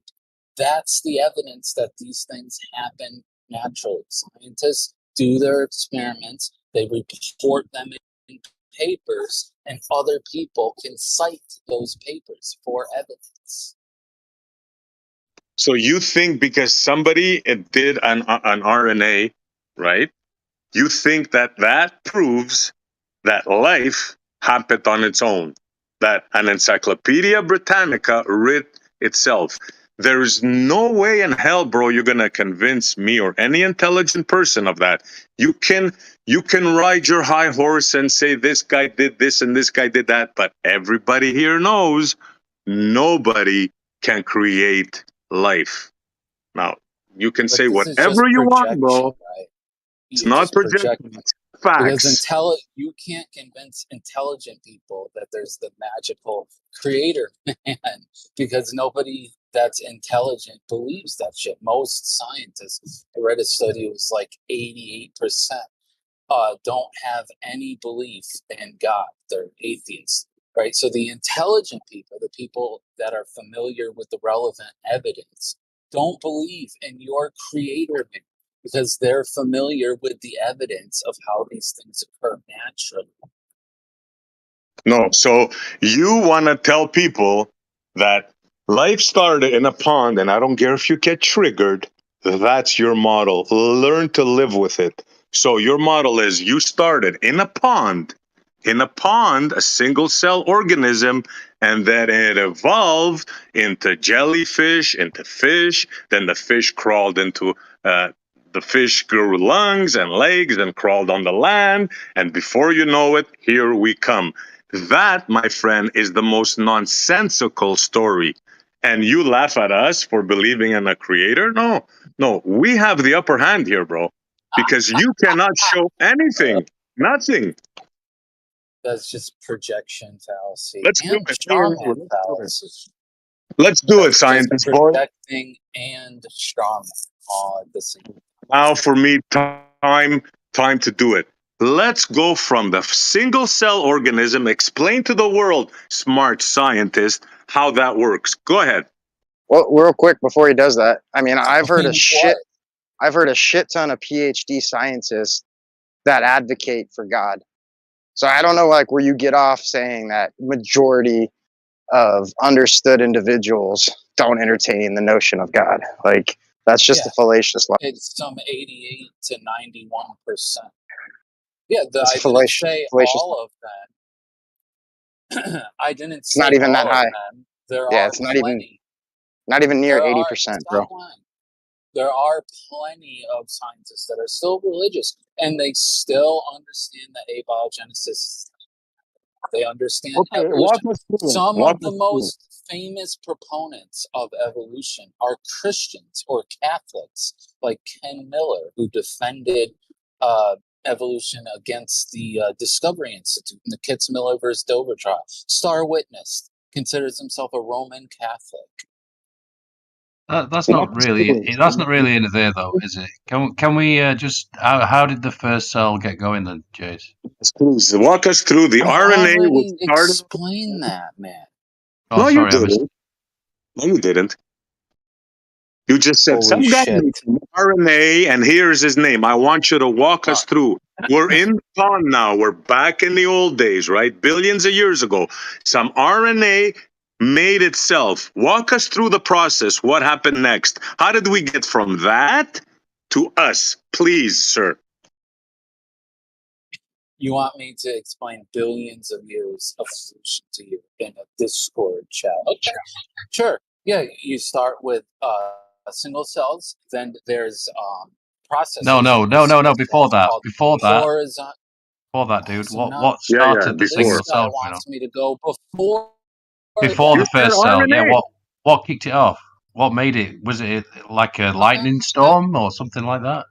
Yeah. So as I said before, David Demers and multiple other groups have seen that you can have different conditions, including things like carbon dioxide, ammonia, sulfur dioxide, hydrogen sulfide, methane, water.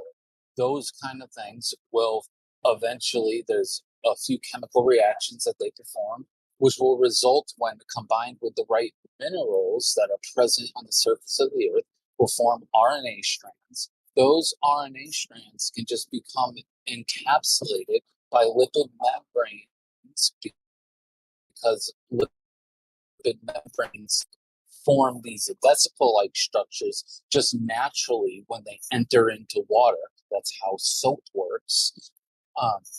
So that's right, the but basis sorry, of the Jace, one first sec. protocells. Then David mic's Demers went cutting out. even further. Do you want me to explain this stuff right Yeah, now? I'm sorry. I just wanted to just make it clear to the audience that all that stuff you're talking about that was already here, right? That's already been created. You see what I'm saying? It's like So what do you you lot. want to go back to the No, I'm formation just of the saying earth and of the stuff you're the saying is chemicals that were present? How far you're back do you saying want me to go, man? no. When you're talking about this stuff in the lab, you're talking about stuff that some people that was already created. That's what I'm saying. You're messing about with. You're like a child splashing around in the mud, saying you've done something.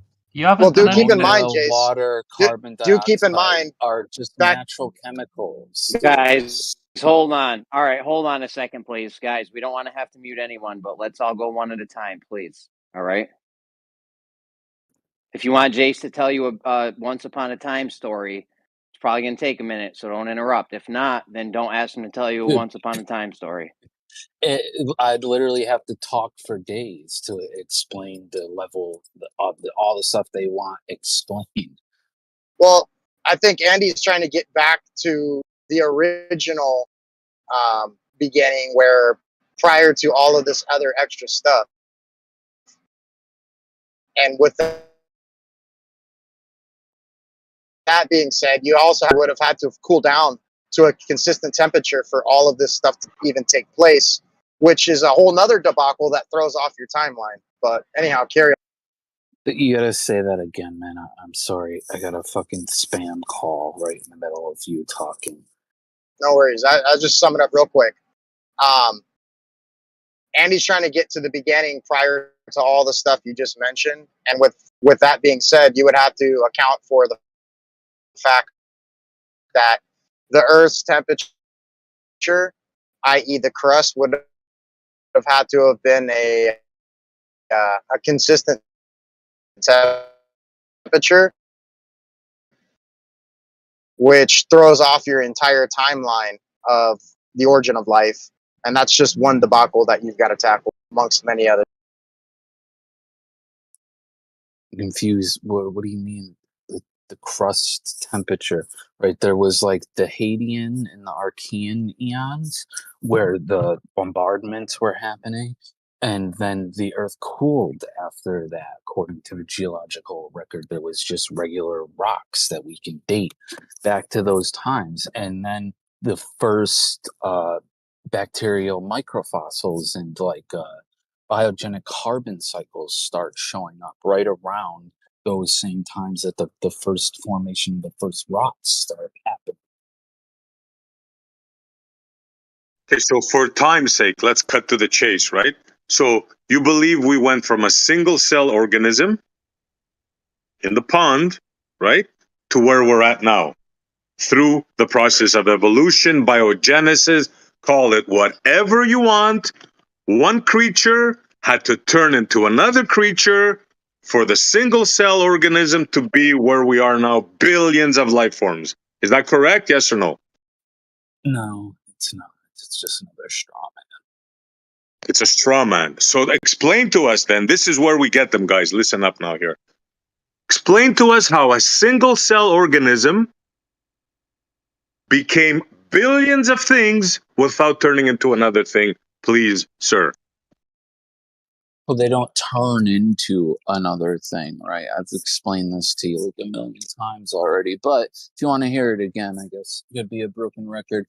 So what happens is they reproduce, right? And every time they reproduce, every generation is slightly different than the last generation, until eventually there's been so many generations that if you look back at the first generation compared to the generation that's now, you would say, wow, this generation now has X, Y, Z, A, B, C, E, F, G different features than the original generation did. So we're going to define this as a new species, right? And that's called the process of anagenesis. Then there's a cladogenesis process where it's different populations that's happening to. So now you have an exponential increase in that. Sorry to interrupt you, bro, but you're not gonna go on for an hour. Answer the question. How did one thing turn into a billion things without turning into something else? How? I just did. No, you didn't. No, you just blabbered on how one thing became another thing without becoming another thing. Just slight mutations. We heard what you said. That means one thing through slight mutations turned into another thing that's unrecognizable, right? No, the one thing had an still offspring. recognize it. So how did one thing not turn into another thing and become billion things? Who do you think you're talking to, bro? You're not making any sense. You interrupted the last part where I was talking about cladogenesis, where that process happens to multiple different populations at the same time. So now it's an exponential increase where the original population has X, Y, Z different characteristics from population 1, which will have A, B, C different characteristics from population 2, and each of those is defined as a different species, and this is an exponential process occurring. You are full of crap, bro. That's the only thing I can tell you. You're double speaking. You're double speaking, bro. One thing, listen what he said. One thing mutated into another thing without becoming another thing. This is what he's trying to sell us. It's I not do going to wonder work, about bro. that, Jace. It's cladogenesis. I understand you're getting very angry because it threatens your supernatural beliefs. No, because you're But it's just bullshitting. That's why I'm getting angry. Can I cladogenesis. Still can I ask a understood. quick question? How many generations does it take before that populous group is unrecognizable?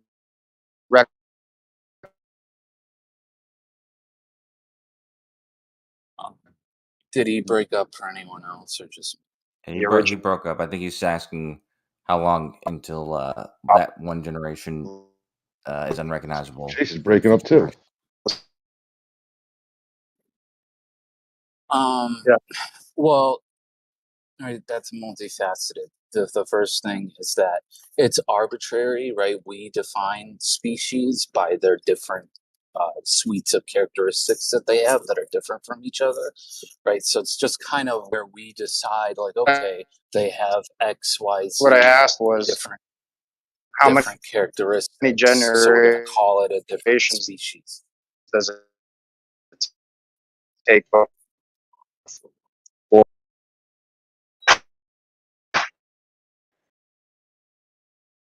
This is what you You're kind call of breaking double up, guys, thinking. slow, but Yeah. it can happen. I mean, it depends on the organism, the population, but it usually, takes a couple generations, maybe 50 to 100 for some organisms that reproduce quickly. At all, Jason? For Am I coming animals and through stuff, to you, Jason? it can take No, you roboted Dice Low. Put yourself on mute. for animals and stuff, it can take longer. But you also have to remember that it's not just one original population or organism. There's multiple of these, and this process is happening to them all, which makes it exponential increase. Do you think it? 1 second, I see. One sec. Do you think it's fair to say that you're either making a copy of a thing or you're just playing around with stuff that's already created? I mean, it's all ultimately already created. That's fair to say, is it not? I don't think like ammonia and hydrogen sulfide and methane and carbon dioxide and stuff is like, what do you mean it's already created? It's naturally here on the earth, yes. But that's the point, though, is that these things came from stuff that was just naturally here on the earth already. I get the feeling that you haven't really created anything. You're really good at putting labels on things, and that's fine. I'm quite happy for you to make this framework, and you can do all kinds of good things with that. I'm not denying that, but to say that you're actually creating life or something like that, like God, that's ridiculous to me. But I mean, it could be ridiculous to you, but it's not to like scientists. Well, the problem I need a PhD. That's what it is. Who have a definition for what protocell is, right? They have a definition for what life is and what a protocell is. And people like David Deemers and other groups have met that definition, both naturally and out in the field in natural water bodies and in conditions in the lab. I just want to address a point here in the fact that why aren't we still seeing life emerging from innate matter? Like, if it was potential and possible to happen in the beginning, why isn't it still continuously happening? Because the biomolecules that form life in the way we're talking about in the age of abiogenesis manner are used by life forms, right? So whenever you have like RNA or DNA, carbohydrates, lipids sitting around in, say, some water body or on the land, the life that's already around is going to gather up those resources and use them, so they don't have the chance to just come to life again the way you're thinking. They're used by the already living organisms. Okay. So it already happened and can't happen again. Got it. Just Yeah, listen you to the can't prophecy have of if life. It doesn't even make sense, like logically. If life is already around, you can't have the reemergence of life starting again while life is around already. the Why not? question is, how Why did can't we? life start? Why can't we have And Well, life spawning in ain't matter? yeah, that's a good question, Jace. Why can't what parameters would we have Just perform to just isolate it and have it happen again? you would have to exclude any living organisms because the things that are going to form the life, the RNA, the carbohydrates, lipids, nucleotides, amino acids, all those things are used by life still today. That's what makes up Yeah, life. but Jay, So if those are around, the life forms currently around will eat up those resources so that they can't spontaneously form life again. So but what you would Jace, need Jace, to you're do excluding is the fact that you have sterile exclude the laboratory life settings. that's around. You'd have to exclude the life that's around. You're excluding the fact that you have sterile laboratory settings where life isn't already existing. So why couldn't you just take a lab setting, create the conditions necessary that you claim to be as such, and introduce all of those chemicals in sequential order to create life? You can't even do it in a lab setting, bro. People have. I told you about No, David Demers. He did it in a natural water body at the formation of RNA protocells from ammonia, carbon dioxide, water, methane, sulfur dioxide, hydrogen sulfide, things like that. He did it a couple different ways and eventually got to the formation of RNA protocells, which is officially life. And then he even took it further by letting those protocells replicate, have generations of them, where they started to undergo the process so which he called biological evolution, becoming more and more complex each generation of self-replication. yeah, but did he perform that in a pre homochromatic form? Homochiral is the word you're looking for. And Yeah. RNA has homochiral catalytic activity all on its own. My point is you don't get to start with RNA. He didn't. He started with ammonia, methane, hydrogen sulfide, sulfur dioxide, water, carbon dioxide, things like that, just simple inorganic precursor molecules. Right. So, and even that's going out on a limb, because why can't he get his own amino acids and all these chemicals you spoke of? He would have to derive that on his own. And He was testing the RNA world hypothesis, right? So he took these simple inorganic precursors and he saw that they would perform the prerequisite reactions to eventually, all on their own. No, all he had to do was take them from the environment and add certain the ones that they consider prebiotics, so the things that would be here before life was here. He put them in this natural water body. I believe it was a river system or a pond or something. And the reactions happened all on their own. Eventually, with the right that's bullshit. minerals in that pond, they formed RNA strands with the lipids that were there. The lipids encapsulated the RNA. And then he even let it go further than just the protocell formation that he was originally there to test. He let it go further to the point that they self-replicated and allowed them to change and become more and more complex per generation of self-replication of these protocells. You're insinuating that nature harbors an index of information for all of these things to take place in sequential order. Like, that doesn't happen. No, it's called combinatorics. Right? There's multiple different ways that this chemistry can occur. But all that eventually it will lead to is RNA strands, and then those RNA strands become encapsulated in the lipids that are also present in the environment.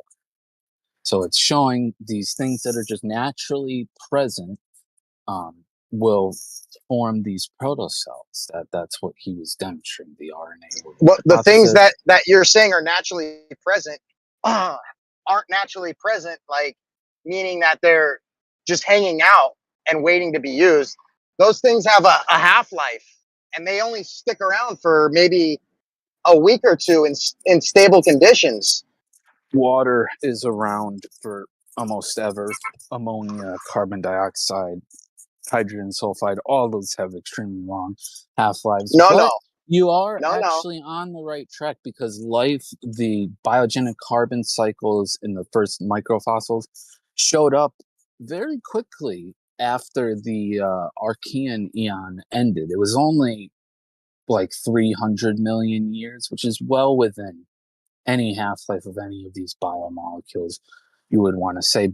But it's not the biomolecules that were there from the start. There were different chemical steps that would have had to happen throughout that time. Right.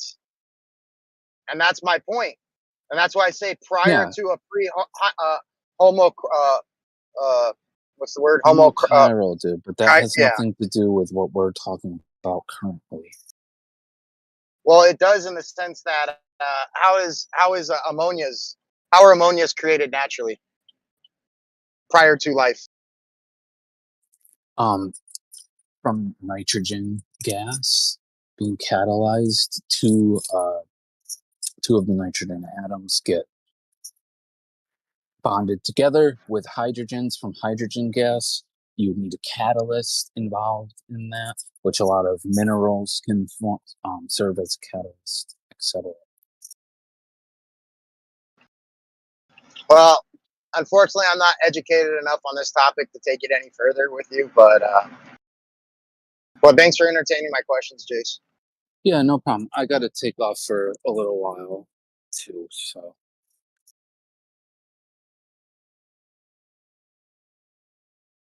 Go ahead and grandstand away, SC. I'm not gonna grandstand. I'm gonna tell you to your face, you're full of crap, bro. If you think that your snake oil got anywhere today, it didn't. You didn't say nothing. I proved to you that from a single cell organism in a pond, you couldn't explain it. You couldn't. You say that things can become other things without becoming other things. You're full of crap, and I'm sorry, but that's the only way I can tell you. Don't think that you convinced me or anybody else here today of your fantasy.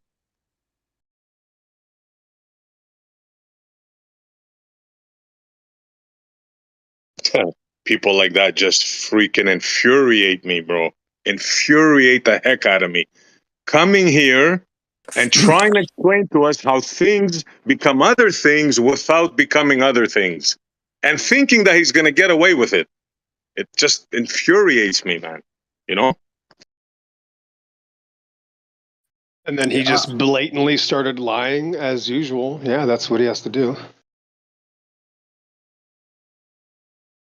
So is Jay saying that that some guy created life in a laboratory? Yeah. Yeah, Basically, he says a lot of he actually says a lot of insane things. He actually said that he can get DNA out of a rock as well. So if you want to trust, I mean, you can't be that stupid. So yeah. Well, didn't Jesus do that? Didn't he squeeze blood from a rock?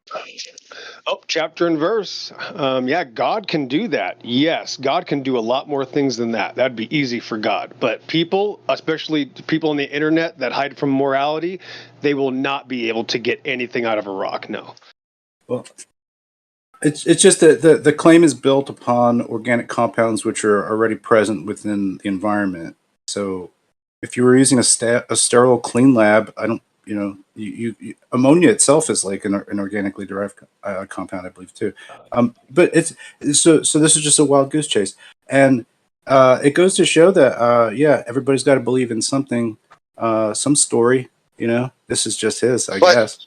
The thing is there has to be somebody there to be flipping the switches and monitoring things. Like, you can't just run a lab experiment of this nature, walk away and come back at the end of the weekend and expect the results to be there waiting for you. Like, it doesn't work that way. And so who in nature is you know, the ambassador for life and chemicals creating life and being able to separate things from specific pools of these naturally occurring, quote unquote, supposedly naturally occurring chemical compositions. Like there's too many things taking place for this to just happen naturally on its own. And unfortunately, that's the best I can offer. Yeah, that's why they're never talking about nature, and everything they say is just begging the question. It's out of the imagination. That's why the conversation never goes to evidence. And to be honest, there's no such thing as adaptation in nature either, and that's why both sides kind of struggle with this. Young Earth creationists are even wrong about biology, to be honest.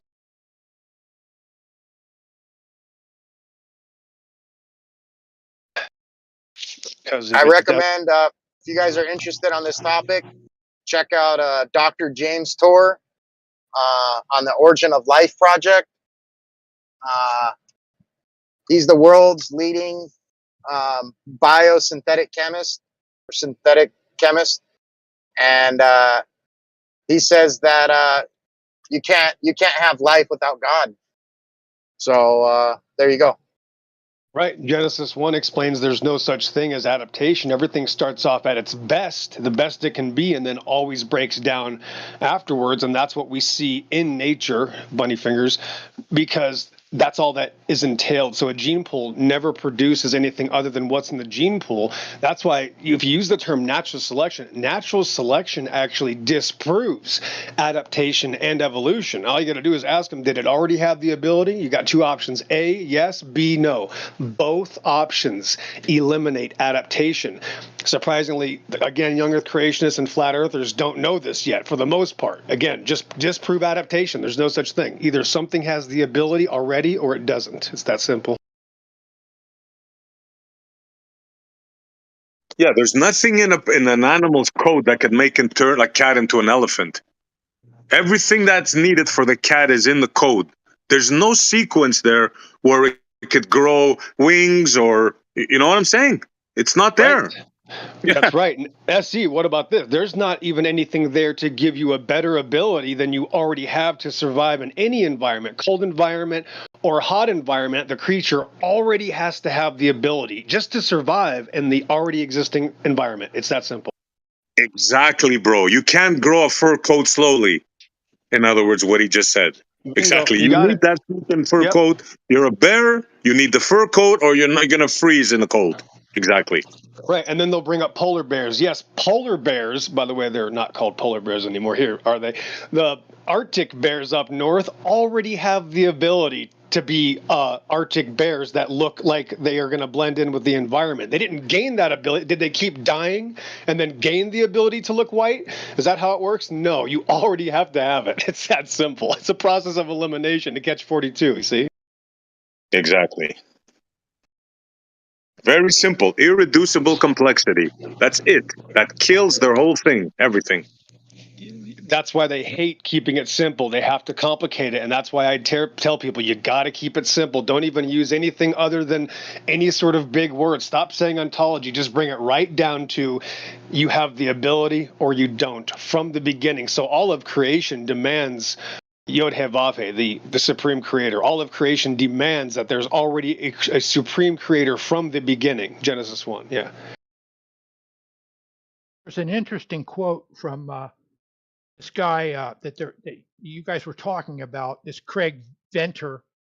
CNN interviewed him, and he said, "Did you create new life?" And then Venter says, "We created a new cell. It's alive. We didn't create life from scratch."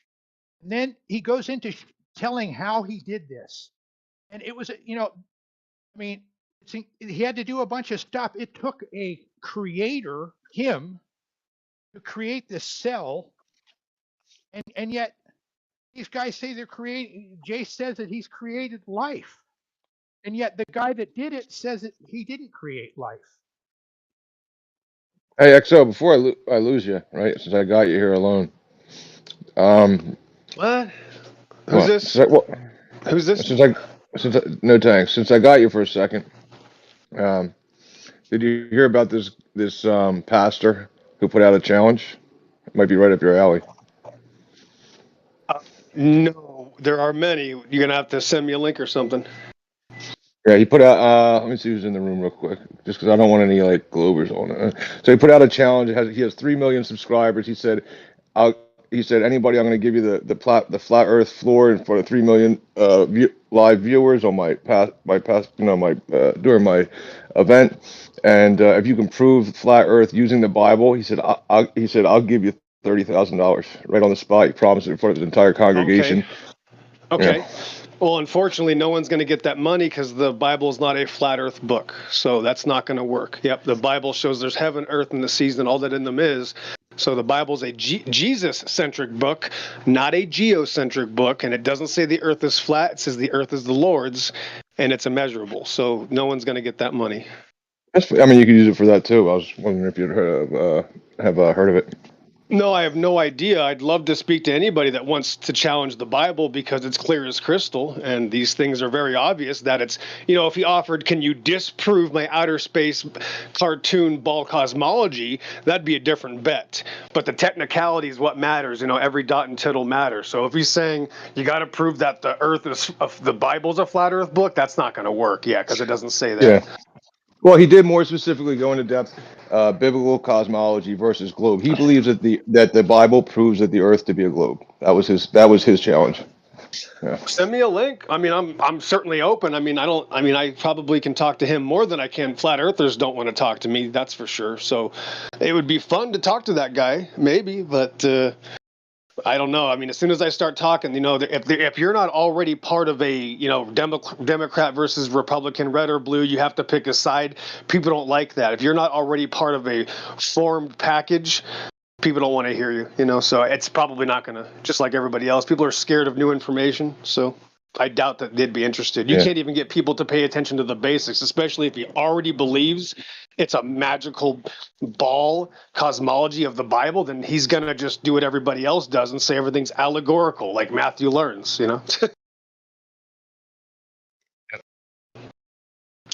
Remember Michael Heisner, the guy that foolishly says things, but he has supposedly studied the Hebrew for a long time. I didn't put much effort into him, but a lot of people like the guy. And he said if you took the Bible literally, you'd have to believe that the earth is a disc. And that's incorrect because it doesn't say the earth is a circle. It says the earth has a circle. So, everybody that claims they're an expert on the Bible, if you don't humble yourself, the Bible will eat you. It'll make a fool out of you. So these people need to humble themselves, and then they can understand the word.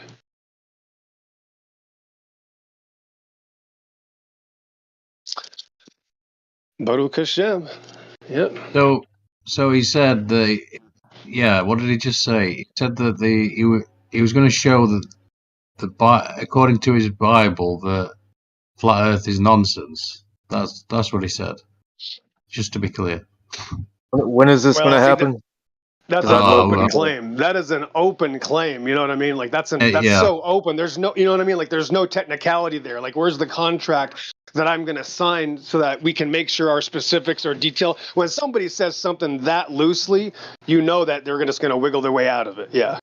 He gets more. I shared a very short clip, right? Like I said, even the short clip doesn't say about the 30,000. I don't want to put that out there for everybody to hear that part, because then somebody's going to come in there and without a heart and just destroy that congregation of people who believe in this maniac at the moment up there on stage. But this is a short clip of him just giving the specific date. Where is the guy from, and does he say what church he attends, and can we, contact him? Is there any contact information, a set date, or anything? Yeah, I'll get the other video. Yeah. Oh, that's what we need, Captain Obvious. Oh boy. Yeah, I'd definitely be interested in that, man. Yeah, but unfortunately, flat Earth is a deception anyway. All the flat Earth channels are teaching some of the same lies that the secular system does, and all the repetitiveness of the information from the secular system is the deception. And as long as people continue to repeat that stuff, they are part of Satan's plan. They're the tip of the spear. It's a great deception. That's actually one thing I'd probably agree with you, actually, XO. The flat Earth thing is a bit of a psyop in itself. Of course, it's a bit more subtle than that. You'd have to really break it down, which I don't really want to because it took me ages. But I kind of agree with you on that. You know, it's like seeing this guy in the UK now. I can't remember his name. It's like Sunak or something like that. The PM. You know, I saw this thing on TikTok the other day where he was going along. I don't know. I can't remember, but he's basically talking about transgenderism, basically, and he's going, "A man's a man and a woman's a woman," and you can just hear the yeah, finally somebody's saying it. Well, the whole premise in the first instance was fucking retarded. I'm sorry, but you know what I mean. You can see how it led from one thing, silliness, very confused people. No offense, but it is. And then to this guy, a prime minister, suddenly saying, "Oh, look, a man's a man and a woman's a woman," and everybody going, "Yeah, of course." What? No, it was stupid from the beginning. Hello. Right now you'll get praised for saying 2 + 2 = 4, and now you're a hero. Yeah. And that's literally what the system's turning into. But these big flat Earth channels, if you ask them anything at all that's technical, like if you ask any large flat Earth channel, probably not Nathan Oakley, I don't know, he'd get it wrong too. But he would be like the minimum, right? Like Nathan Oakley, he averages 100 viewers. That's where I start to say that's kind of a flat Earth movement thing. If you ask them what's the etymology of planet, not a single one of them will know. Now, maybe people in this room might know, but if you ask any of them honestly, they don't even know the etymology of planet. That is one thing I guarantee that they don't understand. So they're not getting the basics, and they're teaching the same, the Earth is 70% water. No, it's not. The Earth is Earth, and the water is the water. So they're literally all still teaching the same secular deception, and that's how it works, man, unfortunately for them.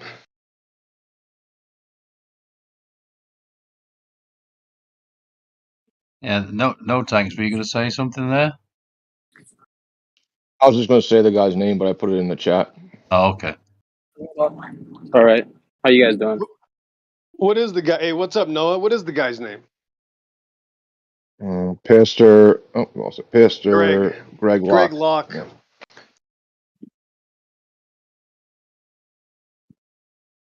That's his Wikipedia. Yeah, I don't know. I'd try to talk to anybody. I know that. Yeah, let's see. Career, early life. I don't think it's going to have his contact information. Is there any contact information here? If there is, I'd be down. But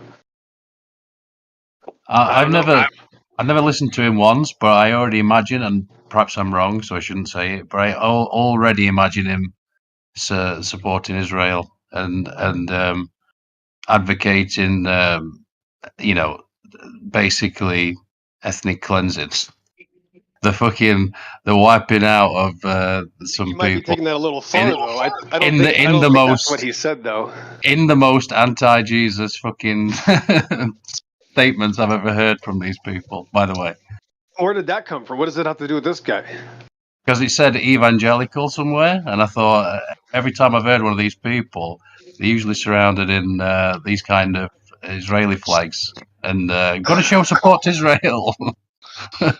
All right. Well, I mean, as soon as you want to interview people over in that region, then you'll get some clear information. But this is the Great Deception, guys. And 2,000 years ago, or whatever, 2,100 years ago, the Roman Empire is what seized that land in the sense. So it is literally the oppressing imperialistic regimes, the mass murdering original Nazis of Rome were the ones that did this in the first place and made it and called it Palestine in order to insult the people there. So this is an imperialistic deception that's been going on for 2,000 years, So I don't need to get involved. It is what it is. Whoa, me and him agree. That's the first that we agree on that. That might well be the case, but this idea that they've got to find this perfect red heifer and all that stuff, that's not God's will, that's man's will, in my opinion. We've got to yeah. I'm not. We've got to build this third temple. It's silly. You got to go over there, Andy. If you go over there, then you can make a claim, though. And if we're not over there, it's going to be hard for people here to make a claim about what's going on over there. That's true. I'm not there. I can't validate what's actually happening. I can only comment from what I've seen. It looks insane to me. It looks like an open air prison camp, a concentration camp. That's what it looks like to me. Okay. Well, I like to But start with the basics. Do you think the word Palestine is Greek or Hebrew? I'm not sure actually. Well, that's what I want to start there, and I want to start from the very beginning and show how everything developed and changed and evolved to what this mess is today. And the most amazing thing is that it's biblical. This is in the Bible. This stuff is literally in the Devarim and my KJV right here, right in front of me, bro. So that's what's crazy. Now, this is going to, listen, I don't even think it's going to be a big war right now. I think it's going to be this back and forth thing for another year or 2 or 3, because they're going to start expanding the wall. Everybody's getting into place. I'm not going to make claims, but there was a video game about this conflict, Russia and the Middle East at the same time, Russia, Ukraine, and of course Israel versus, the Arab nations surrounding them. This is 27 years ago. There's a video game about this. So Satan is the god of this world, Andy. Satan controls a lot more than what people realize. So this is not just business as usual. This is not just, this is a conflict over there and let's be the heroes of the internet and say save the babies and save the whales. That's not gonna matter. Yeah, this has actually been planned out a long time ago.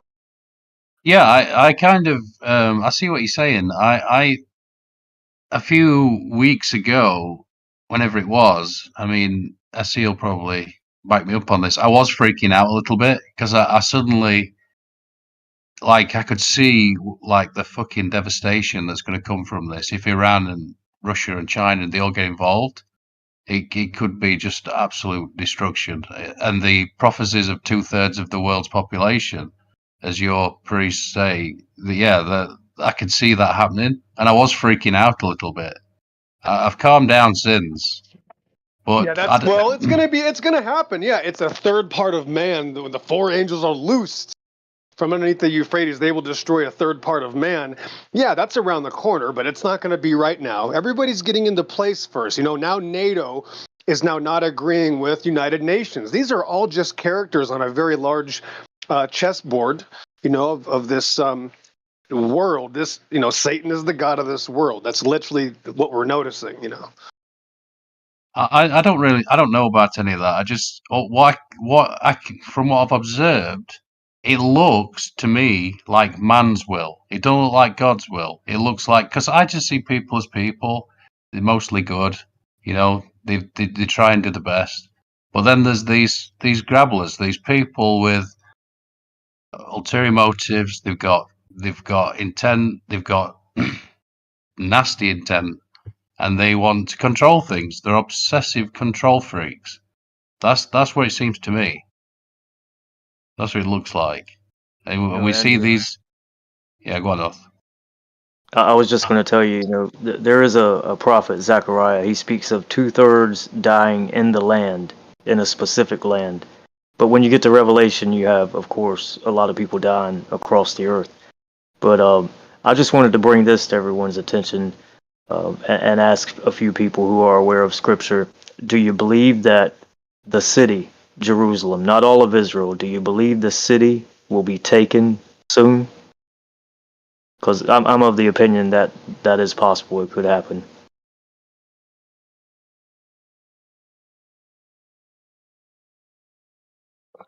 I believe whatever the script writers wrote, they can make happen. They have the financial clout to pretty much do anything now. I mean, several people live in the city of Jerusalem. You have Arabs, you have people who call themselves Israelis or Jews. You have a number of people who live in that city. And all those people can't live in what we call Gaza, but that's a different story. But I would just advise people to read through the prophets and see what's going to happen in the land. Yeah, I'm thinking the city's going to be taken before the War of Armageddon. I think the city will be taken. Yeah, I just, again, I know I've said this before, but can't we just go down to the beach and sit and have a lovely time? No, apparently not. We've got to build this third temple. It's because it's fucking insane. I'm sorry. That's how I feel about it. Well, think about all the propaganda we're getting, right? I mean, Israel shut off the water when the Palestinians get 90% of their water themselves from the big desalination tanks they have right on the coast. So when everyone was telling you, oh, the Jews are shutting off the water, man, they're not giving them any water. They're at war, bro. They're not going to supply water and electricity to someone, they're at war with. That's just kind of weird. I don't know if you guys are keeping up with it. And the other day I brought up some of the prophets and some other lands, on the Gaza Strip or north of it called Ashkelon and Ashdod. And basically they just started moving the people out of there not long ago. And, they dropped the leaflets and told them they were going to bomb it and destroy it. And they said the schools and everything, man, just get your children out. And they made phone calls. They dropped leaflets. So yeah, that place is going to be pretty much wiped up, man. But I do think the city Jerusalem will be taken. I don't think it's going to be too long before that happens. But once you see this man who is prophesied that he will set his palatial palace between the Great Sea and the Holy Mountain, which is the Mediterranean Sea and the Holy Mountain, the only place between those two places is Ashdod. And so, just do some research into Ashdod and Ashkelon and those places just north of Gaza. Yeah, keep reading, man, because we're seeing things play out before our eyes. And if it happens, I mean, it happens, and you can't stop it. It's written, bro. Well, Yeah, but what makes this? I think that's where we this? disagree. What makes I what just makes think this? it's man's will. That's the way I see it. I see it as man's will. I don't see this as God's will at all. But that's just where we'll disagree, I guess. And man can try to make it happen, and they have in the past. And man always tries to make these things happen. Military leaders strategically look into ancient writings to see who prophesied, if it was a witch or if it was a true prophet. They look into these things to see who's going to win, and then they strategize accordingly, right? And so these things do happen. Now what you're saying is true. They pay attention to the script, right? But as far as making every little specific detail happen, it's almost impossible. I mean, you talk to most believers who think they know the scripture, and they couldn't even do it, bro. So Would an all-knowing God know man's will? Would an all-knowing God? Yeah, I suppose he would. There you go.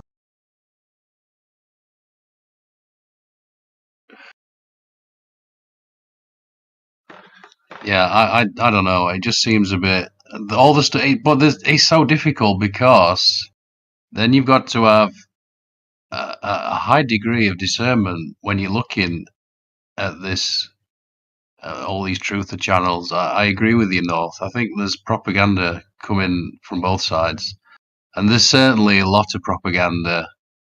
As we've talked about before, all the nations rising up against Israel. That seems to be the focal point, or whatever, for lack of a better term. That seems to be the thing now, doesn't it?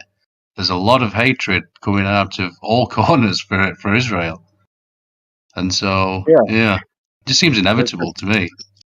And it's just a broad brush, man. It doesn't matter who it is. And I heard the phone call the young man made to his parents as he was, as he took 10 lives, probably elderly people and probably children, bragging about, oh, I just killed 10 with my bare hands, and people are bragging about these type of things. I mean, we're really not aware, and we'll fight for one group of people, and say you should free these people. But there's wrong on both sides, everyone. And I mean, if you want to sign a petition to free Palestine, just support everything else they do also. And once you find out what they're supporting, I don't think you'll want to sign a petition. You know what I mean? So I would just say there are wicked people in the world, bro, and I think God's going to let them take care of each other and kill themselves off, and the remaining ones who are left, the king that's coming, the ones that are left over, they'll get it too, man.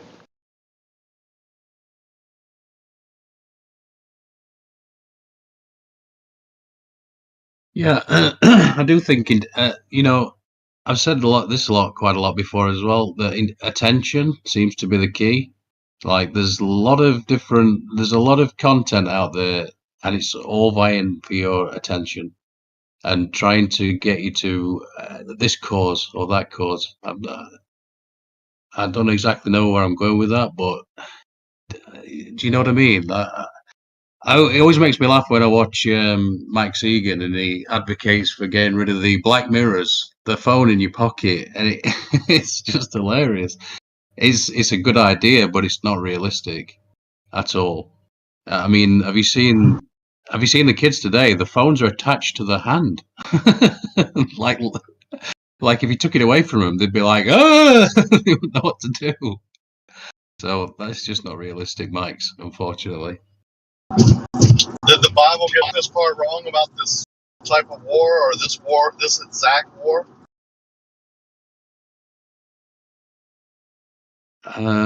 Get it right. I mean, we could say the same about the protocols of the elders of Zion, couldn't we? Not sure if that answered. I didn't get your answer to. Does the Bible get this war wrong? Does it talk about this war and does it get it wrong or right? I don't know, Reki. I don't know too much about the Bible, unfortunately. It was kind of directed towards North or someone who does okay.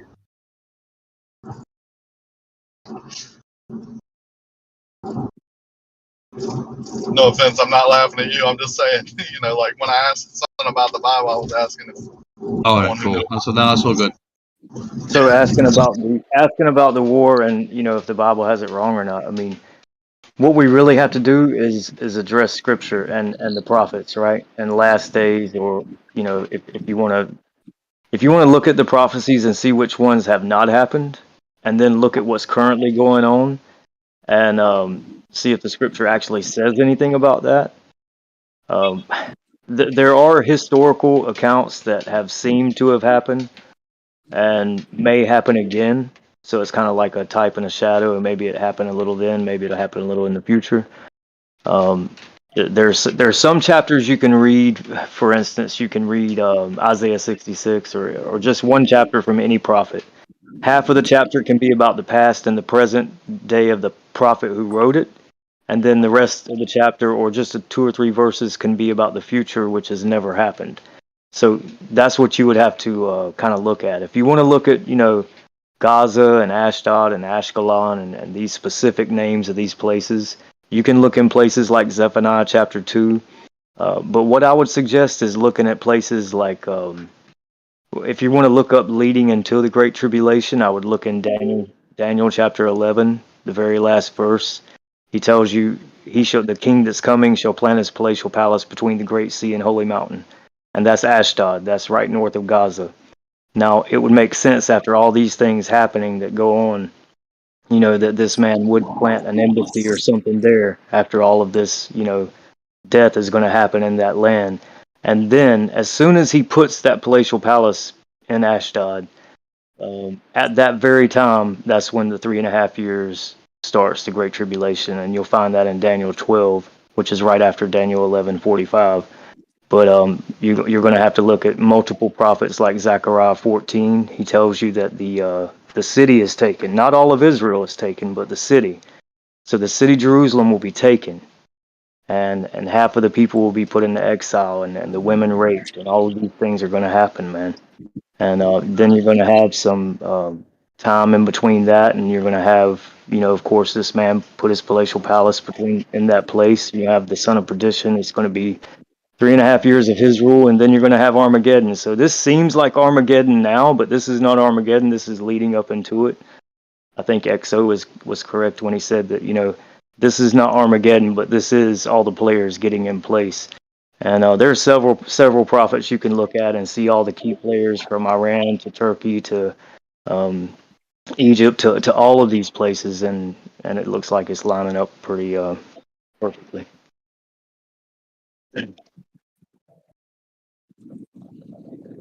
I know I said a lot, man. You'd have to ask something specific, like to try to address a specific scripture to get, What the fuck? So who do you think is going to win? Like if it was North, it was you and Witsit up there. Who's going to get the 30 thou? Oh, bro, it doesn't really matter. I mean, it doesn't really matter. I think Witsit or myself could show that guy. I mean, it's very simple. There's a difference between the word hoog, the word for circle in Isaiah 40:22, and the word ball. And also you have, the face of the deep being frozen. You have so many things that you could cover with those people that's in scripture to prove it's not a globe, man. Let me tell you where that guy is coming from. He said, this is, and I quote from him from the pulpit, said, I ride a bicycle up and down hills. The earth is round. It's a sphere. That's what he said. That's the way he thinks. And honestly, I think that's where most people stand, right? They have no clue what they're talking about. Well, he said it's not flat after that, yeah. But he's saying it's a sphere. It's not flat. I ride a bicycle. Yeah. Are you guys are talking about the church thing? Yeah. Yeah, I'm supposed to be at that thing. It'll be interesting. Oh, snap. Now, I don't see how it's going to be. I think he's going to lose his cool. Like there's no way he gets that aggravated with no opponent there in front of him, in front of his own congregation, and then it's going to keep us cool when he's in a debate. There's no way. Wait. Check this. This is what's so funny. It's not a debate.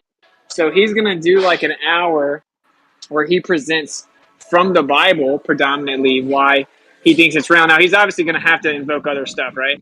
So he's supposed to give about an hour or so of his own position, and then he's just giving us however many people or however long we want to then explain how actually the Earth is not a ball. It's not even a debate.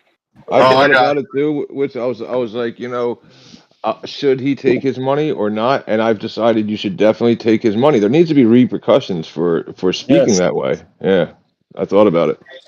Either way, though, don't you think it's not his money? He's like, oh, we'll take up a charity. So he's like just gonna take the other people's money and make them lose money because he's an idiot. But it's all good, right? I think it's funny. It's a good thing, though. Can we all agree it's a good thing? He's got like millions of people that follow him. Absolutely. Where's he Millions located? of people are going to see both sides. That's all you need. I mean, some are going to like it, some are not. Some are, no matter what you say, are not going to go with it. So, but getting in front of 1 million people is right. Has anyone located? You located the address yet? Does anyone know what state he's in? He's in Tennessee. Yeah, what's it knows? Mount Juliet, Okay. Tennessee. Awesome. Yeah, I'll look into it, man. I'll contact him if no one else will. Check out the name of his church. Witcher said he's going already. Like he's already got plans. Got the ticket. Yeah, I think I was invited to go speak there. Oh man. Okay. Yeah. Cool. Yeah, the funny thing, the guy was like, he told everybody off. It's funny because the video is like he's telling everybody off. You guys are idiots. The Earth's a globe. You're the devil if you think it's not a globe. And then the next week he comes on. He's like, all right, all the big dogs dropped me, and like my friends won't. They said this is funny. Like he got humbled. Yeah, in 2 he's like seconds, and then he got fired up again.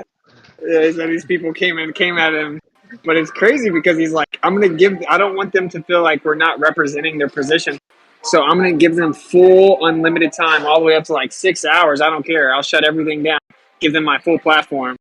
And so then he's like, as many people as they want. So then the dude started making calls and he hit me up. So I'm like, this is crazy. I mean, we're just going to take over. I mean, I don't know what you think's going to happen. But Yeah, man. I mean, I've heard you say before, like, I don't want to get into it. Yeah, that's awesome. Yeah, that should be cool. I was honored. I said, I'm honored. I'll do it for sure.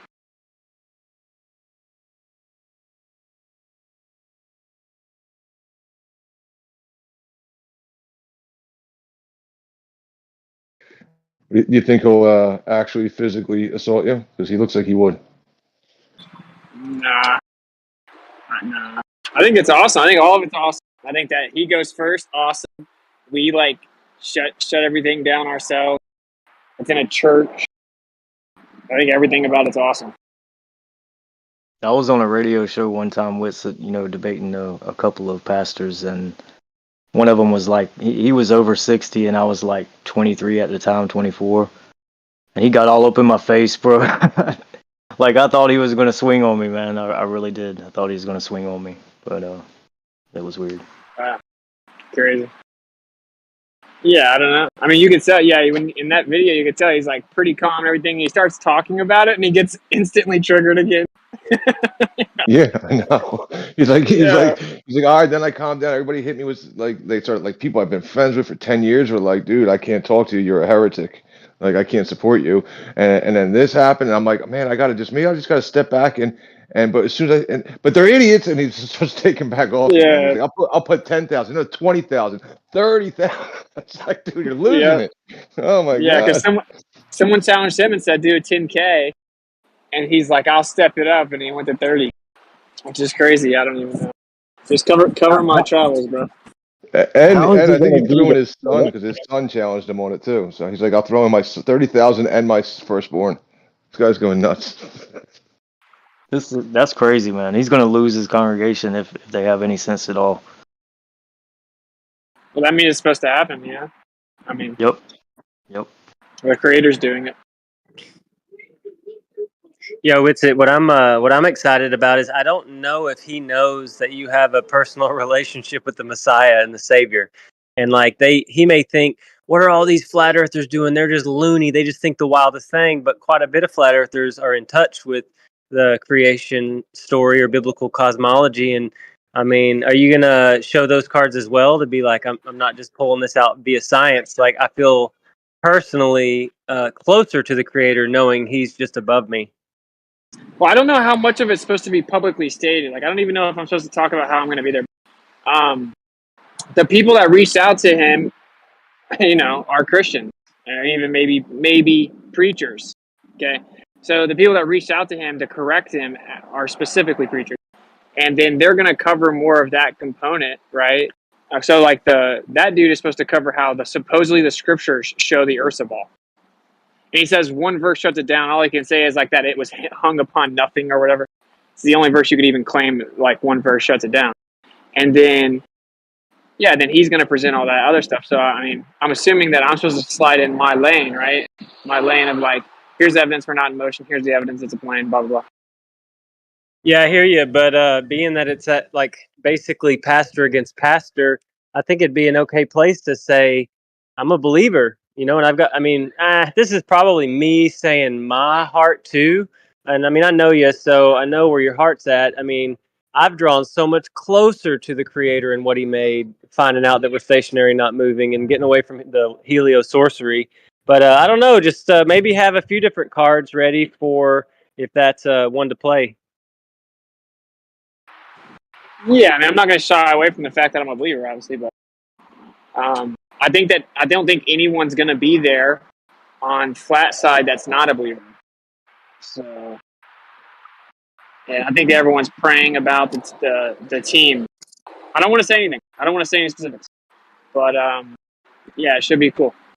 Yeah, bro. Prayers going up, and from now until then, just be lifting up the whole thing because this is an important moment. And I'm excited for y'all. So do it. The one thing that you could release is the date, right? Or like so that we all know when the date is, or I think the date is tentative right now. yeah, when it comes out. All right, cool. Yeah, whenever I get the green light to say stuff, I'll say stuff. But I was just asked. I'm a guest. You know what I'm saying? So, but I mean, I don't think there's anything that anyone can do to mess it up per se because the creator's clearly doing it. The creator's clearly pulling that guy out, hooked him in the jaw, and he's drawing him out per se. So that's what happens. I mean, the creator says he does that, so he's clearly doing that. Yeah. No. Yeah. No. Yeah. I wasn't worried. I'm just saying. I heard him say, "Well, maybe after Thanksgiving, maybe this day, that day." So, Yeah, it's supposed to be after Thanksgiving. Yeah, like soon, close to Thanksgiving.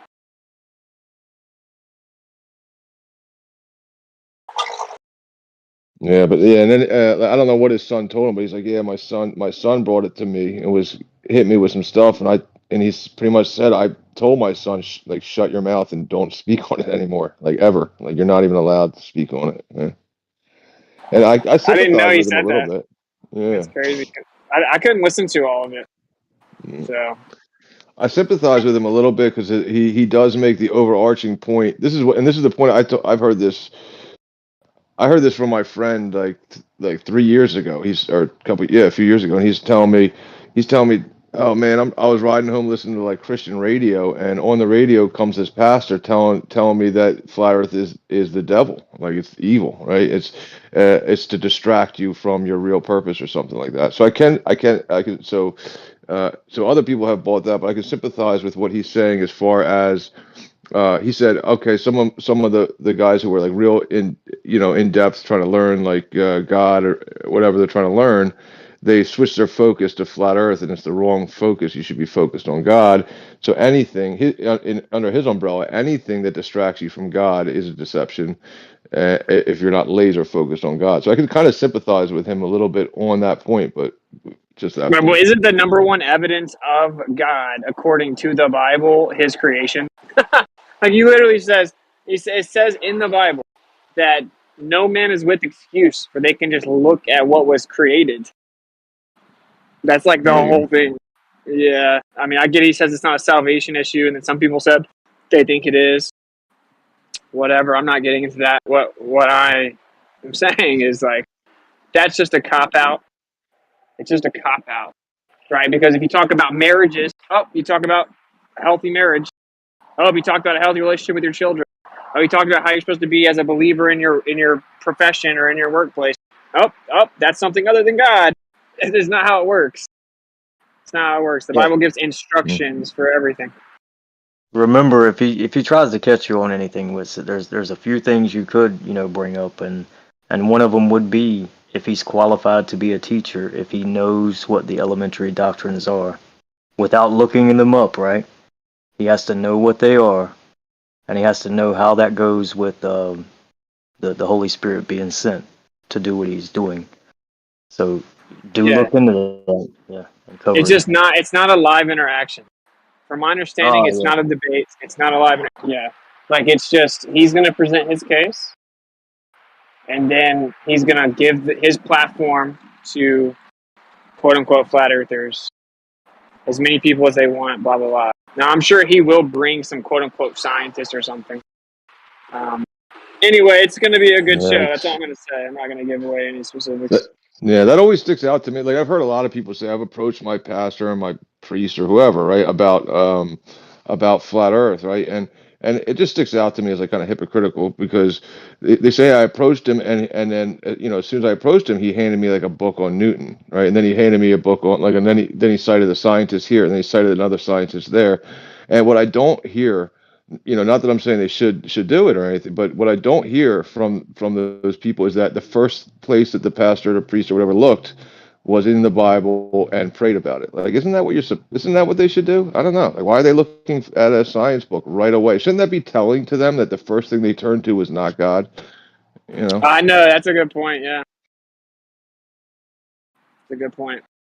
It's like, so the Messiah came here and didn't tell all the Hebrew people they were wrong about creation.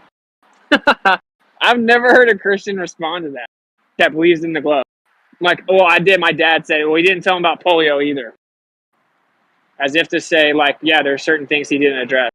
I'm like, no, we're talking about the very first part of the Torah that describes creation, what he created. You don't think that the Messiah came, the Word, flesh, and was like, hey, you guys are misinterpreting the Word, where it begins and describes where you live? Because all the Hebrew cosmology at that time was objectively a stationary plane enclosed in a firmament with waters above it and below it, right? Like that's not even disputed by anybody.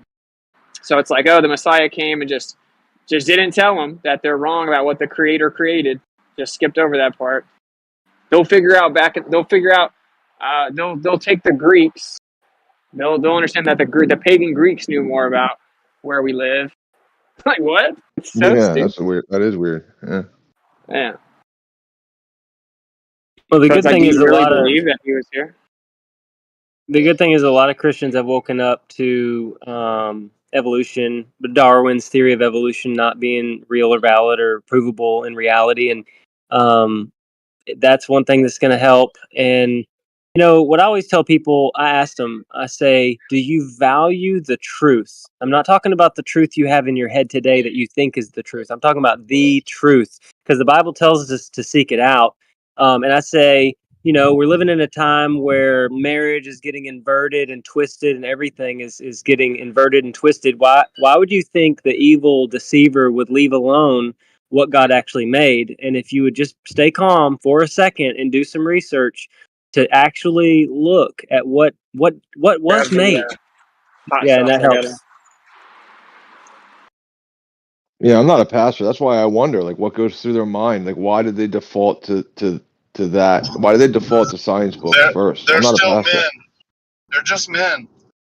So you can't hold a pastor above, you know, you can hold them above in their knowledge, but they're still, you know, fallible. They're still men just like you and I. They're prideful, they're, you know, boastful, they want to do the right thing, but sometimes that gets overcome. Yeah, but Yeah, I mean, there's no yeah, excuse I when agree. it's like, I think the problem is one, a conscious effort to twist it, ignore it, whatever. That's when it gets dangerous, right? Once So it's pointed out to them and they don't do it for whatever reason, they don't want to lose their money or their congregation or whatever reason they do. That's what I have a problem with. I sit on a board right now of a very large church, right? And we bring up issues like this. Look, if you care about losing our tax exempt, and that's what affects what you preach on and how you preach and who you talk to and who we invite, then we need to deal with that. Or if you are concerned about, you know, a homosexual marriage, you know, taking it the wrong way, that we don't love them and all that, then don't, you know, you're not right for us. You see what I'm saying? Like, you have to preach God's word no matter what the consequences are and no matter where your pride is or your current belief. You just preach God's word, and, you know, the chips are going to fall out, right? Like, whether you do or not. Most people go to a church and try to learn everything instead of, you know, learning themselves and studying for themselves and doing home study and prayer. And my advice would be to find out if that guy who you call a preacher is actually qualified according to the text to be a Yeah. teacher. And if he's And if you, disqualified himself and he tells you he's called and he's working in the Holy Spirit, there are ways to prove, you know, just by the written word alone that he's not and he has disqualified himself. So that would be the thing I would do. I wouldn't go to these different churches to look for a place to be. I would know full well what the teachings are before I went into those places and supported them. but also look at yourself, right? People often say, well, I don't like the way the pews are set up or the color of the carpet, so they move churches, right? It's ridiculous, the reasons that people go start a new church or whatever. The preacher is not 100%, you know, preaching what I believe in, right? What I believe the Bible is telling me. That's not, you're never going to find a church that way. You should be a huge part in voicing, where you stand, your testimony, you know, if you're not a voice in your church, then it's probably your fault, right? More than the preacher's fault.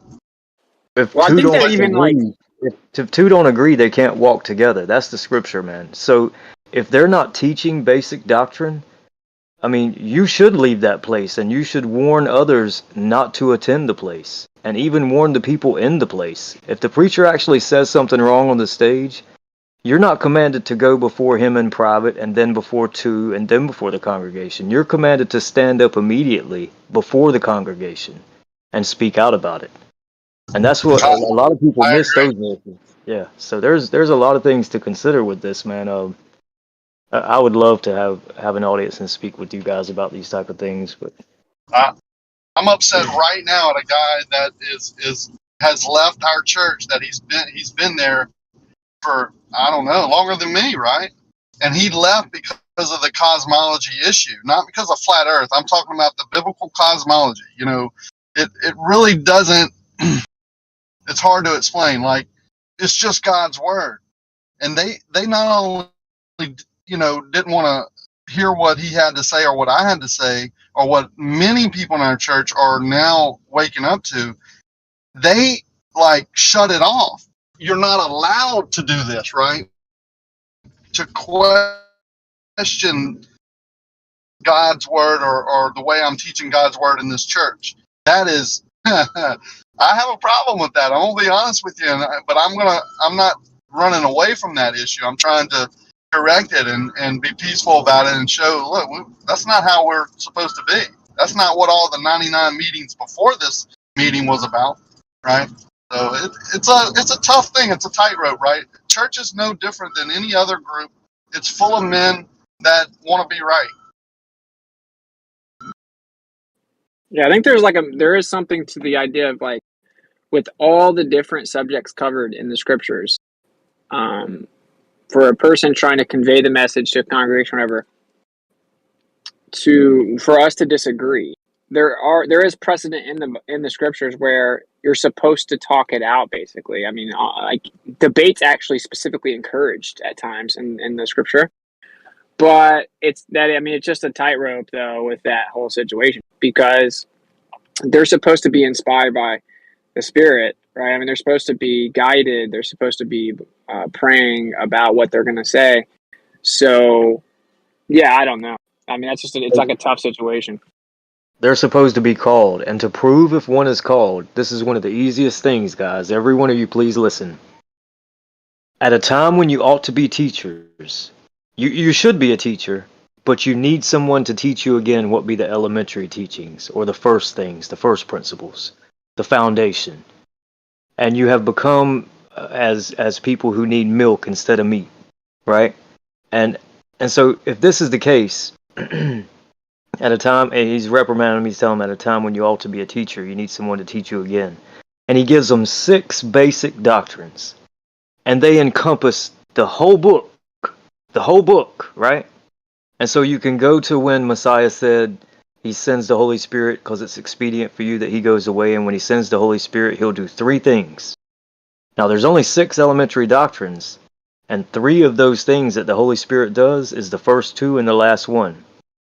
So the Holy Spirit reproves the world of sin, righteousness, and judgment. That encompasses all of Scripture, everything. So if they don't know that, then they haven't been called. They're not teaching in order. They're not doing things decent. They're not doing things decently and in order. And so if their congregation is ill-informed of basic doctrine, then there's no way they could get to the meatier matters with any substance. So that would be one I would kind of dwell on that, man. And all these people who claim that they're called to preach and all of these things, guys, just test them. You're supposed to test every spirit. You're not supposed to just go along and hopefully it'll change and maybe you can make a change in the church. No, you're not the leader there. You attend that place and you support it, right? So if you're doing that and they're teaching wrong and they're not called, then they're children of the devil, man. They're really not children of God. They're children of the devil if they haven't been called and they're presumptuously teaching things they ought not teach. So, Yeah, but what do you think about this though, North? Right? So there's all those people, say in a church, right? There's all these people that have been there for a long time, whatever. They change preachers here and there. And I agree that honestly, there's like this normalization of people just claiming to have been called, and it's like, oh, my dad did this, I'm going to go to ministry school, and blah blah blah. Right? And so it's like, oh, was it once you got your degree that you were called? Like, well, you know. But anyway, yeah. what? Yeah, but what I'm saying is like, so say all those people are there. I mean, there's something to be said about fighting for them. You see what I'm saying? Like, meaning trying to make sure that those people hear the situation, right? Like that they understand the situation and they're informed, as opposed to just like bailing out. You know what I'm saying? Yeah, you got an awesome opportunity, man. I'd love to be in your shoes right now. You have an awesome opportunity. I'm just going to say, prepare yourself well for anything that might be thrown at you, like the metaphorical language, or this is just the language of the time, or anything about teachings and what you should be teaching Christians. There are so many angles he could hit you with to try to throw you under the bus, man, and make you look, like an ignorant person. But there's so many things you could prepare yourself with so that doesn't happen. And yeah, just be well prepared, man. And I'd love to watch this, man. I'd love to see it. Yeah, I don't know. I mean, I guess the only time is if they open it up to like questions, maybe, right? I don't, or if there's some scenario where they're like, okay, let's all get on stage and talk about it. From my understanding right now, it's not like that, but, Well, he could yeah, still attack your I think it's position. pretty easy. He could still attack your position and how you're looking at things. Because don't get it twisted. Some of these guys are going to look you up, man, and they're going to look up a few videos and see what you said and try to. Some of them think it's real easy to catch someone. You know what I mean, bro? I've debated He's many telling his pastors. congregation. He's telling this congregation, if you believe in this, get out. He openly Whoa. said that. Yeah. Whoa. Did he say that? Man, yes, he said that in his video. I mean, come He's in on, for a man. surprise. He's in for a surprise, bro. And then his friends and some of his congregation came back to him and like, look, man, you can't be doing this. Right? You're the one causing division here, not the topic. Right? The topic can't divide you. The truth cannot, the truth sets you free. If he doesn't know that, he hasn't read a large portion of the Bible. I don't know, man. I can't wait. In a way, I can't wait, but in a way, I'm very this could hurt a lot of people, right? They're gonna get their worlds turned upside down. Well, it's good, man, and the truth makes you free. It doesn't set you free. Don't ever quote that like that. Many people get that wrong, and they say the truth sets you free. It most certainly does not set you free. It makes you free, but it doesn't set you free. You can tell that to anyone in prison. So the truth isn't going to set you free, bro. The truth makes you free, and there is a difference to that. You want to expand on that? Yeah, I mean, when people say set you free, the actual word there is it makes you free. So just to be accurate with the scripture and what it does say, because think about it, if you're preaching to someone and you go to prison and you say the truth will set you free, and they say, okay, well, I murdered 30 people, and if I go tell the truth, I'm most certainly not going to be set free, right? Now That's I can your be soul, made not free. out of prison. You can have a That's what I'm right saying. heart. Yeah, but being Yeah. set free spiritually is set free, no matter how you. Well, That's how I'm It's about being with God.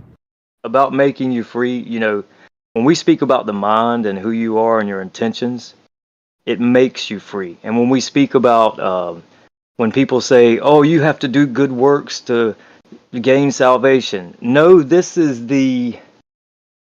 how you recognize someone has a relationship, because they have the want to do the good works. So it makes you free in that sense, free from imprisonment from your fleshly desire and sin. It makes you free. The truth, the Messiah, the way, the life makes you free, makes you a free man, so you're not in bondage under sin anymore. It's not in bondage under some law God made for you. It's in bondage to your own selfish, sinful desire. So it makes you free from that. That's what it makes you free from. Sure, I think that's the important part, right? The clarification of the context of what being free means, right?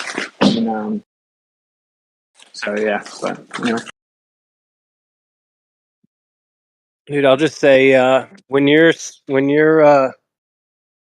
free from fear of your own death, or fear of someone judging you and thinking you're a fool, and all you care about is what the Messiah and Yah thinks of you, you are a free person. You're not under the law of the land. You're not, I mean, I don't know. I feel very, very free. 2 years into this thing, 14 years walking with the Messiah, and then 2 years into biblical cosmology. Man, I lived a whole life with self-esteem issues, self-consciousness, and now I'll say anything that I think's true, and I'll say, hey, I might not be right about this, but I think this is the truth that I found so far, and I don't have any of that self-esteem stuff at all. It's just very freeing.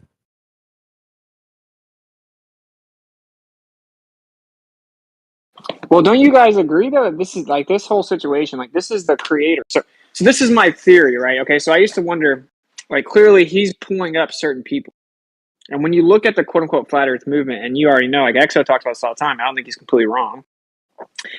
Where he's like, well, it's sort of a deception, and listen to a lot of the stuff pushed through this community, blah blah blah. But there has to be something to the fact that certain people have eyes to see, and this truth was delivered to certain people, almost like a remnants of people or something. And so I've been trying to think about the whole situation to like have wisdom, right, about it. And so it's like certain people were woken up at certain times, and then we basically gone through boot camp. So we've started to learn more and figure things out and look at the scriptures more and gain more understanding. Say, oh, there are all these little hidden Easter eggs or gems about creation in the scriptures. Oh, well, here's the physical evidence because he says go test things, right? That's what the scripture says. So like we go out and we've learned so much, and so over like the 7 years, 8 years or whatever, it's progressed significantly. It's almost like we were being trained. It's like we were in boot camp. And now it's almost the time where, okay, you're ready to go.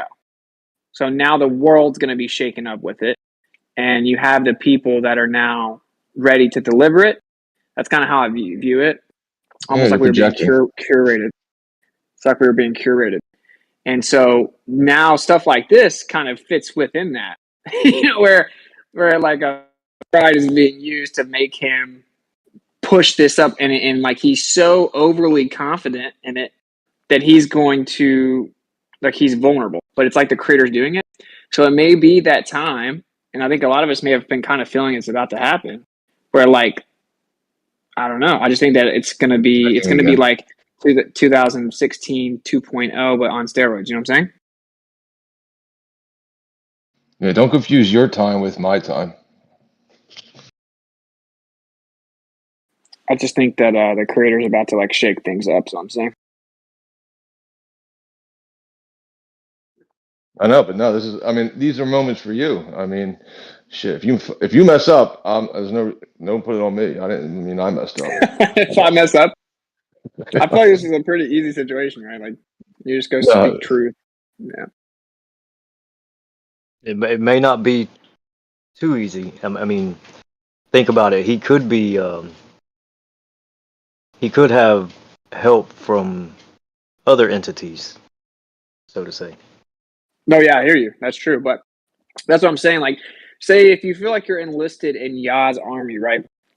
You have flaws. You have to learn on all this stuff. You have things going on, but like you took the call. Like you're like, I will follow where you lead me, right?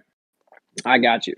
Like, it's really not that big of a deal. I mean, the way I view it is like, it's important. I don't mean it's not a big deal in that sense. I mean, it's not like stressful though, because it's like, you can't really touch me. I mean, basically the job description is go speak truth. It's like, okay, happily, right? Go speak truth and I got your back. Like who else, who can really mess with you if the creator has your back?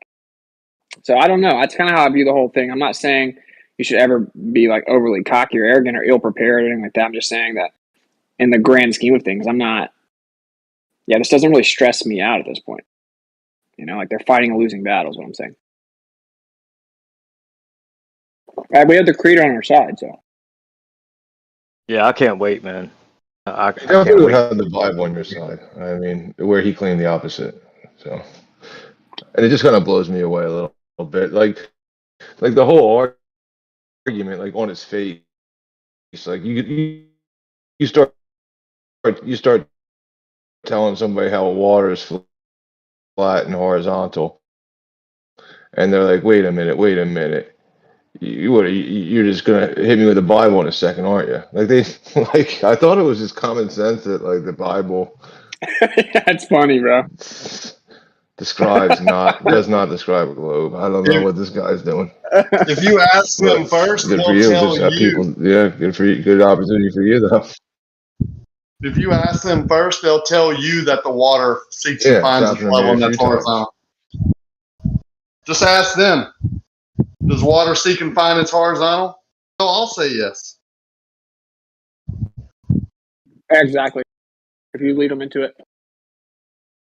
If you ask some of that congregation, if any of them were present, I mean, if anyone's around that, attends this congregation, go up and ask them what were the first doctrines they learned. And, just have that to the side when you need it, man. That's interesting, yeah. I love to ask people, what did you learn today when you went to church? And most of them didn't learn anything, man. They never did. Dude, I probably disagree with basically everything they teach at that church. So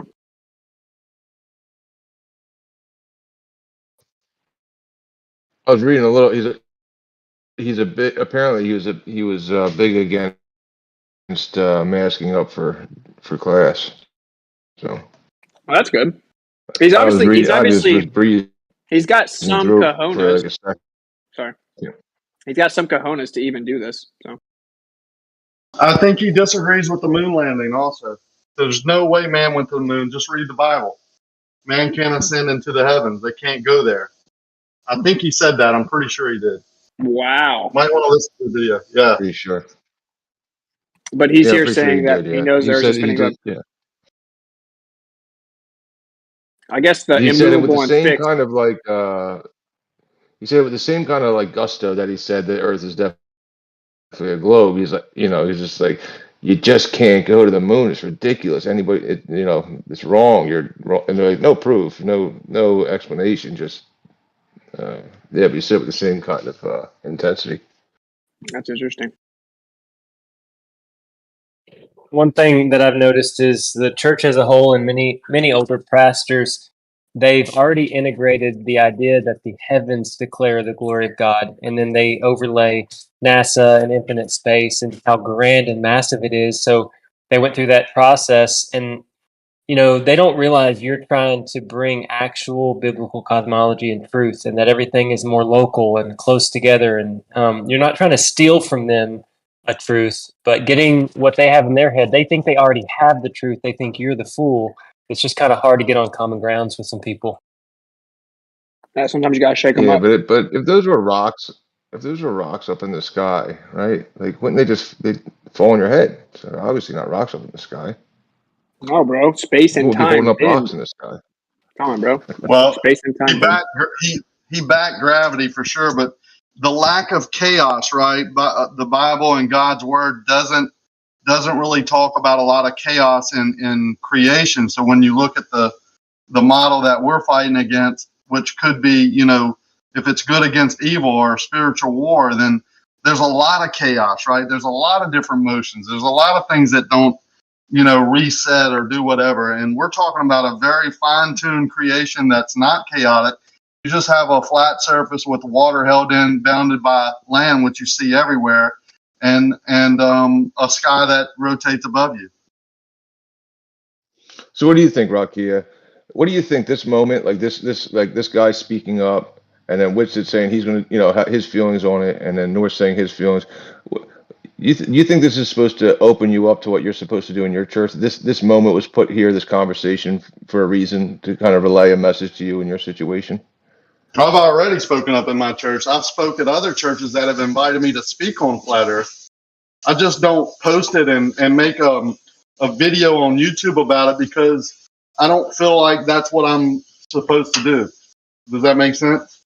Like, it's more of a community, private, let's get the word out to each other. And that's how I live in a very close community. We've set ourselves apart from the outside world in a lot of ways. The federal government, the state, we pay our own stuff. You know what I'm saying? We've separated from all of that as much as we can. So I try and adhere to that.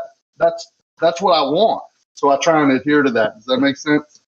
But you have to understand, there is so many people around me. Dean Oldham's church is a couple hours away. The other church is an hour away that preaches this regularly. Like, they know. And then a lot of people here, you can just get a group of 50 people and 30 of them will be flat earthers. It's nuts. I have it easy here. Yeah. I'm in an easy. Odo's one of the guys. He's one of the guys that this Greg Locke said came after. No, I don't know. Came after him's the right term, but Mobile Bay, where he did his long distance observation. I went over that this weekend. You know what I'm saying? Lake Pontchartrain is 45 minutes away. The thing they say is horizontal is 6 miles away from me. LIGO. Like, I'm right in the heart of this debate. And people around here are just whatever God's word says. If it says a man was swallowed by a whale and lived in its belly and was spat out, on the beach 50 feet, Hell yeah, man. I mean, what? Who's to say he couldn't? This is the creator of all things, right? The great I am. And you're going to limit that? No way. And when people say, do you limit him to making a space ball and all these orbits and this, that, and the other? No, I do not. That's not what he told us he did. I don't limit him to telling the truth either about his creation. It's very simple. The sky is his. It's amazing. Proves his handiwork. And the earth is the land in one aspect, right? Risen out of the water. And that's where you have domain. Enjoy it. Praise me while you're doing it. Pretty simple.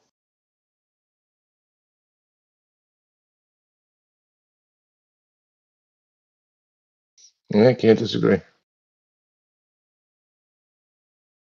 Yeah, if you have the, I guess, the luck of having people already, which is what everybody should do. You should surround yourself with people, who have themselves rooted in some kind of a truth. Yeah, it's like half the battle's fought for you. Yeah, that's great.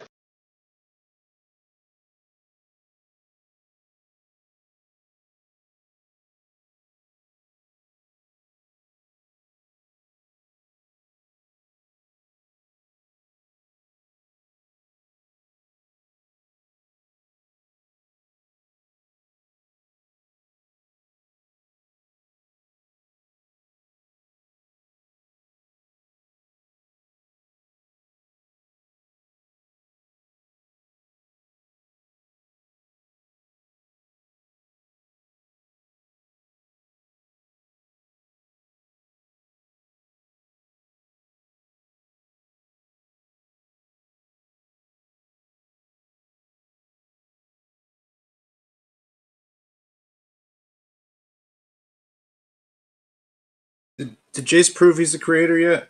Can he make life yet? I am Yes. the creator. No. There you go. I had faith in you, Jace. I know you'd get there eventually. Jace, you agree that atheism is retarded? Well, somebody said like the other day, I mean, that's like somebody said the other day on like some kind of like a TV show, like on the YouTube or something. They said that I can't remember how it goes, but something about a cup or something where at the beginning of the cup you're an atheist, and at the end of the cup you're not an atheist or something. Like, so does that say Jace is not that deep into the cup? That's Heisenberg.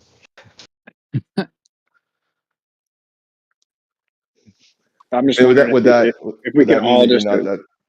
Yeah. go ahead.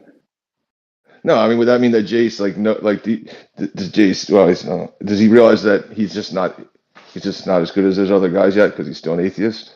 Like that, like a good metric? Yeah. Heisenberg's quote is fire. Jace, you know the quote, right? Can you say it for us? Say the quote for us.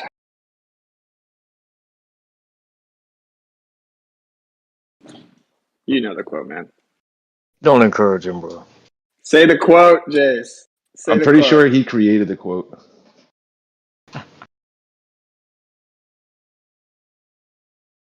The first sip. Say his quote. Is the cognitive that serious? Like just saying the quote out loud is too much?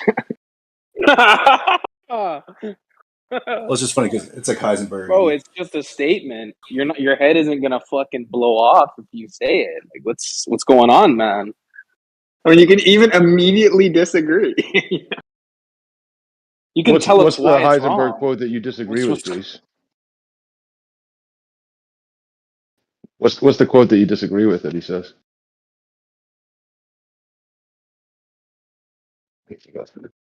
That's rough. Damn, that's crazy. Give I think him a he break, conveniently guys. Wash his had dog. Yeah, exactly. Gotta conveniently step away.